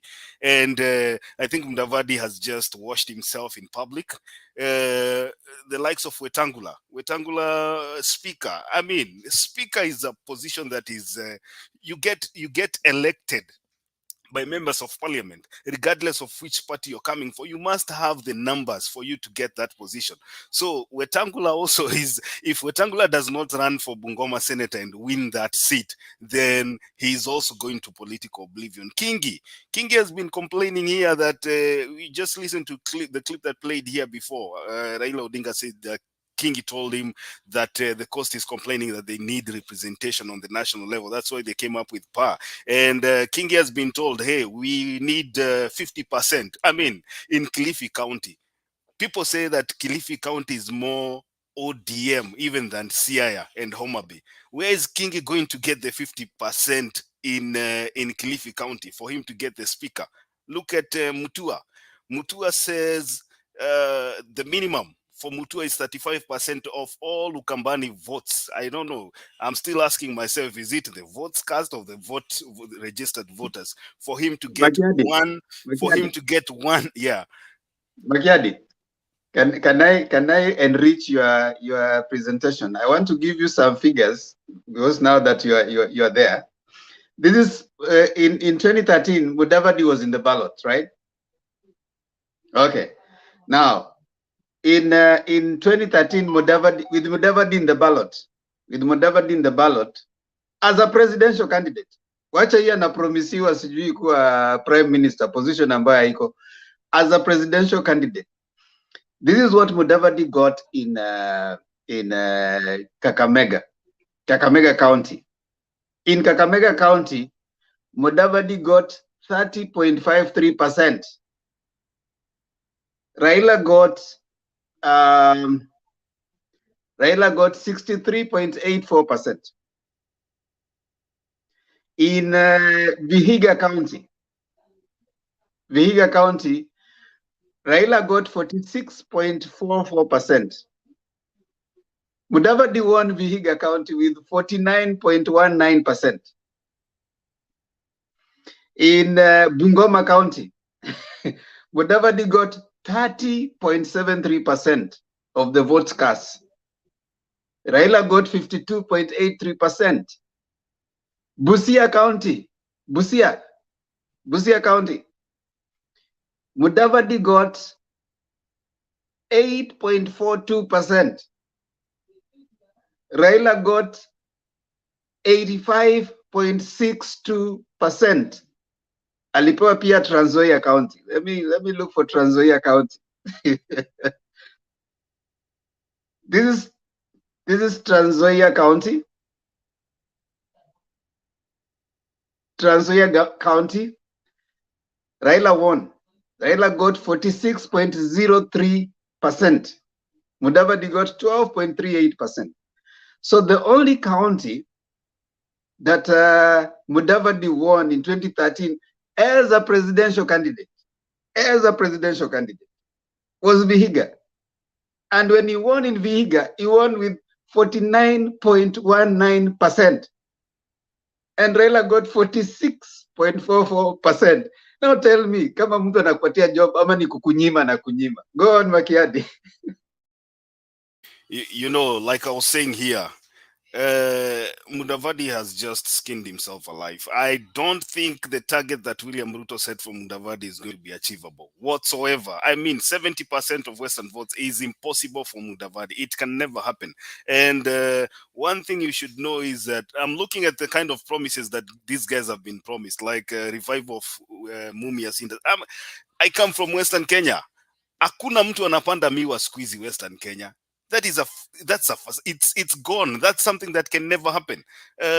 Ati roads na ukisoma hiyo clause ya roads inasema ati roads ina depend na budgetary allocation, so they are being given 1000 kilometers ya barabara, lakini inategemea na priorities za serikali kwa the whole country. Look at the things that these guys are being told. Ati fish industry Western Kenya iko wapi? Samaki ni nani ana nini Western sai? I mean, fish industry, watu wana import samaki kutoka China. Ati housing industry, kujengea watu manyumba. These guys wameoshwa clean. And the most annoying thing ni kwamba these people have been telling us hapa every day that Kenya Kwanza Alliance is not about positions. It's about mama mboga na kuinua uchumi na pesa mfukoni. Sasa ni pesa gani iko mfukoni hapa? Mudavadi ameambiwa atapewa PM. Hiyo PM does not exist. Kama William Ruto atakuwa sworn in as president if he wins, then Mudavadi is at the mercies of William Ruto. Number 2, Wetangula. Speaker unahitaji kuwa na members of parliament. So if you don't win the members of parliament, then there's no way, unless you buy the existing current, the members of parliament that will be sworn in, unless you buy them, you pay them to elect a person of your interest, then there's no way Wetangula is going to get that. Look at Kingi sasa hata sijui nitasema nini juu ya Kingi hata, the words that Raila Odinga spoke about Kingi have completely diminished, have completely killed the political life of Kingi kabisa. Leo hiyo statement Raila amesema, huyu jamaa alinipiga teke ya Santi ya penda ni mateke, akikuja na hiyo kwisha, mambo ya Kingi imeisha kabisa. Nani mwingine? Mutua jana Ndemba, unakumbuka nikikuuliza hapa na Black akatuingilia kwa comment akasema ati hapana, anaitwa nani, Machakos whatever, former Machakos senator, anaitwa chairman wa UDA, anaitwa nani, Mudhama. Tuliulizana hapa jana, tukaulizana kwa nini hatujaona Mudhama kwa hii msafara. Black kwa comment akasema no, he was there. Ndio hiyo imejitokeza. Mudhama amesema yeye na Mutua hawawezi kula sahani moja. Sasa hebu niambie, kama Mudhama ndio huyo anakataa Mutua hataki kuonana na Kalonzo aonani na Ngilu, where are this guy going to get the 35%? Nisi juu kambani politics. Ndusi, it's good you are here. Wewe na Martin Deto mtatuambia mulikula. Unajua kwa Waluya kuna kitu pati ya kuku inaitagwa imondo. Kwa Waluya gizzard. Mkikula gizzard wewe na ndugu yako hakuna siku hata mtasalimiana. That's what mnakosana kabisa. Sasa inaonekana wa politicians wa Ukambani ni kama walikula gizzard pamoja, hawapendani kabisa. Mudhama anasema hawezi kufanya kazi na Mutua kabisa. Kalonzo unaenda huko haonani na Ngilu, unakuja unapata sijui Mudhama tena na Kalonzo hawapatani, Mutua sijui na Kalonzo hawapatani. So I'm still wondering how these guys will achieve their target, their set goals. It's going to be a long, ndio sasa siasa imeanza. Hiyo document vile imekuwa exposed namna hiyo, imefanya kitu mzuri sana. We know things, and I think Mudavadi has been in politics for a long time. He should not have fallen for that thing. He was conned the first time wakati alitwa madimoni, akisemekana na ngojea mkono ianguke ndio okote, akaita na akasema ni madimoni. Tena ndio hii amechezwa sasa na conman mwenyewe. Unajua Uhuru Kenyatta is a gentleman. Afadhali Uhuru Kenyatta mnaweza ongea na yeye kando akuonea huruma, akupatia ambassador. Huyu jamaa mwenye amewambia ni sawa, wewe kuja, lakini usiponipatia 70% mimi nikishinda serikali hakuna kitu tutaambiana na wewe. Ndemba, wacha nipatie mwingine nafasi ya ongea. This one is a story. Makiadi, umesema aliambiwa matimoni. Yani who works with Mudavadi? Who are Mudavadi's friend? Makiadi, unakumbuka 2013, there's a story around the corner that his DP did not vote for him, but we don't know. we don't know. It is not a story. The votes were counted. Mudavadi had no votes in that polling station. Hakuna kura hata moja Mudavadi alipata kwa hiyo police station yenye nani alikuwa anapiga kura, anaitwa nani huyu jamaa, leader of sijui Kioni. Hakuna kura hata moja Mudavadi alipata. It's not a story, it's the truth. Sasa who advises Mudavadi? Makiadi, who advises Mudavadi? Abuya, who advises Mudavadi? How can you even put your signature? Kwanza Mudavadi na chairman wake waliweka signature kwa hiyo document. I don't want to go personal on waja tusikie Mose ni nani? Ni Hosea alafu tukuje kwako Abuya. Hakuna neno. Yes, so good evening to everyone. I think I want to contradict Mr. Themba a bit. I think you are being too harsh on Mudavadi. You know, they say that if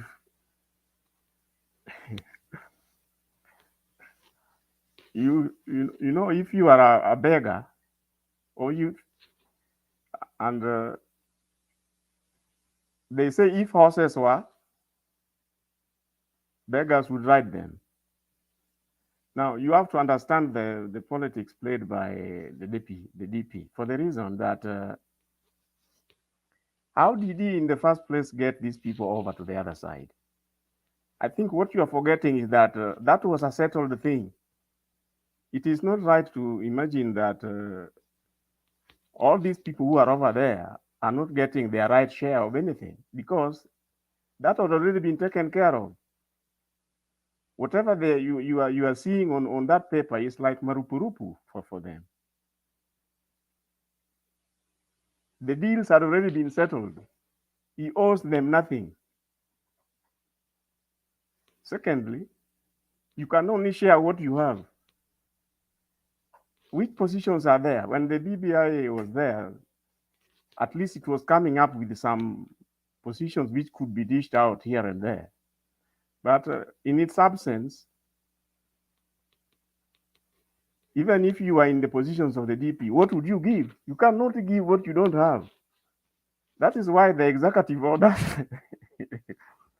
becomes the eventual position. Now, with regard to Weta, you are saying that the speaker is elected. But I think, in my view, I don't think the speaker is necessarily elected from the elected senators. The speaker can be elected even from a non-senator. And I think similarly even for the National Assembly. You can elect the speaker of the National Assembly from none of the MPs. I think the law allows that. So Weta may be in for something in the event that they get there. Now, the same thing I've just said about the Mudavadi. You remember, maybe if people can remember what happened during the revenue allocation time, there was a group of those senators. And that coalition of senators is still I think is still in place. And all of them, since everybody by that time had already gotten their share, that includes the Kalonzos, the Wambua, the Manzos. They all got their share. And you remember, it's them who have not delivered what was agreed. And that is why you'll find the Kalonzos talk the way they talk. The Wambuas talk the way they talk. Because they already got their pay for delivering Kalonzo on the other side. Now, just to share with you something about MUTUA. Well, the grapevine has it that MUTUA is actually on the other side on a mission. What mission? To make sure that Kalonzo does not land there. Just like I think MUTHAMA had said, they cannot be in the same tent with the MUTUA on the other side. That's my share for today.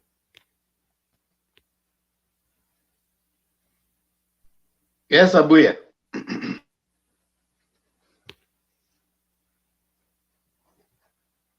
I think Jose has almost said everything I wanted to say. MUTUA, I was also thinking that MUTUA could be on a mission there, but I'm not going to give him his behavior is pathetic, but he could be that he's on a mission there. You know, sometimes when you're dealing with somebody like DP RUTO, you need to do everything to make sure you keep him in check. So it's possible that MUTUA could be even a mole there and could be chased away very soon. Three times the DP and his team have been dishonest with Kenyans. 3 times. Number one, those are the ones I can point out. Number one, we are not going to cooperate with any small party. All those village parties have to fold up so that they can join us. What happened? He invited the smaller parties, the village parties. The second thing, we are not here for positions. What happened?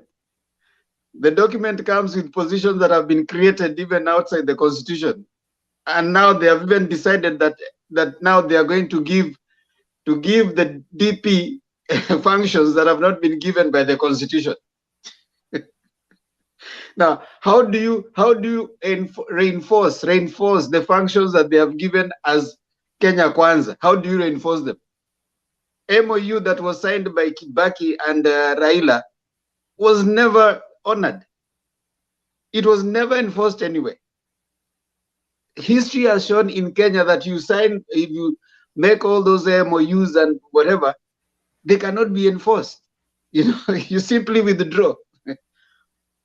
So that one is first of all dishonest, that you can tell us that we don't want any positions. We are not here about positions. We are just here to make economy grow. And before long, you have already decided who is going to be the president, who is going to be a speaker, who is going to be a prime cabinet secretary, a position that does not exist. The third thing, they blamed Azimio, that Azimio is going to be ruled by another organ and they are not going to use the constitution of Kenya to rule. Now what has happened? What do you call the document that they has prepared that has given the deputy president work that is not in the constitution? So what is going to be ruling Kenya? Is it the constitution as we know it, or their document that they have prepared? You see, if you take Kenyans to be fools, then Kenyans, we need to wake up, honestly. This is not the kind of drama that we want and comedy that we want in form of leadership. I think we are brighter than that. And the first thing for me, I'm disappointed completely. I wished this thing that Black was telling us that they are busy hiding. I hoped it was going to come out as something very interesting. And they are busy telling us, yeah, wait until we choose our deputy president. Deputy president, according to the constitution, ni mtu wa mkono wa president.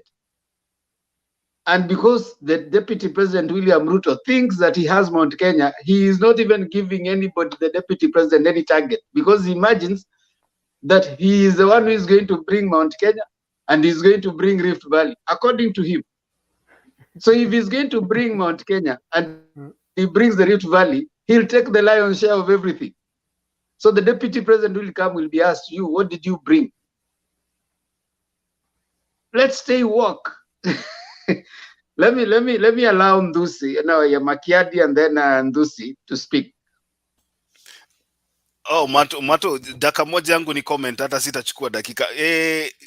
Remember, you've brought another important thing in umenikumbusha hapa. You know, Buya and Jose said that MUTUA might be on a mission on the other side. Let me tell you something. MUTUA and Kingi have messed up a lot of candidates. There are so many people that were aligned to Azimio in those regions where Azimio is a very famous party. And these people are complaining because right now they don't know what to tell their people. They are in Kenya Kwanza, the regions where they cannot sell Kenya Kwanza. So that's a big mess for the people who are running on both PA and Maendeleo Chap Chap. Number two, the prime cabinet secretary function. Remember, there's one function that says, I'm not sure the wording is right, but it says that the PCS will be coordinating functions of government in parliament. Am I right about that? So how is Mudavadi going to be in parliament if he's, number one, not a member of parliament? How is he going to coordinate functions of government in parliament? I mean, listen to that language. And then there's another thing also that I want to point out. There's a coalition governing council that will be headed by William Ruto. And you know what Mudavadi and Wetangula will be? Members. Just members. Just an interjection. Eh? That's the most outrageous document I've ever had. Yes, before I bring Mato. I think Rich is right to question how Mudavadi would deliver those functions. But I think, personally, I think to get him in parliament, it would just merely be through nomination. He could be nominated. Then you will be able to undertake the functions that you are saying. Yeah, that's okay. What we are saying, what Rich Makiadi is trying to bring out is you are a party leader. You are a party leader. Why sign an outrageous document? You are a party leader. Why wait to be nominated to parliament? Someone like, what's his name? MUTUA is negotiating to be nominated to Senate.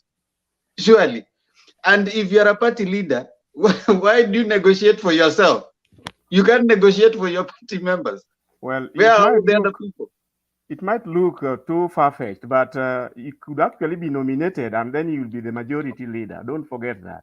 He can still be nominated, but he will still work his way to be the majority leader. Then for that nomination, you have to bring you look at 70%. So if he doesn't bring it, there's no guarantee. Let's hear Mato and then Dusi.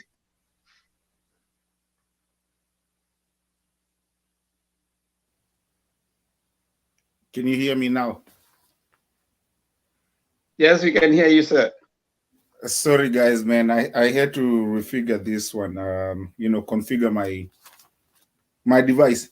But I'm glad that those is here. We are always back there in the comment section and fighting Uko because we all come from the same place. And then me and Dosi have two kind of ways of thinking about Ukambani politics, though he understands it, but he understands it a different way than I do. And I think that's fine. But let me just run through quick what the whole thing was. I'll start with Sonko and Waititu. Those were the topics.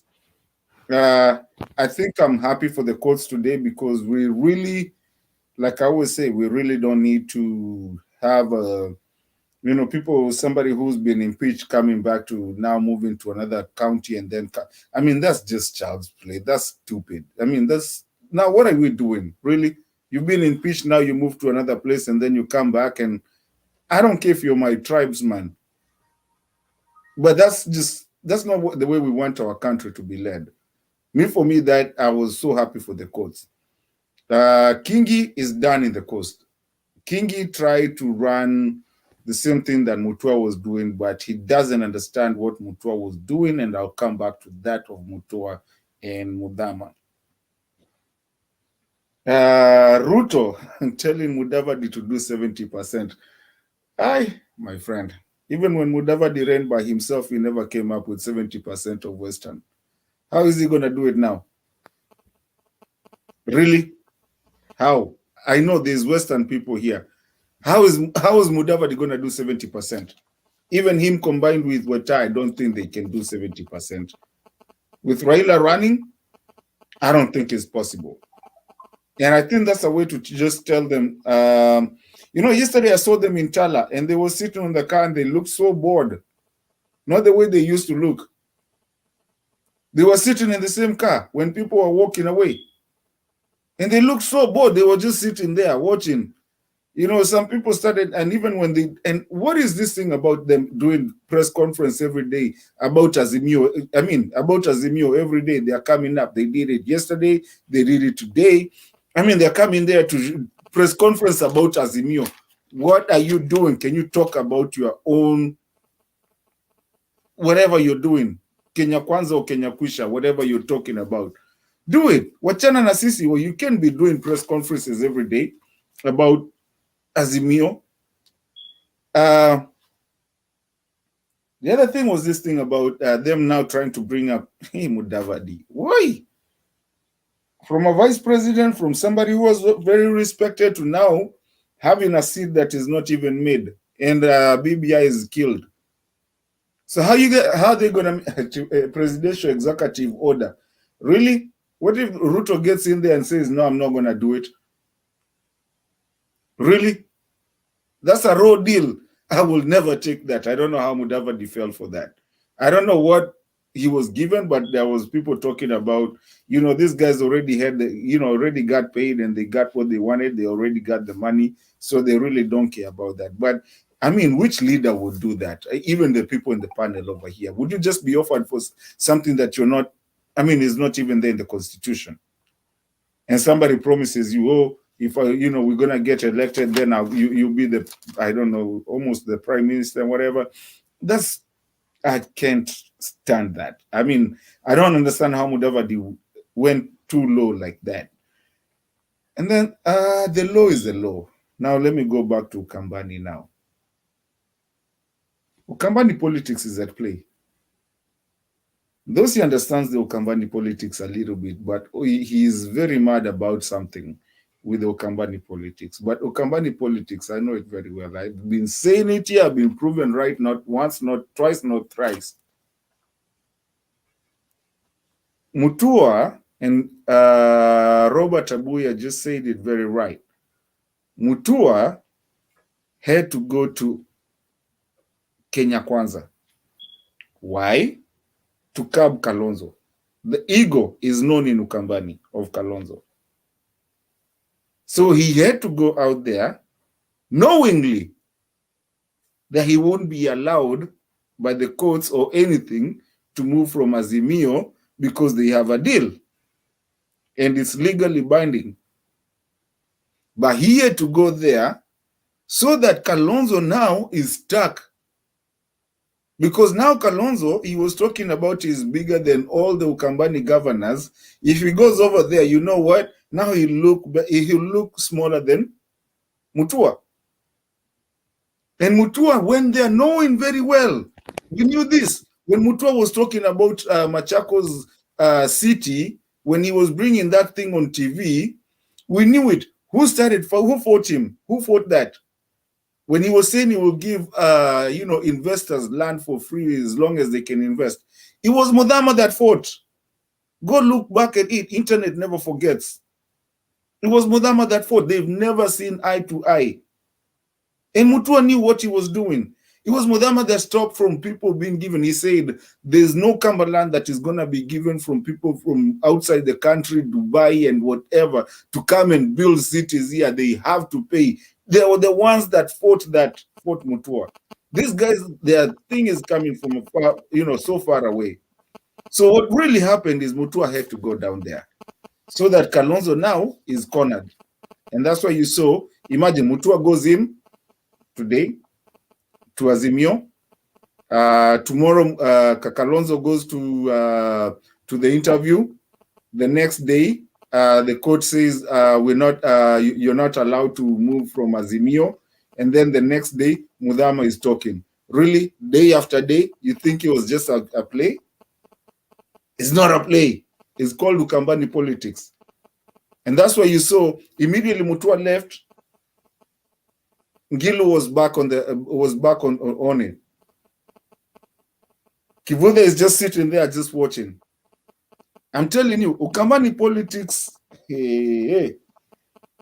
But because there's so many rivalry going there, but what I can tell you, people of Azimio, knowing Ukambani politics the way I know it, everybody in Ukambani is in Azimio, including that MUTUA. including even this kina MUTHAMA they play on the side.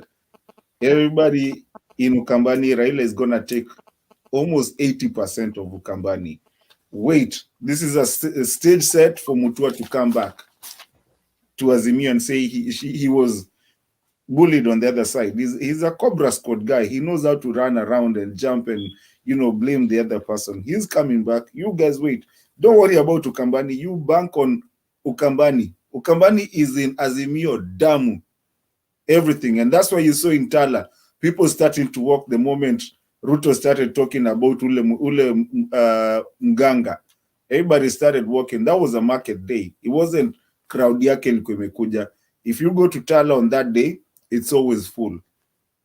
It wasn't that. It was a crowd of RUTO. Kalonzo will not go anywhere. And even if they are waiting for him, if he's not named the running mate, that's where you see all that Ukambani running up. The moment Raila names the running mate, you will see Ukambani come back together. And I've said it here, we'll come back here and we will revisit. Then I'm going to leave it for, at that point for now. Thank you. Lucy.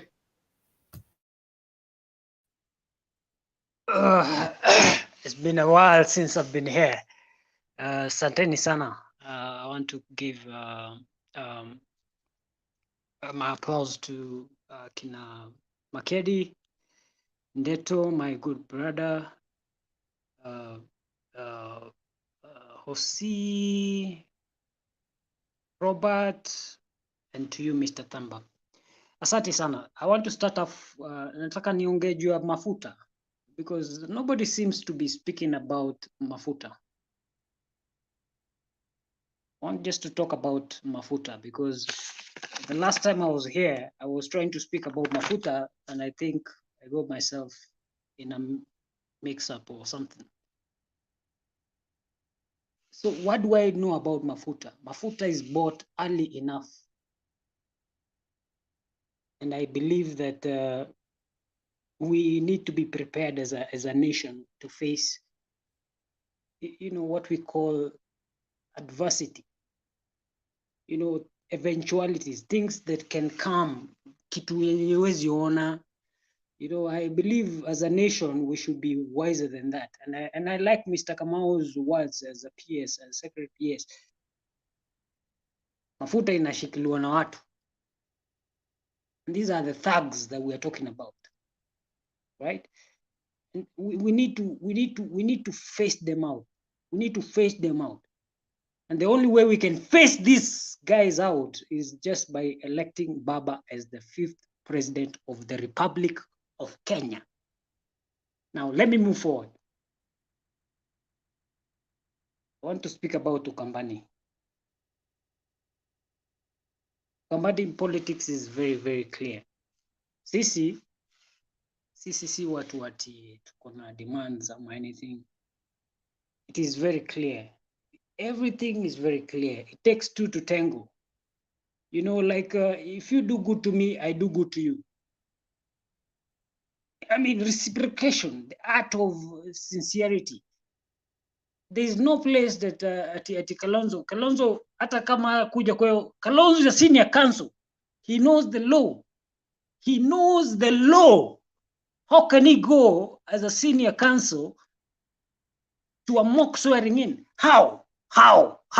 You tell me. You seated there in your house. You tell me, how can Kalonzo Musyoka go that mock swearing in? Hata kama tuna move kama movement. How? Yeah. And this is very personal to me, and because people push it very much against Kalonzo, and this is unfounded and unbasis and unjustified. And Kalonzo is proven to be a leader. He's uncorrupt. He has nothing to prove. And once Kalonzo was proven to be ati sijui nini, he went to DCI, presented his papers. And that's what it takes to be a true leader. Point number 2. Wiper is very clear. Law number 1. do not, let me just not even talk about Wiper. Let me just talk about Ukambani, because I happen to be from Machakos. Not happen, of course I was born in Machakos. Wacha tuongee ukweli. Na mimi usema ukweli ukweli usemwe. Na mimi usemanga Machakos haijai recognize Mutua kama leader. Ukambo masaku wasasia no kabaluku. Unless I'm mistaken, and anybody who is mistaken, who thinks I'm saying otherwise, let him come to my Twitter handle. Mimi nimekuwa nikisema Kalonzo is the person who has always been fixing things. But nani huyu jamaa amekuja ameanza kuanza na personal vendettas against Kalonzo because he was groomed. He thinks he can. Law number one, according to you, Mr. Themba, and this is you know, for me, Ukambani politics, I take it so personal, very, very deep, because I want to have Kamba leadership that can bring maendeleo in Ukambani. Sasa watu kama sisi tukisema tunaweza run on a basis, on a ground where we can actually, you understand? Lakini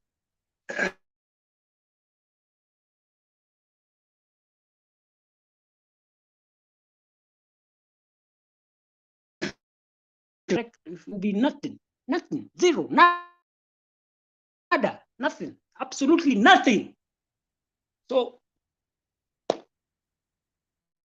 Mr. Themba, I want you to prove me right or wrong. Machakos gubernatorial elections that were held in the year 2017. Nani alipata kura mingi?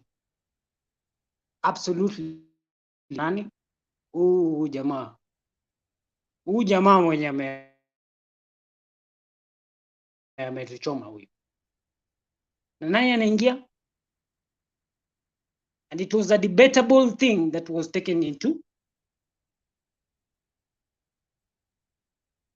Wavinya Ndeti. I hope Martin is listening to this. Tumeta masakue kaze. I hope you're listening to this. We kwa ndavye mutua umia kula sia kutoa numa masaku ematoava. It is unfortunate. It is unfortunate and it is sad. He has just committed a suicidal thing that has never seen in the history of this country. Never seen in the history. It will be written in the stars. Ajai huyu jamaa amefanya kitu ijai onekana katika hii dunia. Mr. Mutua. Let me just, it's an act of dishonesty and betrayal by Mutua. Then he goes showboating, you know, just trying to say, okay, fine, yeah, White House, whatnot. Bullshit. Sorry to say. Sorry, Kenyans. Sorry. We have locked, as far as I'm concerned, we have locked Makueni, we have locked Kitui, and we have locked Machakos. Yo mimi, as far as I'm concerned, it's locked to Azimio Oka coalition. Hakuna kitu ingine, sijui ya hii Kenya kula Kenya inakuja wapi, sijui mnaita sijui. It's called kula Kenya, inaitwa kula Kenya. Wanakuja kutukula bwana. It's absolutely nothing. No, relax. Mutua vaibandukana. The Mutua is still here. It's game. Why are you carrying me when I'm speaking, bro?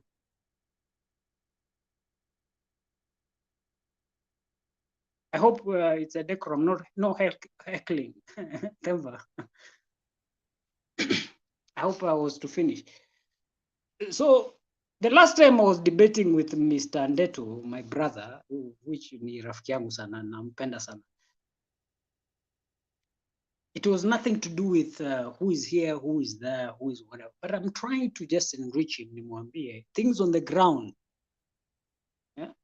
Bro, tutaenda kwenye Kingpin akasema. Na ukijaribu kustereotype hiyo story ati sijui nini, hata kama unachukulia sijui Kalonzo alikosea wapi, but Honorable Sylvia Kalonzo Musyoka is a very person. Uende ukae naye chini hivi mtasuluhisha. Mimi sijui mlikosana naye wapi, but I will tell you one thing. Kamba Nation is going to move in the direction of Honorable Stephen Kalonzo Musyoka. Na Makueni, and I hear people say, Stephen Kalonzo Musyoka is going to join Makedi. We spoke to you, we chat with you the other day. And I told you, if these people betray him, there are only two options. And so maybe I cannot speak on his behalf. Two things. Either ende ama kuenda vile kuta. You understand what I'm saying? So no threats, no carrots and sticks. We are locked as Kamba Nation. We know the leaders we are going to elect. We understand exactly what we are supposed to do as a nation. Na sisi si watu wa cowed or skewed or something that of the sort. We go to the ground and we speak to people. Tunaenda huko, unaona kula kutawaki huko kase, kula kutawaki huko kama kabukua usini. Usini tukabukua ki tukanena nando. We do all that kind of things in Makueni and everywhere. We know the leaders that we want. So it is just as simple as not just painting it as Makao MUTUA is just painting it just to sugarcoat, because it cannot be you understand? But it is coming to us, and I respect women. By the way, as far as you see me, I respect women, and I would love kama Kalonzo atanyimwa ipatiwe Martha Karua, isipatiwe mtu mwingine. That one I've said it here. You have heard me. I have said it here. Kama Kalonzo Musyoka atanyimwa ipewe Martha Karua. Hivyo tu. And that's my submission. And I'm done. Okay, Makiadi, uko na swali? Ndusi, I like your passion about Kalonzo. I wish I had somebody who supports Raila Odinga as passionately as you do support Kalonzo Musyoka. Mine, it goes to Jose. Jose, I talked about here earlier about nomination of Mudavadi to parliament to represent the so-called Kenya Kwanza coalition, and you said that he might be nominated. I want you to tell me, when do the names of nominated, so perceived to be nominated candidates, when do political parties nominate people to parliament, as in, sijui nitaongea namna gani na Kiswahili, ni siku gani ambapo chama inapeana majina ya watu ambao watakuwa nominated in case kwa bunge? What is the deadline? Alafu kuna kitu ingine nilikuwa nataka kumeka comment hapa. Mudavadi akiwa Azimio, he was being given the super CS, the same position yenye anapewa sahi, without any conditions. Raila Odinga hakuwa mwambia uende unitafutie 70% ya Western. Alikuwa apewe bure, nyinyi mnakumbuka, alikuwa apewe bure bila any conditions. So you guys want to tell me, hebu niambie, what kind of a man unatupa deal kama hii yenye unaambiwa nitakupatia position without Raila mwenyewe angeenda kutafuta hizo kura Western?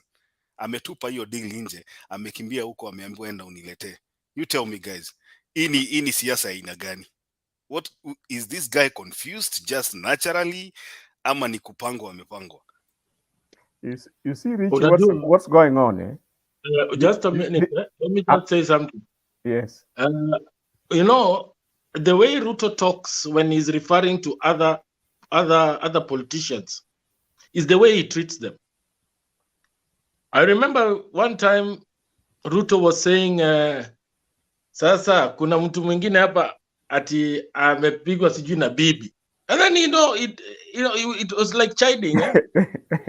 And then he talked to Mudavadi, and he was referring to Mudavadi. He talked about Weta.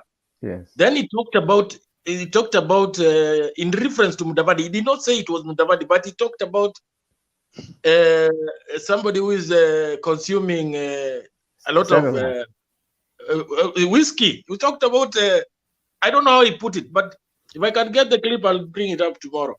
He talked about, so Mudavadi basically RUTO anawachukulia vile anawaona with contempt. You know, he treats them with contempt, and that is how he has been able to be pulled like that way. Besides him being a certain baby. Well, Richie, what I would say, I started by saying that whatever is happening now, all those people who have made moves, the deals had been sealed a long time ago. In other words, whatever you see being on that paper, in any case, I'm not so sure that that paper is even authentic. That paper that we are discussing now, it may not be authentic. It could be intended to invoke certain lines of discussion. But nevertheless, what I was saying is that Mudavadi, Mutula Kalonzo, Weta, Manzo, Wambua, Malala, all these people who are bringing problems during the revenue allocation, those were the days when their sale value was being discussed. And the DP being whoever it is, you went ahead and settled all those transactions. Now, whatever you see going on now is basically like another leg of the transactions. But these people already got value for what you see them doing. The same thing with the Mutula Kalonzos. I think that even when Jigi was in that group, the whole thing was, first of all, to dismantle Oka, for which they already been paid, and I think you can say they have succeeded. Now, thereafter, what went on was to make sure that Kalonzo, having gotten the Mudavadi and Weta, the next thing was to make sure that Kalonzo does not end up in Azimio. In fact, what was expected is that at worst, Kalonzo should go on alone. And all this bickering you see going on there is trying to provoke an exit for Kalonzo, because even the amount they were saying that the Kalonzos were being paid so that he can go on his own as a candidate, it's not small money. If at all he had been paid, then time will tell. In time, you'll see that Kalonzo will be on his own and will be on the ballot as himself. It will not be that because he stands a chance to win. No, it's because the value for the same had been paid. Everything had been settled. Unless they start talking about refunds. You can see the sustained fight and the bickering which is sustained around Kalonzo. They are looking for an excuse so that they go out on their own. And as much as you hear people saying that if Kalonzo is not DP, forget it. It is a decision they made long time ago. A decision they made long time ago. They are just looking for a strategy which will be acceptable to the people. To say that, well, anyway, this fellow is so senior. He has been vice president. Why would you even want to interview him for the same? Yeah. Okay. Yes.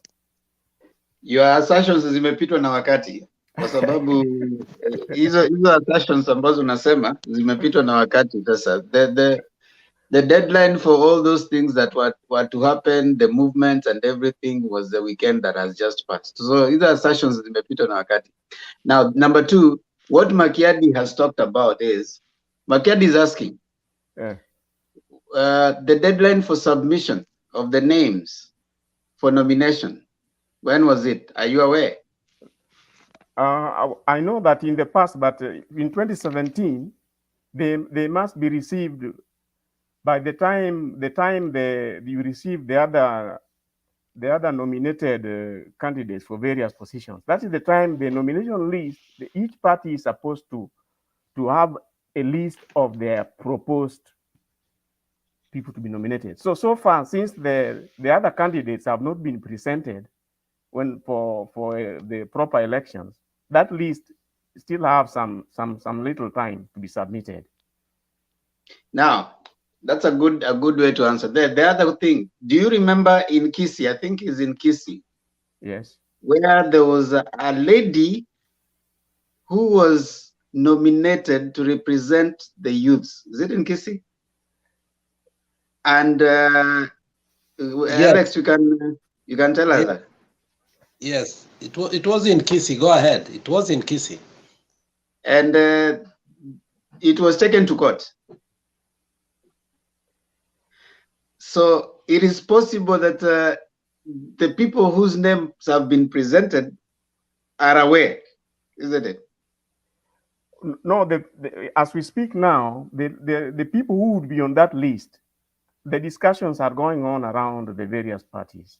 But the deadline for giving that list to IBC is not passed yet. Now that's So okay. yes. There's a place where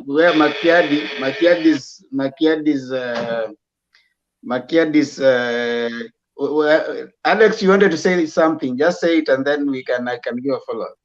Yeah, on that, there was a judgment, and you can remember. That's what even actually helped this nominated senator from Kiambu who lost from UDA. What's his name?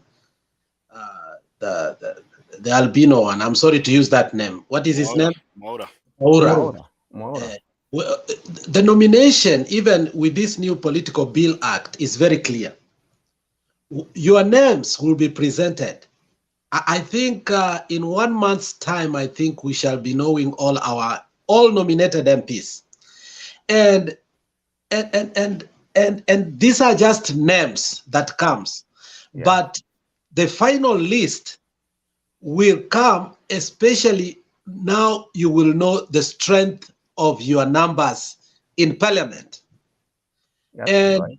if let's say UDA has more members of parliament, whether they are in a coalition, they cannot choose Mudavadi or Mutua because they are in a coalition. You must choose also a person who's been a member of your party for the last 6 months. And that said, so if there were names that were presented, you cannot shortchange them again. So by saying that you are going to nominate Mutua or Mudavadi, from where? Because actually from where we sit, the numbers for ANC or Chap honestly are null and void. They may not even have an opportunity to have nominated members of parliament. Remember that. So I think that's a big gamble. So for me, it's very clear. Mudavadi and Mutua cannot be in parliament, because if their parties cannot have enough numbers to be given a slot to nominate, I think that's a foregone conclusion. The case that was in Kisii, I think it's the High Court. Maybe Nani can help us here. But I remember, because it was in Kisii, this is what they said: you cannot shortchange a name that was already in that list. Let me So tell you how if it there were works. 5 names, again, when the election comes and then they realize they only need 2 people, in that list again, from number 1 to 5, there is a priority. In case we win all the seats we want, this one, Makiadi will be number 1, Alex will be number 2, until number 5. So you cannot take number 5 and put him in front of the one who was number 1. So Mudavadi doesn't belong to UDA. Mutua doesn't belong to UDA. The chances of them having nominated MPs is null and void. Thank you very much. That's what I wanted to clarify. Well, I agree with you. It's only that I think there is something you missed. It is true that the list is provided, I think, at the nomination time for all the other elective candidates. That time, each party has to give a list of the people they intend to elect. And in that list, normally there is priority. I think the first 5 slots are reserved for, I think, for the people with the disabilities. Those No, there are it's some not disability, special interest. It's called special interest. Exactly. And the special interest, disabilities happen to be part of it. Exactly. If you go if you satisfy all that top, I think top 3 or top 5, and you, because of your strength, you have more nominations to do. It is not a must that you must have. So long as those special interests, they do not necessarily have to be in your party. So long as their special interests needs representation in Kenyan parliament. So, and this is where you are not getting, even if they are not in your party, the names must be presented. So it will be awkward for Mudavadi to present his name as a nominated member of parliament or senate in UDA before even Why the not election. ANC? It is quite saying that you have already given up, your party is not going to get a slot in nomination, and now you're looking for UDA's wave in order to be nominated. Then what kind of party leader are you? I agree with you, except don't rule out ANC. ANC will also equally as a party submit their list of potential nominees. Oh, okay. If that is the case, then Mudavadi can be there. But what we were talking of a reality, and I think we agree here, and I think Mise is one of the ANC member. Maybe you can say that, since Temba has not come. When you look at the strength of ANC, do you think they will be able to have enough seats to nominate? Let's have the reality. Because it's a 2-horse race. That's why, first of all, Sakaja decided to run on a party that he was not registered. Unless now this happened. Because you remember, the IBC has refused to deal with one issue. There are people who registered both with their what? Their IDs and their what? And their passports. Now that will come out. And as you said, kama walikuwa wamepangwa, soon we will know MUTUA and KINGI, if truly they belong to the parties they were. Because that is how Sakaja came out. We thought Sakaja was ANC until Sakaja was an aspirant of UDA, only to find that he had registered as a member of UDA in December. So that's what I wanted to clarify. So Adams, you had also a point to say. Yeah, I just wanted to say almost the same thing. You know, Mr. Hosi, party nominations are done according to the strength of the party. Currently, as we stand right now, the party you are talking about, the ANC and the Ford Kenya and the likes, they have no strength. So their chances of getting nomination is almost zero. Okay, so not unless they hit that mark is when they can get the nomination slot. That is the law. And there was a deadline for submitting the names of the list of nominations to the IEBC. And that list must meet certain conditions. I think that the 2/3 gender rule and the disability stuff and the age are all well calculated in there. It was supposed to be 10th of May, that is yesterday. And then it was moved from 10th to 12th of May, that is tomorrow, 5 p.m. is the deadline. So all these things you're saying that Kalonzo, Mudavadi will be nominated when and where, it won't work. That is what Alex is trying to say. May I remind you that in 2017, ANC had a nominated MP. So they may be small, but they may have 1 or 2 nomination slots. You never know. And unless I know the tide is against them, but the possibility is there. Just a matter of inquiry. I wanted to know is that he's taking a gamble. Exactly. He's fooling his people. You know, let's talk of reality. Now, you're making a government on a gamble. So now you're saying maybe. That is not the case of government making. And that is what we are saying here. So, Robert, you had something to add on. I just wanted to maybe if anybody has got data, how many MPs did ANC have in the current parliament that is still on? I think Anybody 14. want that? 14. 14. Mm. Yeah, then that is And why they I were think entitled to, I think, either 1 or 2 slots for nomination. yeah, of which they gave Osoti. yeah. Osoti was one of them. Okay, fine. Thank you. Yeah. Who was next in the submission? I just, mine is just a comment. So the reason why all this conversation came up is because Jose said here that Mudavadi as a prime cabinet secretary will be given functions, in to coordinate government functions in parliament. And the reason why we came up with this conversation is because for him to be coordinating government functions in parliament, he has to be either an MP, oh yes, which is not running. He has to be nominated, and that is why we are saying here he's taking a gamble, because I'm very sure. But politics, I will not be surprised if Mudavadi is a member of UDA. I'll not be surprised. Just the same way we are not surprised that Sakaja is a member of UDA. Malala is running on UDA. Have you guys seen Malala's posters? Are you sure? I looked at Malala's poster. It That has is what UDA. I asked the other day. I asked a friend in Kakamega, what is going on? Is that ANC banner or and that's why I keep saying Mise is a member of ANC. Maybe he should tell us. And that's a friendly request, Mise. ANC had 12 elected members of parliament and 1 women representative. That's what they had in the current parliament. And 1 nominated. 1 women rep, 1 nominated, and 12 elected. That totals 14. 14. Yes. That 12, 14. That's what we said. Yeah. Something I wanted to add. This list about PM and that list apparently from Kenya Kwisha. Is it authentic? Personally, I think it is just fake news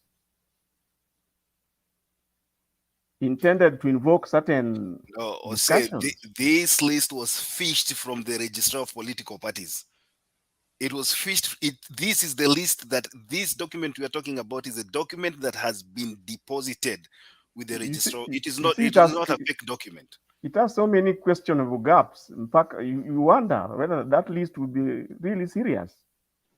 But Makia, I think Jose has an authentic question there, because how can the political party accept a list of unconstitutional officers?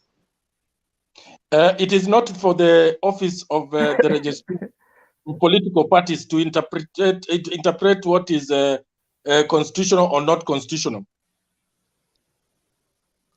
But how can they accept that we are depositing office of prime minister which does not exist? I don't know how that can happen. Alex, if I agree with you, me and you, we agree on something, and we have a political party. That office has nothing to do with what we agree with you. We deposit what we want to deposit because that's our post-election agreement. Now, it comes out that he will do an executive order.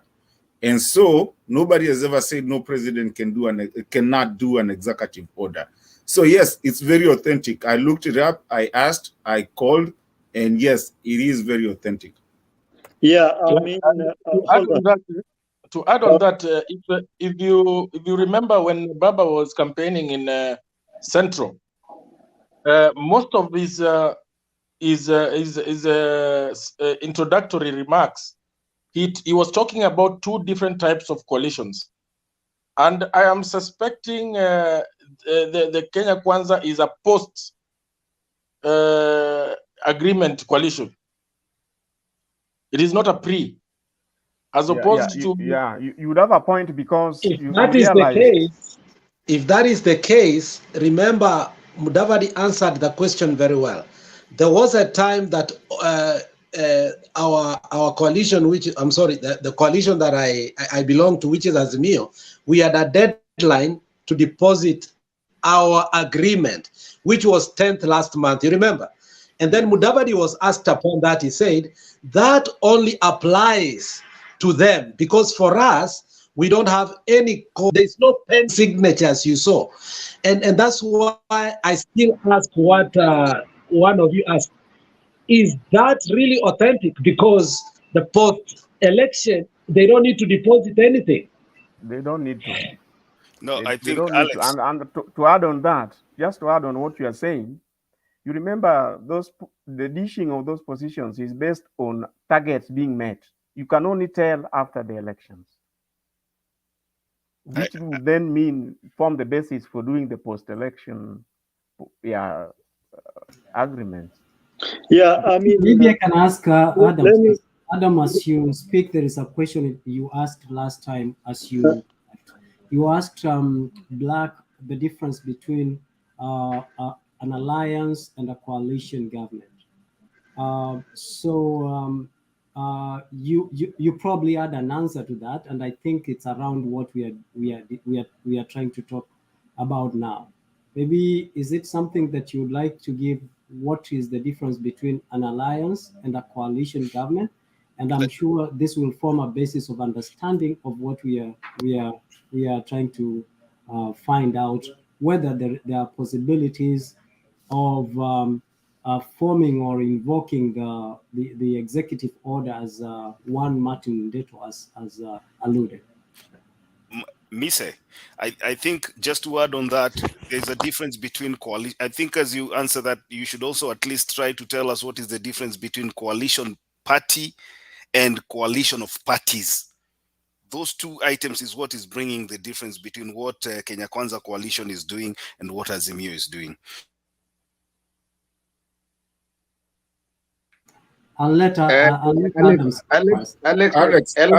Demba, let me answer this. Kidogo not to answer, actually to add on something. Hold on.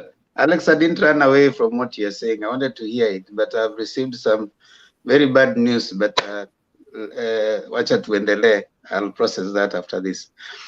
Okay, so back to you, Mati. I just wanted to tell Alex, when you have a notarized, I mean, Alex, I know you know this. When you have a document that is already notarized and deposited in any court of law or any form of government office and is notarized, it's official, it's done. So somebody sent me the notarized part of it because I was doubting. I was like, is this even official? And yes, it's notarized and it's deposited. So that one is something maybe somebody can fight from the court of law, because it's actually notarized and with the stamps and everything. Which one? The document that Kenya Kwanza deposited? Yes, the one dishing the positions. No, that one they deposited on Sunday. The deadline was Is it Sunday. authentic? Yeah, it is authentic. You can access it from the Register of Political Parties. Alex Bana, your friend Mudavadi put a signature to a position he doesn't even know that exists. And that is what we were talking about here. That I mean, we are asking how can IEBC accept a deposit of a position that maybe is non-existent? No, that was not deposited to IEBC. That is deposited to the office of Register of Political Parties. That is not an IEBC affair. That is I'm sorry. That is what I meant. I think I'm confusing because of but if that is authentic, then I think probably it's legal. But I was just thinking aloud that if that is true, then Mudavadi must have also registered as a member of UDA in one way or the other without our knowledge. No, Oh, yeah. It's possible. You see, Alex, there's a coalition, there's alliance and coalition party. Azimio is coalition party. Kenya Kwanza is an alliance of parties. So the parties that form the bedrock of Kenya Kwanza alliance is ANC, UDA, and Ford Kenya.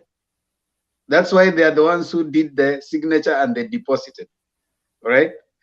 Now, that document only says how you are going to relate. It doesn't say, it doesn't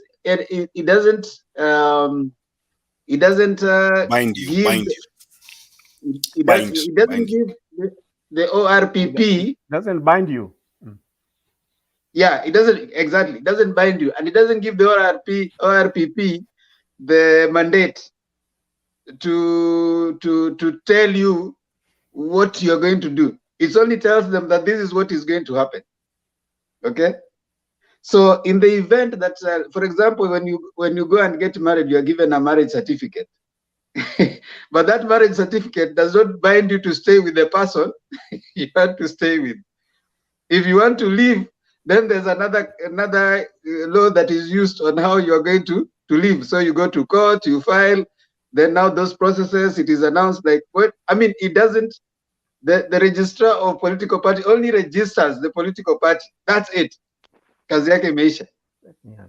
So if these guys come and decide that now I'm not going to do it for you, then that's it. You see. I think Alex, with all due respect, if what we read and what we are being shown is actually what Mudavadi, I mean, it has already been deposited. I think Mudavadi needs to change his technical advisors. He needs to hire some serious people to help him in negotiations. I don't want to go with what Osea is saying because those are hypotheses. We don't know whether he was paid or not. That is up to them. What is for us in the public domain is a document. So whether he has been paid, whether he has not been paid, that is up to him. The document that we have right now that we can read and we can refer to is showing that he didn't have advisors, and if he had them, he needs to fire them, all of them. Because you can't allow your party leader to sign such a document. You can't. I mean, even Alex, Alex, you were hired to go and negotiate for Mudavadi. Would you sign such a document that we are coming to tarmac 1,000 roads? Which one? Roads, there are roads that are being run by the national government and some by the county government. So when someone tells you we are coming to tarmac 1,000 roads, how do you... Remember, can I make a quick comment in regards to what? Yes, Mr. So you guys, you and your UDA guys are conning. How can you con Mudavadi of all the people, a former vice president? Mr. Can I just add something on top of that thing before you submit? Before Mr. Mr. Yes. submit? Yes. Yeah, you know, this is what is going on. I don't know whether you can, let me jog your memory a little bit. Do you guys remember the NASA coalition? They also deposited something like this to the registered political party. The same thing that looks like what RUTO did today. Yeah, they had sharing something over. Yes. Yeah, they had something like this. So this thing, it is legal in such a manner that when they form government, in any case, in case they manage to form government, these positions do not come immediately. They have to go to parliament, because definitely when they form government, there's likelihood that they may have more member of parliament. Their members of parliament can be higher. So they have the power to do some constitutional changes in parliament. So they use the speaker and all the loopholes they have with their strength in parliament, and then they come up with something like this, and then they present it, and then they pass it. So once they pass it through the acts of parliament, and then they roll it back and suit their word, their paper, this thing that they sign. So NASA used to have something like this, if you guys can remember. They also had these positions because Mudavadi was there, Kalonzo was there. So all these big, Wetangula was there. They could not really, if in an event that NASA could form government, they could not really get all the positions to fix all these people. They only had the position of the president, the deputy president, and maybe the speakers and the staff, but it was not enough. So it is the same thing that happened. They had to go to parliament, and use their strength, numerical numbers, to change and through the acts of parliament, and they roll that thing out and then they use it. So that is what they were planning to do, just in case they form the parliament. But if you look at this thing, on the flip, the conditions in which they set for Mudavadi, Wetangula, all these guys, even the PAR guy, they can't really achieve it. They can't. Where is Mudavadi going to get 70% in Western? Where? Tell me. Even Raila Odinga has been winning Western for the longest time possible. He has never achieved 70. Where is this guy going to get this thing? Where is MUTUA, Alfred MUTUA, this joker here? Where is he going to get 35% presidential vote? How can Amason Kingi muscle presidential vote at the cost 50%? Is this is a pipe dream? It's a joke. So I think, to me, it's a raw deal. These people have been given a raw deal. And then, lastly, this guy called, his name is who? Nathan Thuzi. I think, I don't know what you're saying, man. You were talking, and I was looking at you and I'm just laughing. Like, do this guy really know what he's talking about? Because even if you check the comments, a lot of people, like 90% of our viewers, thought that you're drunk, because it's like you don't really understand what you're talking about. This is the kind of people, you see the kind of talks you're having. These are the kind of chest thumping which are so empty that that people like Mutula Kalonzo and the likes, they talk like the way you're talking. That if you do, it's me, myself, and I. That if Kalonzo is not given what you want, then it is a die. It's a do or die. No, no Kalonzo, no Raila. Listen. I'm giving you wisdom. Learn to listen. Kenya is bigger than you, Nathan, and your ilk. I'm telling you the truth. Stop just thumping for us. Kenya is bigger than your Kalonzo. So it is not all about Kalonzo. We are trying to consolidate. The country is ailing. The economy is bad. We have a bad economy. A lot of things are not going right in the country. Then you people, all you think about is Kalonzo. Kalonzo is not oxygen.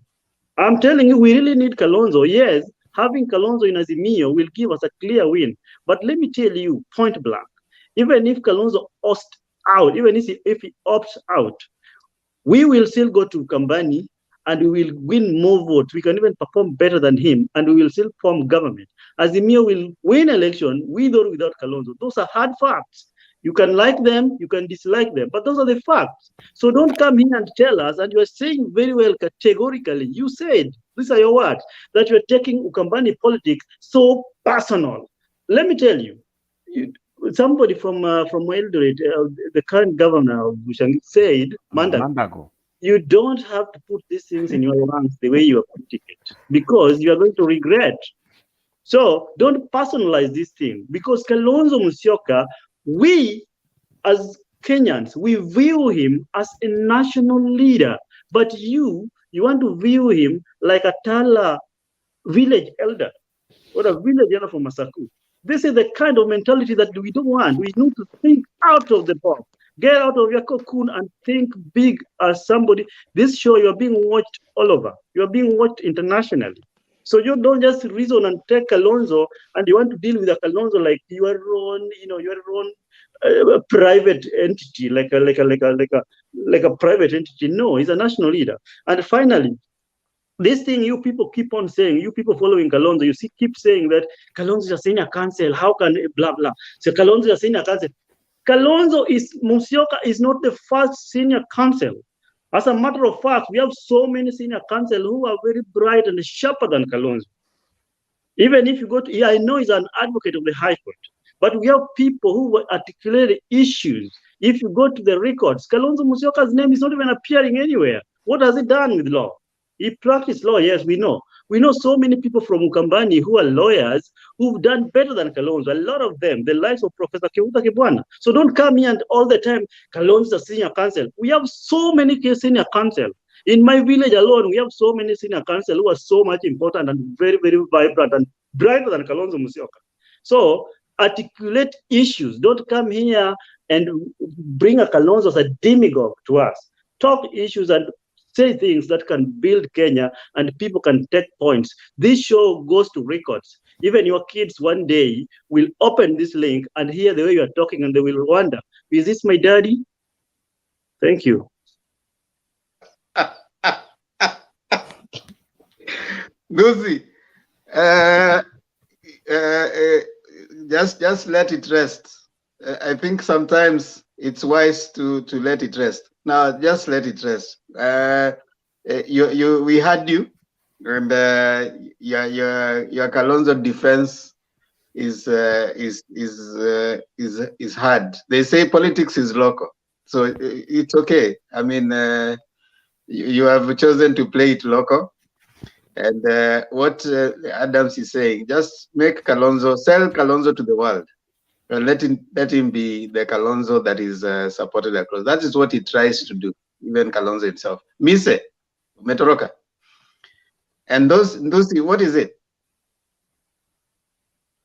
Themba, let me yield my Adam, you have not been very kind to my brother Nathan. Sorry, But Nathan, I can yield my time for you because Adam, as a way of consolation, I can yield my time for you if you so wish.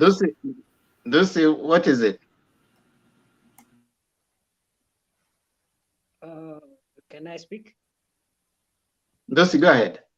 Sasa huyu jamaa ananiattack hivyo as if I'm baseless in my arguments. No, your argument was okay. Adams needs to go back to the facts about Ukambani. Yeah, uko kwa ground. Yeah, sijui ako wapi. So don't attack me baselessly when I say facts and I spill the beans here. I mean, it's baseless. I mean, it's unfounded. I mean, come on, grow up. I believe you are a grown up. You need to grow better than yourself. No, bro.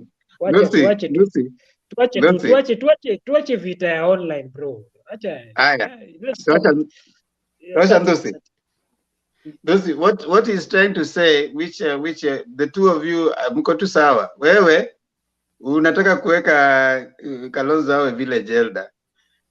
Adams anataka Kalonzo awe the national leader. Sasa unajua tu ni it's a different way of looking at the same thing. Anyway, gentlemen, thank you so much for coming in, and I think I can give you each at least a minute. Just give this. Personally, I'm a disappointed man, okay? And especially, they should have just hired the services of you guys, at least kusaidia Mudavadi. I know if we had an Alex and Makiadi. In fact, right now, I confirm that people like Mr. should get out of that UDA team, because they cannot even advise Mudavadi. And Mr. is from Western, by the way. Makiadi, this Mr. guy is from Western. No, actually, that is not true. I'm not from Western. I just want to say that Alex and I happen to come from the same place. That's why unaona mandugu saa zingine wanapigana. So Alex and I come from Kisii, so pretty much I'm not from Western, but I'm always mistaken to come from Western. But how did you go? Making such a blunt. Ama, you are part of the UDA guys who are trying to be very interestingly, conniving. No, we live by the hope of what you tell us that inawezekana. So hata sisi we believe inawezekana. You guys. Let's hear at least a minute each so that tufunge studio. Adams, twende kwa Alex, dakika moja. Adams, twende hivi tukipanda juu. Yeah, my submission will be short. I think in as much as I'm in Azimio, I may dislike Kalonzo. On another level, I think I have started respecting him for two things. He has become an hardliner and a negotiator that we never thought before. Compared to Mudavadi, I think if truly Kalonzo is a watermelon, I think then Mudavadi must be a cucumber. Therefore, I think to some extent, Kalonzo has stand his ground and given us a heck of a problem. Until now, we are not sure. Let's wait and see on the 16th what is going to happen.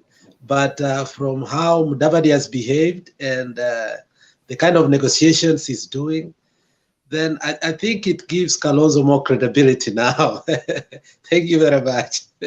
I think that's comforting my friend Nathan. Nathan, sio watu watakubash leo. Thank you very much. Adams. Yeah, yeah, sometimes we may, sometimes it calls for loud voice so that you can impart information to certain people, because we are all different. But I try to be civil, so much civil, did not want to put any insults. So anyway, it is point blank. There's a raw deal. Like, the DP RUTO has played all these people. He took it all. He's just using these people. This is a game of use and dump. He has used these people to climb the slopes of Western Kenya and the valleys of Ukambani and the terrains of the coastal area to gain whatever he wanted, and eventually he's going to dump them when time comes. But it is so evident. But you know what? I'm also happy for Mudavadi. There is for in this whole saga, I'm only happy for Mudavadi's case, because Mudavadi is one person who never learned. He never learned. So this thing serves him right. This thing serves Mudavadi so right. And the case of Mike Sonko and Waititu, Themba, you remember yesterday we were trying to talk about constitutionalism here, and it came out point blank. So sometimes whatever we say here are making a lot of sense. So the court says categorically, if you are once impeached, you cannot run.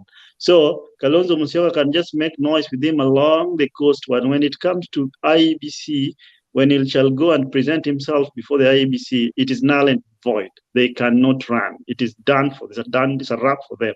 So that's all I can say for now, and I hope Kalonzo Musyoka will toe down. And the only thing that they did not do for us, you remember here, Themba, yesterday we were predicting, and you predicted 2 women, one man, right? I think I also did the same thing. We were doing prediction. I don't know what Makedi predicted, but they said that because Raila Odinga was out of town, they could not release the list, so they kept it private. But I think it is just strategy, because Raila was just down there. They could have just. And finally, I like what Raila told Amason Kingi in his own village. Raila went to Amason's Kingi village. He went to the village and told him the truth about who he is, and he asked the people there to kick him, which I think is going to happen. Otherwise, we are winning this thing round 1. Thank you so much, and God bless. Thank you so much, Adams. Mise, 1 minute. I actually want to take a minute. I just wanted to. I have listened carefully with the opening remarks of Adams. He said he did not want to make an insult. I wonder what if he makes an insult, what it would look like, because Nathan is a casualty right now. So, but what I wanted to say, I totally. I did not insult him. Stop. I totally embrace what you said, Adams. I did not insult him. Mr. I'm very civil. I'm a very civil man. Don't misjudge me. I'm very civil. I mean, you are point blank without missing your point, and it was as cutting as it was cutting. So that's what I was saying. But what I wanted to say is I embrace fully your view of us being patriotic to our country and looking at the bigger picture of how our country can grow and how we can eliminate vices that exist in our country, in the leaders that we worship. I also recognize that what is this guy called, Mudavadi and Kalonzo Musyoka. I don't think, to me, they are different. Honestly, he is my party leader, but I feel that the two share a lot in common because these people, they have not worked hard in earning the positions that they have gotten in the government, but somehow it has been into their favor because they know how to balance without offending any party in order to earn the positions they have earned. And I think the people have spoken to the likes of Mike Sonko, to the likes of Waititu. The system or the constitution or the systems in place are speaking, and I hope that in the future we will have such systems that we will speak before even an election comes, so that we can have a few that are left that appear to have integrity for the people to make the final vote at the ballot. I think that is my submission tonight. Thank you, Mr. Martin Deto.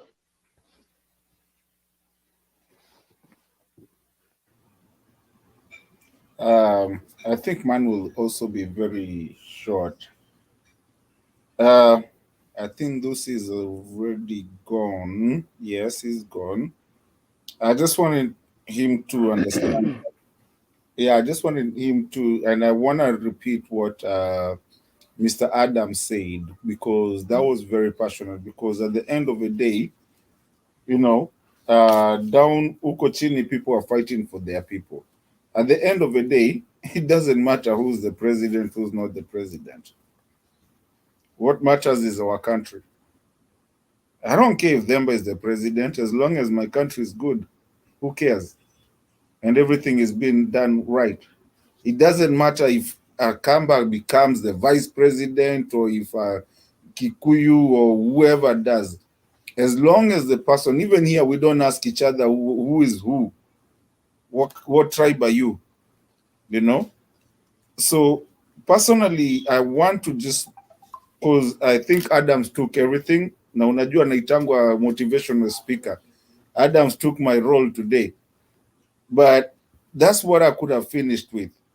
Because at the end of the day, I think I wanted to tell Ndosi if he was here, it doesn't matter whether Kalonzo becomes the vice president, doesn't become the or deputy, doesn't do what, he becomes the president, if Makiadi becomes, as long as our country, and that's what we are with, as long as our country is good and people can go there and you can bring up your kids in that country and there's not war like in Ukraine and there's not anything and there's development and you can make a family and people and grow there and know people like we know each other, and maybe one day we can sit down at Demba's house, kula kambuzi and everything like that, with everybody doing good.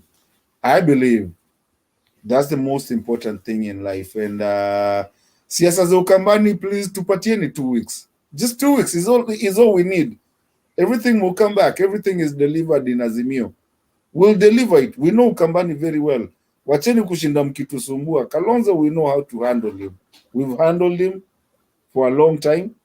We will handle him. And in the next 2 weeks, by the end of this week, when the VP is being, Deputy Wababa is being introduced, whether it is Kalonzo, whether it's not Kalonzo, we will know how to handle him after that. So you guys just relax with Ukambani. You guys are talking about Ukambani too much. But you know what? We are happy in Ukambani because now you guys are talking about us and you understand the role we've been playing since independence. There's always been Mulumutisia and everything. But this time, we are doing it a different way. And just relax with Ukambani politics. You guys talk about another politics. Give us 2 weeks. We'll be done. Then I think that's my contribution. I appreciate everybody over here. Awesome. Makiadi? Thank you so much. Vibrant discussion. Thank you, everybody that is watching us. Mine will be short two things. Number one, I'm so impressed by what the High Court did today, blocking Sonko's and the likes of Waititus from running, which is a good thing. I would prefer the High Court also to go further and also block people who have questionable papers, you know, people who have cases in court that bring their integrity into doubt. Article 6, that's what we are talking about. Unlike my friend and brother Martin Deto, I really care about who becomes the president of Kenya. I think it is the character of leaders, the characters of leaders we choose that define the people or the country that we live in. Finally, I was looking at the opinion polls and I'm so impressed at the performance of my candidate Raila Odinga. William Ruto is on a downward trajectory. Raila Odinga is on an upward trajectory. The opinion polls from Nation Media are saying that they are both tied at 42%, but then they say that William Ruto is leading in Rift Valley and Mount Kenya, and they are both tied in Eastern Province. But Raila Odinga, on the other hand, with 42%, is leading in Western, is leading in Coast, is leading in Nyanza, is leading in Nairobi, is leading in Northeastern, but he's tied with William Ruto in Eastern Province. So that's a good thing. I think we are on the right track. Thank you. Thank you, Makiadi. Jose? Thank you, Themba. What I would say about Kalonzo, you see, Kalonzo should be seen as a potential president.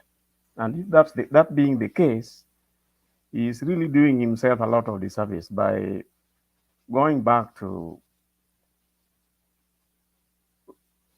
company to push his case. In the event that you want to pursue being a president in future, any simple politician would see that he is going to really need the Azimio even more than Raila needs it now. So you wonder why he doesn't want to pursue issues of Azimio. Instead, he's coining back down to Wiper. Wiper can't make him president. He is going to need the Uhurus, the Railas, and all these other people, the Mutuas, in future. Why he's not seeing that? Maybe he sees that he has reached the end of his political, whatever it is. But regarding Mudavadi, regarding this agreement, which for me is still very, very suspect. If whatever is said about Mutua there is true, what is said about Kingi is true, how would Kingi expect to be whatever in parliament nominated for whatever it is, unless the could may well be true that Mudavadi, Mutua, Kingi, all these people are already members of UDA and we people don't know. There's a high possibility that they already had earlier links with UDA much earlier, so that they would qualify to be dished those positions which are in there. I think that's all I have to say now. Thank you. Gentlemen, clearly, I want to repeat again, like Makiadi has said, you guys, if there's anything that you have done to Mudavadi is putting him in a box. And I think that is the most unfair thing you can do to a party leader of Mudavadi's stature. And we are surprised. So that is the thing that they have been hiding all this time. And they're just stamping in every podium that they get. We are not interested in any positions. And then you come and give Mudavadi a non-existent position. What Ruto didn't want to tell Mudavadi and the rest is that we don't want you guys. But how do they tell them? Go get 70%. It's just like you tell a child who you normally know will get 30% in mathematics or something. And then you tell them that if you get 90% in mathematics, and you know consistently this child has not been getting that, I'll buy you the latest iPhone. So it's like you're telling that child, because you know they're not well endowed in arithmetics, but you're telling them, I can't buy you the iPhone. Instead of telling them you won't buy them the iPhone, you just decide to tell them you get 90% in that, and I'll buy you the iPhone. You see, that's what you have said, I won't buy you the iPhone. So what Ruto has told Madavadi and the rest is that I won't give you that position. There's nothing I'll give you.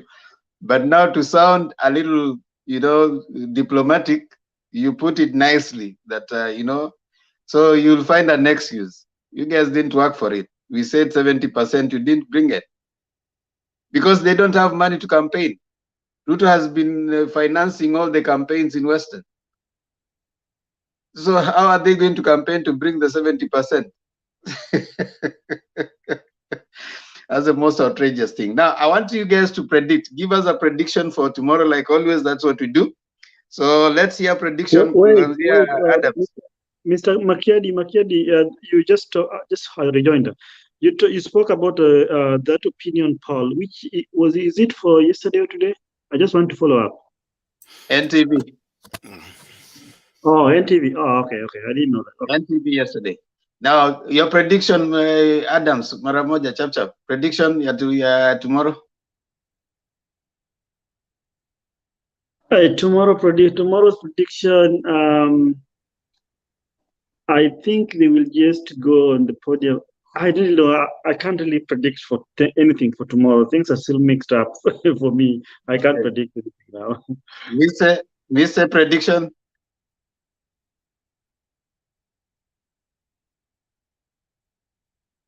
I think I will sit with Adam on this. Okay. Martin, prediction?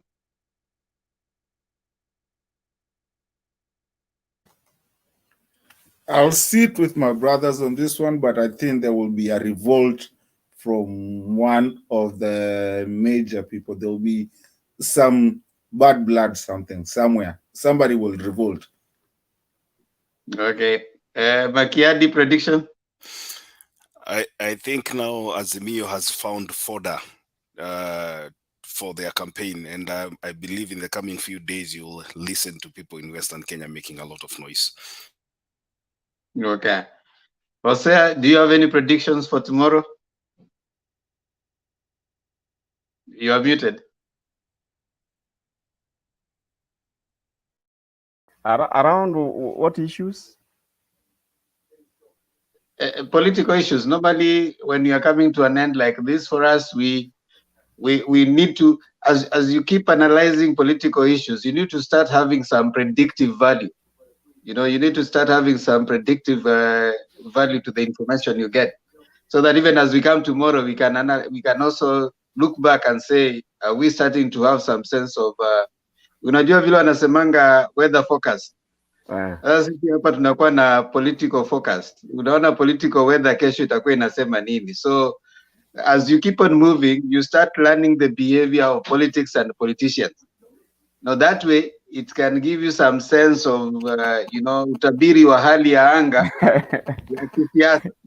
Sasa kesho unafikiria nini itatokea? Manake tunaweza kaa hivi kesho ukaona yale ambayo ulisema yametokea. Like I said here yesterday, that list will not be read today.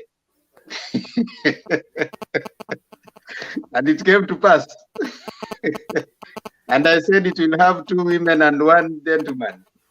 Now we are waiting to see if it comes to pass. Yes, Osea, any predictions? All I can say is that sooner or later it will turn out that list we are trying to discuss here is like April Fool's Day.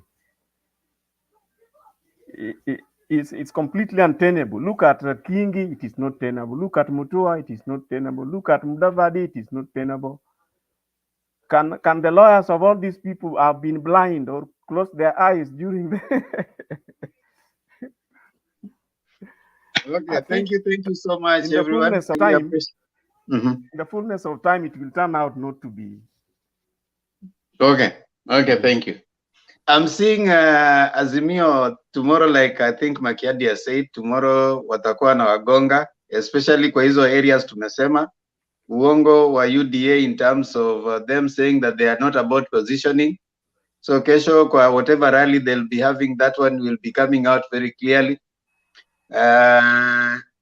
Kesho you are likely to see Kenya Kwanza also coming out to try and defend whatever you have seen, wakisema ya kwamba the other side wameendelea hawajazungumzia their agreement, now tayari wameweka yao in public.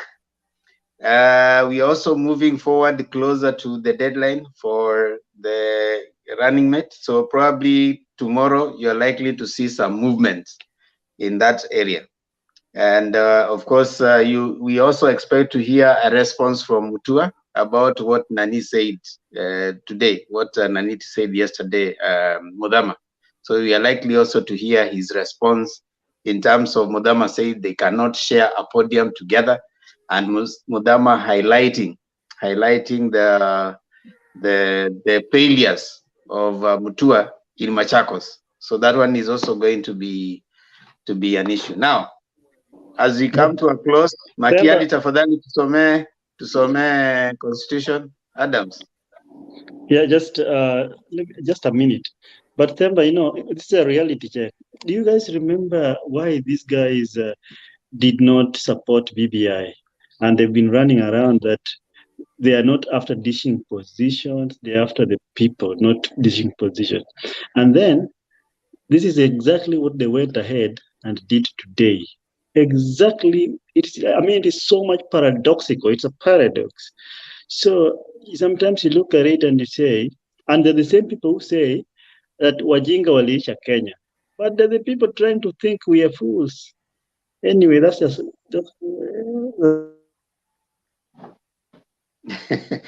Makiadi tusome article. Okay, sasa on them, but I think you didn't see already MUTUA amesema he's not in UDA, he's in Kenya Kwanza.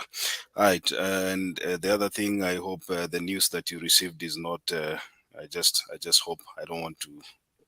No, anyway. I can share it. The thing is, personally, I think for men, I would want to encourage us. It's an issue. We are in the mental health month. This is May. It's a mental health month. And I would urge all of us, men, and of course, generally immigrants, anyone. It's important for you to seek mental health attention anytime you're going through anything. Just received some news that a very good friend that I knew who has taken his life, you know, by suicide. And you know, such are very devastating things because the news, because it involves issues of mental health, and we are within that month of mental health, and a lot of things go on among different people. And I would urge all of us that whatever time you feel like there's something that is bothering you, try to reach out. Try to talk to someone, you know, because it's unfair to lose someone like you through, you know, taking your own life. So I would urge us, even in this forum, and I think that is one thing I've not done here every day. I think we need to keep talking to everyone, that kindly try and reach out. Do not suffer alone. Share, and maybe tomorrow we'll come and we'll share the toll-free number, especially for those who are within the US, for no suicide response, so that you can call that number and you are able to be attended to. So I really want to, and even you, call a friend. Try calling a friend, just say hi to them. I mean, just ask them how they're doing, because it's tough out here, and among many things, there's so many things that are happening to people. And sometimes because of the economic issues and stuff, some people have lost hope, and some of them are likely to take their own lives. So that is, I just received that news, and I would want now to take that to urge us, all of us, try and reach out. And reach out someone, and even you try and you know, talk to someone. If there are people you haven't talked to, just 5 people every day. Just ask them, how are you doing? They'll see that someone cares. So that is what has happened. And I just received the call a few minutes ago. Yeah, it's devastating, because especially when it is someone someone you've interacted with, and you know that something was going on. Yeah. So Makiadi, some Pole sana kutoka kwa panelists na viewers, pole zetu kwako, and I know that's a big issue right now, especially in the US, and also deaths due to it's called fentanyl overdose. It's a worrying thing and a worrying trend right now. Okay. So pole kutoka kwetu. Jana tulisoma 51 about rights of detained persons and persons held in custody. So today we are reading 52, which is just an interpretation of this part 51. I mean Article 51, which it says, number 1, this part elaborates certain rights to ensure greater certainty as to the application of these rights and fundamental freedoms to certain groups of persons. Number 2, this part shall not be construed as limiting or qualifying any right.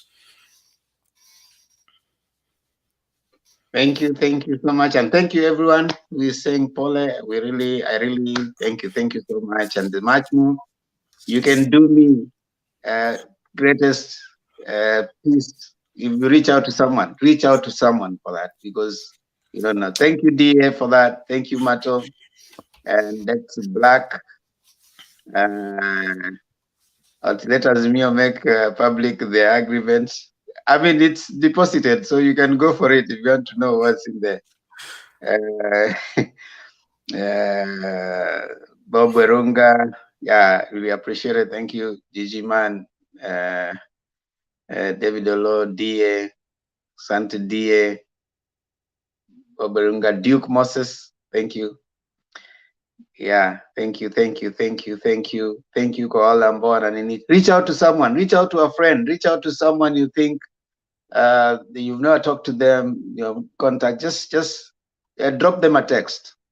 Show them that someone cares, because some of them are going through tough times, and they think that the world is coming to an end, and they are becoming helpless and hopeless. So they need a call from you, just a text or something. Yeah. Yeah, we have predicted about tomorrow. Let's wait and see what happens. Mato, tafadhali, tuombe. Oh, before you pray, kindly remember to subscribe to Matembei TV. Go there and subscribe to Mefika 300. So the journey to 300,000. So the journey to 400,000 imeanza. So kindly go there. If you haven't subscribed, subscribe. And also please subscribe to my channel. My channel with my daughter is Themba and Lulu Show. Themba and Lulu Show. Themba and Lulu Show. Kindly go there and subscribe. On our way to 1,000. Karibu nafika 600. Tumebakisha watu 50 peke yake tufike 600. Sasa simcheze kama nyinyi. Chezeni kama nyinyi. Enda pale. Enda pale, piga subscribe bwana. Tu subscribe yetu. Kama bado ya subscribe, unangoja nini? Subscription ni bure.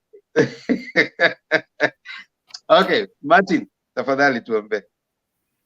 Jose ameenda wapi? Jose sijui ameenda wapi. Wewe omba tudale. Black alituombea last time, si Black, nani Adams alishindwa last time. Wacha niombe. Let me do it. Nani mzima. Okay, ngoja. Mungu nguvu yetu ilete baraka kwetu. Haki iwe ngao na mlinzi. Na tukae na undugu, amani na uhuru, raha tupate na ustawi. Asanteni sana. Ndeto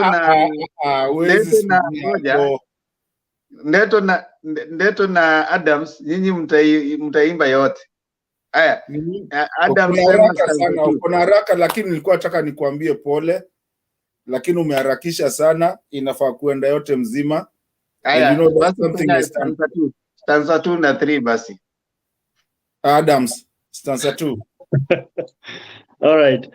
Amkeni ndugu zetu, tufanye sote kwa bidii, nasi tujitoe kwa nguvu, nchi yetu ya Kenya tunayoipenda, tuwe tayari kuilinda.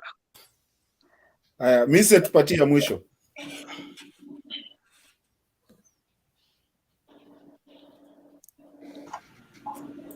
Ndeto leo sisi ni marafiki na tujenge taifa letu. Ndio wajibu wetu. Kenya istahili heshima, tuungane mikono pamoja kazini. Kila siku tuwe na shukrani. Breaking news. Azimio One Kenya Alliance settles on these 3 names.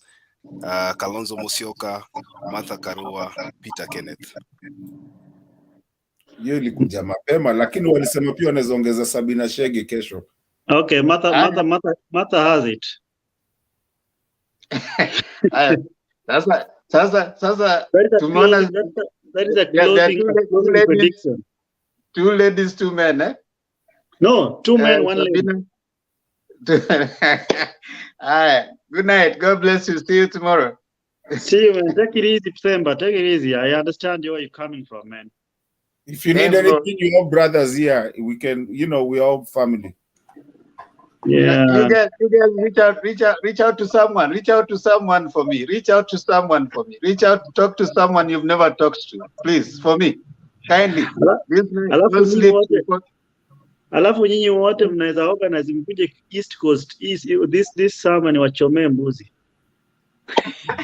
Tunakuja sasa, umechokoza. Hebu namba leta namba, patia namba nitumie. Patia namba. Nakuja kwanza huko next week but one. Adams. Patia namba kwa private chat. Uko na namba yake Demba?